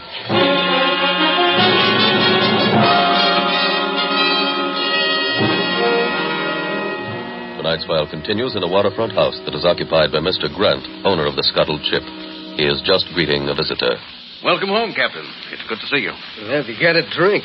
I need one. Sure. Here. I'll take it straight, thanks. Very well. And I'll join you.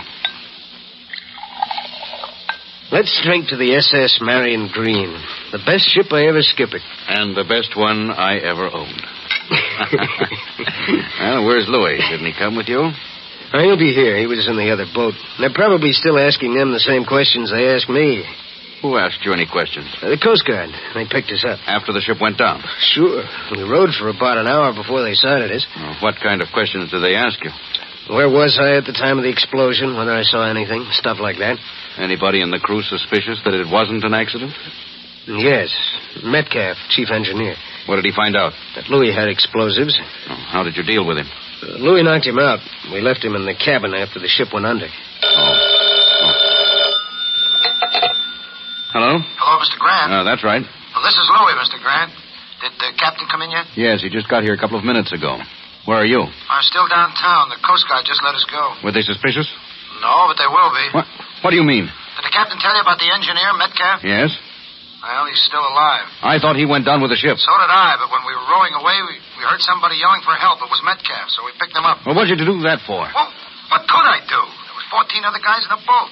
What did Metcalf say when he saw you? Didn't have a chance to say anything. As soon as we pulled him into the boat, he passed out. Where is he now?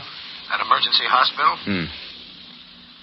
Listen to me, Louie, and get this straight. Yes, Mr. Grant, what is it? Get into that hospital and get to Metcalf.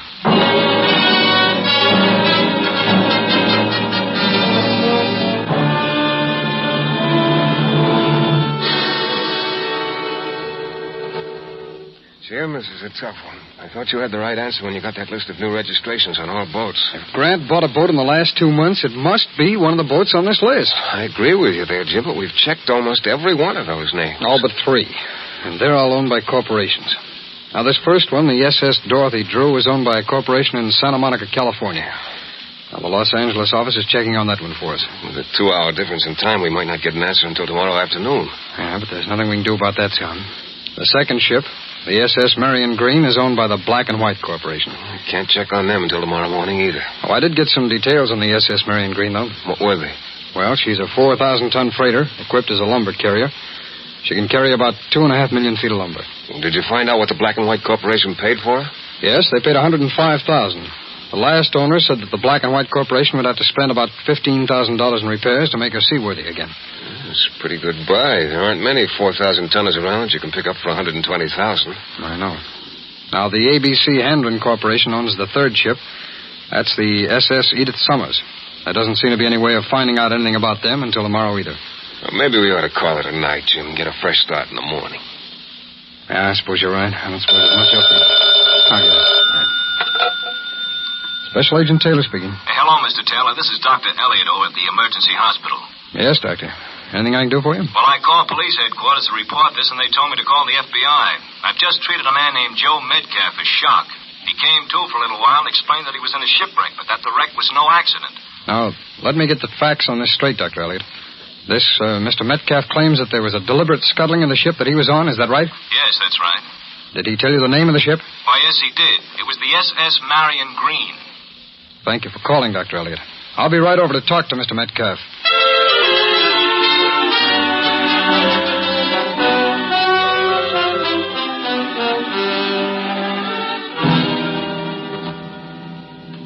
What time is it, Captain? A little after 4. Louis called over an hour ago. Why haven't we heard from him? I don't know. I can't wait around much more. I've got things to do, Mr. Grant. Things to take care of. Now, I suppose you pay me off and I'll be getting along. Pay you? For what? The job I did. Captain, I'd like to point out to you that there's a man named Metcalf who, by your own admission, may jam up this whole deal. So? If the deal's jammed up, I don't collect from the insurance companies. And if I don't collect, Captain, neither do you. Now, just a minute. I made a deal with you to sink a ship. Well, right now, that ship's at the bottom of the ocean. That was only part of the deal.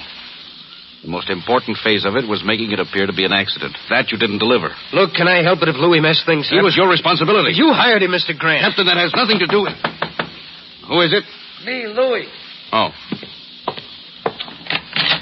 Hello, Mr. Grant. Hello, Captain. Where do you want me to put your chief engineer?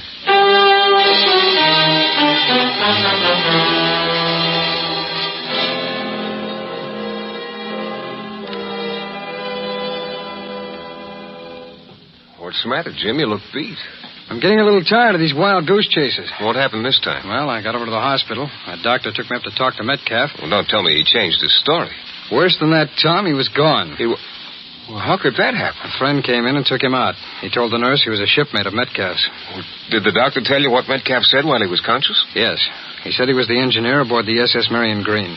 You know, it's probably the boat that Grant bought. Did Metcalf's story explain why he bought it? Yes, from what Metcalf told the doctor, the SS Marion Green was purposely scuttled. And I think we'll find that ship was very heavily insured. Metcalf's the only one, then, who could prevent Grant from collecting on that insurance. That's it. So the shipmate who came to the hospital and got Metcalf out must be one of Grant's men. Yeah, I would think so. You know, I hate to think of the treatment they'll give him. We've checked every possible record, Jim. Every boarding house, every hotel, every rental listed at the real estate board. There isn't a single Harry Grant on any of those lists. Oh, Metcalf gave this waterproof pouch to Dr. Elliott before he passed out again.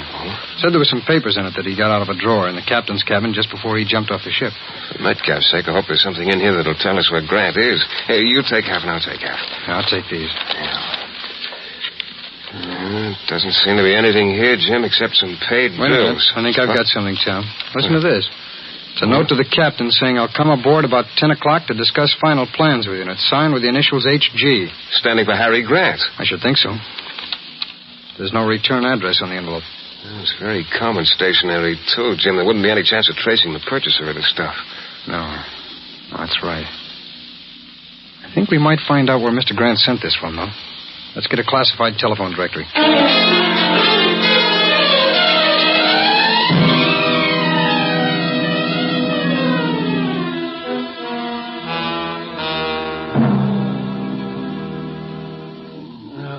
I think he's coming, too. You better stop hitting him, Louis. Why, you afraid I'll hurt him? No, we want to talk to him. Metcalf. Metcalf, can you hear me? Yes. I can hear you, Good. Captain. Good, then answer a few questions. Do you remember being at the hospital? Uh-huh. Did you talk to anybody at the hospital? Uh-huh. What did you say to him? I told them all about you and the wiper and blowing up the ship. How do we handle this, Mr. Grant? There's a way. Metcalf is the only one who actually saw Louis in the engine room, isn't he? That's right. What's that got to do with it? Then he's the only one that can prove anything. You forget about the doctor at the hospital. You blab as sure as you're born. What do you think my lawyer will say to him on the stand? I don't know. He'll say, Doctor, isn't it possible that a man of Mr. Metcalf's age might get hysterical and delirious after an accident like that? The doctor will have to say yes, and that will be all there is to it. I see. That means that if Metcalf is dead and can't be found, the insurance company has to pay. Well, I don't carry a gun. Louis does, don't you, Louis? I lost mine when the ship went down. You'll find one in that top drawer. Get it and take care of him. Okay. Is it loaded? Try it and find out. You're not trying anything. What is this? Hold it. We're special agents of the FBI. Metcalf's still alive, Jim. Good, Tom. What are you two doing here? We came here to serve warrants for arrest on the three of you. What are the charges? Conspiracy to defraud. See here, that's a serious charge to make without any proof. I think we've got enough proof on that charge. And when we get back to headquarters, we'll add another charge against all of you. Attempted murder.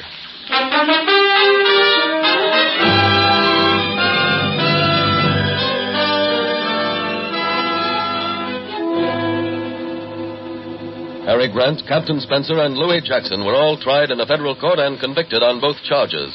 They are now serving long terms in a federal penitentiary. Tonight's case from the files of your FBI was solved because Special Agent Jim Taylor noticed that there was no stamp on the envelope containing the note found among the captain's papers. He therefore reasoned that it had been delivered by some messenger. A check of the messenger services listed in the classified telephone directory revealed that one of those services had been summoned by Mr. Grant to deliver the note to Captain Spencer aboard the SS Marion Green. A further check of the delivery slip showed that the note had been sent from number 415 Ocean Avenue, and it was at that address that Special Agents Taylor and Allen located the three criminals. What was even more important than the capture of the criminal triumvirate was the fact that your FBI was able to save the life of an innocent person. And thus, once more, your FBI, by the speed of its investigative procedure, succeeded in performing its double function of protecting not only your property, but your lives.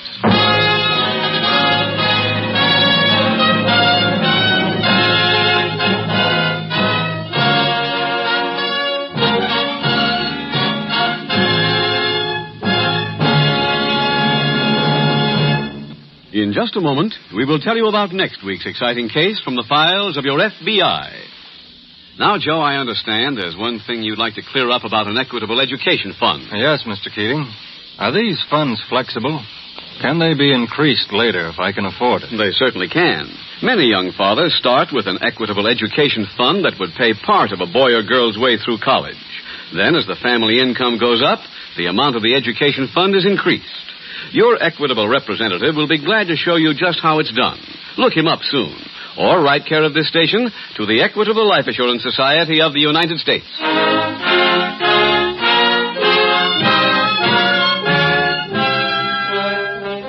Next week, we will dramatize another case from the files of the Federal Bureau of Investigation. An authentic record of the operations of one of the cunningest of the criminal breed, the confidence man. Its subject, fraud. Its title, The Atomic Swindle. The incidents used in tonight's Equitable Life Assurance Society's broadcast are adapted from the files of the Federal Bureau of Investigation.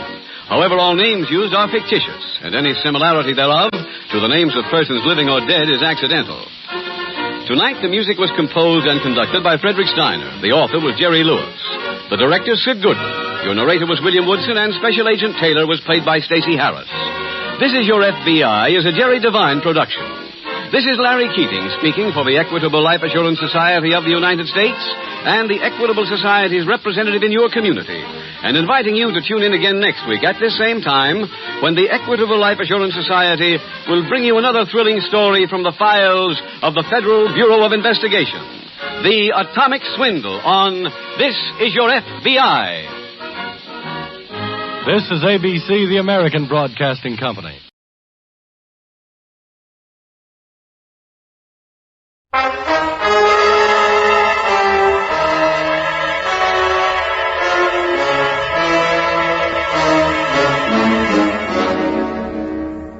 It's your swan song, sweetheart, so you better start singing. Don't try standover tactics, Catch, or I'll make a hot curry for you. Does she talk to me or to the cops?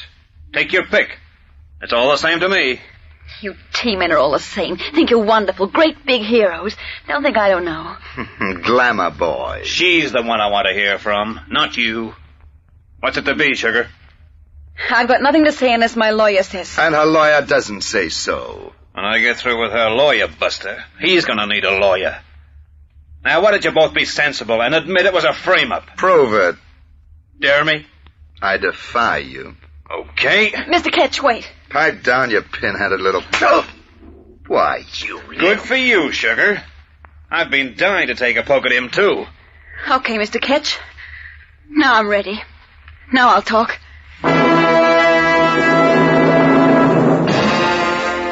T-Men, the true-to-life adventures of the men whose job it is to discover and bring to account those citizens who, by concealment, deception, or fraud, evade their lawful taxes.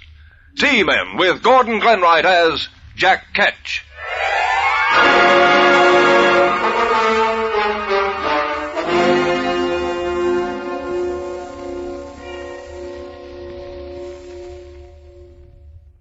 Here is Jack Ketch, one of this nation's T-Men, to tell you the case of the subtle approach.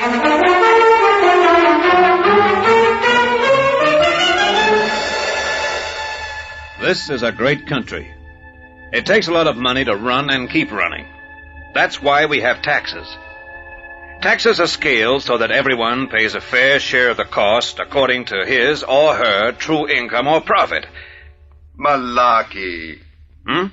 I said that's a lot of malarkey. Taxes are scaled so that characters like you can squat in safe jobs. By the way, my name's Cromer, Public Relations. Oh, sweet. You'll have sorrowing relations if you come busting into private offices that way, friend. Your apology is accepted. Well, now, just a minute, Elephant Hide. I know you're now going to tell me that you're a busy man and you don't need whatever it is I'm selling anyway, but that's just where I'm going to fool you, Mr. Ketch. Oh, yes, I saw your name on the door, by the way. Yes, that's precisely where I'm going to fool you, because I have nothing to sell. No? No, Mr. Ketch. I have something to give. I've a pair of them, and they're heavy brogues. Mr. Ketch, how would you like to wake up in the morning and feel worth 10,000? 10,000 what? Usually I feel like a 2-cent cigar butt. However, I mustn't keep you chit-chattering like this. Beat it, Buster. 10,000 of these. Money? Now, why should you give me that dough? It's quite simple. It's yours. As a bribe.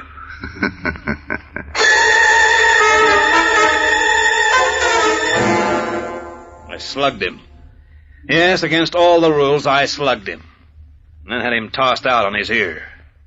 What did he think I was, anyway? Well, I'd satisfied my lust for violence, but what about my curiosity? I'd flattened the clot before he'd told me what he wanted me to do. Marty Burke thought he could make a shrewd guess.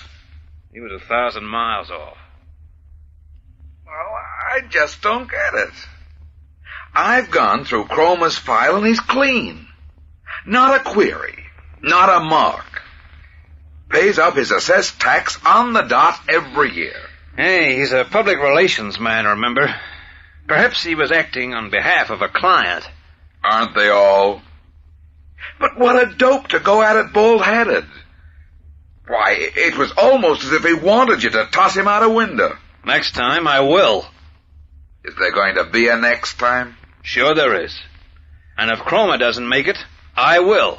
And soon. Watch it, friend. Curiosity killed the cat, remember? 9 times.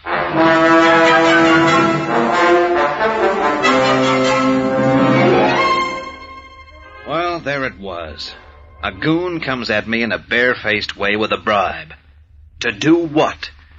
So we're both guessing. Actually, I didn't need to worry about Cromer's next approach, or to wait. It came at 10:30 that night. Pat Frood had a date with her cousin, she said. So I was home.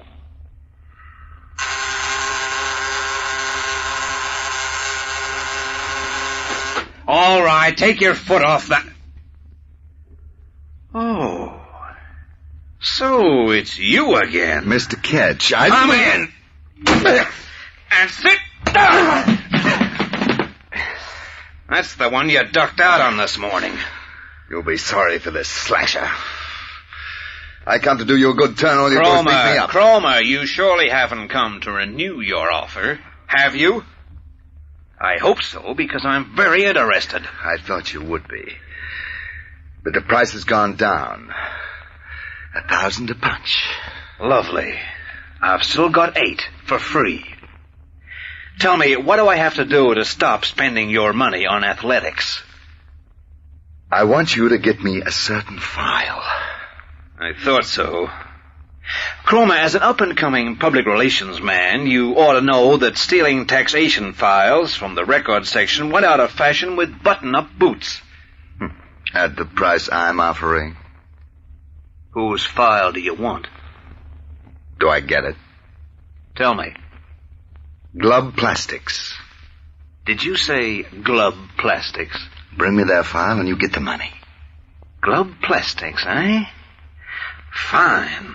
I'll turn them over in the morning and see why they wanted their file removed. And for plenty, I'd say. Well, we'll make them sorry they started this. Oh, so you're crossing me up, are you? Yes, sweetheart, I am. And starting with a right blow.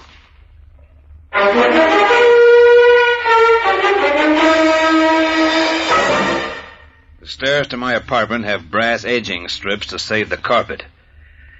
The blushing bribe didn't miss one of them. I got to the office next morning with a happy smile on my face and a song in my heart. I like bribers like I like Death Adders. And you can see me dating a Death Adder, can't you? Gaily, I buzzed records and asked them to slip a yellow jack in the filing cabinet and shoot Glove Plastics' file over to me. There were complications. I couldn't call you back sooner, Mr. Ketch, because... Never mind about that. Where's that file? I've been waiting nearly 20 minutes. But I'm telling you, Mr. Ketch, you've got that file already. Do you think I'm a dope and don't see straight? There's nothing on my desk but varnish. Well, there should be, because you got that file yesterday, according to the... What do you mean, yesterday? I didn't even know Glove Plastics existed until last night. Look at the right card, Sugar. I have the right card, and it's got your signature on it. Say that again? It's got your... Okay, I'll come over. This is getting funny peculiar. Marty. Now what's wrong? That file on Glove Plastics that Cromer wanted me to swipe. It's gone already. And marked out to me. The bells are ringing, Johnny. Watch it. You can say that again. Let's go across to records and inspect Exhibit A. Wrong. Exhibit B. I've got a feeling that Exhibit A is your hide.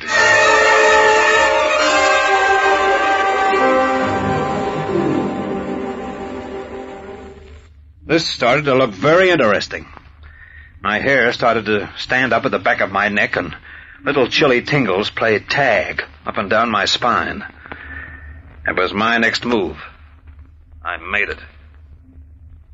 I don't care if Cromer's as busy as a one-armed paper hanger with a 7 years itch. Get him on this phone. What? Well, tell him it's government business. Yes. Well, it's about time. Yes? Cromer? Speaking. Who's this? Ketch, Taxation and Revenue. Yes, Mr. Ketch, what can I do for you? You can grab a cab and be here in 5 minutes. That's what you can do. If you're a split second late, so help me, I'll take you apart. Steady on, Johnny. Now, what sort of a fool gag is this? Who's this calling? Ketch, the boy that money couldn't buy. You drunk? Talk sense, whoever you are. Sense, is it? I'll give you sense. What about that little job you wanted me to do on Glove Plastics? What happened? Did you get yourself another boy? Oh, go and jump. Hey, Marty. He hung up on me. How do you like that? I don't like it at all, Jack. You've got to do some fast thinking. Some fast action, you mean? Why does this character have his office? I was turning him up while here we are. Pioneers Building, 10th floor. I'm on my way. The 10th, huh? Hey, Marty, 10 minutes from now, if you listen intently, you're going to hear a dull thud. Now guess what it'll be?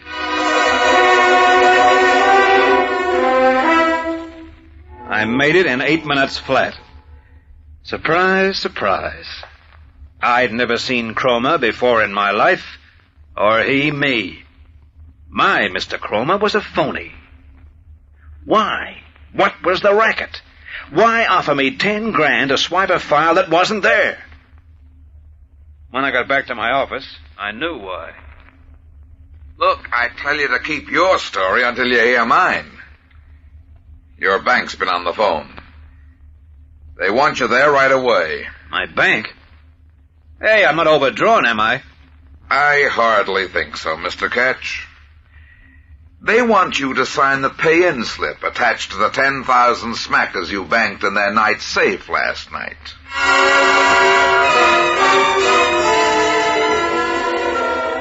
This was it. This was the last side of the frame being nailed on. File gone, the dough in my bank account. I was as good as behind bars already.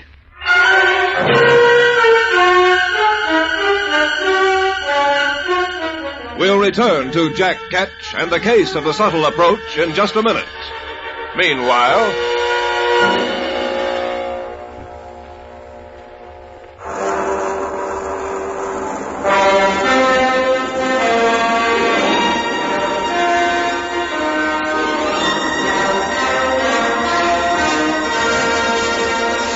we return you to T-Men, with Jack Ketch continuing the case of the subtle approach.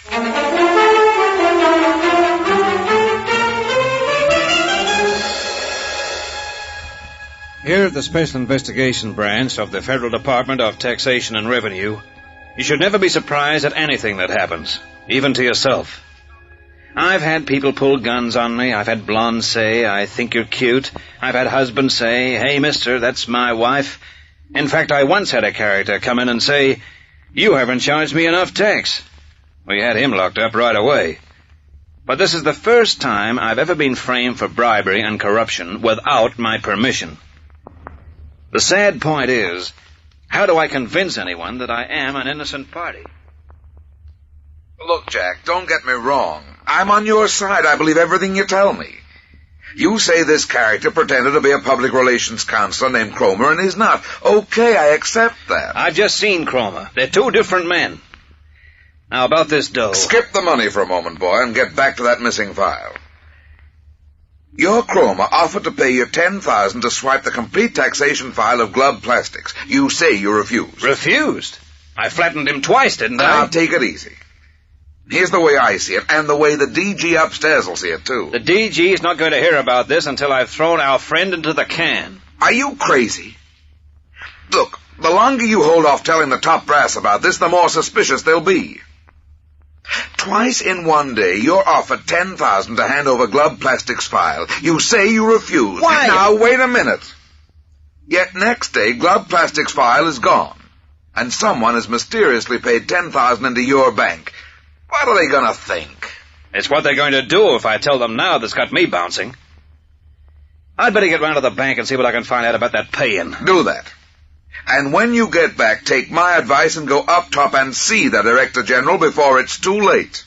Why? Is he ill?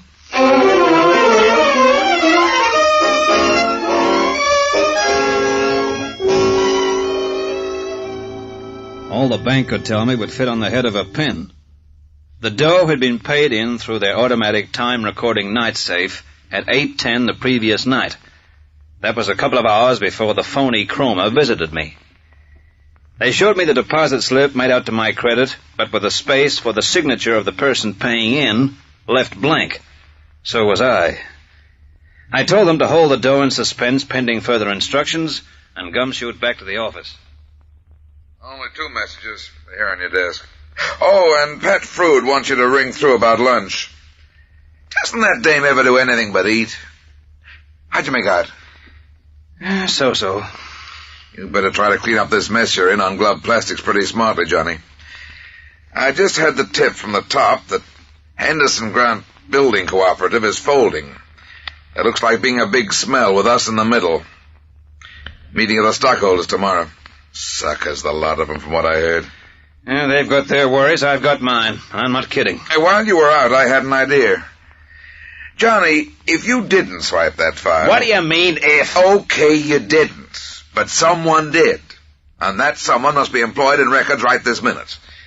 They swiped that file and forged your signature to the Yellow Jack check card. Marty, really? Is that what happened? Now, who on earth do you think could have done that? I'm only trying to help you... Listen, why can't we put the finger on the culprit through the handwriting? A swell idea, Marty. The only catch is, by the time a handwriting expert gets through testing 300 clerks in records, I'll have served half my sentence anyway. For Pete's sake, we've got to do something, haven't we? Listen, Marty, that file was stolen for one reason, but I was framed for another. I've a hunch I'm going to be told why very soon. When I know that, maybe I'll know who knocked the file off. Right now, I'm going out to lunch with Pat. In my day, it was always a hearty breakfast.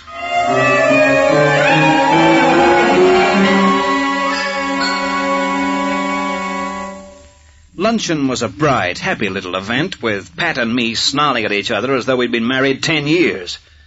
I got up, tossed some money at the desk, and walked out on my heart's desire. Some picnic I was having.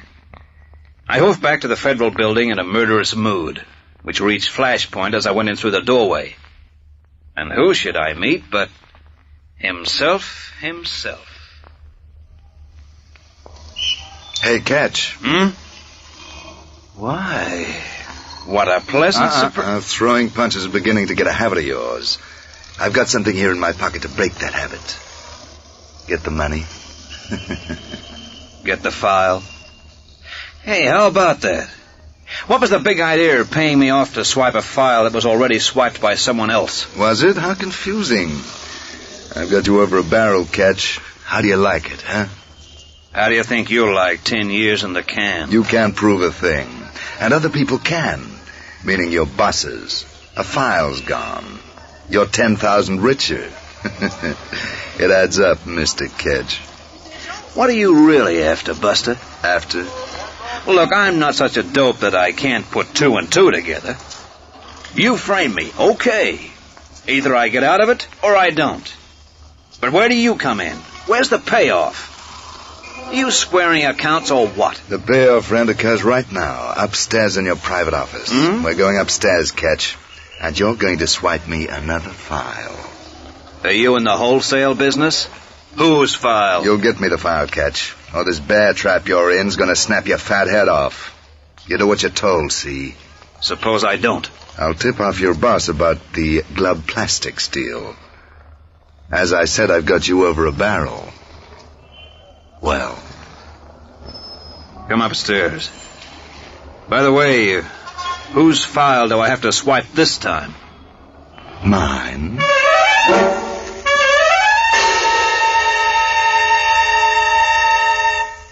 We got to my office. It was empty. Marty Burke's never around when he's wanted. Now I really was in a spot. Well, now what, Buster? Get me the file. You won't get away with this, you know. The moment you try to leave the building with a file under your arm, bells will start ringing and guards I'm not going to try and take it out. No? No. You're going to get that file from wherever it's kept, and then you're going to sit at your desk and you're going to tear it to bits. After that, you'll burn the bits in that metal waste bin you got over there. So that you and all your records will vanish in the ashes, Well, if you feel confident, let's try it. You'll be sorry. Let me worry about that. Just get the file. Okay. And the name? Henderson Grant Building Cooperative. I'm Grant. Henderson Grant? Hey, wait on. Marty said... Yeah. You are folding. You've got into the stockholders' funds, haven't you, Mr. Grant? Plenty. Why didn't you offer your bribe for this file in the first place instead of... would you have got it for me for 10 or 100,000? No. This way you will. So my way seems to have been best. Now send for it. Okay. Records, Miss Grant. Oh, Sugar, I'd like you to... get me... Oh, yes, Mr. Ketch? You'd like me to get you what? Grant. Don't bother, Sugar. Just come along to my office, pronto. Yes, Mr. Ketch.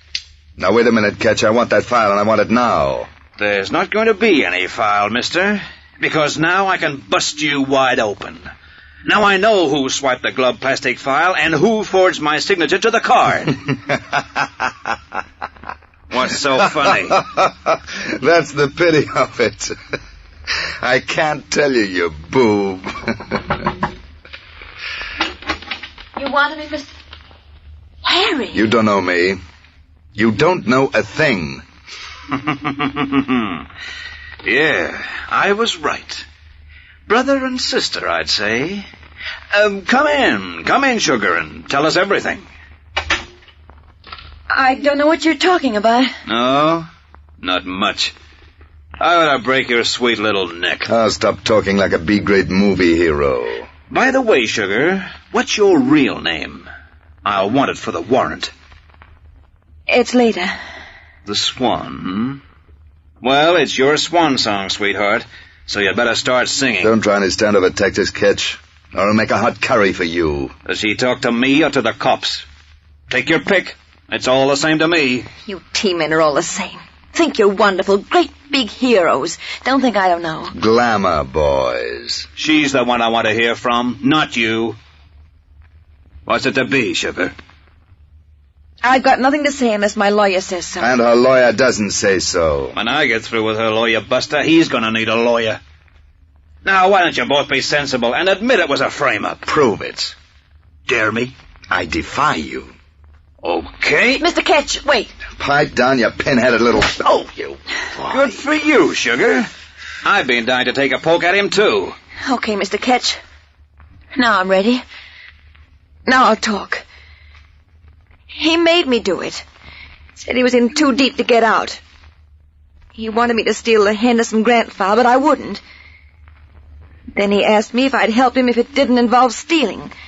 And so I did. I made out that card on the glove plastic file and copied your signature. Well, there wasn't much harm in that, was there? Oh, no. But why pick and choose? You wouldn't steal his file, but you swiped glove plastics. I don't get it. He doesn't get it, he says. I didn't take the glove plastics file, Mr. Ketch, because there wasn't any such file to take. What do you mean, no such file? Didn't he offer me $10,000 to swipe it? Wasn't there a card showing my signature for it? Part of an elaborate plan to make you jump through the hoop. I invented the name Glove Plastic and the file and the card to make you think you were in a jam, so you'd swipe the file I really wanted. Well, it nearly worked. Well, I'll be... What's going to happen to us, Mr. Ketch? Not a thing. Is that right, Ketch? Right, as far as the girl's concerned. But how about this? For you!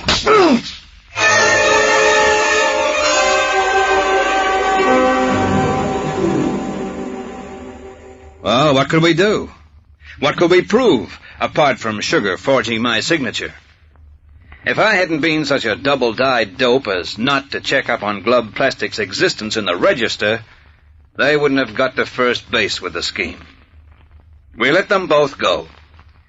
Punchbag got his reward next day when irate stockholders had him arrested for appropriating their funds.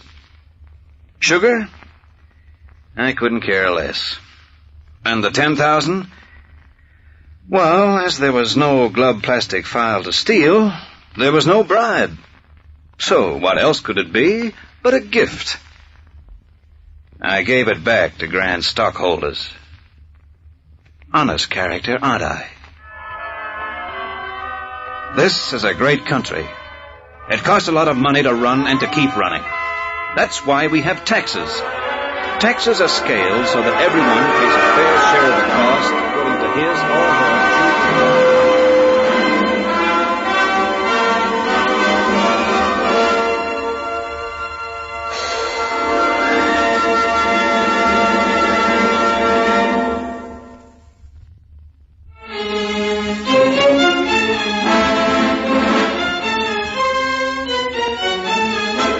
You have been listening to T-Men, the true-to-life adventures of those men whose job it is to discover and bring to account those citizens who, by concealment, deception, or fraud, evade their lawful taxes. T-Men features Gordon Glenwright as Jack Ketch. The case of the subtle approach was written and directed by Donovan Joyce.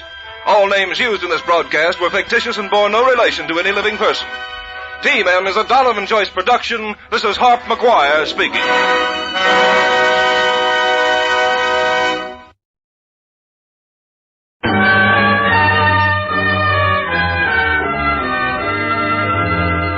From San Francisco, station KPO presents Tonight at 9:30, the fourth in a new series of programs designed to bring into the spotlight the best in San Francisco radio talent. Music, comedy, drama. A different show each Saturday, presented from San Francisco on Tonight at 9:30.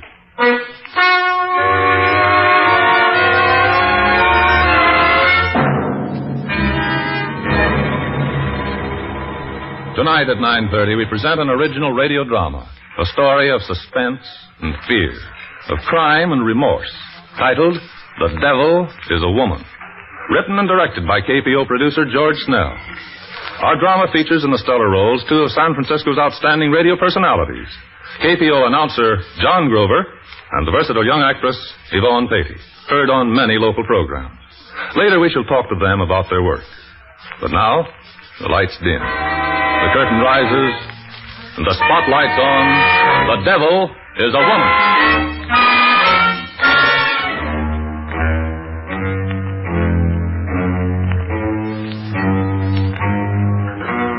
I am William Burden. I've discovered that solitude is conducive to philosophy. Too bad some people have to go to prison to find solitude and philosophy. Like me. Yes, in prison a man has time to think. Plenty of time. And I've thought a good deal. What about? Oh, I've come to the conclusion that woman is the devil. But as I see it, what I have done is a long chain of inevitable deeds, one leading to another. It keeps going over in my mind, even now when it's all over. It keeps turning in my head like wheels. I suppose I'm weak. How could I have done it? Sometimes I still can't believe that I really killed a man.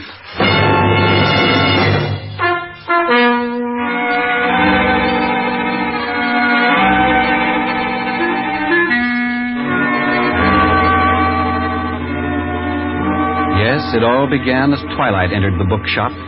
My shop, with its dusty books and its quiet. The bookshop of William Burden. Is anyone here who can wait on me? Good evening. Oh, I was afraid nobody was in. I'm looking for something to read. Well, what do you have in mind? Oh, I don't know. Anything, a novel, something not too heavy. You want a book from the lending library? Oh, yes, I don't want to buy a book. That's just the trouble. People never want to buy a book. Just step over this way, please. Oh, here's one I've heard about. I'll take that. All right, if you'll just give me your name and address for my records. Yes, it's Irene Delamore, 36 Riverdale Apartments. All right, Miss Delamore, thank you, and come again.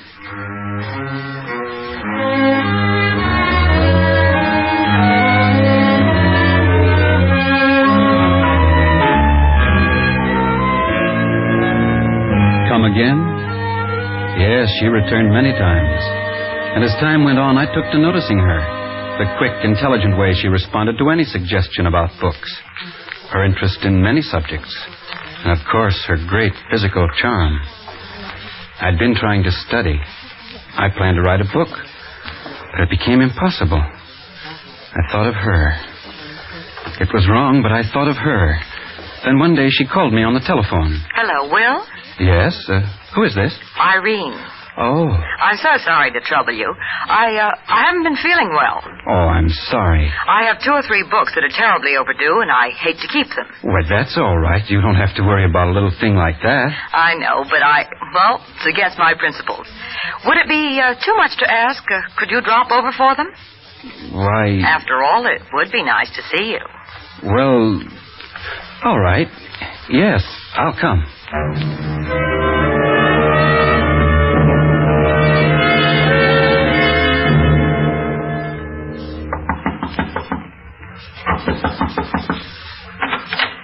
So you did come? Yeah. Come and sit down. I'd like to talk to you. You're not in a hurry. No? Sit down. Well, here we are together. Yeah. Well, for a man who reads and writes, you don't say much. Yes, no, yes. Well, I'll admit I'm not exactly scintillating. You have beautiful hands. No, they serve their purpose. They're so well cared for. You don't use them much. What do you do? Pass the time as painlessly as possible. Why? Do I look like a woman with a past? Frankly, yes. You're certainly not usual. What do you mean by that? Well, for one thing, you come straight to the point. I'm clairvoyant, too. I see you're a man who wants, maybe the moon. I don't know about that. Yes, you do. I can read you so easily. I wish I could say the same about you. Who are you? Where do you come from? What do you do? What is there to tell? I live here. I'm single, though I have been married. Well, what else do you want to know? Oh, just a minute. I better answer it. Hello? No, not at all. Oh, just sitting here reading. Yes, I was. Well, you needn't... Well, what about you? You hadn't better. I don't know what you're talking about. No, really, that isn't so. What about you? All right, I don't care what you think. Well, who was that? Oh, nobody. It was nothing at all. What am I thinking of? I haven't offered you a drink.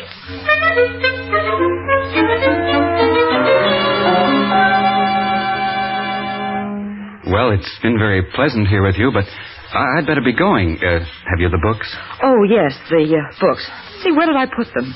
I'll get them for you, but why leave so soon? It's early. You'll make me think you didn't like it here. Not at all. On the contrary, Well, isn't this cozy? Pete! Who's your boyfriend?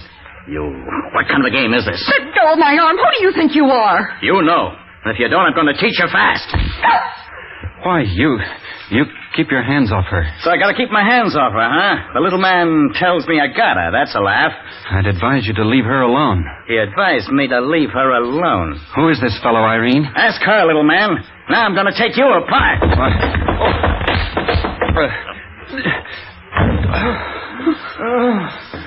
You killed him.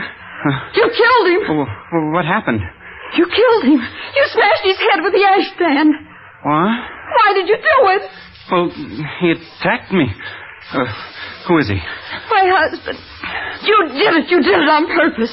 Don't be a fool. He was trying to kill me. Oh, we got to get him to a doctor. No.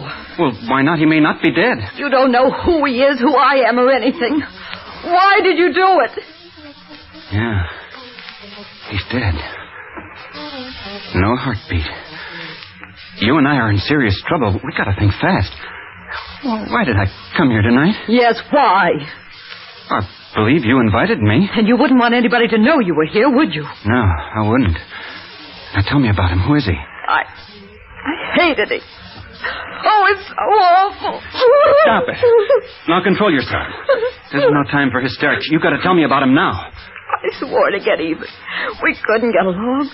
He began seeing other women. I thought I could make him suffer the way he made me. But who is he? Don't you know? What a dope you are. Pete Snarr, the well-known gunman. Snarr? Sure. And I'm his wife. Now do you get it? Now why don't you call the cops? No. Can't do that. We've got to get rid of him. What time is it? We've got to get him out of here. You're up to your neck in this, too, remember? It means prison for both of us. Manslaughter. What are you going to do? I'm going to get him out of here. I'm going to get rid of him now. His car's probably outside. He usually drives alone. We'll put him in it, and I'll drive somewhere and leave him. Hurry now. Take him away. What if somebody comes? Why? Is somebody coming? No, but you can't tell. Hurry. I'll be seen. I can't go lugging a body around. It's only 10 o'clock. Oh, I'll get him downstairs. I don't know. 3 flights. I'll be sure to run into someone. Why didn't I think of that? I can't think straight. Who's that? Come on. We know you're in there. Open up. Don't make a sound. What are you doing in there? Yeah, what are you doing? Guess she isn't home. We saw that, didn't we? Irene, open up now. We know you're there. Ah, come on. Yes, there. Might as well go. Yeah, let's find out. Turn out the lights. Who was that? I don't know. I can't imagine. Some party hounds. Oh, what's this? Look at the rug. Blood. You'll have to scrub it. You'll have to clean this whole place. Pick up every piece of hair, even. You got any gloves? I gotta have gloves. No, I don't know. Get him out of here. I'm waiting. Wait till it gets late. Late.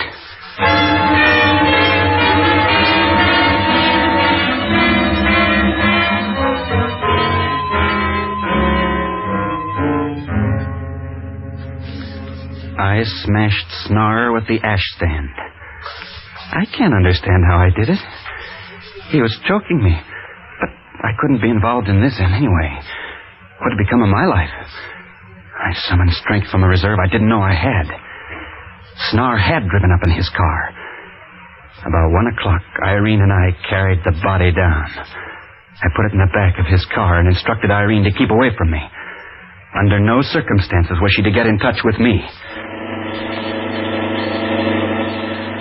I drove away with the body. I was with Irene. Had she loved her husband, that hideous thing, Black... Oh, I couldn't trust her, could I? I was in her hands. But she was at my mercy, too. An accomplice. I could deny that I'd done it. As I drove, I felt easier. I would outwit them. I'd cover my tracks. I'd overlook nothing. Most dangerous part was behind me. For a few blocks, I drove straight along deserted streets, reveling in the thought that I was safely out of the apartment. A red stoplight loomed ahead. I jammed on the brakes. It seemed forever until the light turned green. But at last it did. I let the clutch out. The motor died. Oh, what if I couldn't start it? What if it wouldn't start? I tried to start her again. Nothing happened. I broke into a cold sweat. I tromped on the starter. And then I saw strolling toward me, swinging his club, a policeman. Well, what's the trouble, buddy? Can't get her started? No. Well, probably flooded your carburetor. Well, you might as well get out. Roll her over at the curb and let her sit till she drains. Probably start now. I'll try it. No, she's flooded. You can't sit here in the street. Cramp your wheels. We'll push her over at the curb. Well, I can't get out. Huh? I can't do any heavy pushing. Oh, well, why didn't you say so? Well, I can probably give you a shove. There's a big car. There, she's coming. Boy, she's heavy enough. You'd think the back seat was full. Ain't got something hidden in there, have you? Quite cold tonight, isn't it? Cold? I think this is one of the hottest nights I ever seen for this time of year. Say, that's a swell job, this boat. These big cars really roll, don't they? Don't see many models like this one. Only 2 or 3 in town. Think I'll try again. You got a green light, buddy. Watch it now.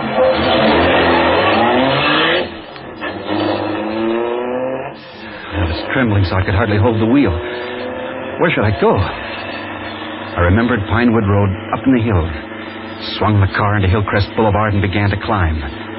As I looked down into the canyon, my scalp crawled.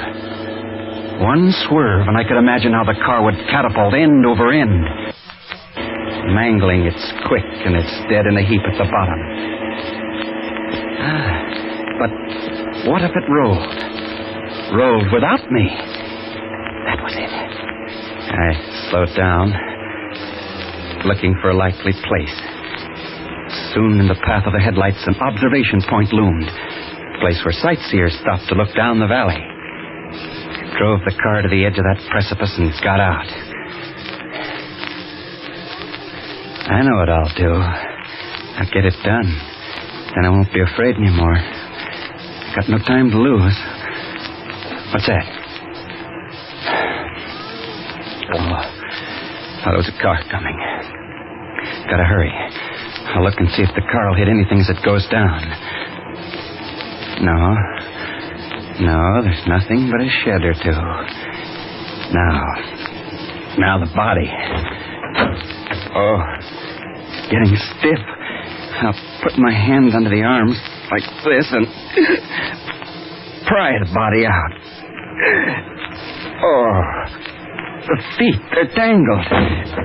Oh, this thing's horrible. Horrible and unwieldy. Can't manage it. Gonna do it? Can't let myself think. Here, I'll shove it in the front seat like this, under the wheel. The arms, they won't go in. Get in there. Oh. Get in. Get in there. There. That's it. In now. Now take the brake off. There it goes. There. It's moving. It's going. Got to shove. There. There it goes.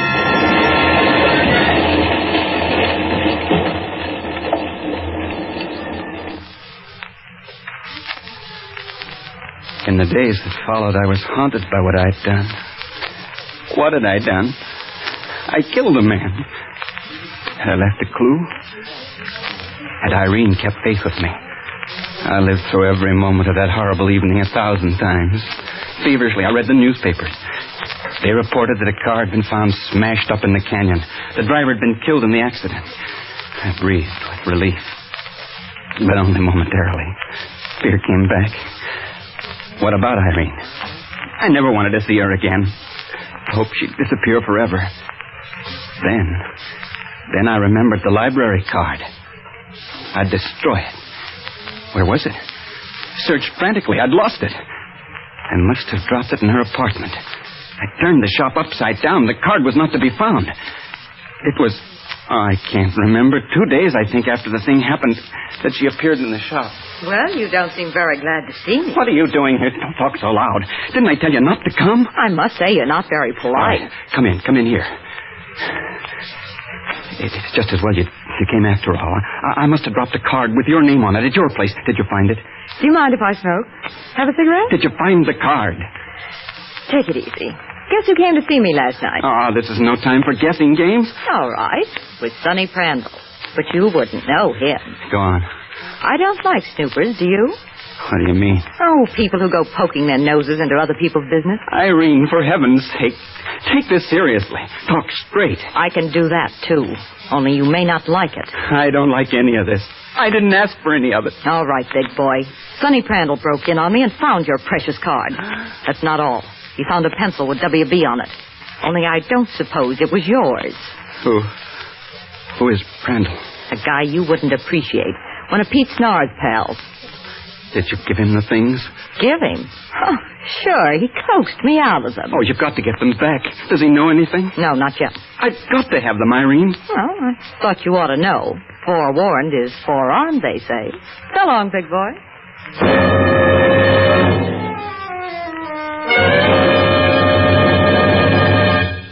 After she left, I was terrified. What had caused this change in her? I locked up the shop and walked. I walked miles. Should I pack and leave town? I was tempted to do that. But wouldn't it be better to confess and take my punishment? With time off for good behavior, there might be a few years left in which I could have peace of mind again. When the evening edition was on the street, I rushed to buy a copy. There it was. Police believe canyon accident may be murder. My eyes burned through the paper. Body and car identified as Pete Snar, notorious underworld character. Police grilling suspects, including a woman known to be associated with Snar. Goes by the name of Irene Smith or Dellamore.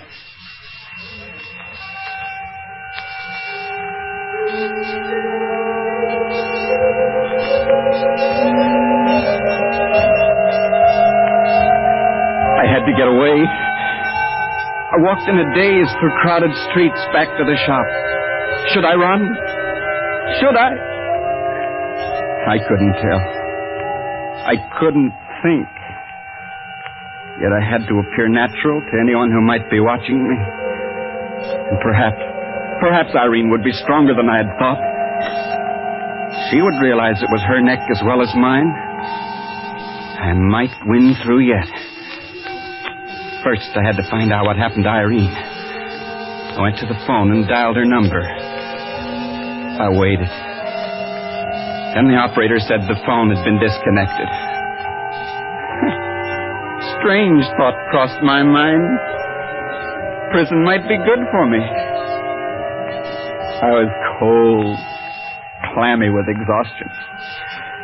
I was so tired when I returned to the shop I could hardly stand. I hardly knew what I was doing. My safe was a small one. Stood behind the counter. I'd take the bonds and the cash, get away. Trembling fingers, I bent over and twirled the dial on the safe and drew the door open. I was reaching for the money box when a voice said, "All right, Mr. Burden, stand up. My name is Vincent. Do you know this woman?" Irene. Oh, Will. Looks like you know each other all right. This dame is taking a murder rap.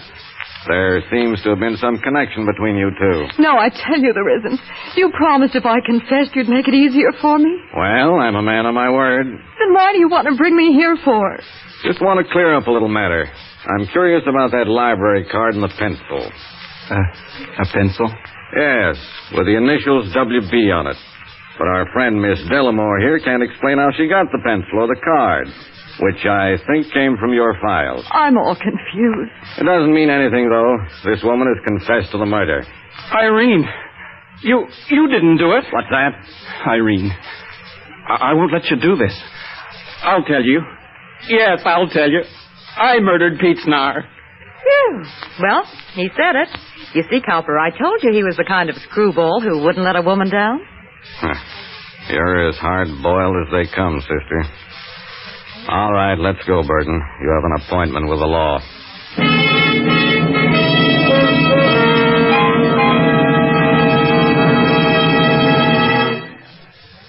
And that's the story.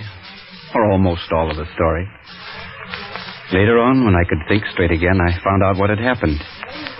Vincent said, Burden, it's always been my principle to go the shortest way to my objective. After we traced Miss Delamore and subjected her to grilling, she agreed to turn state's evidence. Yes, she pinned the murder on you. But it occurred to me we could save ourselves a great deal of trouble if we could get a confession from you. By having Irene pretend she'd committed the murder and taking advantage of your strong moral sense, we went the shortest way to our objective. Irene hadn't taken the guilt on herself? She was lying all the time? Yes. But it was only a matter of time until we'd have had sufficient evidence to arrest you. We'd had our eyes on you ever since the pencil and card turned up in her apartment. There were probably fingerprints on the car. And through Irene, we had a source of information by which we could check every detail. But it's all much simpler if we have a confession. Yes. There's just one question I want to ask. Mm-hmm. What makes you think I have a strong moral sense? Well, sir, I'll tell you. Because Irene was technically as guilty as you are. But you wouldn't let a woman take the rap.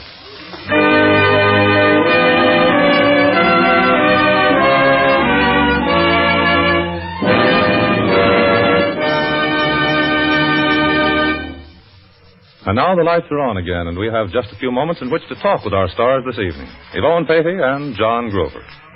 How do you like playing such roles as the one you took tonight, Yvonne? Very much, Hal. The more dramatic, the better. Well, I imagine many of our listeners will be surprised to know that you play a very different role every afternoon on KPO. You mean Barbara Tate? Mm-hmm. Yes, and I hope those who tune me in at 4:30 Mondays through Fridays will think of me as Barbara Tate rather than of Irene. Well, I'm sure they'll get a truer picture of you that way, Yvonne. And now, John Grover, how did you like your part as William Burden, the conscience-stricken bookseller? Well, I felt sorry for the man, Hal, but it was a nice, fat part. You're right there. And for the record, we want to tell everybody that you do the smooth announcing job on the Standard Hour, the Standard School, and, let's see, aren't you the one with the peculiar family, Uncle Bagsaddle, Wilberforce, Hysteria, and all the rest? Sure am, Hal. You've been listening to Barbara Tate, too, I think. Well, who doesn't? Well, John, you and Yvonne have really proved your versatility again tonight at 9:30, and thanks for a fine performance.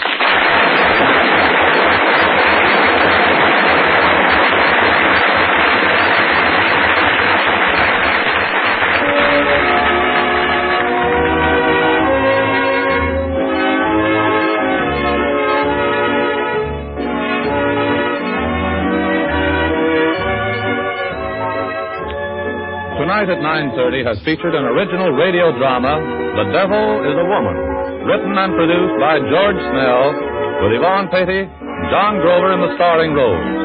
Included in tonight's cast were Lou Tobin, Dick Ellers, and Bert Horton.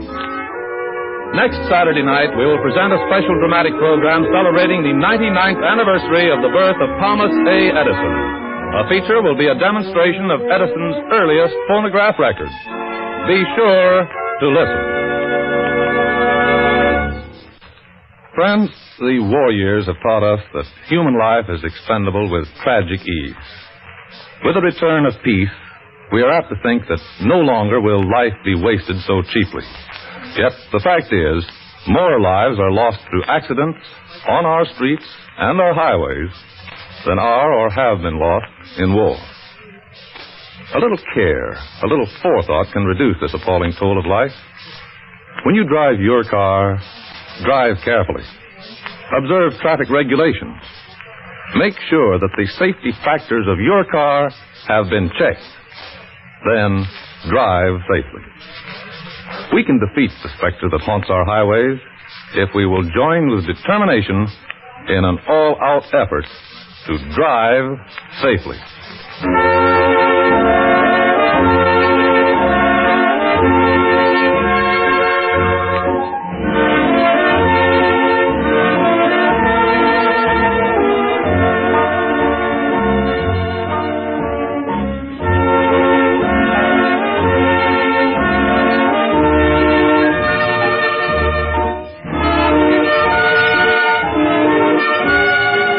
Tonight at 9:30, a weekly Saturday night feature on KPO came to you from the NBC studios in San Francisco. Al Wolf speaking.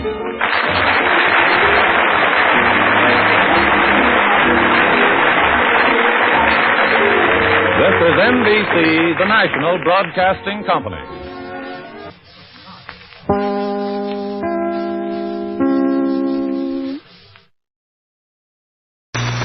This assignment began because of my friendship for Mary Bryant. It ended in tragedy. I can still hear that voice, flat, expressionless. No longer the voice of a man, but the voice of a thing.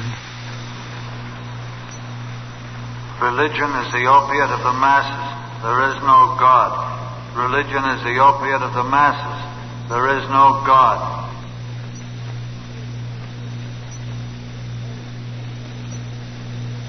Over and over, with no meaning, no expression. This is what they did to Jerry Bryant. They broke his mind. I was given the assignment of finding Jerry Bryant and bringing him back because of a letter. A letter written to Mary, his wife. A strange, mysterious letter which no one could understand. There was evil in it, and danger. A danger that was intangible, unseen. 2 months ago, at 11 in the evening, my telephone rang.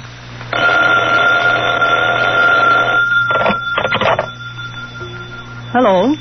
Karen, it's Mary Bryant. Can you come over right away? Tonight? Yes, right away.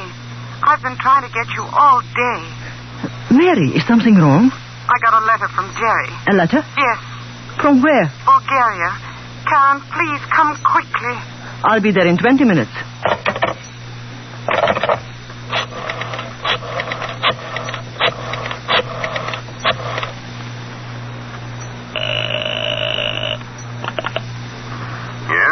Mr. Hall? Yes. Who is this, please? Karen Gazer. Oh, yes, Baroness. How are you? I'm all right. I just heard from Mary Bryant. She got a letter from her husband from Bulgaria. Have you heard anything new? Yes. Can you tell me about it? Would you like to be assigned to the case, Baroness? Is there a case? Yes, I'm afraid there is. Oh. It would seem that your friend Jerry Bryant is a communist. Oh, but that is utterly ridiculous. I don't believe it. Well, can you come to my office in the morning? Certainly. Bring Mrs. Bryant with you. Yes. I've a recording I particularly want her to hear. A recording? Yes. Be in my office at 10 o'clock in the morning. Yes, Mr. Hall. Good night.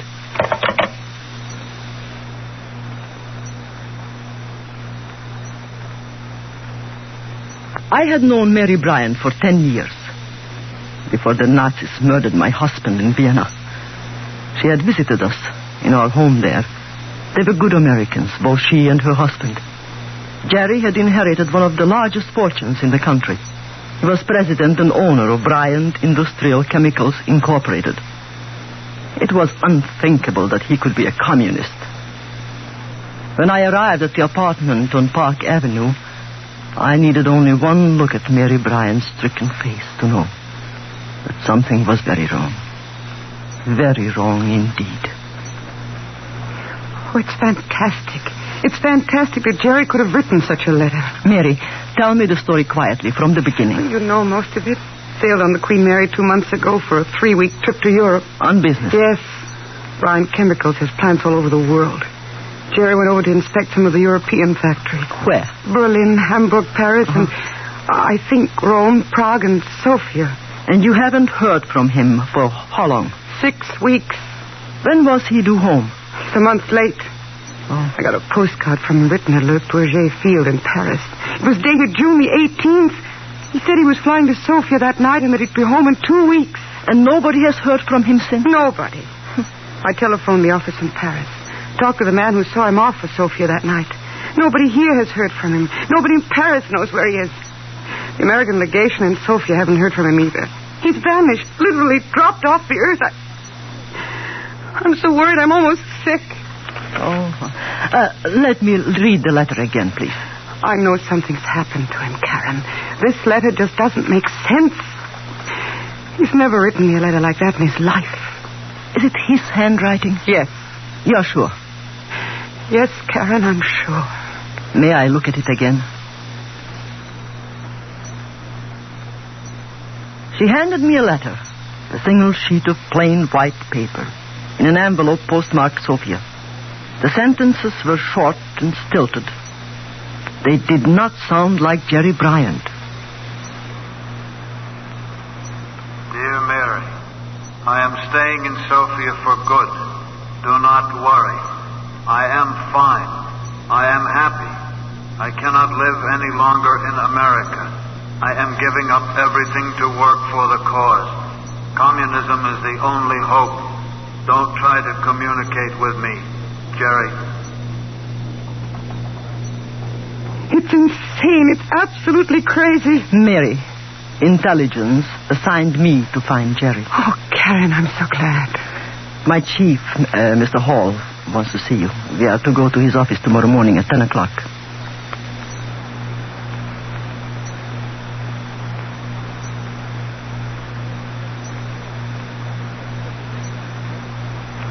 Of course, Mrs. Bryant, you understand that it is possible the letter is genuine. Mr. Hall, will you stop saying that, please? There is no possibility the letter is genuine. He was forced to write it. I know he was forced to write it. I know that he couldn't write a letter like that of his own free will. I agree with Mrs. Bryant. I know her husband, too. He couldn't have written that letter. I would like you both to listen to a recording. We monitor Radio Sofia as a matter of course. A week ago, the announcement was made that a Mr. Jerome Bryant, president of Bryant Chemicals Incorporated, would make a speech later that evening. A speech? The recording, which I'll play for you, is an actual transcription of the broadcast as it was made in Sofia. I'd like to know whether or not this is your husband's voice. Have you heard this, Karen? No. It's rather a shocking record, Mrs. Bryant. Truth everywhere can be known.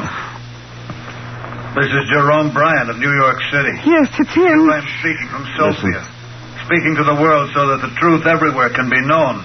I was a Wall Street warmonger. I am or was a member of one of the richest families in America. What's what I am saying? talking about I know, and I swear it is the truth. Day after day I attended meetings. Meetings held behind closed doors. Meetings at Wall Street, but which Wall Street millionaires planned in human life their dealings, in suffering, in blood. Oh, he's crazy. They've America driven him does not crazy. care how much blood is spilled as long as the dollars keep rolling in. I myself has participated in discussions where the subject was how much money could be made out of selling arms and ammunition to the poor half-savage natives to kill themselves with in Civil War. You can prove my story by going down to the foot of Wall Street where it meets with Broadway. Right at the end, looking down that street of greed, is my office. Right at the end of Wall Street where it meets Broadway, facing east. Shut it off. That is where I have Shut it myself off. planned how much money I could make out of human life. Just sickening. At the foot of Wall Street, corner of Broadway. Do you know what building faces east? Building? What building? The building where those meetings were supposed to be held is Trinity Church.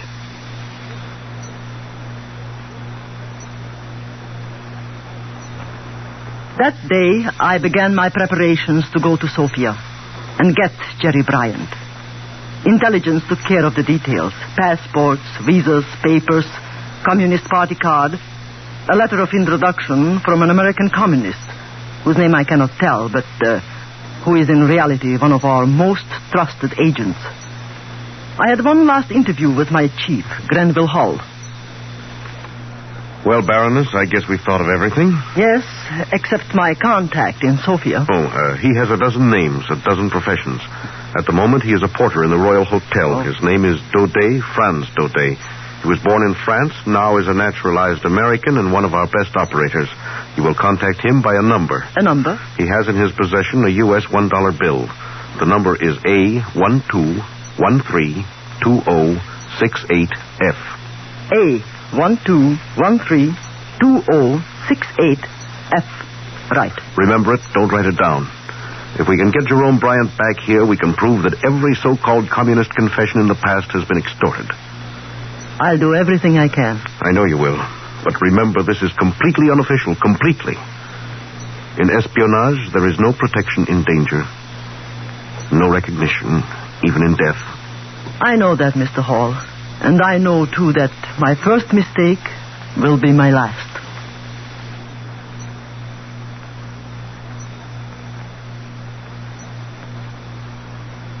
That night, I flew to London. The next day to Paris and on to Sofia. I had a complete set of forged papers and also an American passport for Jerome Bryant. I had money, a great deal of it. 2 days later, I was in a room at the Royal Hotel. As a precaution, and so that I would have at least one friend in this strange, unfriendly, nervous city, I searched out Franz Daudet and asked him to come to my room. Porter? Yes, mademoiselle? Come in. Is there some way in which I may assist, mademoiselle? That depends. On what? On how much money you want. Mademoiselle speaks in riddles. Perhaps a dollar bill, an American dollar bill. Go on, mademoiselle. With a number, 12. 13. 20. 68F. Right. Who are you? U.S. intelligence, assigned to Sofia. I have papers in the name of Fräulein Brunner, a stateless person's passport, and a Communist party card. You know about me? I know that your name is Daudet. You may call me Franz. Dial 274, the porter's office. What is your assignment? To find a man named Jerome Bryant, a United States citizen.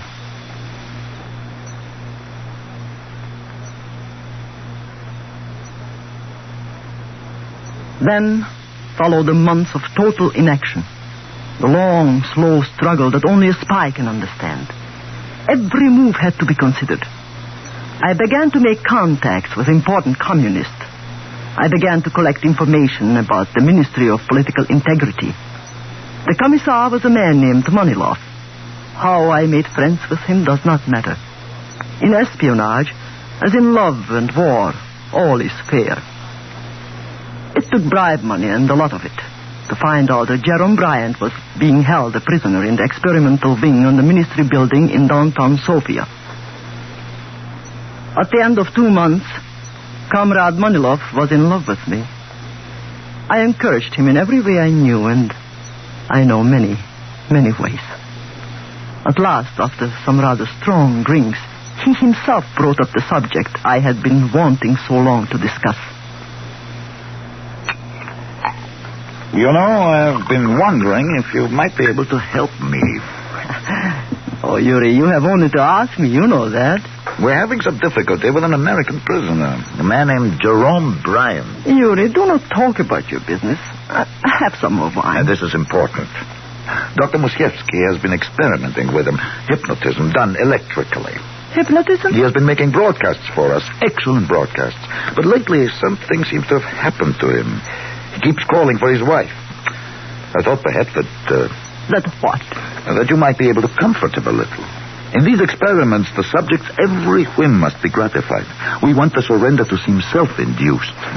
I understand. Leave it to me. Come down to the ministry in the morning. I will show you a few of our patients. We're very anxious that the experiments on Bryant be successful.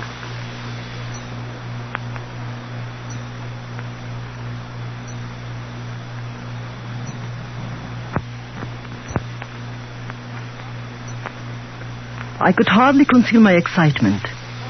It had been so easy, so absurdly easy. The next morning, I went to Maniloff's office. He took me into the east wing on the 2nd floor. I had been expecting a prison. Instead, behind 2 heavily locked doors was a bare wooden corridor. 20 rooms opened off this, 10 on each side. Comrade Maniloff showed me some of the cases. You might be amused at the woman in number 7. She loves to have people look at her. She was formerly very devout. Of course, since religion is merely an additional instrument of class dominance, men will soon not need it to reconcile themselves to life. Of course. Here is her room. Do not speak to her. Just stand in the door a moment. Dr. Musiewski has been working on her, but something went wrong. We are afraid she will not recover. Marriage will give place to a free union between man and woman. Marriage will give place to a free union between man. What's the matter with her? We don't know. She goes like that all day. Free union between man and woman. Over and over. She never stops. Some mistakes are to be expected. Of course. Marriage will Goodbye. to a free union between I believe she's deaf, too. Yuri, this is very uninteresting. Come and see Mr. Bryant. You say he's an American? Mm-hmm. We are striving for complete domination over his mind. Something has snapped. Dr. Musiewski is giving him a treatment now. We hope to be able to bring him back. Well, this is it, number 14. Who is it? Comrade Manilov. Come in.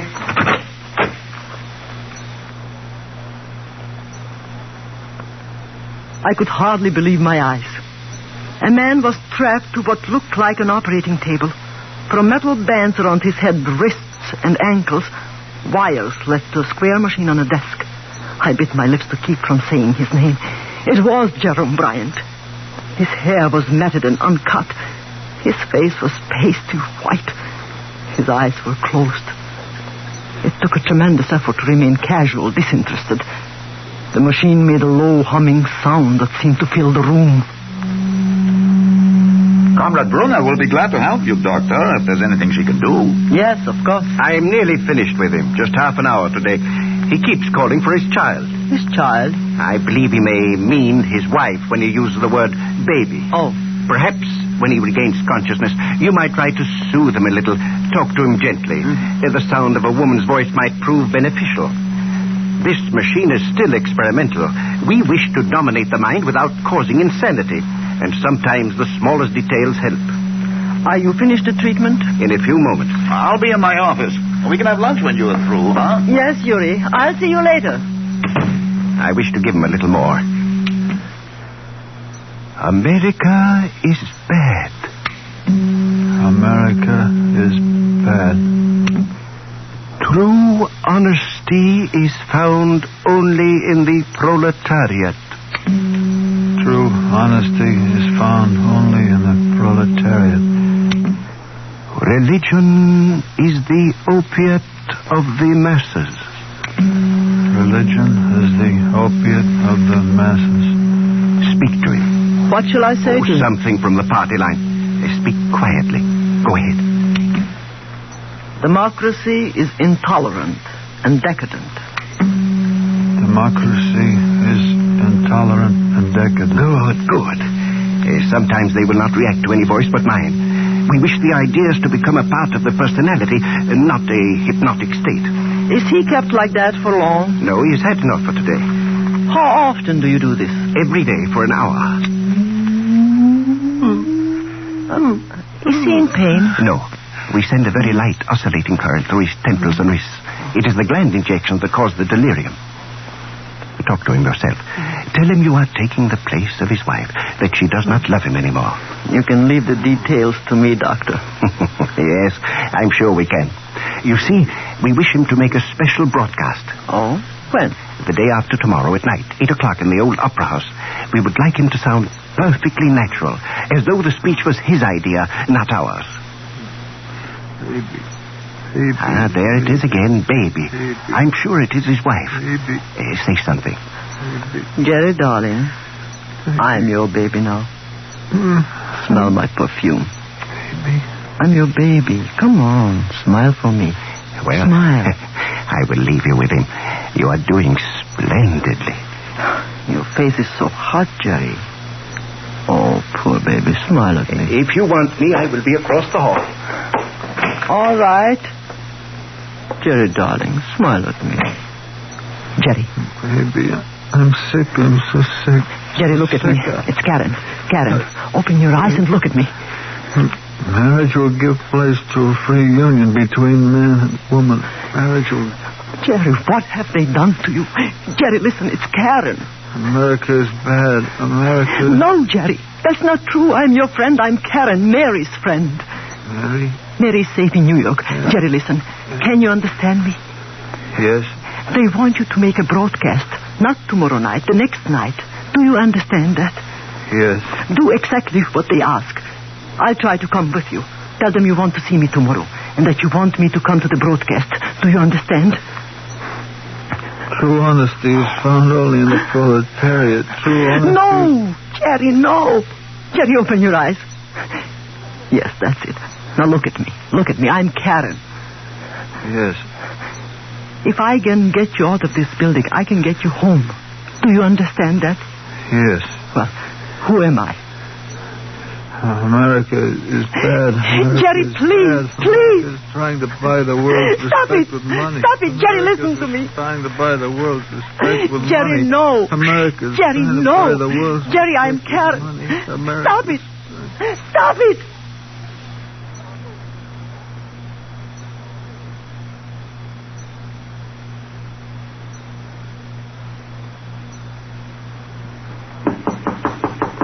Come in. You wanted me, mademoiselle? I've been phoning you for an hour. At this hour, the hotel is busy. I'm sorry. It was unwise to come to your room sooner. Franz, I have seen Jerome Bryant. Where?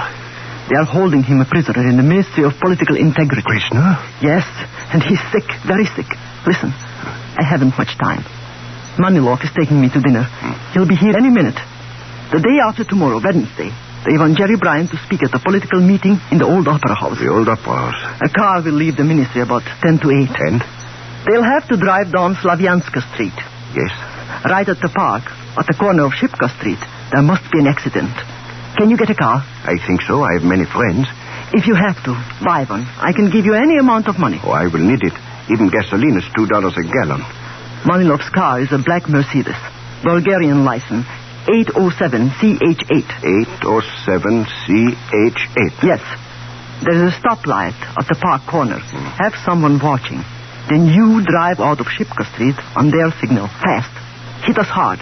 If possible, hard enough to make Manilov's car unfit to drive. Leave it to me, mademoiselle. It will have to happen very fast. In the confusion, I will get Jerome Bryant out of the car. How? I have a gun. If there is shooting and if the plan goes wrong, you will be finished. I will be unable to help you then. It can't go wrong. It can't. I have many friends, mademoiselle. In this country, under the communists, there are only two kinds of people. Those who love communism and those who hate it.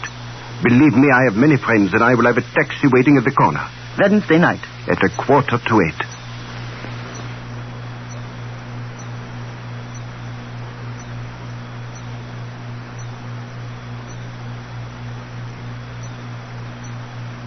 Jerry, are you all right?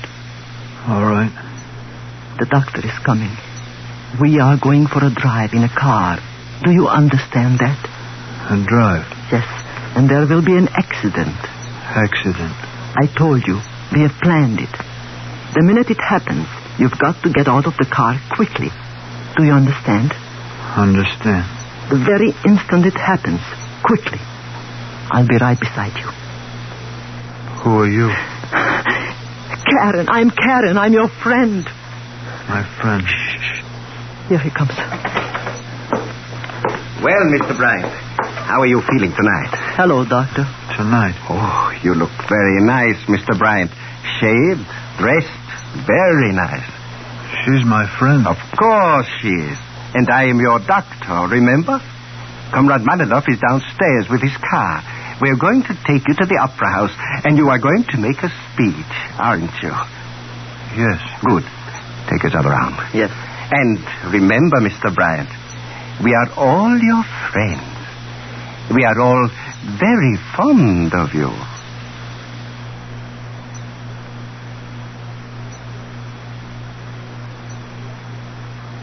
We left the building, and we drove down Slavianska Street through light traffic.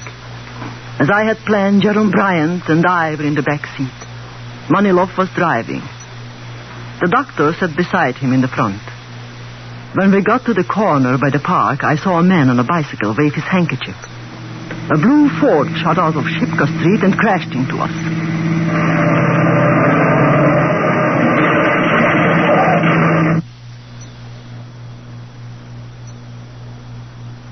For a moment, we were stunned. The doctor hit his head on the dashboard and slumped down unconscious. I kept Maniloff covered with my gun. And then Jerome Bryant started to cry, and he wouldn't move. He just sat there, babbling. In a matter of seconds, a crowd collected. A policeman helped Maniloff out of the car, and in a few seconds, the whole scheme had backfired.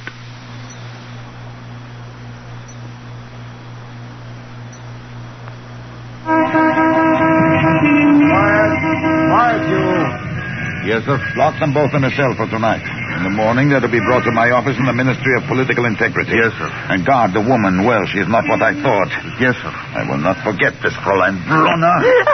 Take them away, quickly. Your friend, comrade. Have an ambulance come for him, quickly. And take them away. Take them away. All right, you two. Move. Please do not hurt him. He's ill. Very ill. Worsted warmongers are causing the war. Lean on me, Jerry. Here. Warmongers Take my are arm. causing the war. Will you shut up? Will you stop it? Stop it. Baroness. What did you call me? That car over there, take it. Here are the keys. I work for Franz today. Oh, thank God. When you're through with the car, leave it parked in front of the American legation.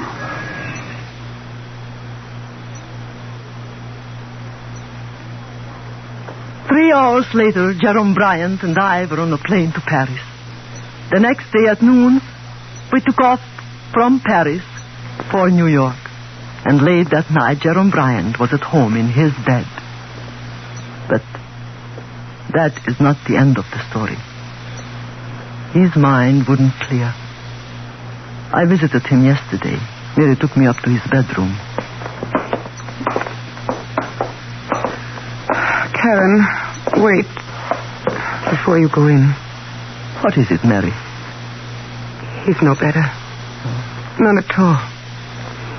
Mr. Page is with him. Mr. Page? Yes, our minister. Oh. Seems to soothe Jerry when Mr. Page reads to him. He reads him little stories and the Bible. We don't know if he understands them or not.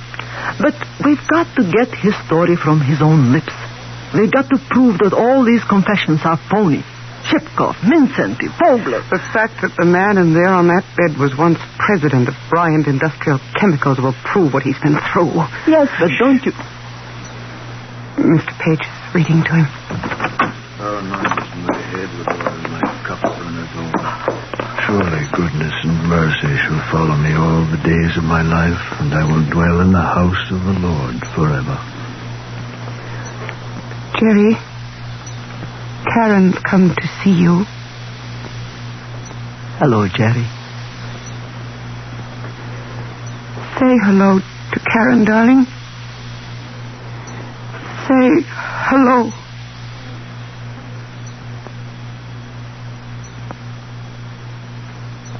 The figure on the bed didn't say anything. He didn't have to. The story was all there. The confession written in his face. Written in his staring, vacant eyes. Written by the communists. Written in red.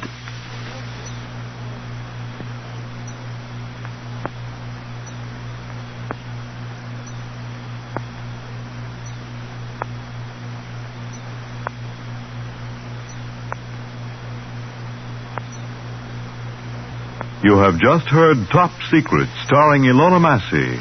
Transcribed stories of present-day intrigue and espionage. Here is Miss Massey to tell you about next week's story. Next week, the story of a plot against New York City. A story of ruthlessness, terror, and intimidation. Disaster. Next week on Top Secret.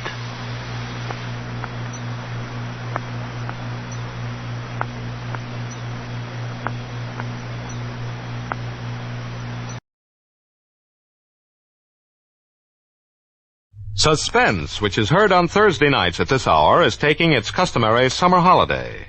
Suspense returns to the air 3 weeks from now on Thursday, August 31st.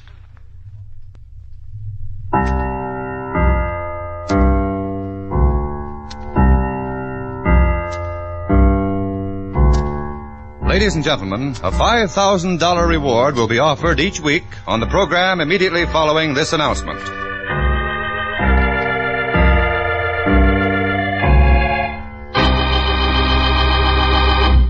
You out there, you who think you've committed the perfect crime, the perfect murder, that there are no clues, no witnesses, that your identity is unknown.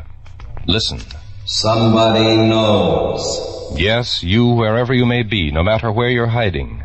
Somewhere, sometime, someone listening to this program is going to bring you to justice. Yes? Somebody knows.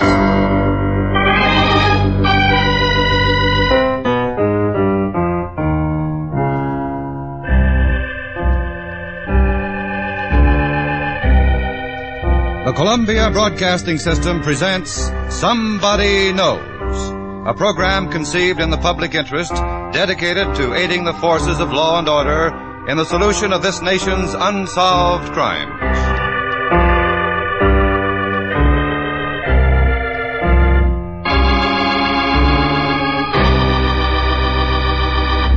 Ladies and gentlemen, we're going to recreate for you tonight all the known facts in an actual unsolved murder. Somewhere, someone among you's had contact with the killer or killers. Someone whose identity need never be known has seen evidence or possesses information that can lead to the solution of this crime. In the public interest, the Columbia Broadcasting System offers a $5,000 reward for information leading to the arrest and conviction of the killer in this unsolved murder. We ask you then to please listen carefully, for you may be the one to win this reward. Somebody knows. It may be you.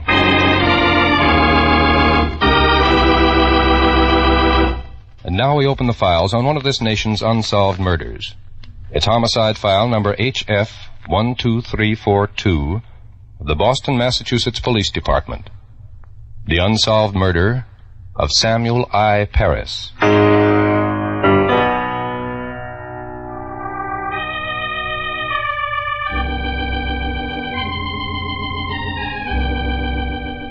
Is approximately 3:30 p.m. Saturday, April 3rd, 1948. At 54 Jones Avenue in the Dorchester district of Boston, Massachusetts, Samuel I. Paris, a taxi driver, is preparing to leave home to go to work. Don't forget a clean handkerchief, Sammy. Okay, honey, okay. You're feeling happy today, aren't you, Sammy? Can you give me a good for instance why I shouldn't with you around? I wouldn't even try. Now, look, Sammy, be sure and have a good dinner. Yeah, sure. You work a long shift, and I want you to eat well. All right. And be sure to wear your heavy jacket. You can't tell about these spring nights, and I don't want you catching cold. Okay, honey, okay. You know, I thought we only had 3 kids, but as far as you're concerned, I guess I'm the 4th. Goodbye, dear. Goodbye, Sammy. Take care of yourself. Don't worry. Oh, kiss the kids for me, huh? And, Mrs. Paris, you know something? Better save a couple for me when I get home. Oh, Sammy. So long, honey.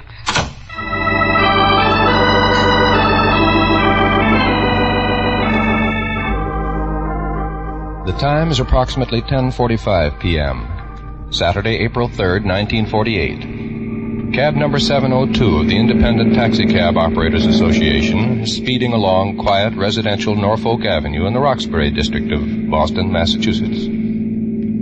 Suddenly it swerves toward the curb, smashes into the rear of a parked car, and comes to a stop on the sidewalk.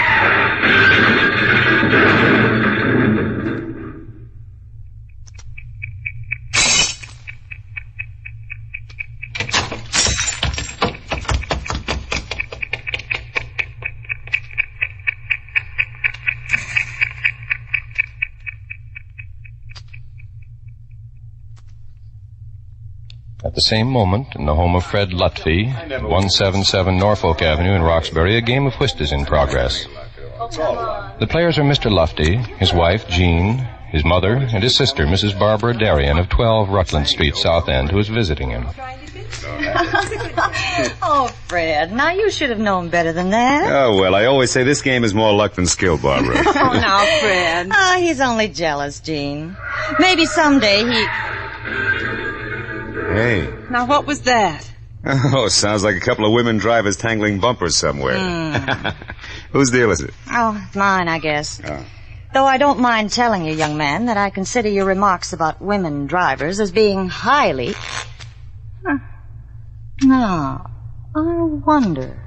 What, Barbara? My car's parked out in front. Do you think it's possible that... Maybe I better look out the window. Why, it is my car. It is? Your car, Barbara? Yes. That taxi cab must have hit it. Look, the cab's still on the sidewalk with its lights on. Yes. And the driver is somebody's running away down the street. How do you like that? A hit and run. Hey, look, let's get out there, huh? Now, be careful, Fred. Don't get into any trouble. Look! Oh, he's practically ruined the rear end of my car. Shoved it way down the street. Don't worry, Barbara. The cab company will take care of it. Oh. Hey, wait a minute. It wasn't the driver who... Look at him. Sleeping at the wheel. Must be drunk or something. Now, look, Mac, what was the idea of driving like a lunatic? Don't you know that you... What is it, Fred? What's the... This man. The driver, I think he's... Jenny! Jenny, you better call the police!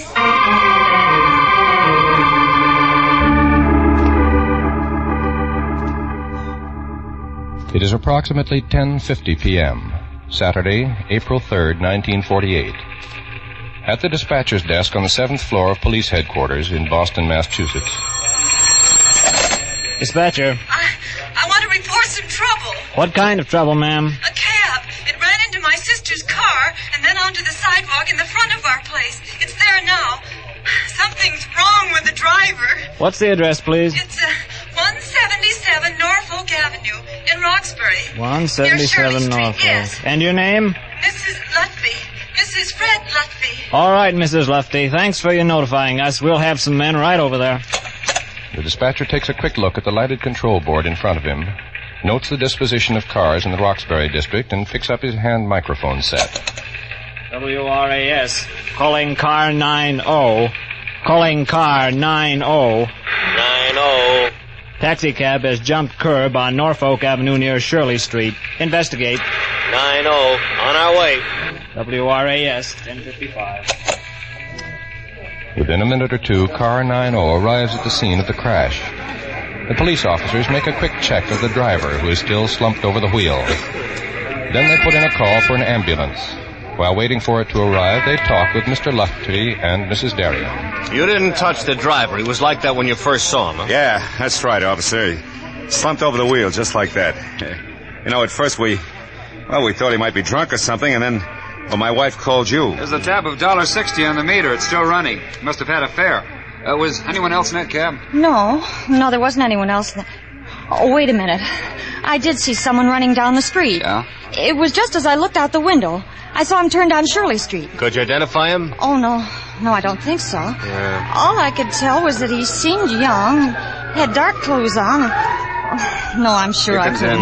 Yeah. Did you get the driver's name for the identification card? It's Paris. Samuel I. Paris, 54 Jones Avenue, Dorchester. Okay, be sure to give it to him, huh? All right, folks. Stand back now, will you? Stand back, please. Let the ambulance control the full lane.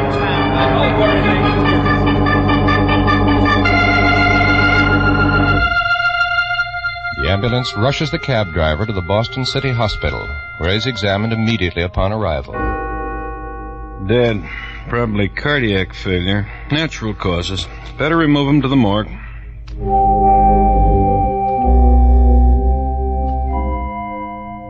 The body of Samuel I. Paris is then removed to the Southern Mortuary, an annex of Boston City Hospital. His widow, Mrs. Rachel Paris, and his 3 children are informed of the tragedy. Then, some 12 hours later, the autopsy, as required by law, is performed by Dr. Richard Ford, Associate Medical Examiner of Suffolk County. Too bad the law makes you waste your time this way, Dr. Ford. Well, investigating the causes of death or life is never a waste of time. You'd better learn that before you complete your internship. I know how you feel about that, Dr. Ford. What's to be learned about causes of death in a routine autopsy like this one, for instance? You never can tell. It's always possible to... there. It's always possible to uncover a murder. Murder? But, Dr. Ford... Yes, it's a small caliber bullet. Penetrated under the right ear and lodged beneath the left ear after piercing the brain. We'd better notify the superintendent of police.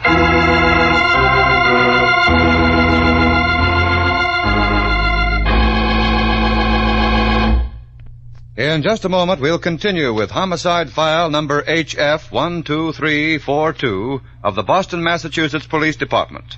The unsolved murder of Samuel I. Paris. Do you have something around the house that needs fixing, or are you planning to take on a new employee? Contact your local state employment office and ask for a physically handicapped worker. Through your state rehabilitation agency and the Veterans Administration, men and women who have physical impairments have been trained in new and special skills. It's good business to hire physically handicapped workers. They'll do a good job for you.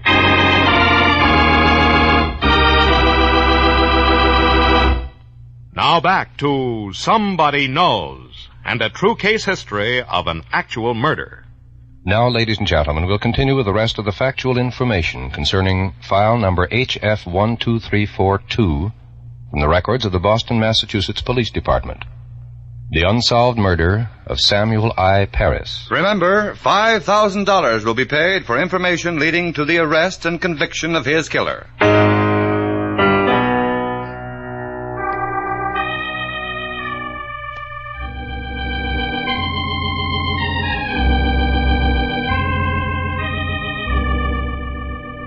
With the disclosure that the death of Samuel I. Paris was caused by the firing of a bullet into his head, Superintendent of Police Edward W. Fallon orders an immediate all-out effort to apprehend his killer. A detail of patrolmen makes a house-to-house canvass of the Norfolk Avenue, Shirley Street area, questioning residents seeking clues to the slayer. Thomas Del Tolfo of 164 Norfolk Avenue tells them, "When I heard the crash, I looked out of my window. Saw a man get out of the rear of the cab. Well, he was wearing a sweater, or maybe a short coat. I think he had a gray soft hat. Well, he looked young to me. I thought at first the cabbie had a blowout and the fare was leaving."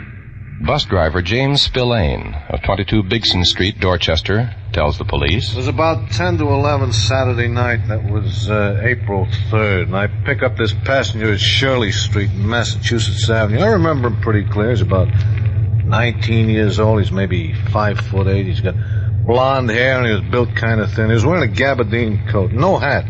He got off at the Northampton elevator station. It's about 11:05. Police ballistician Edward J. Culkin reports. The bullet that killed Paris was .22 caliber from a short shell, fired from a target pistol or an old or foreign gun. The murder weapon will be easily identifiable once we have it in our possession. Out of the welter of reports finding their way to Superintendent Fallon's desk, a number of pertinent facts come to light. Facts that enable the police to reconstruct the last hour and 45 minutes of Samuel Paris's life. Now, this is their reconstruction of the crime. Please listen carefully. It is 9 p.m., Saturday, August 3rd, 1948. Cab 702 with driver Samuel Paris at the wheel is parked at the stand on Tremont Street in front of the Parker House. A man and a woman enter the cab and give him an address. Okay, sir.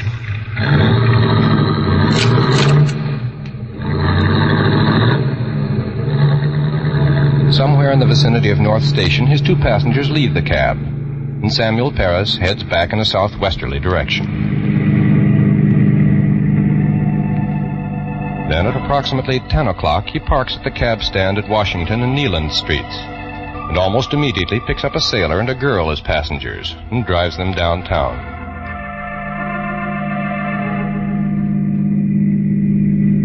Then at 10:15 p.m., he's returning from this trip when he stops for a signal light on Tremont Street at Park. And another cab driven by Harry Pitchell of 53 Ellington Street, Dorchester, pulls up alongside. Hi, Sammy. Hey, Harry. How goes it? Same as usual. What about you? Could be better, could be worse. I ain't kicking. That's Sammy Paris, all right. Don't you ever kick? What's the kick? Got my health, I'm working, they still need cabs in Boston, I'm happy. Okay, pal, I won't argue. See you? Yeah, sure thing, Harry. As the lights change, Samuel Paris drives back toward the cab stand at Washington and Neeland Streets. It is approximately 10:20 as he pulls in and stops. Then, at about 10:25, the door of his cab opens and a man gets in. Roxbury. Yeah, sure thing, mister.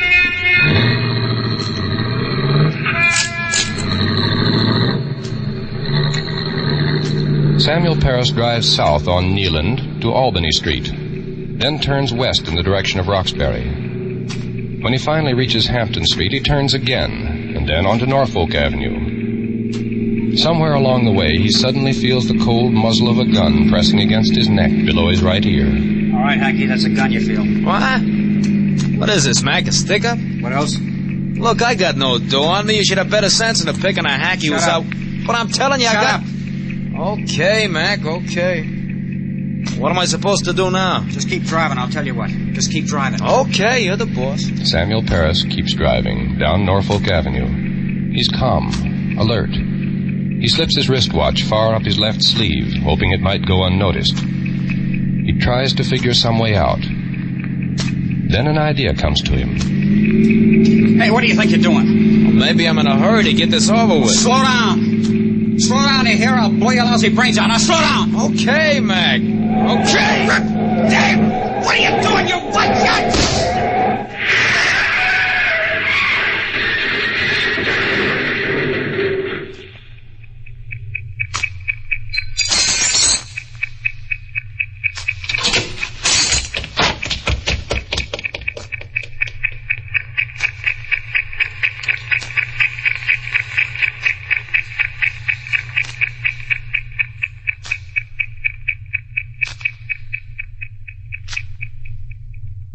It is now the day following the murder of Samuel I. Paris.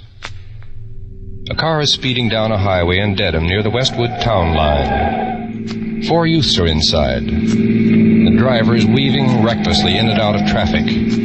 A dozen times, accidents are only narrowly averted. Finally, a pursuing police car forces them over to the curb. All right, step out. Keep your hands up. Come on. Get a move on. Out. All of you, out. Better frisk 'em. Between hit and run and a stolen car, anything's liable to show up. Stand still, you. Just keep those hands up. Hey, something did show up. This. Yeah. Looks like .22 caliber. It is. Isn't that the caliber that got the cabbie over in Roxbury last night? Yeah. And that's why this car was reported stolen. Got a hunch the boys at Roxbury are going to be pretty happy to see these 4 punks.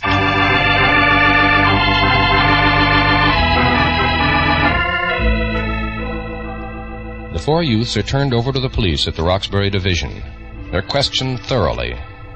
The .22 caliber pistol found on one of them is given to ballistics for checking. And then sometime later, the police issue a statement. Ballistics reports that the .22 caliber pistol is not the one used in the Paris murder. Our questioning has convinced us that these 4 youths have no connection with that case.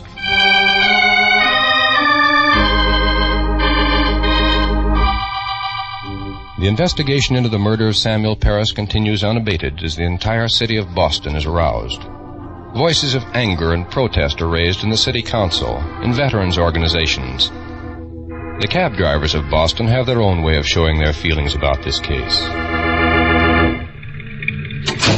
Thanks for the tip, mister. It's going to the widow and kids of Sammy Paris.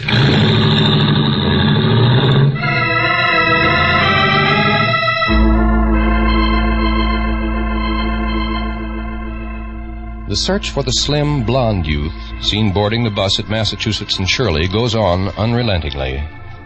In his identification now seems to lie the one possible hope for solution of the killing.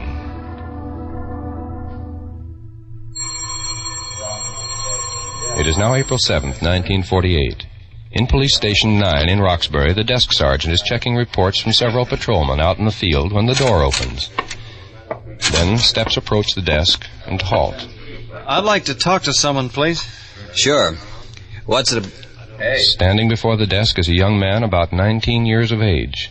He's about 5'8", thin. He has blonde hair. I'm the man who got on that bus at Massachusetts and Shirley. I understand you're looking for me.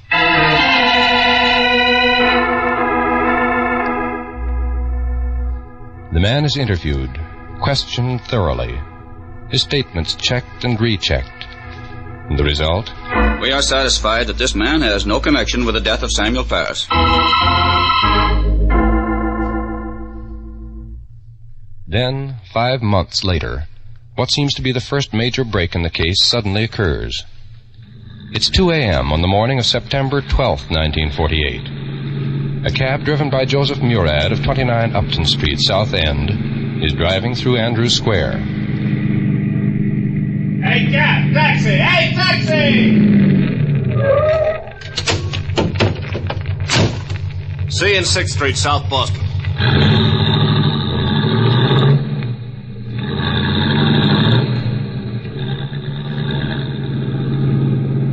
Then, as the cab approaches the destination, Murad suddenly feels something cold and hard pressed against his neck. Okay, cabby, this is a stick-up.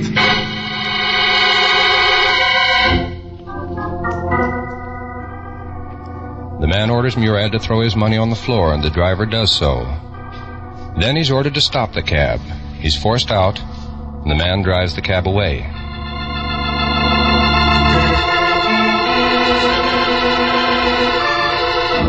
"20 minutes later, cab driver Isidore Klein of 122 Howland Street in Roxbury picks up a man on Washington Street near Bennett.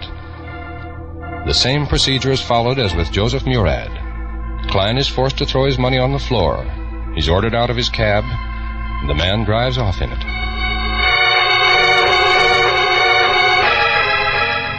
Meanwhile, a special service squad containing Sergeant Thomas O'Keefe and Detectives Frank Mulvey and John Preston has been alerted to the Murad holdup. They're cruising on Dorchester Avenue near Columbia when... Look, there's a cab being hailed up ahead there. Yeah, I see it. Man getting in alone. Think I better talk to him.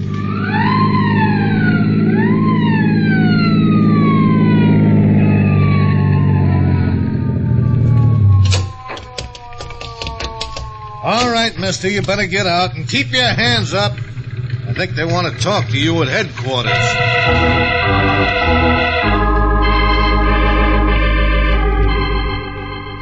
The suspect is identified at police headquarters by drivers Murad and Klein. He's questioned exhaustively by Special Officers Leo Devlin and Arthur O'Shea, who've been working on the Paris case. Then this statement is issued. We are satisfied that this man has no connection with the death of Samuel Paris.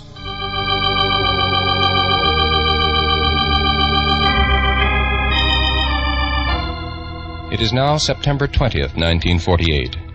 Judge Samuel Eisenstadt of the Roxbury Court makes a report on the inquest into the death of Samuel I. Paris, an inquest that's been held open since April 3rd. The deceased was a man of excellent reputation, good father and a good husband who had no known enemies. There was no motive for anyone to wish to take his life unless the motive were robbery. I advocate that the case be held open in the event that the assailant should be apprehended, despite the fact that this court is unable to recommend prosecution or the issuance of complaints against this unknown person. Unknown person? No. The killer of Samuel I. Paris is not unknown. Somewhere, in whatever town or city this man is hiding, someone of you has seen him today, has spoken to him, eaten lunch and dinner with him, knows the location of the gun that he fired on that night 2.5 years ago. No, the cold-blooded, brutal killer who took the life of Samuel I. Paris is not unknown. Somebody knows.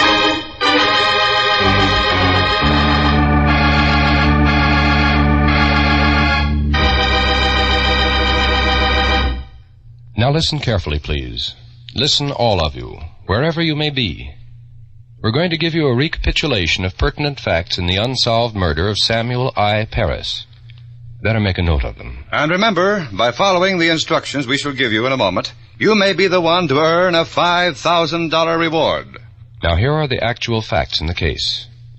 Samuel I. Paris, 39 years of age, a cab driver, was shot to death in his cab in the vicinity of 177 Norfolk Avenue in the Roxbury district of Boston, Massachusetts. The time, approximately 10:45 p.m., Saturday, April 3rd, 1948. The murder weapon was .22 caliber. It is believed to be either a target pistol or an old or foreign gun. A young man, slight build, wearing either a sweater or short coat and a soft gray hat, was witnessed running from the scene of the crime. This man is definitely wanted by the police as a suspect in the murder of Samuel I. Paris.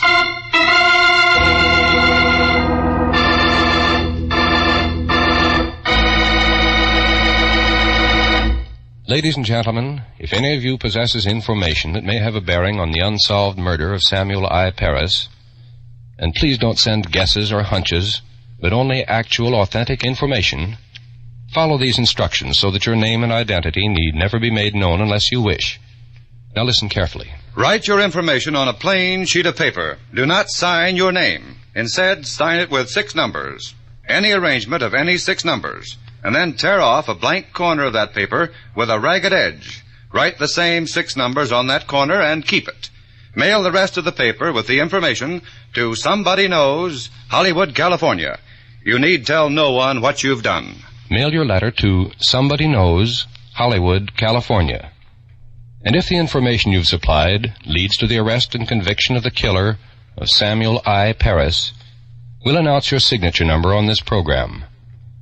Then, if you don't want your name to be known, go to your lawyer or doctor, your priest, minister, or rabbi, and have him present the torn corner of the paper to any CBS station. In this way, you do not need to appear in person. If the torn corner matches the original paper containing the information, the $5,000 reward will be yours. Remember, you, wherever you are, you whose name need never be known, may win a reward of $5,000.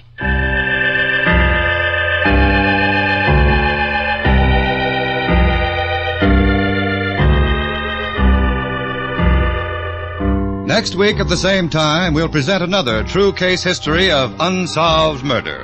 It's homicide file number 3867 from the records of the Detroit, Michigan Police Department. The unsolved murder of Mrs. Jean Long. You out there, you who have murdered in cold blood and think you've gotten away with it, listen. You cannot escape. There is no perfect crime. Remember, you are not unknown. Somebody knows.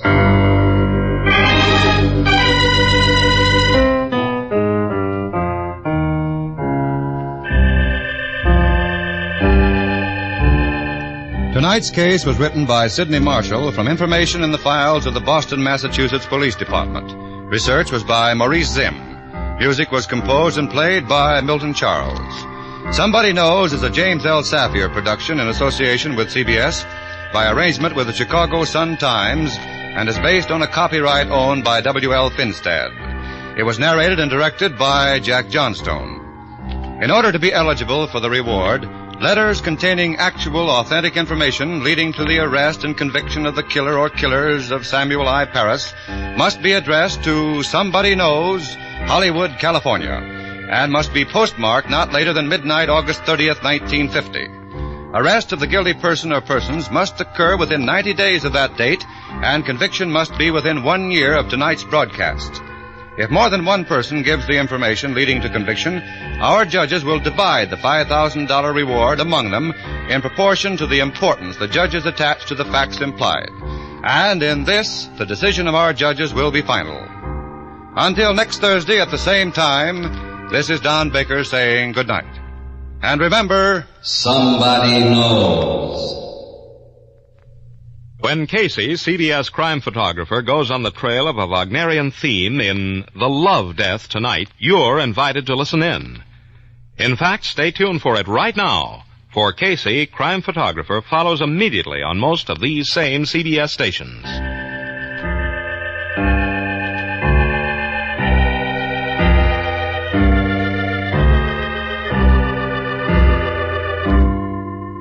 This is CBS, where you'll find Arthur Godfrey's daytime program every Monday through Friday on the Columbia Broadcasting System.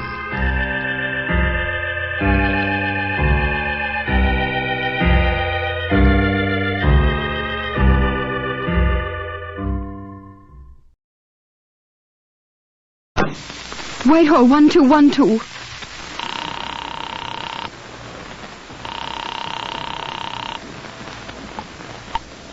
This is Scotland Yard.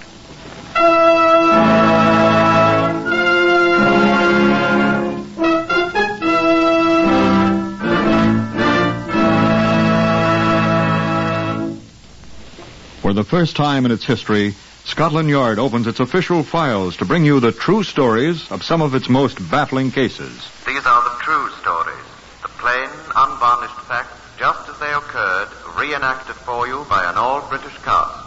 Only the names have, for obvious reasons, been changed. The stories are presented with the full cooperation of Scotland Yard. Research for Whitehall 1212 comes from Percy Hoskins, chief crime reporter of the London Daily Express. The stories for radio are written and directed by Willis Cooper. This is Chief Inspector John Davidson, who is in charge of Scotland Yard's famous Black Museum. Good afternoon. Can you imagine mistaking this exhibit here for a revolver or a pistol, or in fact for a gun of any kind? Here, have a look at it. Sorry, I dropped it. If it had landed on my great toe where that cab horse trod on it in December 1907, well, thank goodness it didn't. No, I shouldn't think that anyone in his right mind could possibly mistake this for anything but what it obviously is, a hammer. Yet a large number of persons, some of them policemen, were at one time quite certain that it was a gun. Now, I hung it up here on the wall in the year 1929, the same year that Pierrepoint, the hangman, did as much for the man who used it. Now, this is Chief Inspector Reginald Porter, who will tell you how it happened. Reginald? On the morning of 11th January 1929, I was handed a telegram which had been sent the night before from Southampton. A case of murder has occurred here. A man has been found shot in a room, the door of which was padlocked. The body was found today. It has probably been in room some 8 or 9 weeks. Will you please send a man down to investigate the matter? McCormick, Chief Constable of Southampton. One thing was obvious to me at once. That Mr. McCormick had had very little instruction in the art of eliminating unnecessary words in his telegrams.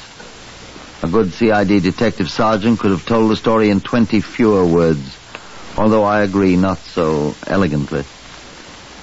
In Southampton, a smart young detective sergeant, smelling of pear soap and a good grade of hair oil, escorted me to the scene of the discovery.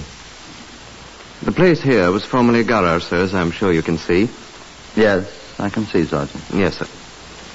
Is this the one that was padlocked? Yes, sir. Oh, as a matter of fact, both this door and the one in the rear were padlocked. The rear one is still intact. This is the one that was broken. The main entrance? Quite, sir. The men who found him broke the lock? Yes, sir. Where are they? They should be inside, sir. I'll ask the constable at the door, sir. By all means, Sergeant. Yes, sir. I say, Constable, those 2 gentlemen are inside, Sergeant. I suppose you're looking for them, aren't you? The ones that found him? Inside, sir. Inside here, Chief Inspector. No, sir. This way, if you please. You needn't sound like a blasted shop walker, you know, Sergeant. Morning, sir. Morning, Constable. They'll be inside, sir. I heard you. Yes, sir. Door's open, sir. Am I blind? Yes. After you, sir.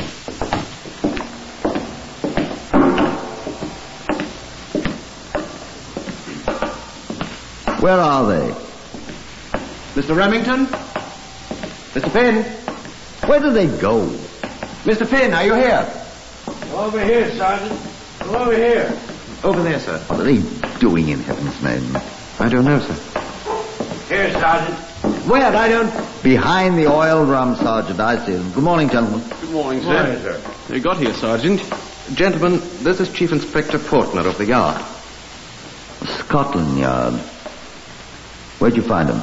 Right down there, sir. He was crumpled up against them oil drums. Dead, sir. I can see the blood. That is blood, isn't it? I'm afraid so, sir. There's quite a lot of it, isn't there? Yes, sir, for one man, sir. Find the gun? No, sir, not yet.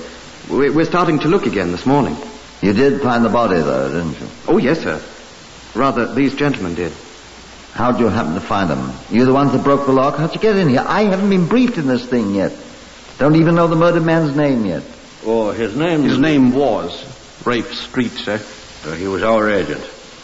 Your agent? Our company's Chief Inspector. Lion Oil Limited. He sold oil and petrol, sir. All these drums are ours, Chief Inspector, you see. Mr. Street was not actually our employee, you see. Just an agent. You see, we hadn't heard from him for several months. Several months? October 28th, to be precise, Finn. I hope you don't mind being precise, gentlemen. This is a murder, you understand. Sergeant. Sir? Had this man been reported missing before his body was found? Not to my knowledge, sir. I'll want to know why his disappearance wasn't investigated, if he was reported missing, you know. I'll check, sir. Now, gentlemen, I am to understand that your agent had not been heard from for something over 2 months. And you people up to now made no effort to find out why. Is that true? Well, sir... I can explain that, Inspector. Chief Inspector. Do so, please. Well, in the first place, the late Mr. Street was a man of no known relatives, according to our records. That's right, sir. He had sleeping and living quarters in the back of this building, and I suspect there was nobody to notice his absence. Wouldn't you people notice it? Well, the company had written to him several times regarding his failure to send in his reports of November the 1st and December the 1st. Isn't that unusual with you people? Not necessarily, sir. Our agents are often late in rendering their reports. Oh, yes. We did become concerned, Chief Inspector, when we'd heard nothing at all from Mr. Street for so long. He owed us 3 consecutive monthly reports. November 1st, December 1st, and January 1st. That's right. So the company sent us down from London to investigate, you see. That was when you found his body? We found the garage door padlocked front and rear, and... We had no keys, of course. These premises were Mr. Street's. So I got a tire lever on my toolkit. Together we ripped the padlock off the front door. We have that padlock, sir. Be quiet, Sergeant. And then you entered and found the body? Precisely. We could have them both for breaking and entering. Sergeant, will you please put a sock in it? Well, sir. Sergeant. Yes, sir. You didn't use a hammer to break that padlock, gentlemen? No, sir. No, sir. Tire lever. From, Well, then will you tell me what that bloody hammer's doing? Sir, is it necessary to use such language? Sergeant, you have an evil mind. Will you look at that hammer there beside the Lion Mane SAE 30 oil drum? How'd that blood get all over the hammerhead if that man was shot?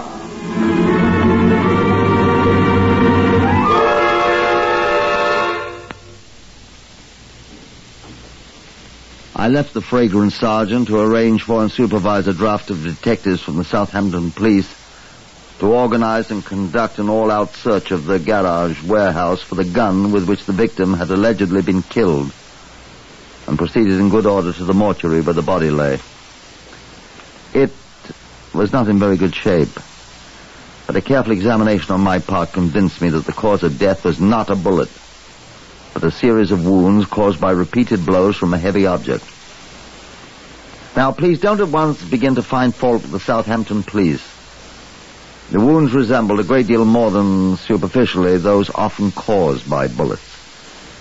Gregory Aldous, the police surgeon, pointed this out to me. You see, here in particular, Chief Inspector, a deep punctured wound, exactly like one made by a bullet.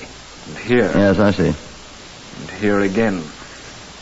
And the fractures themselves were so covered with dried blood, it would be the obvious thing for a layman to say at once, gunshot wound. I wouldn't have. And you Scotland Yard chaps are geniuses, of course. Well, I will admit if I hadn't noticed that bloody hammer on the floor... Don't be so modest. I was about to say where you chaps had seen it a dozen times and paid no attention to it. I think I'd better just make sure there isn't any bullet in his head, or evidence of one having been there. Well, I'm sure I'm not going to watch you do it, Doctor. That will be helpful, sir.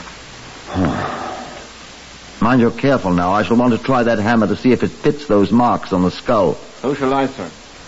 Must be an extraordinary hammer to produce marks like bullet holes. It is.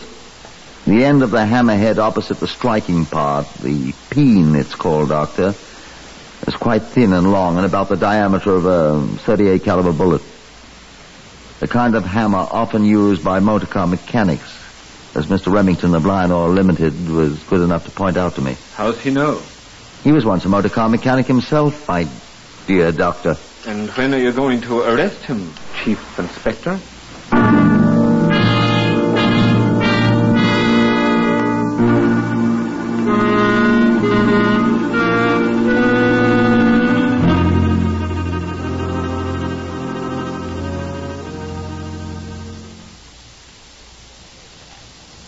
It had occurred to me at the very moment I was saying it to Gregory Aldous. I went back to the garage to find him. He had gone back to London to report to his firm's officials, but Finn was still there, helping assiduously but ineffectually in the search for the alleged murder gun. I sat him down in a corner of the place which rang to the voices and the noises they made as they overset racks of oil drums. Come on, up with that end, up with that face, because it... Ouch! Come on, help me. Haven't found it yet, eh? Not yet. Oh, my sainted aunt, I'm tired. Tired? Those oil drums were in the neighborhood of 100 weight apiece. I've moved several million of them. Remington move a lot, too? Not Ruddy Lightly. He had to go to London. Yes, I know. Tough on you. Well, he's my boss. Fine to be a boss, isn't it? He's all right. Known him long? Met him in the Navy 20-odd years ago. I was his boss then. Oh? Wavy Navy. We were the crew of an MTB. I was skipper, full lieutenant. Remington was just a sub. I hadn't a job when we were demobbed, and he was going back with Lion Oil. He offered me one, and I've been there ever since. That before he was a motor mechanic or after? During. We ran the company's garage in Cheltenham before we got onto this job. You're both motor mechanics, then? Yes. You're both familiar with that kind of hammer I found, then? Oh, quite. We used dozens of them. Ah. Sergeant! Sergeant! Sergeant! Yes, sir. You want me, sir? Sergeant, that hammer's still here? The one you found, sir? Yes. Yes, sir.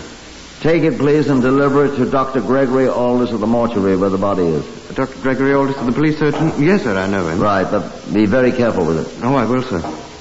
I had Geordie Tucker photograph it, sir, before I moved it and wrapped it up in paper and put it in a biscuit tin I found. I'll send it right away. Take it, I said. Yes, sir. Wait there for me. Yes, sir. Yes, sir. Nice chap, that. Oh, yes, quite. So you've known Remington a long time? Oh, yes. How long have you known this dead chap, Street? I never saw him till now. The first time I've ever been in Southampton, even. Oh? Remington know him long? Well, he'd never seen him either. Oh, hadn't he? I don't think so. He'd tell you if he had, wouldn't he? I expect so. Oh, why? Just wondered. You think Rem killed him? My dear man, how do I know you didn't? Why on earth should we kill him? That's what I'm going to find out. Come along, I want to see this fellow's books and papers. Now then, you chaps get going there and see if you can find me that gun. Which I doubt. Come along with me, Finn. All right.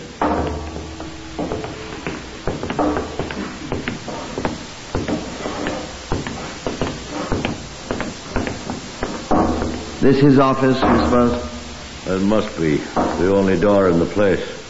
Open it. You've got keys, haven't you? I've got no keys. Then I'll open it. Stand clear.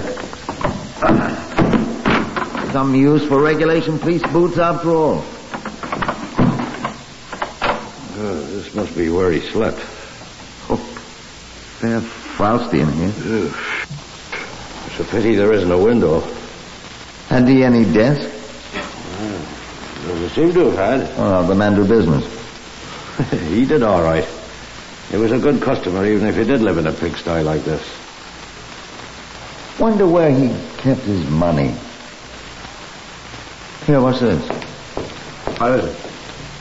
I found where he kept it. Kid's money box. Well, it's empty now. Don't touch it and spoil the dabs. What? Fingerprints. Oh. Robbery, eh? Place was locked up. There's a spring lock on the door. Ah. Poor devil must have closed it himself when he came out. Or no, the murderer did it after he killed him and broke the money box open. Cool bladder. He must have known the place pretty well. What are you looking at me for? Where are you going? Well, I just want to see what's in his coat there. Where? Here. Oh. How did you know it was his? Whose? What's his name? Street. I don't. There must be, though. The murderer wouldn't leave his. Let's have a look at it. Give it to me. Here you are. Pockets full of papers. Well, not exactly full. Letter. Here, hold the coat. Ah. What's the matter? How well do you know your friend Remington? What? This letter, Mr. Finn, is attached to one of Street's invoices. This is the letter. It's on the stationery of Messrs. Clive and Buckley of this city. It says, "Dear sir, the amount, £14.11, mentioned in your attached invoice was paid to your salesman, Mr. Remington." What? Your salesman, Mr. Remington, in cash at the time the goods were delivered. You can't. Remington didn't know the man. We suggest that you consult your Mr. Remington regarding this amount, for which we hold his signed receipt. Yours, etc., Clive and Buckley, per Terence Buckley, Secretary of Treasurer. I'm afraid I must ask you again to come with me. Where? Where are you? We are going to the nearest police station, sir, where I shall telephone London to bring me Mr. Remington. I'm going to consult you both. Come along, if you please.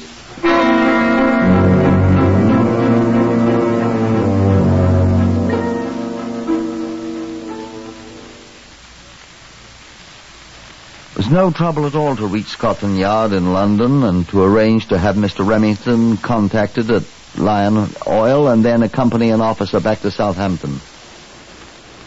In the meantime, Mr. Finn consented to accept the hospitality of the Southampton police until his partner arrived. Myself, I went to the mortuary, found Gregory Aldous gone, and left that gloomy place for Aldous' official quarters, where he sat talking with the sergeant, who was not so redolent of oils and unguents by now. Gregory Aldous looked at me pleasantly. Well, was I right, Chief Inspector? Hmm? Have you arrested Remington? He'll be in custody at once, yes. What did you discover about the hammer? It fits perfectly, sir. I was speaking to Dr. Aldous, Sergeant. Excuse me, sir. Does it fit the wounds, Doctor? Perfectly. Good. There's no bullet in the skull, though. I hope he didn't spoil it. It's a trifle difficult to spoil a skull that's been worked on by somebody with a peen hammer, sir. The sergeant here has made an interesting discovery, Chief Inspector. Oh, has he? And what have you discovered, Sergeant? Where the hammer came from, sir. What's that? You looked at the handle, of course, sir. Of course I looked at the handle. Why? You saw that Morris Works and a number was branded on it. Sergeant, I must admit I did not. Thank you, sir. Who is this Morris Works? Did you find out? If you had lived in Southampton, sir, you'd of course recognize it at once. Of course. Well, what's so blasted funny? That's the factory where they make the Morris motorboats, sir. The Morris Works. Well, I'll be blowed. That shows you what a Londoner doesn't know, doesn't it? And what else did you discover, Sergeant? Well, sir, I rang up a chap we know at the Morris Works, and I asked him about that number. Good. And he put me on to the tool issuing department, and a man there recognized it at once. Better and better. It was the number of a chap in the engineering department, a motor mechanic. You see, Aldous? You were right. I was right. Go on, Sergeant. Well, sir, that's the lot. We found this fellow, name of... I wrote it down. I found this at the garage while we were hunting for the gun. There isn't any gun. Nothing but the hammer. Yes, sir. The fellow's name is P. Gallants... No, that's not it. Oh, here, on the other side. Here it is. Teddy Finucane. Go out and arrest him at once, Sergeant. You found him, you make the arrest. Thank you, sir. Doesn't suspect anything, does he, yet? He's not the one, sir. What? What are you telling me? No, sir. On October 24th last year, Finucane reported that his hammer, a spike peen hammer, he called it. I told you all this. Spike peen? Go on, Sergeant. Well, he'd lent it to a man, a stranger, who never brought it back, and he had to requisition a new one. That's all, sir. Wow. Sergeant, just as soon as they deliver this Remington chap from London, you and I'll hurry him right down there. It would save time if we got this Teddy Finucane to come up here, sir. Right. Then we'll let him identify the fellow. No, by gad. What's the matter? Let him identify whichever one of the two borrowed the hammer. If he doesn't know the man's name... He doesn't, sir. Well, that's either Finn or Remington. They're good friends. We'll see which one he identifies. Sergeant, that's extraordinarily good work. Thank you, sir. Tell me, what kind of hair oil is that you use? Oh, it's in excellent taste.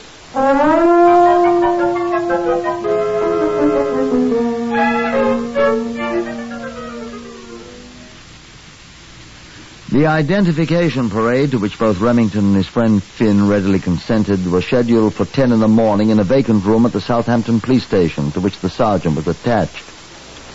Mr. Teddy Finucane was seated alongside my desk with me as the crowd came in and stood along one wall. I had secured 6 or 8 other persons to stand in with them to make it as fair as possible for the suspects. That, of course, is standard procedure. Will you gentlemen please take off your hats? Thank you. Not that there was any doubt by now.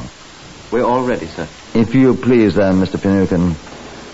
Now, will you please tell us whether you recognize any of these gentlemen, sir? Good, the first one. No. Remington was third, Finn 7th in line. This gentleman, Mr. Finucane? No. This one, sir? Yeah, I know you. Well, you ought to, Ted. Even after all these years. Corky Remington! Oh, I haven't seen you since the night you and I and Joe Finn were thrown into the clink together. And Sheerness. Where in the world have you been? Joe Finn's right here, Teddy. Why, Joe, it's Teddy. Why, Teddy Finucane, why, you old blighter. You know them? No. Why, they're the best pals I ever had in the Wavy Navy in the war, and I haven't seen them since. Say, Corky, what time is it? The pubs will be open any minute. I know you'll excuse us, won't you, Admiral? Why, Corky, what are you doing here? I'm the blinking suspect, mate.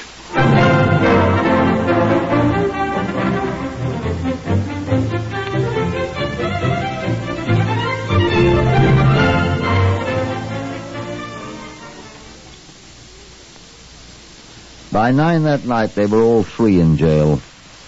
The charge was under the Act of 1872, in such cases made and provided, Section 80 of which reads, being guilty while drunk of riotous or disorderly behavior in any highway or other public place, whether a building or not.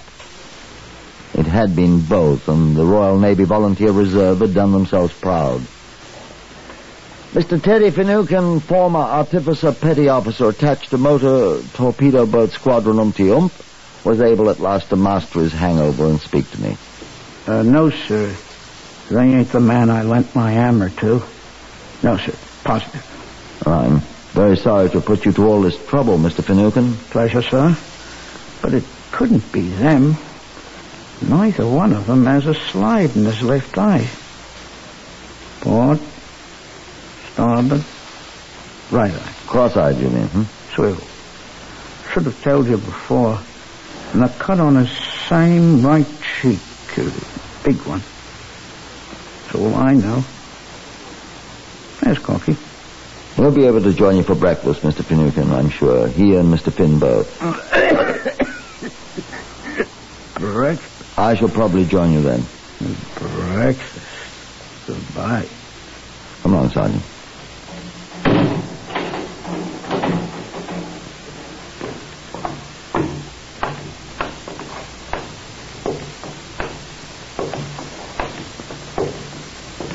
Well? I'm as disappointed as you are, sir. You're not old enough to be, son. Yes, sir. Well, we'll find him someday. Not much use keeping this any longer. What is it? The card I wrote Teddy Finucane's name down on, sir. Picked it up at that garage where the dead man was, stuck in the edge of an old drum. Anything else on it? Just the name, sir. Oh, well. Name? Gollinson, P. Gollinson. Never heard of him. Why should that card with a name on it be there, though? Gollinson. I don't know, sir. Huh. Did you ever play a hunch, Sergeant? I do all the time, sir. Do they work? Quite often, sir. Come with me. I'm going to play mine.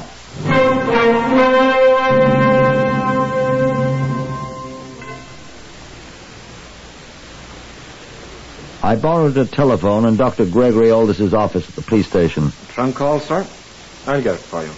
What's the number? Whitehall 1212. Right. Put us through to Whitehall 1212 in London, please. It's Chief Inspector Portner calling. Yes, sir.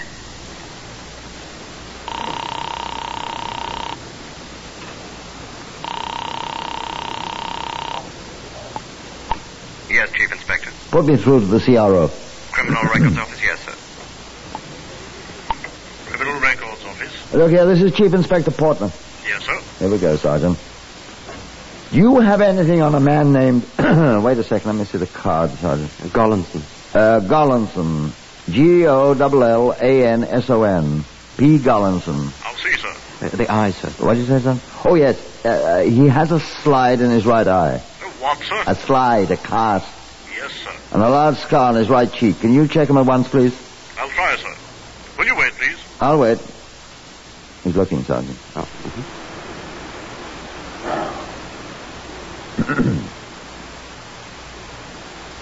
Are you there, Chief Inspector? I'm here. We have him, sir. Sergeant, we got him. Where is he? Gollinson. Peter Herman. You want his record, sir? I want his whereabouts. He's got a bad record, sir. Good. Give me his address. He'll be quite easy to find, sir. He has 8 more months to serve at Wandsworth Prison of the term he was sent on for last November.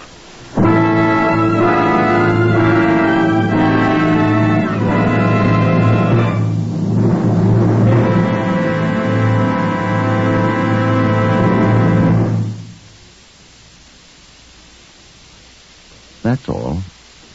That's nearly all, anyway. There he was in Wandsworth, calmly sewing mail sacks. He knew what he was doing when he pled guilty to breaking and entering 2 days after he murdered poor Street. Rather, he thought he did. He had worked for Street for a short time and had been stealing from him consistently, using the name Remington, which he had seen in some of Street's correspondence. We took him to Southampton. This time, Finucane identified him at once as the borrower of the hammer with which Street was killed.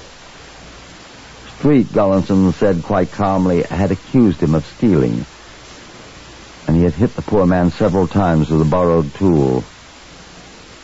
So he stayed in Southampton for the assizes, and when they found him guilty there, Sir Charles Wilson sentenced him to go back to prison, this time at Winchester, where they hanged him.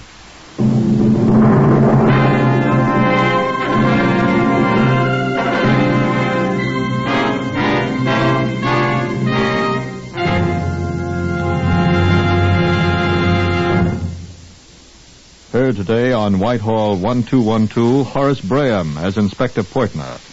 Others in the order of their appearance were Harvey Hayes, Lester Fletcher, Maurice Gosfield, Pat O'Malley, Gerard Burt, Francois Grimard, and Gordon Stern. This is Lionel Rico speaking. Whitehall 1212 is written and directed by Willis Cooper.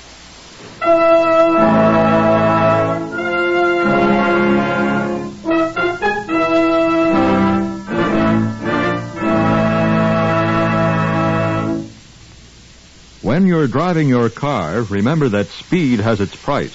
Death or injuries that can cripple you for life with endless bills to pay and endless years of suffering. Just because you may speed at times and get away with it, don't be lulled into a false sense of security. The price tag on speed violations last year was 15,000 killed and 500,000 injured. This year, thousands of lives can be saved if you and millions of other motorists come to the sober realization that speed is the biggest killer on the highways. Follow the campaign of the next president on NBC.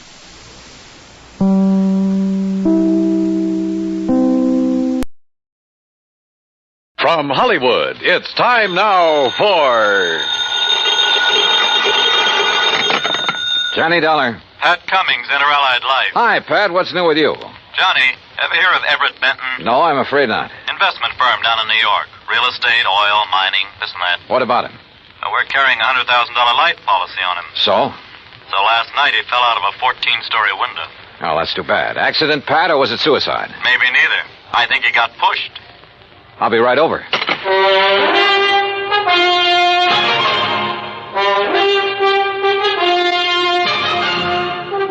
Bob Bailey in the exciting adventures of the man with the action-packed expense account.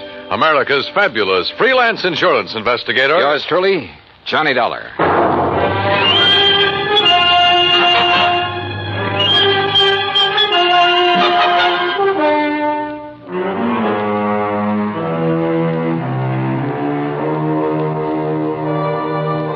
Expense account submitted by Special Investigator Johnny Dollar to the Inter-Allied Life Insurance Company, Hartford, Connecticut. Following is an account of expenses incurred during my investigation of the killer's list matter.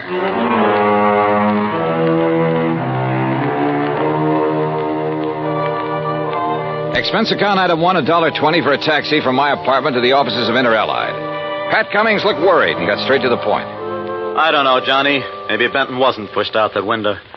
But there's something about this deal that just doesn't smell right to me. What can you tell me about this man, Benton? Everett Benton, 45 years old, doing very well in business, so far as we know. Last night about 10 o'clock, he fell or jumped or was pushed out of his office window. This policy on him, who's the beneficiary? His wife, Claire. What's she like? About 12 years younger. Redhead. I see. Yeah. Well, what do you think? I think I better have a talk with Mrs. Benton.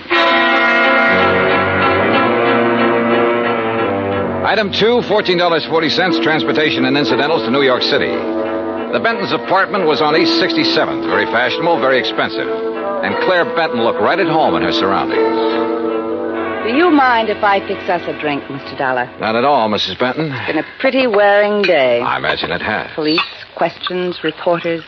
You know. I'm sorry to be throwing more questions at you at a time like this. I'm used to it by now. Here's your drink. Thanks. Cheers. Yeah, cheers. You know, you certainly seem to be bearing up very well. Yes, I suppose so. Mr. Dollar, I think it would save time and embarrassment if we had a few things understood. Such as? You've heard of the ideal marriage. Well, Everett's and mine was not it. Oh. Naturally, I'm very sorry he did what he did, but... Well, we weren't exactly happy together. I take it you think he committed suicide, Mrs. Benton. Is there any doubt about that? Apparently not in your mind. None at all. If it was suicide, why did he do it? I wouldn't know. Everett hadn't confided in me for some time. We haven't been very close recently. Oh, Mrs. Benton, just suppose it wasn't suicide. Everett had no enemies that I knew of. I see. About the insurance policy. Yes, about the insurance policy, Mr. Dollar. $100,000, isn't it? That's right, when you get ready to file a claim. I intend to in the morning. I see. Oh, and one other thing. It just so happens that I have an alibi for last evening. Oh? And it's the nicest kind of alibi there is, Mr. Dollar. What do you mean? It's airtight. And that was Claire Benton. Very calm and collected. And incidentally anxious to collect. I thought her over all the way to the office of Detective Lieutenant Tovich of Homicide. That's item 3, $1.60 cab fare. Yeah, I talked to her, Johnny. She's a hard one to figure out. What do you think, Tovich? Did he jump or get pushed? You got any ideas? How about financial troubles? He was in the investment business. Have you looked into that? According to his lawyer, his affairs are in good shape. Oh, he'd made his share of poor investments over the years. Wildcat oil leases, stuff like that. But in general, he was doing okay. He was worth a lot of dough, Johnny. Okay, let's assume he was pushed out that window. What was he doing in his office at 10 p.m.? I've wondered about that, too. Any indication anybody was with him? No. The night watchman was in another part of the building when Benton came in. Let himself in with his own key. There could have been somebody else with him, all right. But who? Claire Benton says she has an alibi. Yeah. Don't know as I care for it much, but I haven't been able to break it down. Who is her alibi? Larry Santis. Santis. Runs a supper club over in the East 50s. Yeah. The Ace of Clubs, he calls it. Larry Santis. Thanks, Tovich.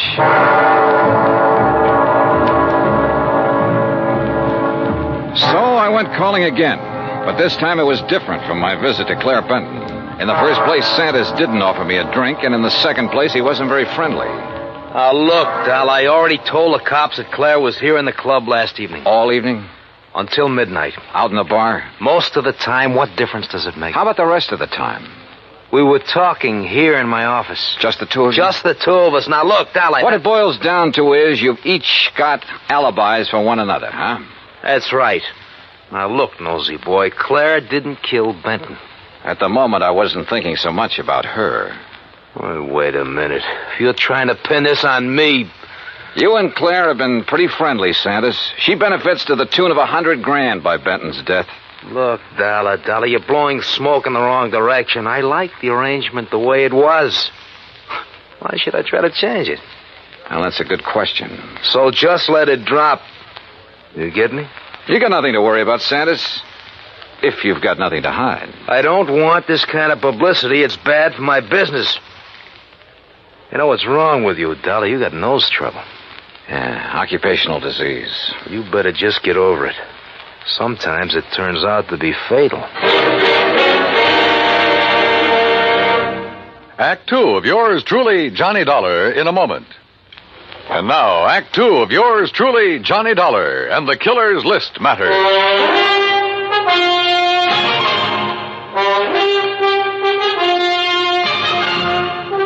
Well, looks like you didn't get any further with Larry Sanders than I did, Johnny. Look, Tovich, both Sanders and Claire Benton had a motive for killing her husband. Matter of fact, 2 motives. Money and getting Benton out of their way. Johnny, I'm with you. But we're not even sure yet it was murder. We do have something that indicates somebody might have been in Benton's office with him, though. Yeah, what is it? We found a cigarette butt in one of the ashtrays. Different brand than Benton smoked. Could it have been left there during the day? Janitor says he cleans out the ashtrays about 7 in the evening. Of course, he could have overlooked one, so I don't know whether it means anything or not. Oh, excuse me.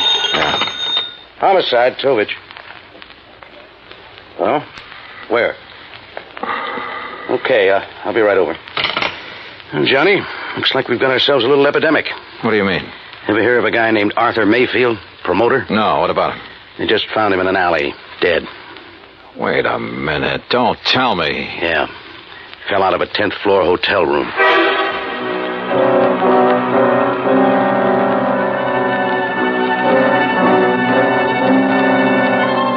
Lieutenant Tovich and I went over to the West Side Hotel where Mayfield's body had been discovered. There was nothing in his room to indicate anyone had been there with him. As a matter of fact, there was nothing couriered. Item 4, $1.80 cab fare to Claire Benton's apartment. Mr. Dollar, I really don't see the point of this. I've told you twice that I did not know this Arthur Mayfield. Did you ever hear your husband mention his name? I've never heard the name until now. From you. Mrs. Benton, mind telling me where you were last night around midnight? I take it that's when Mayfield died. Approximately. I suppose you have an alibi. You suppose correctly. You know something? I wouldn't be at all surprised if you were about to tell me you were with Larry Sanders again. You know something, Mr. Dollar? That's exactly where I was last night. I know, Tovich. I know it could be just a coincidence that 2 guys fall or jump or get shoved out of windows within 24 hours.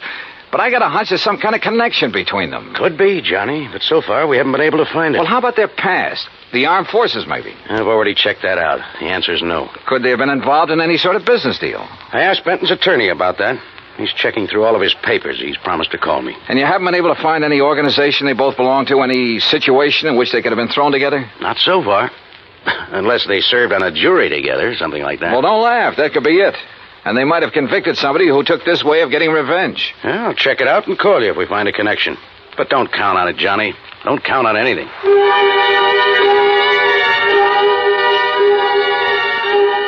I went back to my hotel room and stretched out on the bed while I rehashed the whole deal in my mind. I thought about Claire Benton and Larry Sanders. I didn't trust either of them. But as Tovich had pointed out, it was another thing to prove it. Okay, coming. Yeah? Mr. Dollar? That's right. You're investigating the murders of Benton and Mayfield? Well, I don't think they've been officially described as murders. Oh, but they are, Mr. Dollar. I'm certain of it. Who are you? My name is Alvin Whiting. I have some information that may be of value to you. May I come in? Come in. Thank you. If you don't mind, I'd like to look out the window a minute. You're being followed? I don't know, but it wouldn't surprise me. What is this information you have, Mr. Whiting? A couple of years ago, 3 men got together and bought an oil lease from a man named Tom Nolan. Did you ever hear of it? No. Well, he's a very eccentric man, hot-tempered, violent. He needed the money badly, so he sold the lease, which then was little better than worthless. Benton and Mayfield were in that deal together. I see. But I still don't understand what that has to do with their murders. I'm convinced their killer is Tom Nolan, getting revenge on them in his own warped way. Revenge? For buying a worthless oil lease from him? Last week, oil was discovered on that property, a lot of it. The property is now worth millions. Ah. I think that Nolan, with his twisted way of looking at things, probably feels that he was cheated out of that property. You're suggesting that this Nolan isn't quite all there, huh? Exactly. That's exactly what I mean. What's your connection with all this, Mr. Whiting? I'll tell you what my connection is, Mr. Dollar. I was in on the deal with Benton and Mayfield. I was the third man. Ah. So, you see, if my suspicions are correct, if Nolan is the killer, then I'm the next man on his list.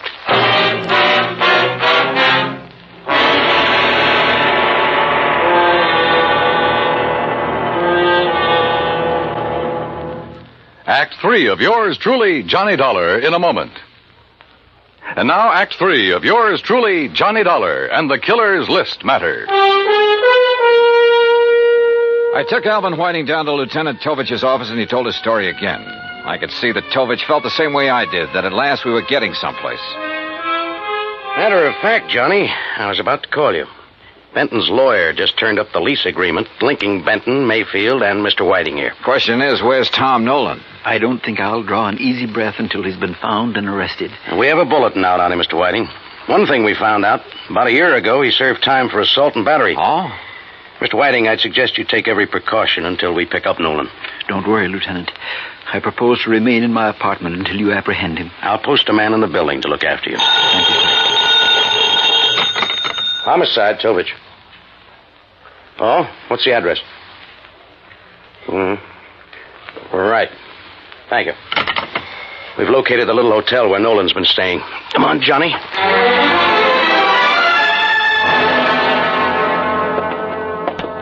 That's Mr. Nolan's room at the end of the hall, Lieutenant. Okay, clerk. Is he in? I don't know. I really haven't seen him since he rented the room from me. How long ago was that? Oh, about a week ago, Mr. Dollar. If he's gone out since then, it must have been at night when I was off duty. Here we are. Now, try your pass key, quietly. Right.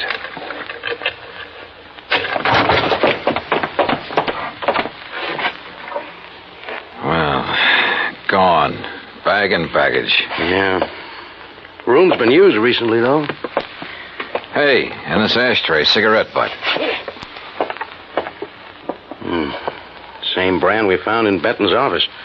Doesn't prove anything, but it might tie in. Yeah, Tom Nolan could be our boy, but where is he? You say he rented the room from you, clerk. What did he look like? Oh, middle-aged, as I remember. Bushy hair, sort of a wild look to him. Fits the general description Alvin Whiting furnished us. And the mugshot I pulled out of the files. Well, all we can do now is rig a stake out for him here, and then wait. Lieutenant Tovich posted a couple of men in Nolan's room, and we went back to headquarters. While he was getting out another bulletin, I went through Nolan's record. Assault and battery, resisting arrest. There was no doubt he was a violent sort of guy. And with the indication Whiting had given us that Nolan was a little unbalanced, the weird revenge motive might fit. Then something in the records caught my eye. I went back to the office of Larry Santis at a supper club. Oh, look, Dal, I told you the last time you were here. Now, I got a few things to tell you, Santis. The two murder victims, Mayfield and Benton, went in on a business deal with a man named Alvin Whiting. All right, so what? They bought an oil lease from Tom Nolan. All of a sudden last week, that lease got real valuable. Alvin Whiting figures that Nolan's the killer. Says he's not all there, and he was trying to get his own strange kind of revenge. Look, Dollar, what's all this got to do with me? That's what I want you to tell me. Look, I don't know anything about any of them. Last year, Nolan was arrested for assault and battery. According to the police records, the man who put up bail for him was you. Okay, so I put up bail for him. Look, Tom Nolan's my uncle, Dollar. Sure, he's offbeat, but he's harmless. Assault and battery? Harmless? So he beat up a guy. That doesn't mean he killed anybody. How'd he get mixed up with Benton, Mayfield, and Whiting? Well, he was broke. I asked Benton's wife to get her husband and the others interested in buying Tom's lease to get him some dough. I didn't know the lease would turn out to be valuable. After Nolan got out of jail, he left town, moved to Coopersville. That's upstate. Yeah? Well, he's had a room right here in the city for the last week. I didn't know that. Believe me, I didn't. Look, I haven't heard from him for 6 months. That's the truth. Dollar, I've told you all I know. I still didn't trust Santis, but decided to follow up the lead he'd given me about Coopersville. Maybe Tom Nolan had gone back there. I called Tovich to tell him, and he had a nasty little surprise for me. Alvin Whiting had disappeared from his apartment. I didn't know whether Tom Nolan had gotten to Whiting or not, but I did know I had to find Nolan in a hurry. I hightailed it to Coopersville. It was a small town with half a dozen hotels and rooming houses. I made the rounds, flashing Nolan's picture. Finally, I struck pay dirt. Why, yes, I recognize that picture. That's Tom, all right. But he told me his last name was Niles. You say he roamed here, Mrs. Carr? Yes, kept himself mostly, but he didn't make no trouble for anybody as far as I could see. Moved in here about, 6 months ago. Around the end of September it was. And then last week he left us. Sure, he probably found out they'd struck oil and moved into the city.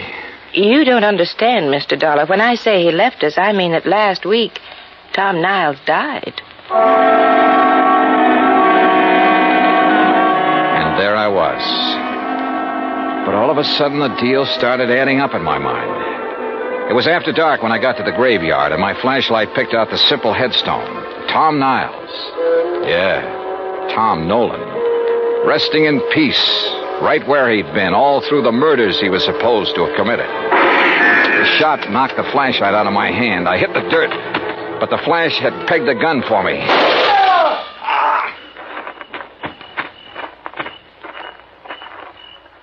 Well, Alvin Whiting. Oh, Dollar, my arm. Oh, don't worry. I'll get you a doctor, Whiting. I want you to be in good shape to stand trial. How'd you work it? Hire some drifter to rent that room back in New York under Nolan's name? Some character you picked up in the park? No, they've got to understand. I had to have the money. I was in debt. I was desperate. You almost got the money, too, didn't you? Yeah, it almost worked. You rigged the story that Nolan was the killer, that you were on his list of victims. That way you end up in sole possession of the oil lease. If I'd only known he was... Yeah. Never try to frame a guy who's already dead.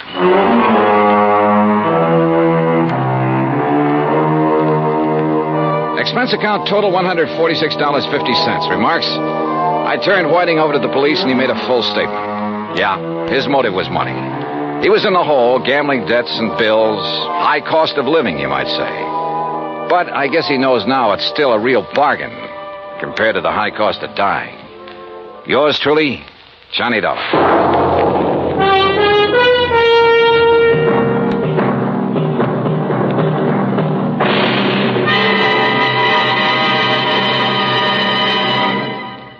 Our star will return in just a moment. Now, here is our star to tell you about next week's story. Next week, Dame Nature takes a hand and helps me solve a crime. Join us, won't you? Yours truly, Johnny Dollar.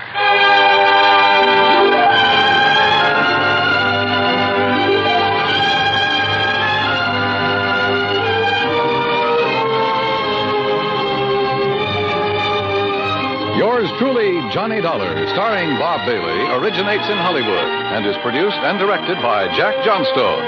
Today's story was written by Robert Wright. Heard in our cast were Virginia Gregg, Lillian Bayef, Jack Edwards, Jack Moyles, Tony Barrett, Parley Bear, and Carlton G. Young. Be sure to join us next week, same time and station, for another exciting story of yours truly, Johnny Dollar. This is Dan Cumberly speaking.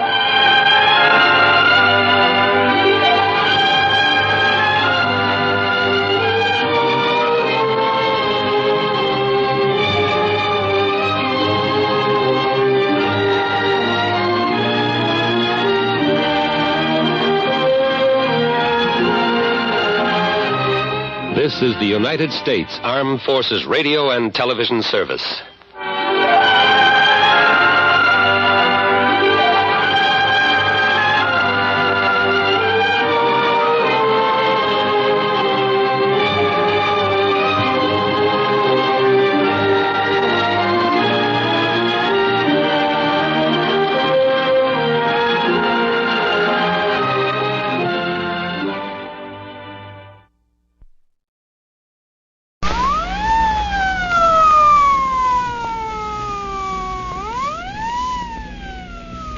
Presenting Detective Nick Harris in a salute to the law.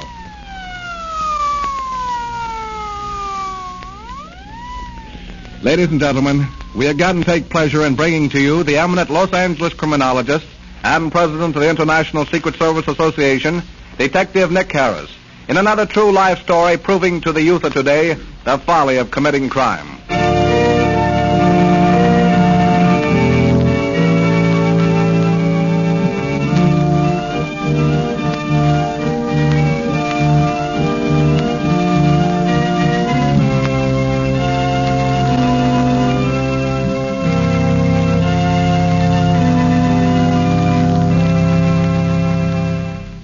And now, Mr. Harris. Thank you, Mr. Gibson, and good evening, everyone. Crimes in the headlines startle us when we read in the daily press articles concerning the activities of a certain class of criminals who prey upon sweethearts in parked cars. I have often endeavored to point out to my younger listeners on these programs the danger of parking in lonely and secluded places along our highways. This story you're about to hear, I am sure, will prove in a most glaring fashion just what might happen should this warning not be heeded, because here's what took place not so long ago. One night, in the early morning hours, a car speeded up into the hills and stopped. Shortly afterwards, there was a piercing scream, and... She's dead. She's dead. No, she can't be. Why, this is murder. There's blood. I must get away. No one must see me here. There isn't a thing to identify her by, just a girl in the woods, dead. No, I'd better tell the police. For someone might have seen me come up here, yes? Yes, that's what I'll do. Tell the police. I'll cut through the woods here. That'll bring me out on the boulevard, and maybe there'll be a policeman there. Officer, you standing over there in the corner. What's all the excitement about, mister? There's a woman dead up there in the hills, just around the bend from here. I think she's been murdered. Get into my car. It's over there, and wait for me. I'll phone headquarters. No, I haven't time to wait. I'll be late for work. Oh, I wish I hadn't got myself mixed up in this. Get into the car. I want you to go with me. Now, just where is the body? About a block from here, right up this road. It's lying in a ditch. Do you know the woman? No, I live in the White House up there on the hill. I was making a shortcut to the place where I work, and I ran right into the body. What's your name? Fred Sharp. There's the body, right over there. I thought at first she was asleep, but then I saw the blood, and I knew she was dead. You didn't touch anything, did you? No, I only turned her over a little so I could look at her face. I looked around a bit, but I couldn't find any clues. Be careful where you step. I don't want those auto tracks spoiled. Do I have to wait until the rest of the policemen get here? Yeah. I want to ask you some questions. Now, just where does that dirt road lead? The Riding Academy. It's about 2 miles from here. She is dead, isn't she? I've been dead some time. Stabbed through the heart. She wasn't killed here either. She was thrown from some car. Look at those 3 knife wounds on her neck. They form a triangle. Yeah, I see them. Superficial wounds, not deep enough to do any real harm. Last night, my wife woke up and told me she heard a girl scream. But the young people come up here and park so much, she didn't think anything about it. They're always so noisy, laughing and screaming. You say you don't know her. Then why are you so nervous? You'll keep me out of the papers, won't you? I can't afford any sensational publicity just now. I'm running for one of the chairs in my lodge, and it might hurt my chances of getting it. Find out anything, Hal? Well, not much, Inspector. Only whoever did this smart enough not to leave a clue. As far as I can find out, there are no signs of a struggle and nothing to identify her by. Well, how about those car tracks over there? 3 different sets of tracks, and I checked on them. All of them stopped here and then went on. None turned around. We'd better photograph them along with the body. It looks like she'd been robbed, too. A girl as well-dressed as she is would have had some rings and probably a wristwatch. Yeah. The mark on her wrist showing she did wear a watch. No ring marks on her fingers, but they might have been loose. Well, I'll go back to headquarters in your car, Hal. You boys take care of the details and get that body to the morgue. And watch out for fingerprints. May I go now? All right, Sharp, you may go, but we may need you as a material witness. I hope not. I don't want to be mixed up in it. Let's go.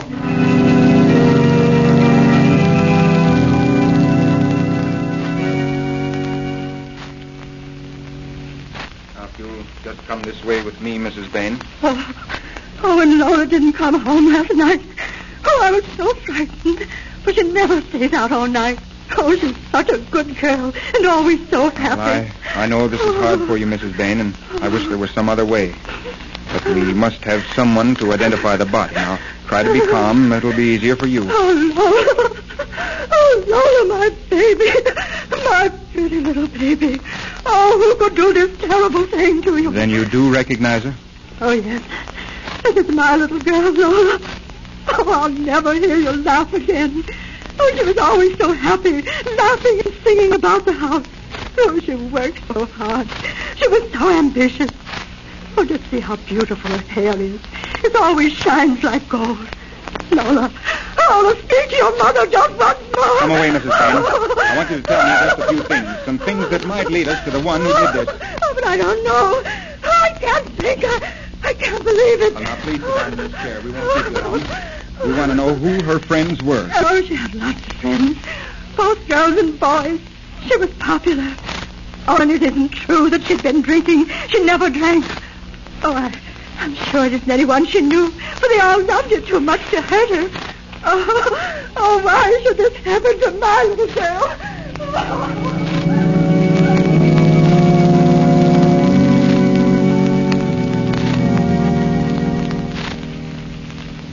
Hello, Thompson. Why so glum? Sit down, Hal, and take a load off her feet. Did Mrs. Bain recognize the body as that of her daughter? Yes, she did. Many more scenes like that, and I'll turn in my badge. Yeah. It's almost as hard on us as it is on the family of the victims. She didn't seem to know a great deal about Lola's affairs. She was in such a hysterical state, I didn't question her long. What do you know? Well, we located one of her girlfriends, a girl who works in the same beauty parlor. Anderson's bringing her in here.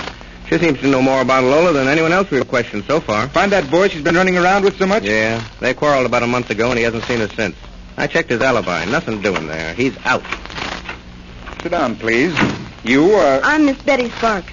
Oh, isn't it terrible? Poor Lola. Did you know her well, Miss Sparks? Oh, I should say I did. She was my best friend. And I told her a long time ago she'd better cut out that drinking, that she was headed for trouble. But she only laughed at me. When did you see her last? The night she was murdered. Who killed her? Do you know? Anything unusual happened that night? Nothing unusual. Only, well, you see, a crowd of us had dinner together. And then after dinner went to a dancing place and danced until 12 o'clock. Lola didn't have a date. She just went along with her gang. When we started home, Lola told me she wasn't going, that she had a heavy date for 2 o'clock. That late? Yes. I told her she'd already been drinking too much. The thing for her to do was to go home and get some sleep. She looked like heck in the shop the next morning. Us girls have to look our best, you know. It's part of the business.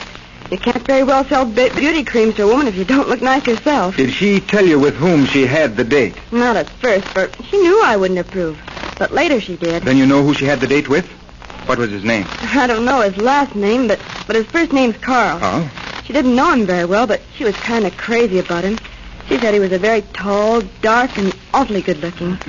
She'd only been out with him once or twice, and she said he was kind of fresh. I told her she was a fool to go out with a boy like that, and she said she could take care of herself. I see. He's a railroad engineer. Well, that'll be all for now, Miss Sparks. You may go, but we'll want you later.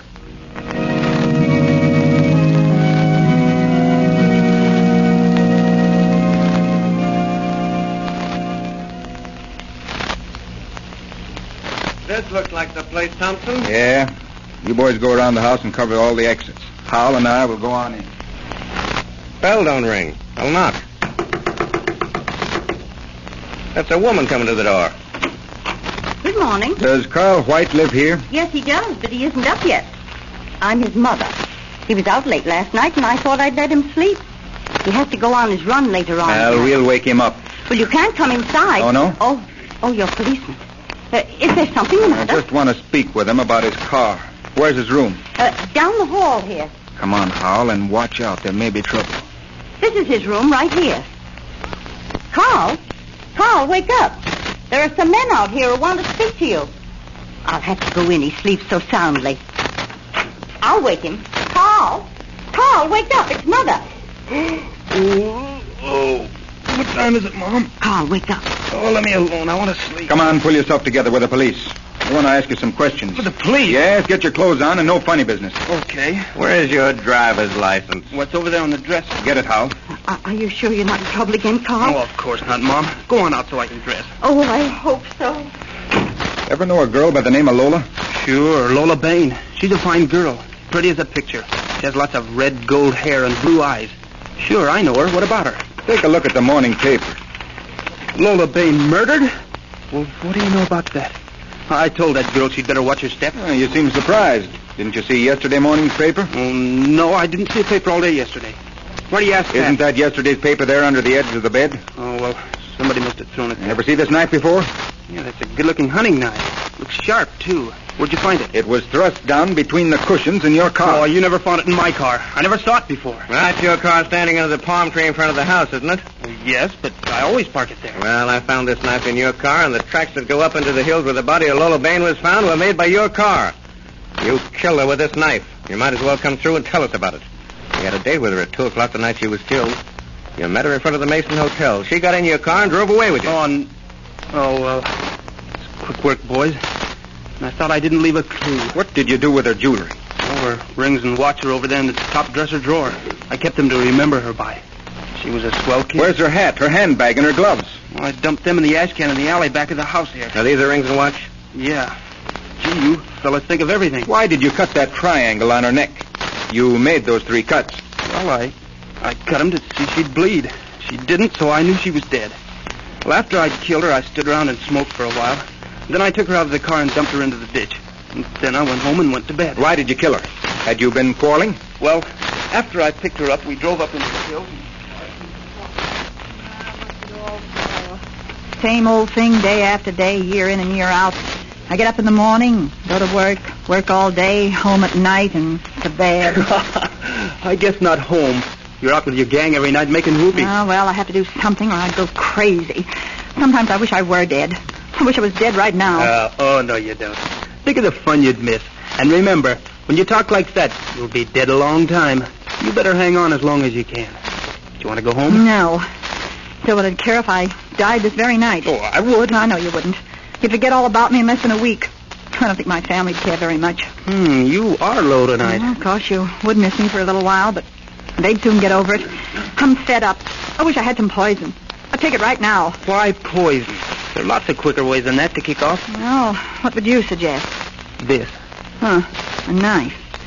Where'd you get that hunting knife? Oh, I've had it a long time. It's sharp, too. Here, hold still while I put it up against your cheek. You feel how nice and cool it is? Yeah. The knife would be quicker. Right there below the edge of your dress, where your neck looks so white in the moonlight. Just one swift blow over the heart, and you'd never smile again. Do you want me to do it? You wouldn't have the nerve. Oh, no? No, you wouldn't dare. I dare you. Just one swift, sure blow like this. Oh, no!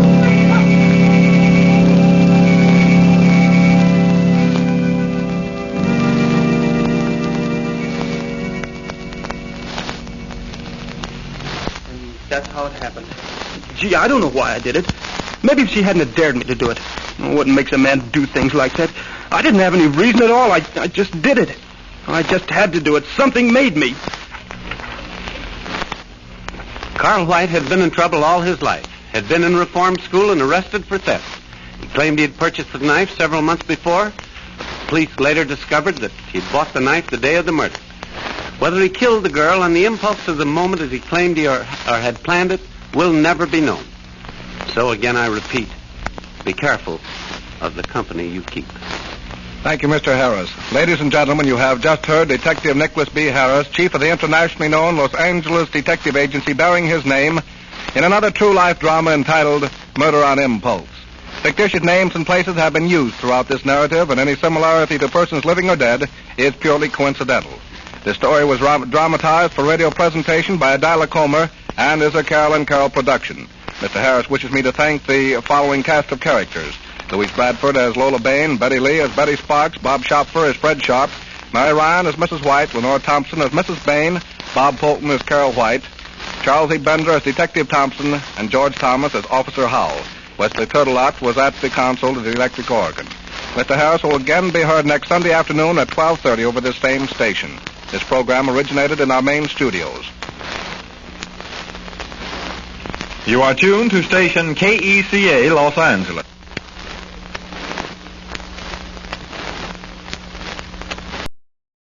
Official Detective, dedicated to the men who guard your safety and protect your home, your police department.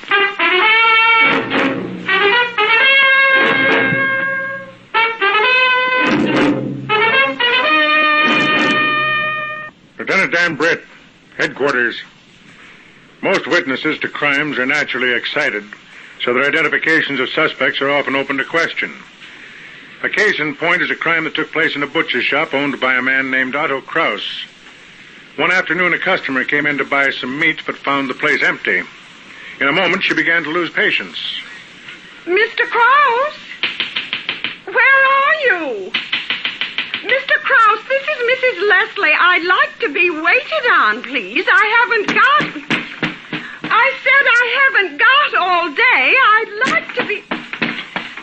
what in the world is that?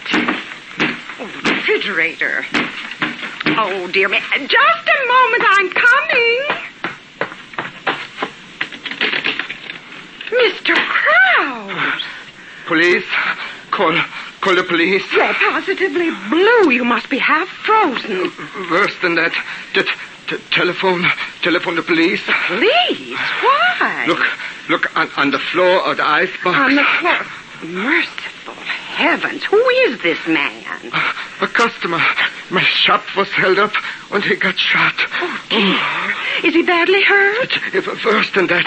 For 20 minutes, I've been locked up in the icebox with the dead man.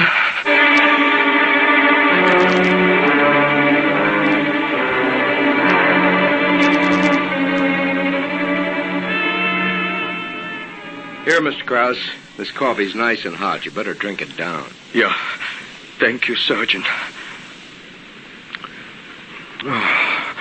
I feel better. You're not shivering anymore. No, Lieutenant. Now, this dead man's wallet identifies him as Thomas Hall. Yeah, Mr. Hall. He was a regular customer of mine. What time was he shot? Let me see. What time is it now? 5 p.m. 5 p.m. Mrs. Leslie, telephone you at 25 minutes. I was locked in the icebox for 20 minutes. It was about a quarter after 4, Lieutenant, when it happened. I see. Did you make any attempt to put up a fight? Me? No, sir. I got more sense than to argue with a hold-up man. But poor Mr. Hall, he tried to take the fella's gun away like a hero. Now he's a dead hero. Yeah. What happened right after the shot? The hold-up fella made me drag Mr. Hall into the icebox. Then, when I got inside, he slammed the door. Can't you open the refrigerator from the inside? Oh, sure, but he stuck a knife in the latch outside, so I couldn't turn it. It's a good thing Mrs. Leslie come in. I would have been dead myself, frozen stiff. And how? Are you sure no money was taken from the register? Yeah, I checked. He didn't get nothing. Well, after the shooting, he was probably too scared to rob you. His main concern was to get away. I hope you find him soon.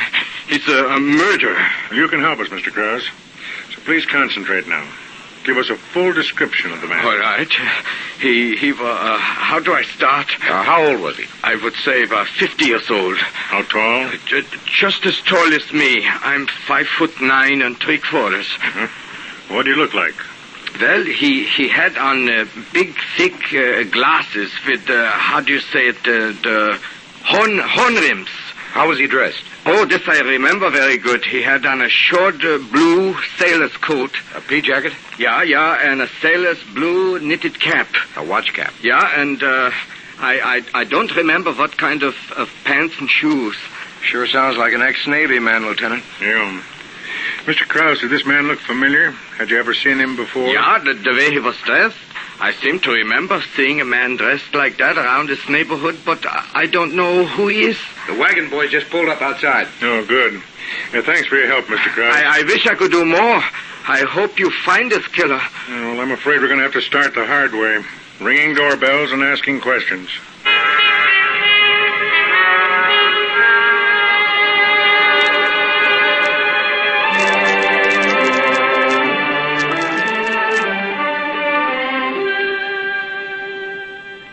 Officers look terribly tired. Here, sit down on the hall bench for a few minutes. Oh, thanks, Mrs. Foster. We've been beating our feet around this neighborhood for more than 3 hours. Yes, and we've drawn nothing but a big blank. A murder in Mr. Krause's butcher shop. I can hardly believe it. Well, we're hoping you might be able to help us a little. I'd like to, but I don't know how. I'm only a landlady here. I just rent rooms, that's all. 6 tenants. All seem to be honest men. Are they all here now? Well, I couldn't say. Mr. Ryan's in. I do know that. He lives here on the first floor. That's his door right over there. I see. Now, Mrs. Foster, the shooting took place this afternoon at about 4:15. Mm-hmm. Did any of your roomers come in or go out about that time? Well, now, let me think. Yes, Mr. Ryan came in. What time?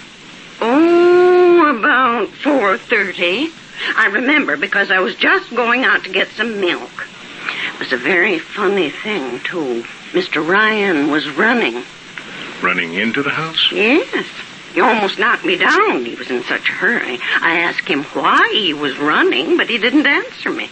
And I remember he had a frightened look on his face. Well, how was he dressed? Well, that's funny, too. He didn't have a hat or coat on. And you know it's chilly out today. How much do you know about Ryan? Well, not a thing, actually. But he's always very quiet and, well, kind of unpleasant. Come on, Sergeant. We have no actual reason for suspecting Ryan, but while we're here, let's talk to him. Okay. Thanks for your help, Mrs. Foster. Oh, don't mention it. I hope I haven't caused any trouble.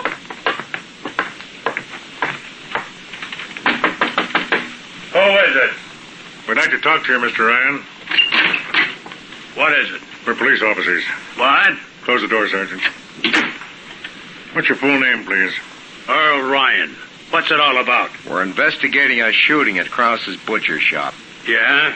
You came back here at 4:30. You were running. You weren't wearing a hat or coat. Would you tell us where you'd been? Just out for a walk. Why were you running? Because I was cold. When I went out, I didn't realize how cold it was. Do you wear glasses, Ryan? Thick ones with horn rims? No, I never had a pair of glasses. What do you do for a living? I'm a truck driver. Right now, I'm out of work. We'd like Mr. Krause to have a look at you at police headquarters. Would you be willing to come down with us? Why not? Will you get your hat and coat, please? Well, sure, but... Hey, I'm not mixed up in this. We hope not, Ryan. I never even been inside that butcher shop. Is this your only hat and coat? Sure. This old brown coat and gray hat. It's all I own. No pea jacket or watch cap in this closet, Lieutenant. Mm-hmm. Okay, Ryan. Let's get out to the car.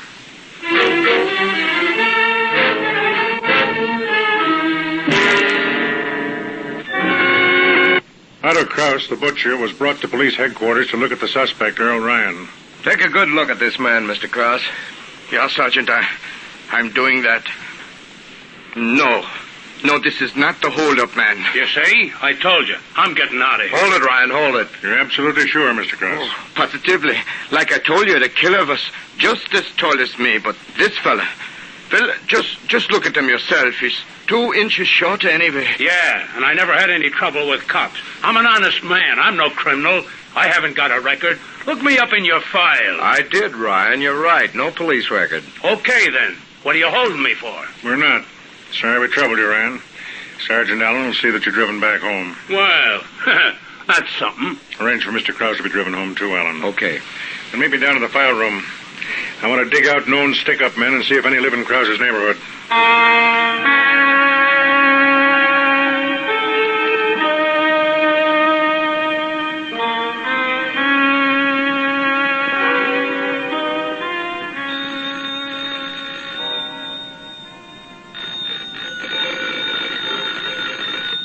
Just a moment, please. I'm coming. Oh, good morning, gentlemen. Good morning. You're Sailor Smith, right? Yes, please come in. Go ahead, Alan. Thanks. Now, what can I do for you? We're police officers. Yes, I knew you were. From long experience. When I was active in the safe-breaking business, I received many visits from the police. You're not active in the safe-breaking business anymore? No, sir, I'm afraid not. I have very serious eye trouble now. I've had to retire. You noticed I'm forced to wear these rather strong eyeglasses. Yes. We're working on yesterday's killing at Krause's butcher shop. I didn't think you came just for a social call. Well, I know exactly what happened. You looked into the files, found my long police record, and decided to pay me a call. Is that correct? That's it, Smith.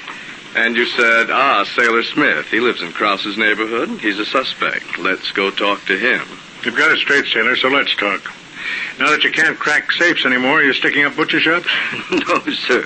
You flatter me very much. In what way? By suspecting me. Are you gentlemen going to accuse me of that shooting? No, not yet. Well, believe it or not, my friend, this is the sad part. The police haven't been attentive to me for quite a long time. It's good to know that I'm remembered. Well, Sailor, now that we've made you so happy, perhaps you won't mind coming down to headquarters. Oh, I'd be delighted. You want Mr. Krause to have a look at me, I suppose? That's it. Want to get your hat and coat? Yes, indeed. They're right here on this chair. Look what he's getting, Lieutenant. A pea jacket and a watch cap. I see. All right, Sailor, let's get moving.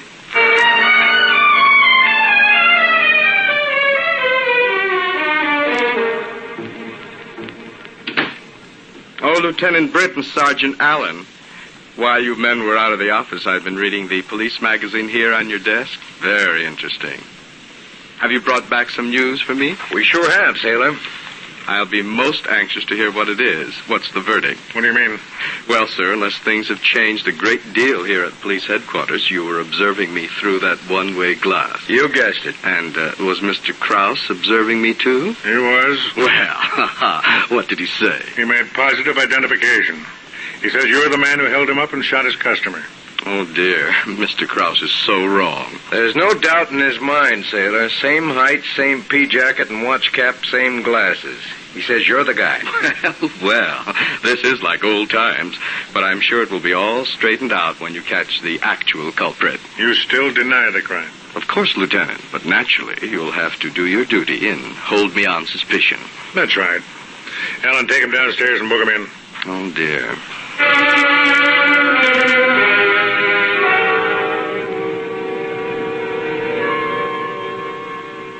5 p.m., Lieutenant. I think I'll go down and get some coffee. Can I bring some up to you? Yeah, if you don't mind. Good and black. Okay. Oh, has Sailor Smith cracked during the afternoon? No, still denies everything. Hold it a second. Lieutenant Britt. This is Otto Kraus, the butcher. Yeah? Listen, why did you let that Sailor Smith out of jail? I didn't. He's in a cell right now. He can't be. Well, he is. I just talked to him. Look, he just left my shop here. He held me up again and cleaned out my cash register. Yanni, he put me in the icebox again. How long ago did this happen, Krause? 5 minutes ago. This time I was lucky.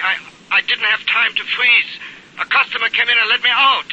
Excuse me, Lieutenant, but you were crazy to let out that Sailor Smith go. I did not let him go. This must have been another man. How was he dressed? Just like Smith in the sailor stuff, and he had on the same thick glasses. Now, how tall was he? Well, oh my goodness.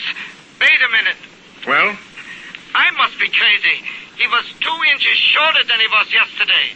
Say, I guess maybe it wasn't Sailor Smith. Well, it certainly wasn't. Thanks for calling. I'll send a man down to check for fingerprints. Goodbye. Alan. I heard it on my phone.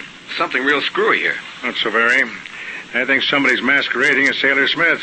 Somebody who doesn't know the sailor's been arrested. Get Smith up here from the cell room. I want to ask him a few questions.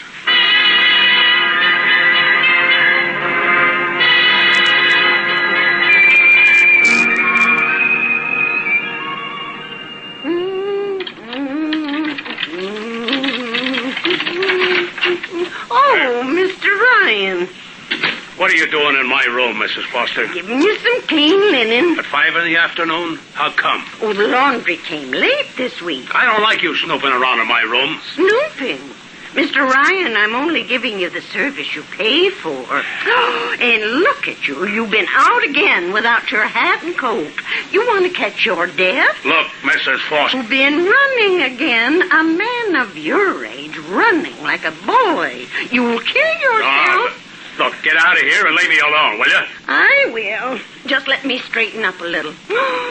Socks on the floor, shoes on the chair. Hey, put them shoes down. Well, don't get excited. I'm just going to put them in the closet. Put them down, I said.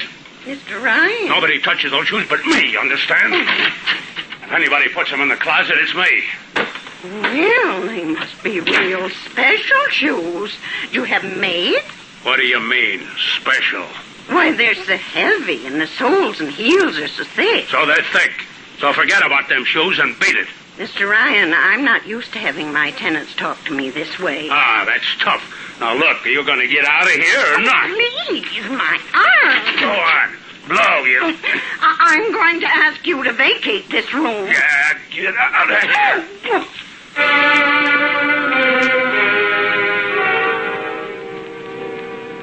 This is fast work, Lieutenant. I guess you boys found the real killer, or else you wouldn't have brought me up from my cell. I want to talk to you, Sailor. Always a pleasure, believe me, questioned by the police. It's really like old times. Now, listen.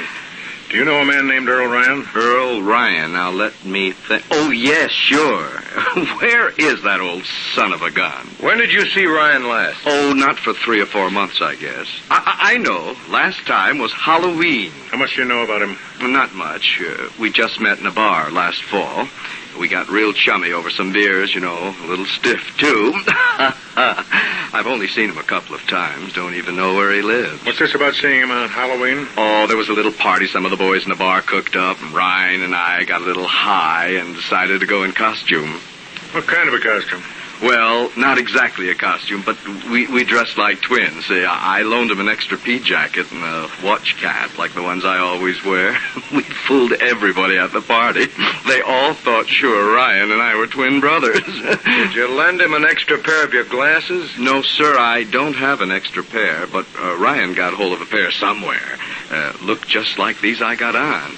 I wish I did know where Ryan lives. The son of a gun never came back to the bar again to return my jacket and cap. Alan, dial Mrs. Foster at the rooming house. Sure. Now, Sailor, at this Halloween party, was Ryan the same height as you? Yes, he was. Funny, too.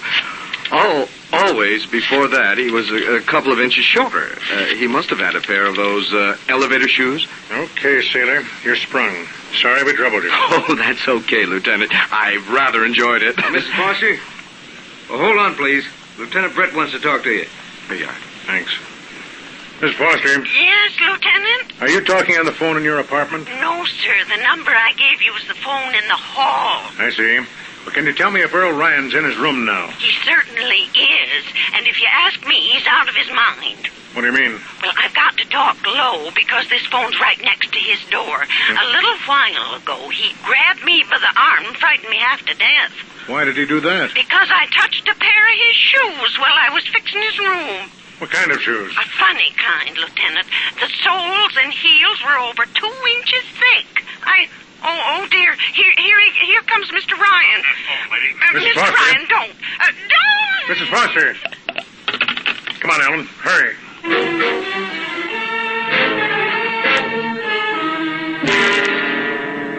At the boarding house, we couldn't find Mrs. Foster, so we forced Earl Ryan's door. Ryan! Lieutenant.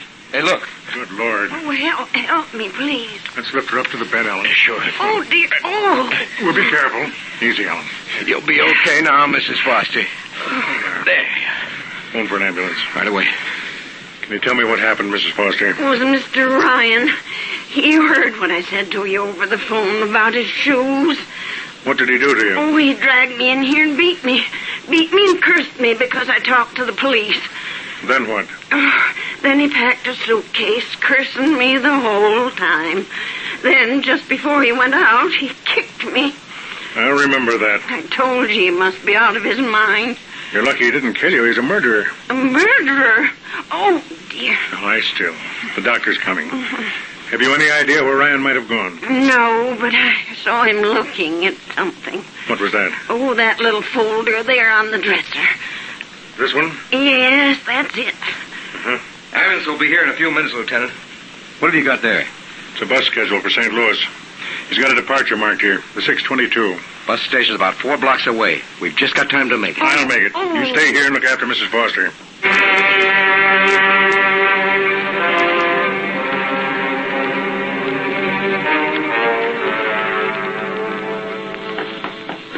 Orders, Ryan. What? You Put your arms out. Nah, I gotta make this bus. You're not leaving.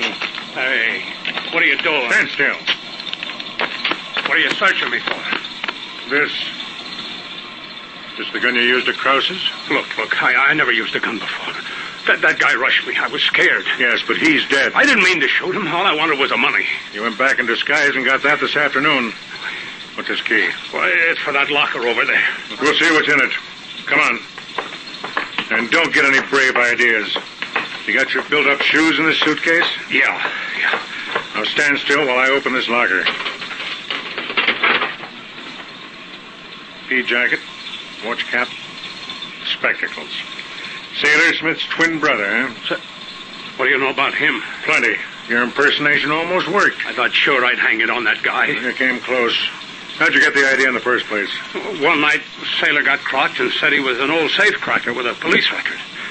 After a Halloween party, I decided I'd dress like him again and pull a stick-up. And he had a record, so you knew he'd be suspected. Yeah, but after I shot that guy, I was scared. I ran here to the bus station, hid this stuff in the locker, then I ran back to my room. So Mrs. Foster told me. Yeah, I ought to kill that old dame. I ought to let her lay in the stiff. You'd better hope that lady doesn't die. Oh, how could this happen to me? I never had a prison record. You're going to get one now, Ryan. A real beauty. Come on, walk.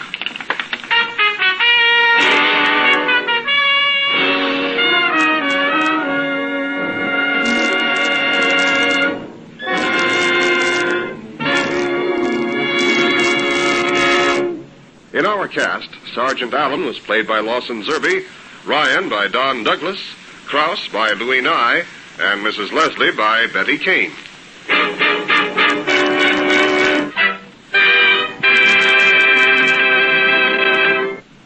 Official Detective is produced and directed by Win Wright, written by Albert G. Miller.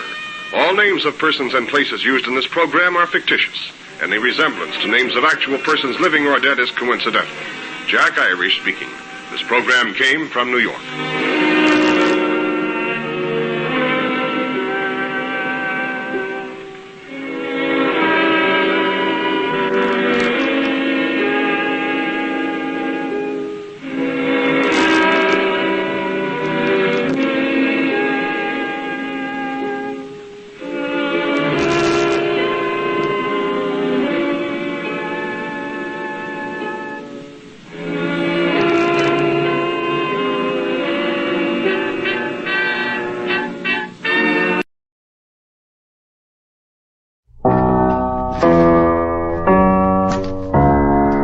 Ladies and gentlemen, a $5,000 reward will be offered each week on the program immediately following this announcement.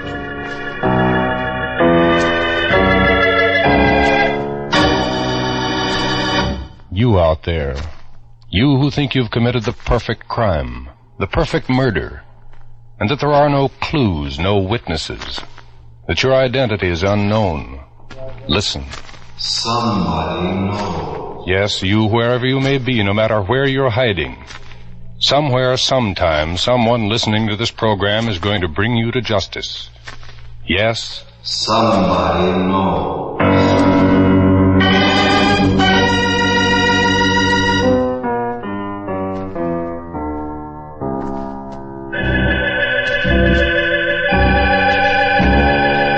The Columbia Broadcasting System presents Somebody Knows, a program conceived in the public interest, dedicated to aiding the forces of law and order in the solution of this nation's unsolved crimes.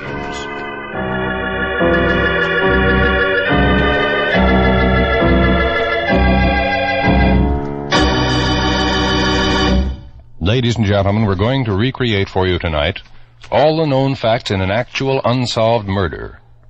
Somewhere, someone among you has had contact with the killer or killers. Someone whose identity need never be known has seen evidence or possesses information that can lead to the solution of this crime. In the public interest, the Columbia Broadcasting System offers a $5,000 reward for information leading to the arrest and conviction of the killer in this unsolved murder. We ask you then to please listen carefully, for you may be the one to win this reward. Somebody knows. It may be you.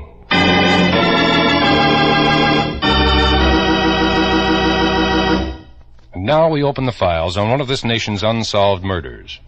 It's homicide file number 78654 of the St. Paul, Minnesota Police Bureau. The unsolved murder of Mary Agnes Kabiska. $5,000 reward for information leading to the arrest and conviction of her killer.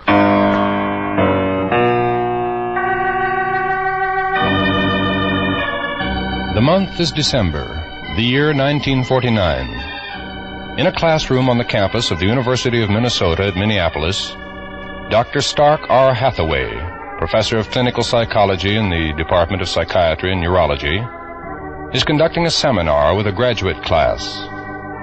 Listen carefully, please, because unknown to him at the time, this has a direct bearing on the case we're bringing to you tonight.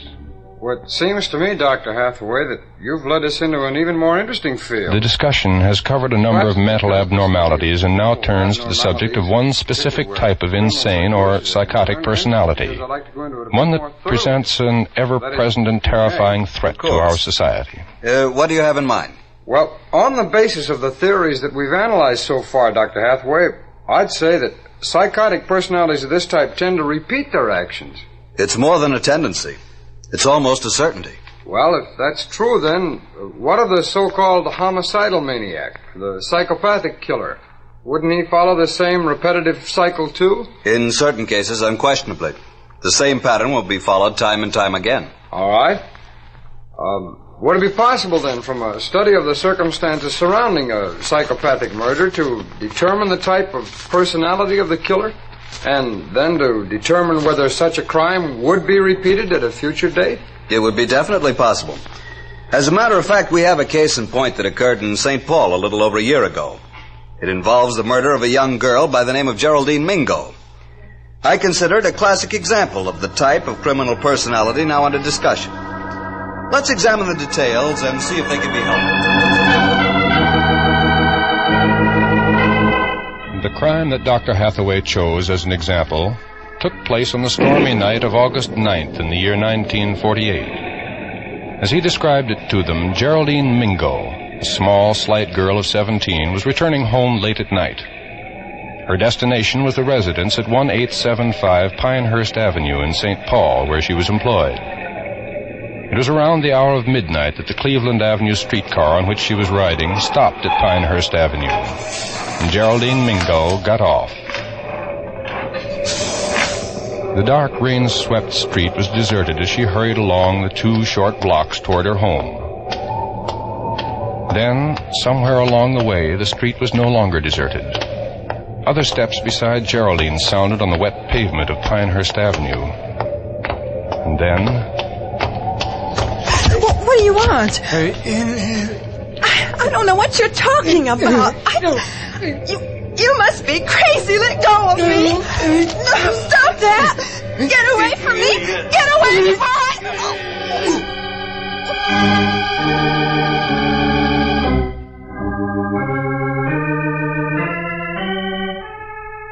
Dr. Hathaway reminded his class that Geraldine Mingo's body was not found until the following morning, in an alley some 3 miles from where the murder had occurred. Her throat had been slashed viciously and both wrists had been cut after death. What's more, she hadn't been robbed or criminally assaulted. Geraldine Mingo was a quiet, rather withdrawn girl, and she had very few friends or acquaintances. At the time, no possible motives for the crime were evident. Doctor? Gentlemen, it is my conclusion that Geraldine Mingo was killed by a psychopathic slayer. Dr. Hathaway? Yes. Did the St. Paul police know of your opinion at that time? Yes, they'd call me in for consultation. But the point I wish to make is that a type of homicidal compulsion was involved, which has its classic type of personality. A psychopathic personality that will react in a predictable fashion to a predictable set of circumstances. In the case of the murder of Geraldine Mingo, the circumstances were these. She was a small girl, underweight. She was shy and with few friends. The murder was committed on a quiet, deserted street. It took place around midnight. The weather was stormy, inclement. The girl had been riding a public conveyance on Cleveland Avenue. She got off alone, started to walk alone to her destination several blocks away. It is my belief that when a similar set of circumstances occurs in the future, and it will occur, the psychopathic slayer who took the life of Geraldine Mingo will almost certainly kill again.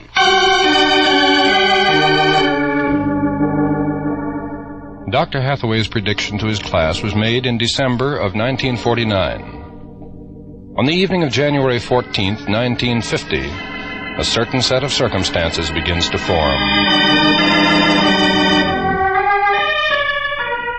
The time is approximately 7:30 p.m.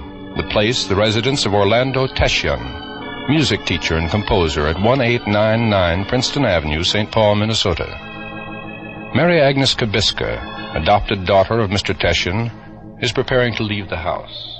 You sure you won't change your mind and go with me, Father? No, Mary, no, not tonight. Not even for a performance of the ballet Russe? No, not even for that, Mindy. I'm afraid my love for the ballet cannot transcend my dislike for this miserable weather we're having. And with this cold of mine... Of course, Father, I understand. Are you certain you wish to go, Mary? To see a performance of the ballet Russe? You know I couldn't miss that. Yes, I do know.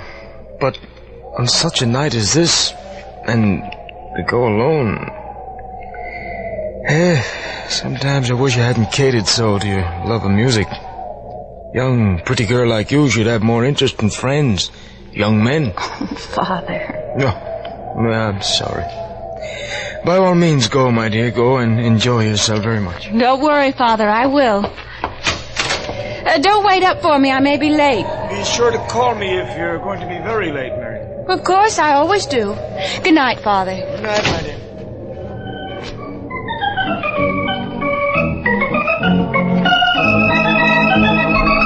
The performance of the Ballet Russe is a brilliant one. The audience at Northrop Auditorium sits enthralled by it. But at 10:45, a full 30 minutes before the ballet will be over, almost as though she'd remembered an important appointment, Mary Agnes Kabiska suddenly rises to her feet and leaves. At 11:14 p.m. at the corner of University and Pryor Avenues, a bus driven by Ray Milligan of 1022 Cumberland Street, St. Paul, stops to let her aboard. Then it proceeds through the stormy and clement weather along Cleveland Avenue.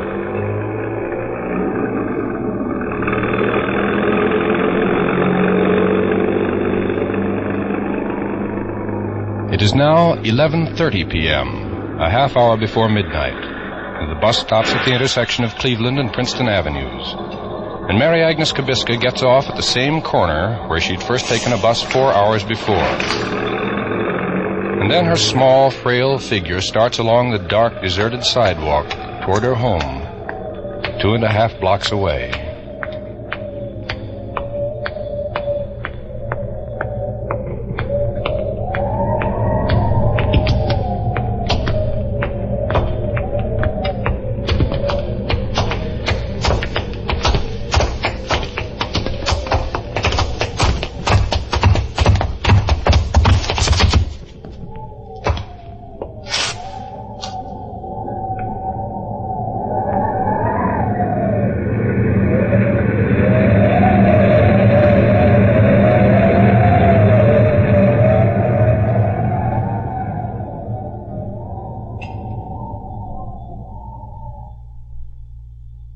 In just a moment, we'll continue with homicide file number 78654 of the St. Paul, Minnesota Police Bureau.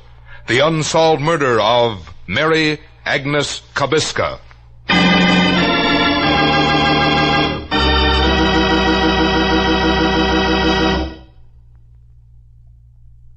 And now, ladies and gentlemen, we'll continue with the rest of the factual information concerning the unsolved murder of Mary Agnes Kabiska. Remember, $5,000 reward will be paid for information leading to the arrest and conviction of her killer. And the name and identity of the person supplying that information need never be known.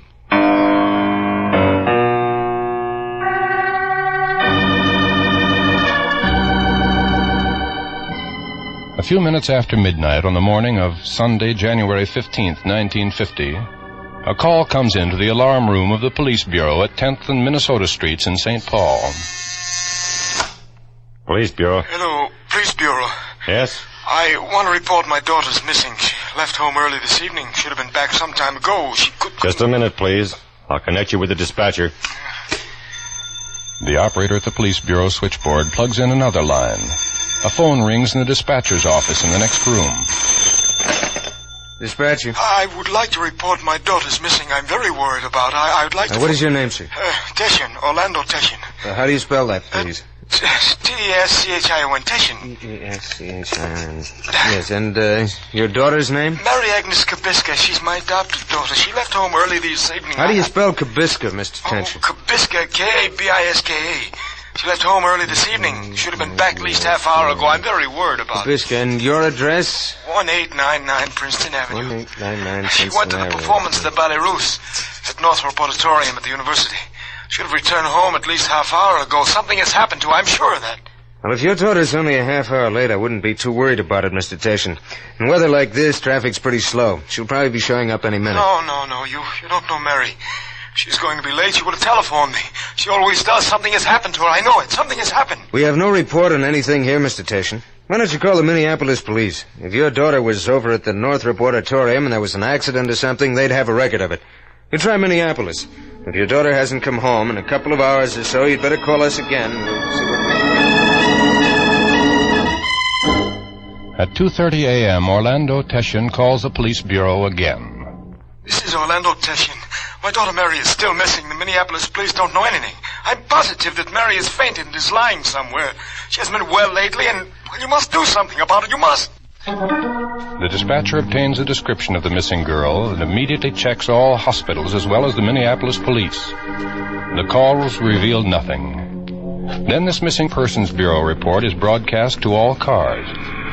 To all cars, a missing girl, Mary Kabiska, 28, weight 90 pounds, medium complexion, 5'1", reddish-brown hair, blue eyes, wearing a fur coat, white tasseled cap, yellow scarf, blue jacket, and green snowsuit. Left home to attend ballet roost at Northrop Hall, University of Minnesota. Has not returned. WPDS. At 3:02 a.m., a squad car is sent to the Teschen home to investigate the situation and check the neighborhood. At 3:55 a.m., the missing persons broadcast is repeated. Then at 8:33 a.m., the dispatcher's phone rings once more. Dispatcher. A girl. She's lying there in the snow. She's hurt. Where? In back of my place. Where? A girl. What's your address, sir? Address? 839 Tuscarora Avenue. I was shoveling snow. It piled up pretty deep in my back walk. The one near the alley. And I was... And your name? Name? Peter Thule. Peter J. Thule. T-H-U-L. Like I say, I was shoveling snow at the rear of my place near the alley. Then I came to this snowdrift, a big one it was, and right there, All right, Mr. Thule, don't touch anything. Keep everyone away from the area. We'll have someone down there right away. Squad 311, Squad 325, Cruiser 566, to rear of 839 Tuscarora Avenue. Investigate an injured woman. Squad 311, going to rear of 839 Tuscarora. 325, 839 Tuscarora. Cruiser 566, 839 Tuscarora. 8:35 a.m., WPDS.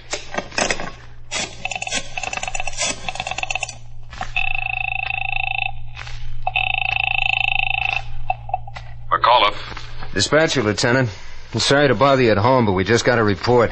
Yes. An injured woman found buried in a snowdrift in the rear of 839 Tuscarora. Thought you'd better know, just in case it turns out to be something for homicide. Thanks, dispatcher. Send a white car for me. I'll be dressed by the time it gets here. Shortly afterwards, Detective Lieutenant Lester McAuliffe, head of homicide, arrives at the alley in the rear of 839 Tuscarora. The scene has already become a beehive of activity. Patrolman Trousseau has checked the body of the girl in the snowdrift and reported to the dispatcher that she is apparently dead. Lieutenant McAuliffe turns to Dr. Roy C. Herron, Deputy County Coroner and Medical Examiner. Yeah, Lieutenant, it's official. She's dead, all right. Thanks, Aaron. Have you seen Dr. Dalton from the crime lab? Right here, Lieutenant. Oh, good. We've taken photographs of everything we could find here at the scene. Everything we can lay our hands on is being checked for any possible clues. Then Lieutenant McAuliffe contacts the dispatcher on the radio of Cruiser 566. Hello, dispatcher. This is Lieutenant McAuliffe. May we have your missing persons list for the night? Lieutenant McAuliffe, only one person reported missing during the night. A girl. Name, Mary Kabiska, 28. Weight, 90 pounds. Medium complexion, 5'1", reddish-brown hair. That's the girl, all right. Who reported her missing? A man named Orlando Teschen, her foster father, at 1899 Princeton Avenue. Send a car to pick him up and take him to the morgue for official identification. The body will be there by the time he arrives. And you better notify Chief Tierney. He's going to be very interested in the coroner's report on the killing of Mary Kabiska. The post-mortem examination is made by Deputy Coroner Herron. Upon its completion, Lieutenant McAuliffe takes the report to the office of Chief of Police Charles J. Tierney. A number of jagged cuts begin at right side of neck and become deeper as they approach the left. 3 stab wounds penetrate the neck and emerge on the left side below the angle of the jaw. The trachea was severed across. There's a deep cut on the right wrist. No evidence of criminal assault. Well, Chief, does that sound familiar? It certainly does. Yes, Chief. Get hold of Dr. Stark R. Hathaway, University of Minnesota. Contact is established with Dr. Hathaway, and he leaves immediately for the police bureau. Upon his arrival, he goes at once to Chief Tierney's office. Doctor, you remember the killing of Geraldine Mingo? Quite well. Oh, of course. You told us that the Mingo killing had struck you as a repetitive type of crime, one that a psychopathic killer would be bound to repeat. Do you still think so? I do. As a matter of fact, Chief Tierney, the Mingo case came up for discussion in one of my classes last month. I said at the time that St. Paul could expect the killer to strike again, perhaps very soon. And the more I consider the possibility, the more convinced I am that another such killing is imminent. Why do you ask? Here, look through this. A post-mortem report made this morning. Tell me what you think of it. Well, Doctor, what do you say? I'd say my predictions come true. With the full cooperation of the St. Paul Police Bureau, Dr. Hathaway immediately begins an exhaustive investigation of all the facts and circumstances surrounding the murder of Mary Agnes Kabiska.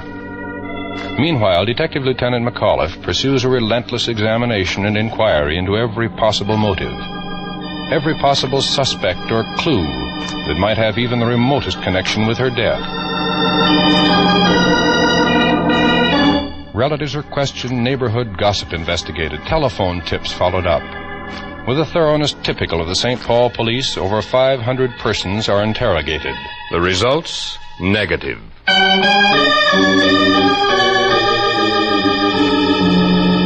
Then, on January 24th, 1950, a conference is held in an office on the campus of the University of Minnesota. Present are Chief of Police Charles J. Tierney, several of his assistants, and Dr. Stark R. Hathaway. Doctor, we're just about licked on this Kabiska killing, unless you've managed to come up with something for us. I've prepared an analysis for you, Chief Tierney, on the similarities and conclusions to be drawn in the Mingo and Kabiska cases. There it is. This? Oh, 28 pages, single-spaced. What's in it? Among other things, 21 points of similarity in the two killings. Similarities that indicate to me the repetitive nature of the crimes and that the killer is a psychopath. You're convinced of that, aren't you? I am, to such an extent that you'll find a description of the killer in that analysis. Description? Not a physical one. A personality analysis that I've been able to make after reviewing the facts in these two cases. I think it gives a pretty clear picture of the man you're after. But it doesn't add a very optimistic note. What do you mean, Doctor? It has led me to the inescapable conclusion that these crimes are not at an end. That the killer may already have become acquainted with his next victim. Oh? That the next victim will again be a waif of a girl. And that she will be stabbed in the neck and her body left in some significant locality, probably an alley.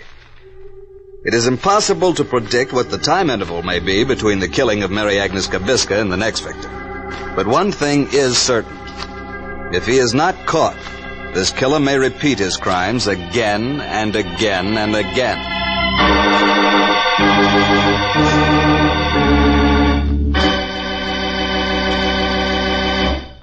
Now listen carefully, please. Listen, all of you, wherever you may be. We're going to give you a recapitulation of all the pertinent facts in the unsolved murder of Mary Agnes Kabiska, including Dr. Hathaway's personality description of her killer. Better make a note of them. And remember, by following the instructions we shall give you in a moment, you may be the one to earn a $5,000 reward. Now here are the actual facts in the case. Mary Agnes Kabiska, 28 years of age, was stabbed to death somewhere in the vicinity of her home at 1899 Princeton Avenue, St. Paul, Minnesota. The date? Early morning, Sunday, January 15th, 1950. The murder weapon was a narrow-bladed instrument, possibly a penknife, very keen on at least one edge. Her purse is known to be missing. A drawstring-type purse with a cardboard bottom, no metal on it. The purse is black, with gold thread running through it in stripes. Inside the purse should have been her keys and a pair of opera glasses, lorgnette type, with mother-of-gold coating in a pinkish cast. Also missing is the double mitten from her right hand. The inside mitten was black. The outside one was black with an embroidered flower in red with green leaves. It is the theory of Dr. Stark R. Hathaway, professor of clinical psychology at the University of Minnesota, that the murder of Mary Kabiska is the second in a series of repetitive crimes performed by a psychopathic killer. Here is Dr. Hathaway's point-by-point analysis of that killer. Please listen very carefully. Point number 1. The man is somehow connected with the neighborhood in which the killing took place. 2. He has an automobile. Probably an inconspicuous one, possibly a small truck. Number 3. He has time to roam the neighborhood on at least some nights of the week around the hours of 10 p.m. to 1 a.m., either in the car or on foot. 4. The killer had opportunity to hear about Mary Kabiska. Very likely knew her, at least by name. Possibly because he is in a business that contacts the public. 5. He is probably between 20 and 45 years of age. 6. He is likely to be married, with a probable deep maladjustment in that marriage. 7. This man may be intelligent and a capable person who is thought of as reliable. He may have a good job or be in business. Not a person readily open to routine suspicion. 8. He is likely to have had a nervous breakdown in the past. 9. The killer will probably suffer from sullen or moody spells, though not be thought of as particularly queer or insane. 10. He will probably be considered as having less than average interest in women and girls. 11. The killer usually carries the knife with him. You've just heard Dr. Hathaway's description, his personality analysis of the probable killer of Mary Agnes Kabiska, a psychopathic killer, one who, unless he is caught, will repeat his murderous crimes again and again and again.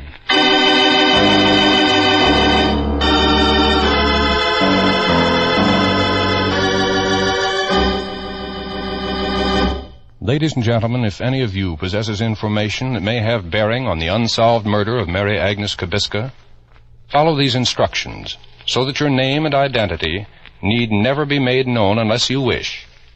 Now listen carefully. Write your information on a plain sheet of paper. Do not sign your name. Instead, sign it with 6 numbers. Any arrangement of any 6 numbers. Then tear off a blank corner of that paper with a ragged edge. Write the same 6 numbers on that corner and keep it. Mail the rest of the paper with the information to Somebody Knows. Hollywood 28, California. Tell nobody what you have done, and your name will not be revealed by us to anyone, nor will you have to appear in person. If the information you've supplied leads to the arrest and conviction of the killer of Mary Agnes Kabiska, we will announce your signature number on this program. Then, if you don't want your name to be known, go to your lawyer, doctor, priest, minister, or rabbi, and have him present the torn corner of the paper to any CBS station. In this way, you will not have to appear in person. If the torn corner matches the original paper containing the information, the $5,000 reward will be yours. Remember, you, wherever you are, you whose name need never be known, you may earn a reward of $5,000.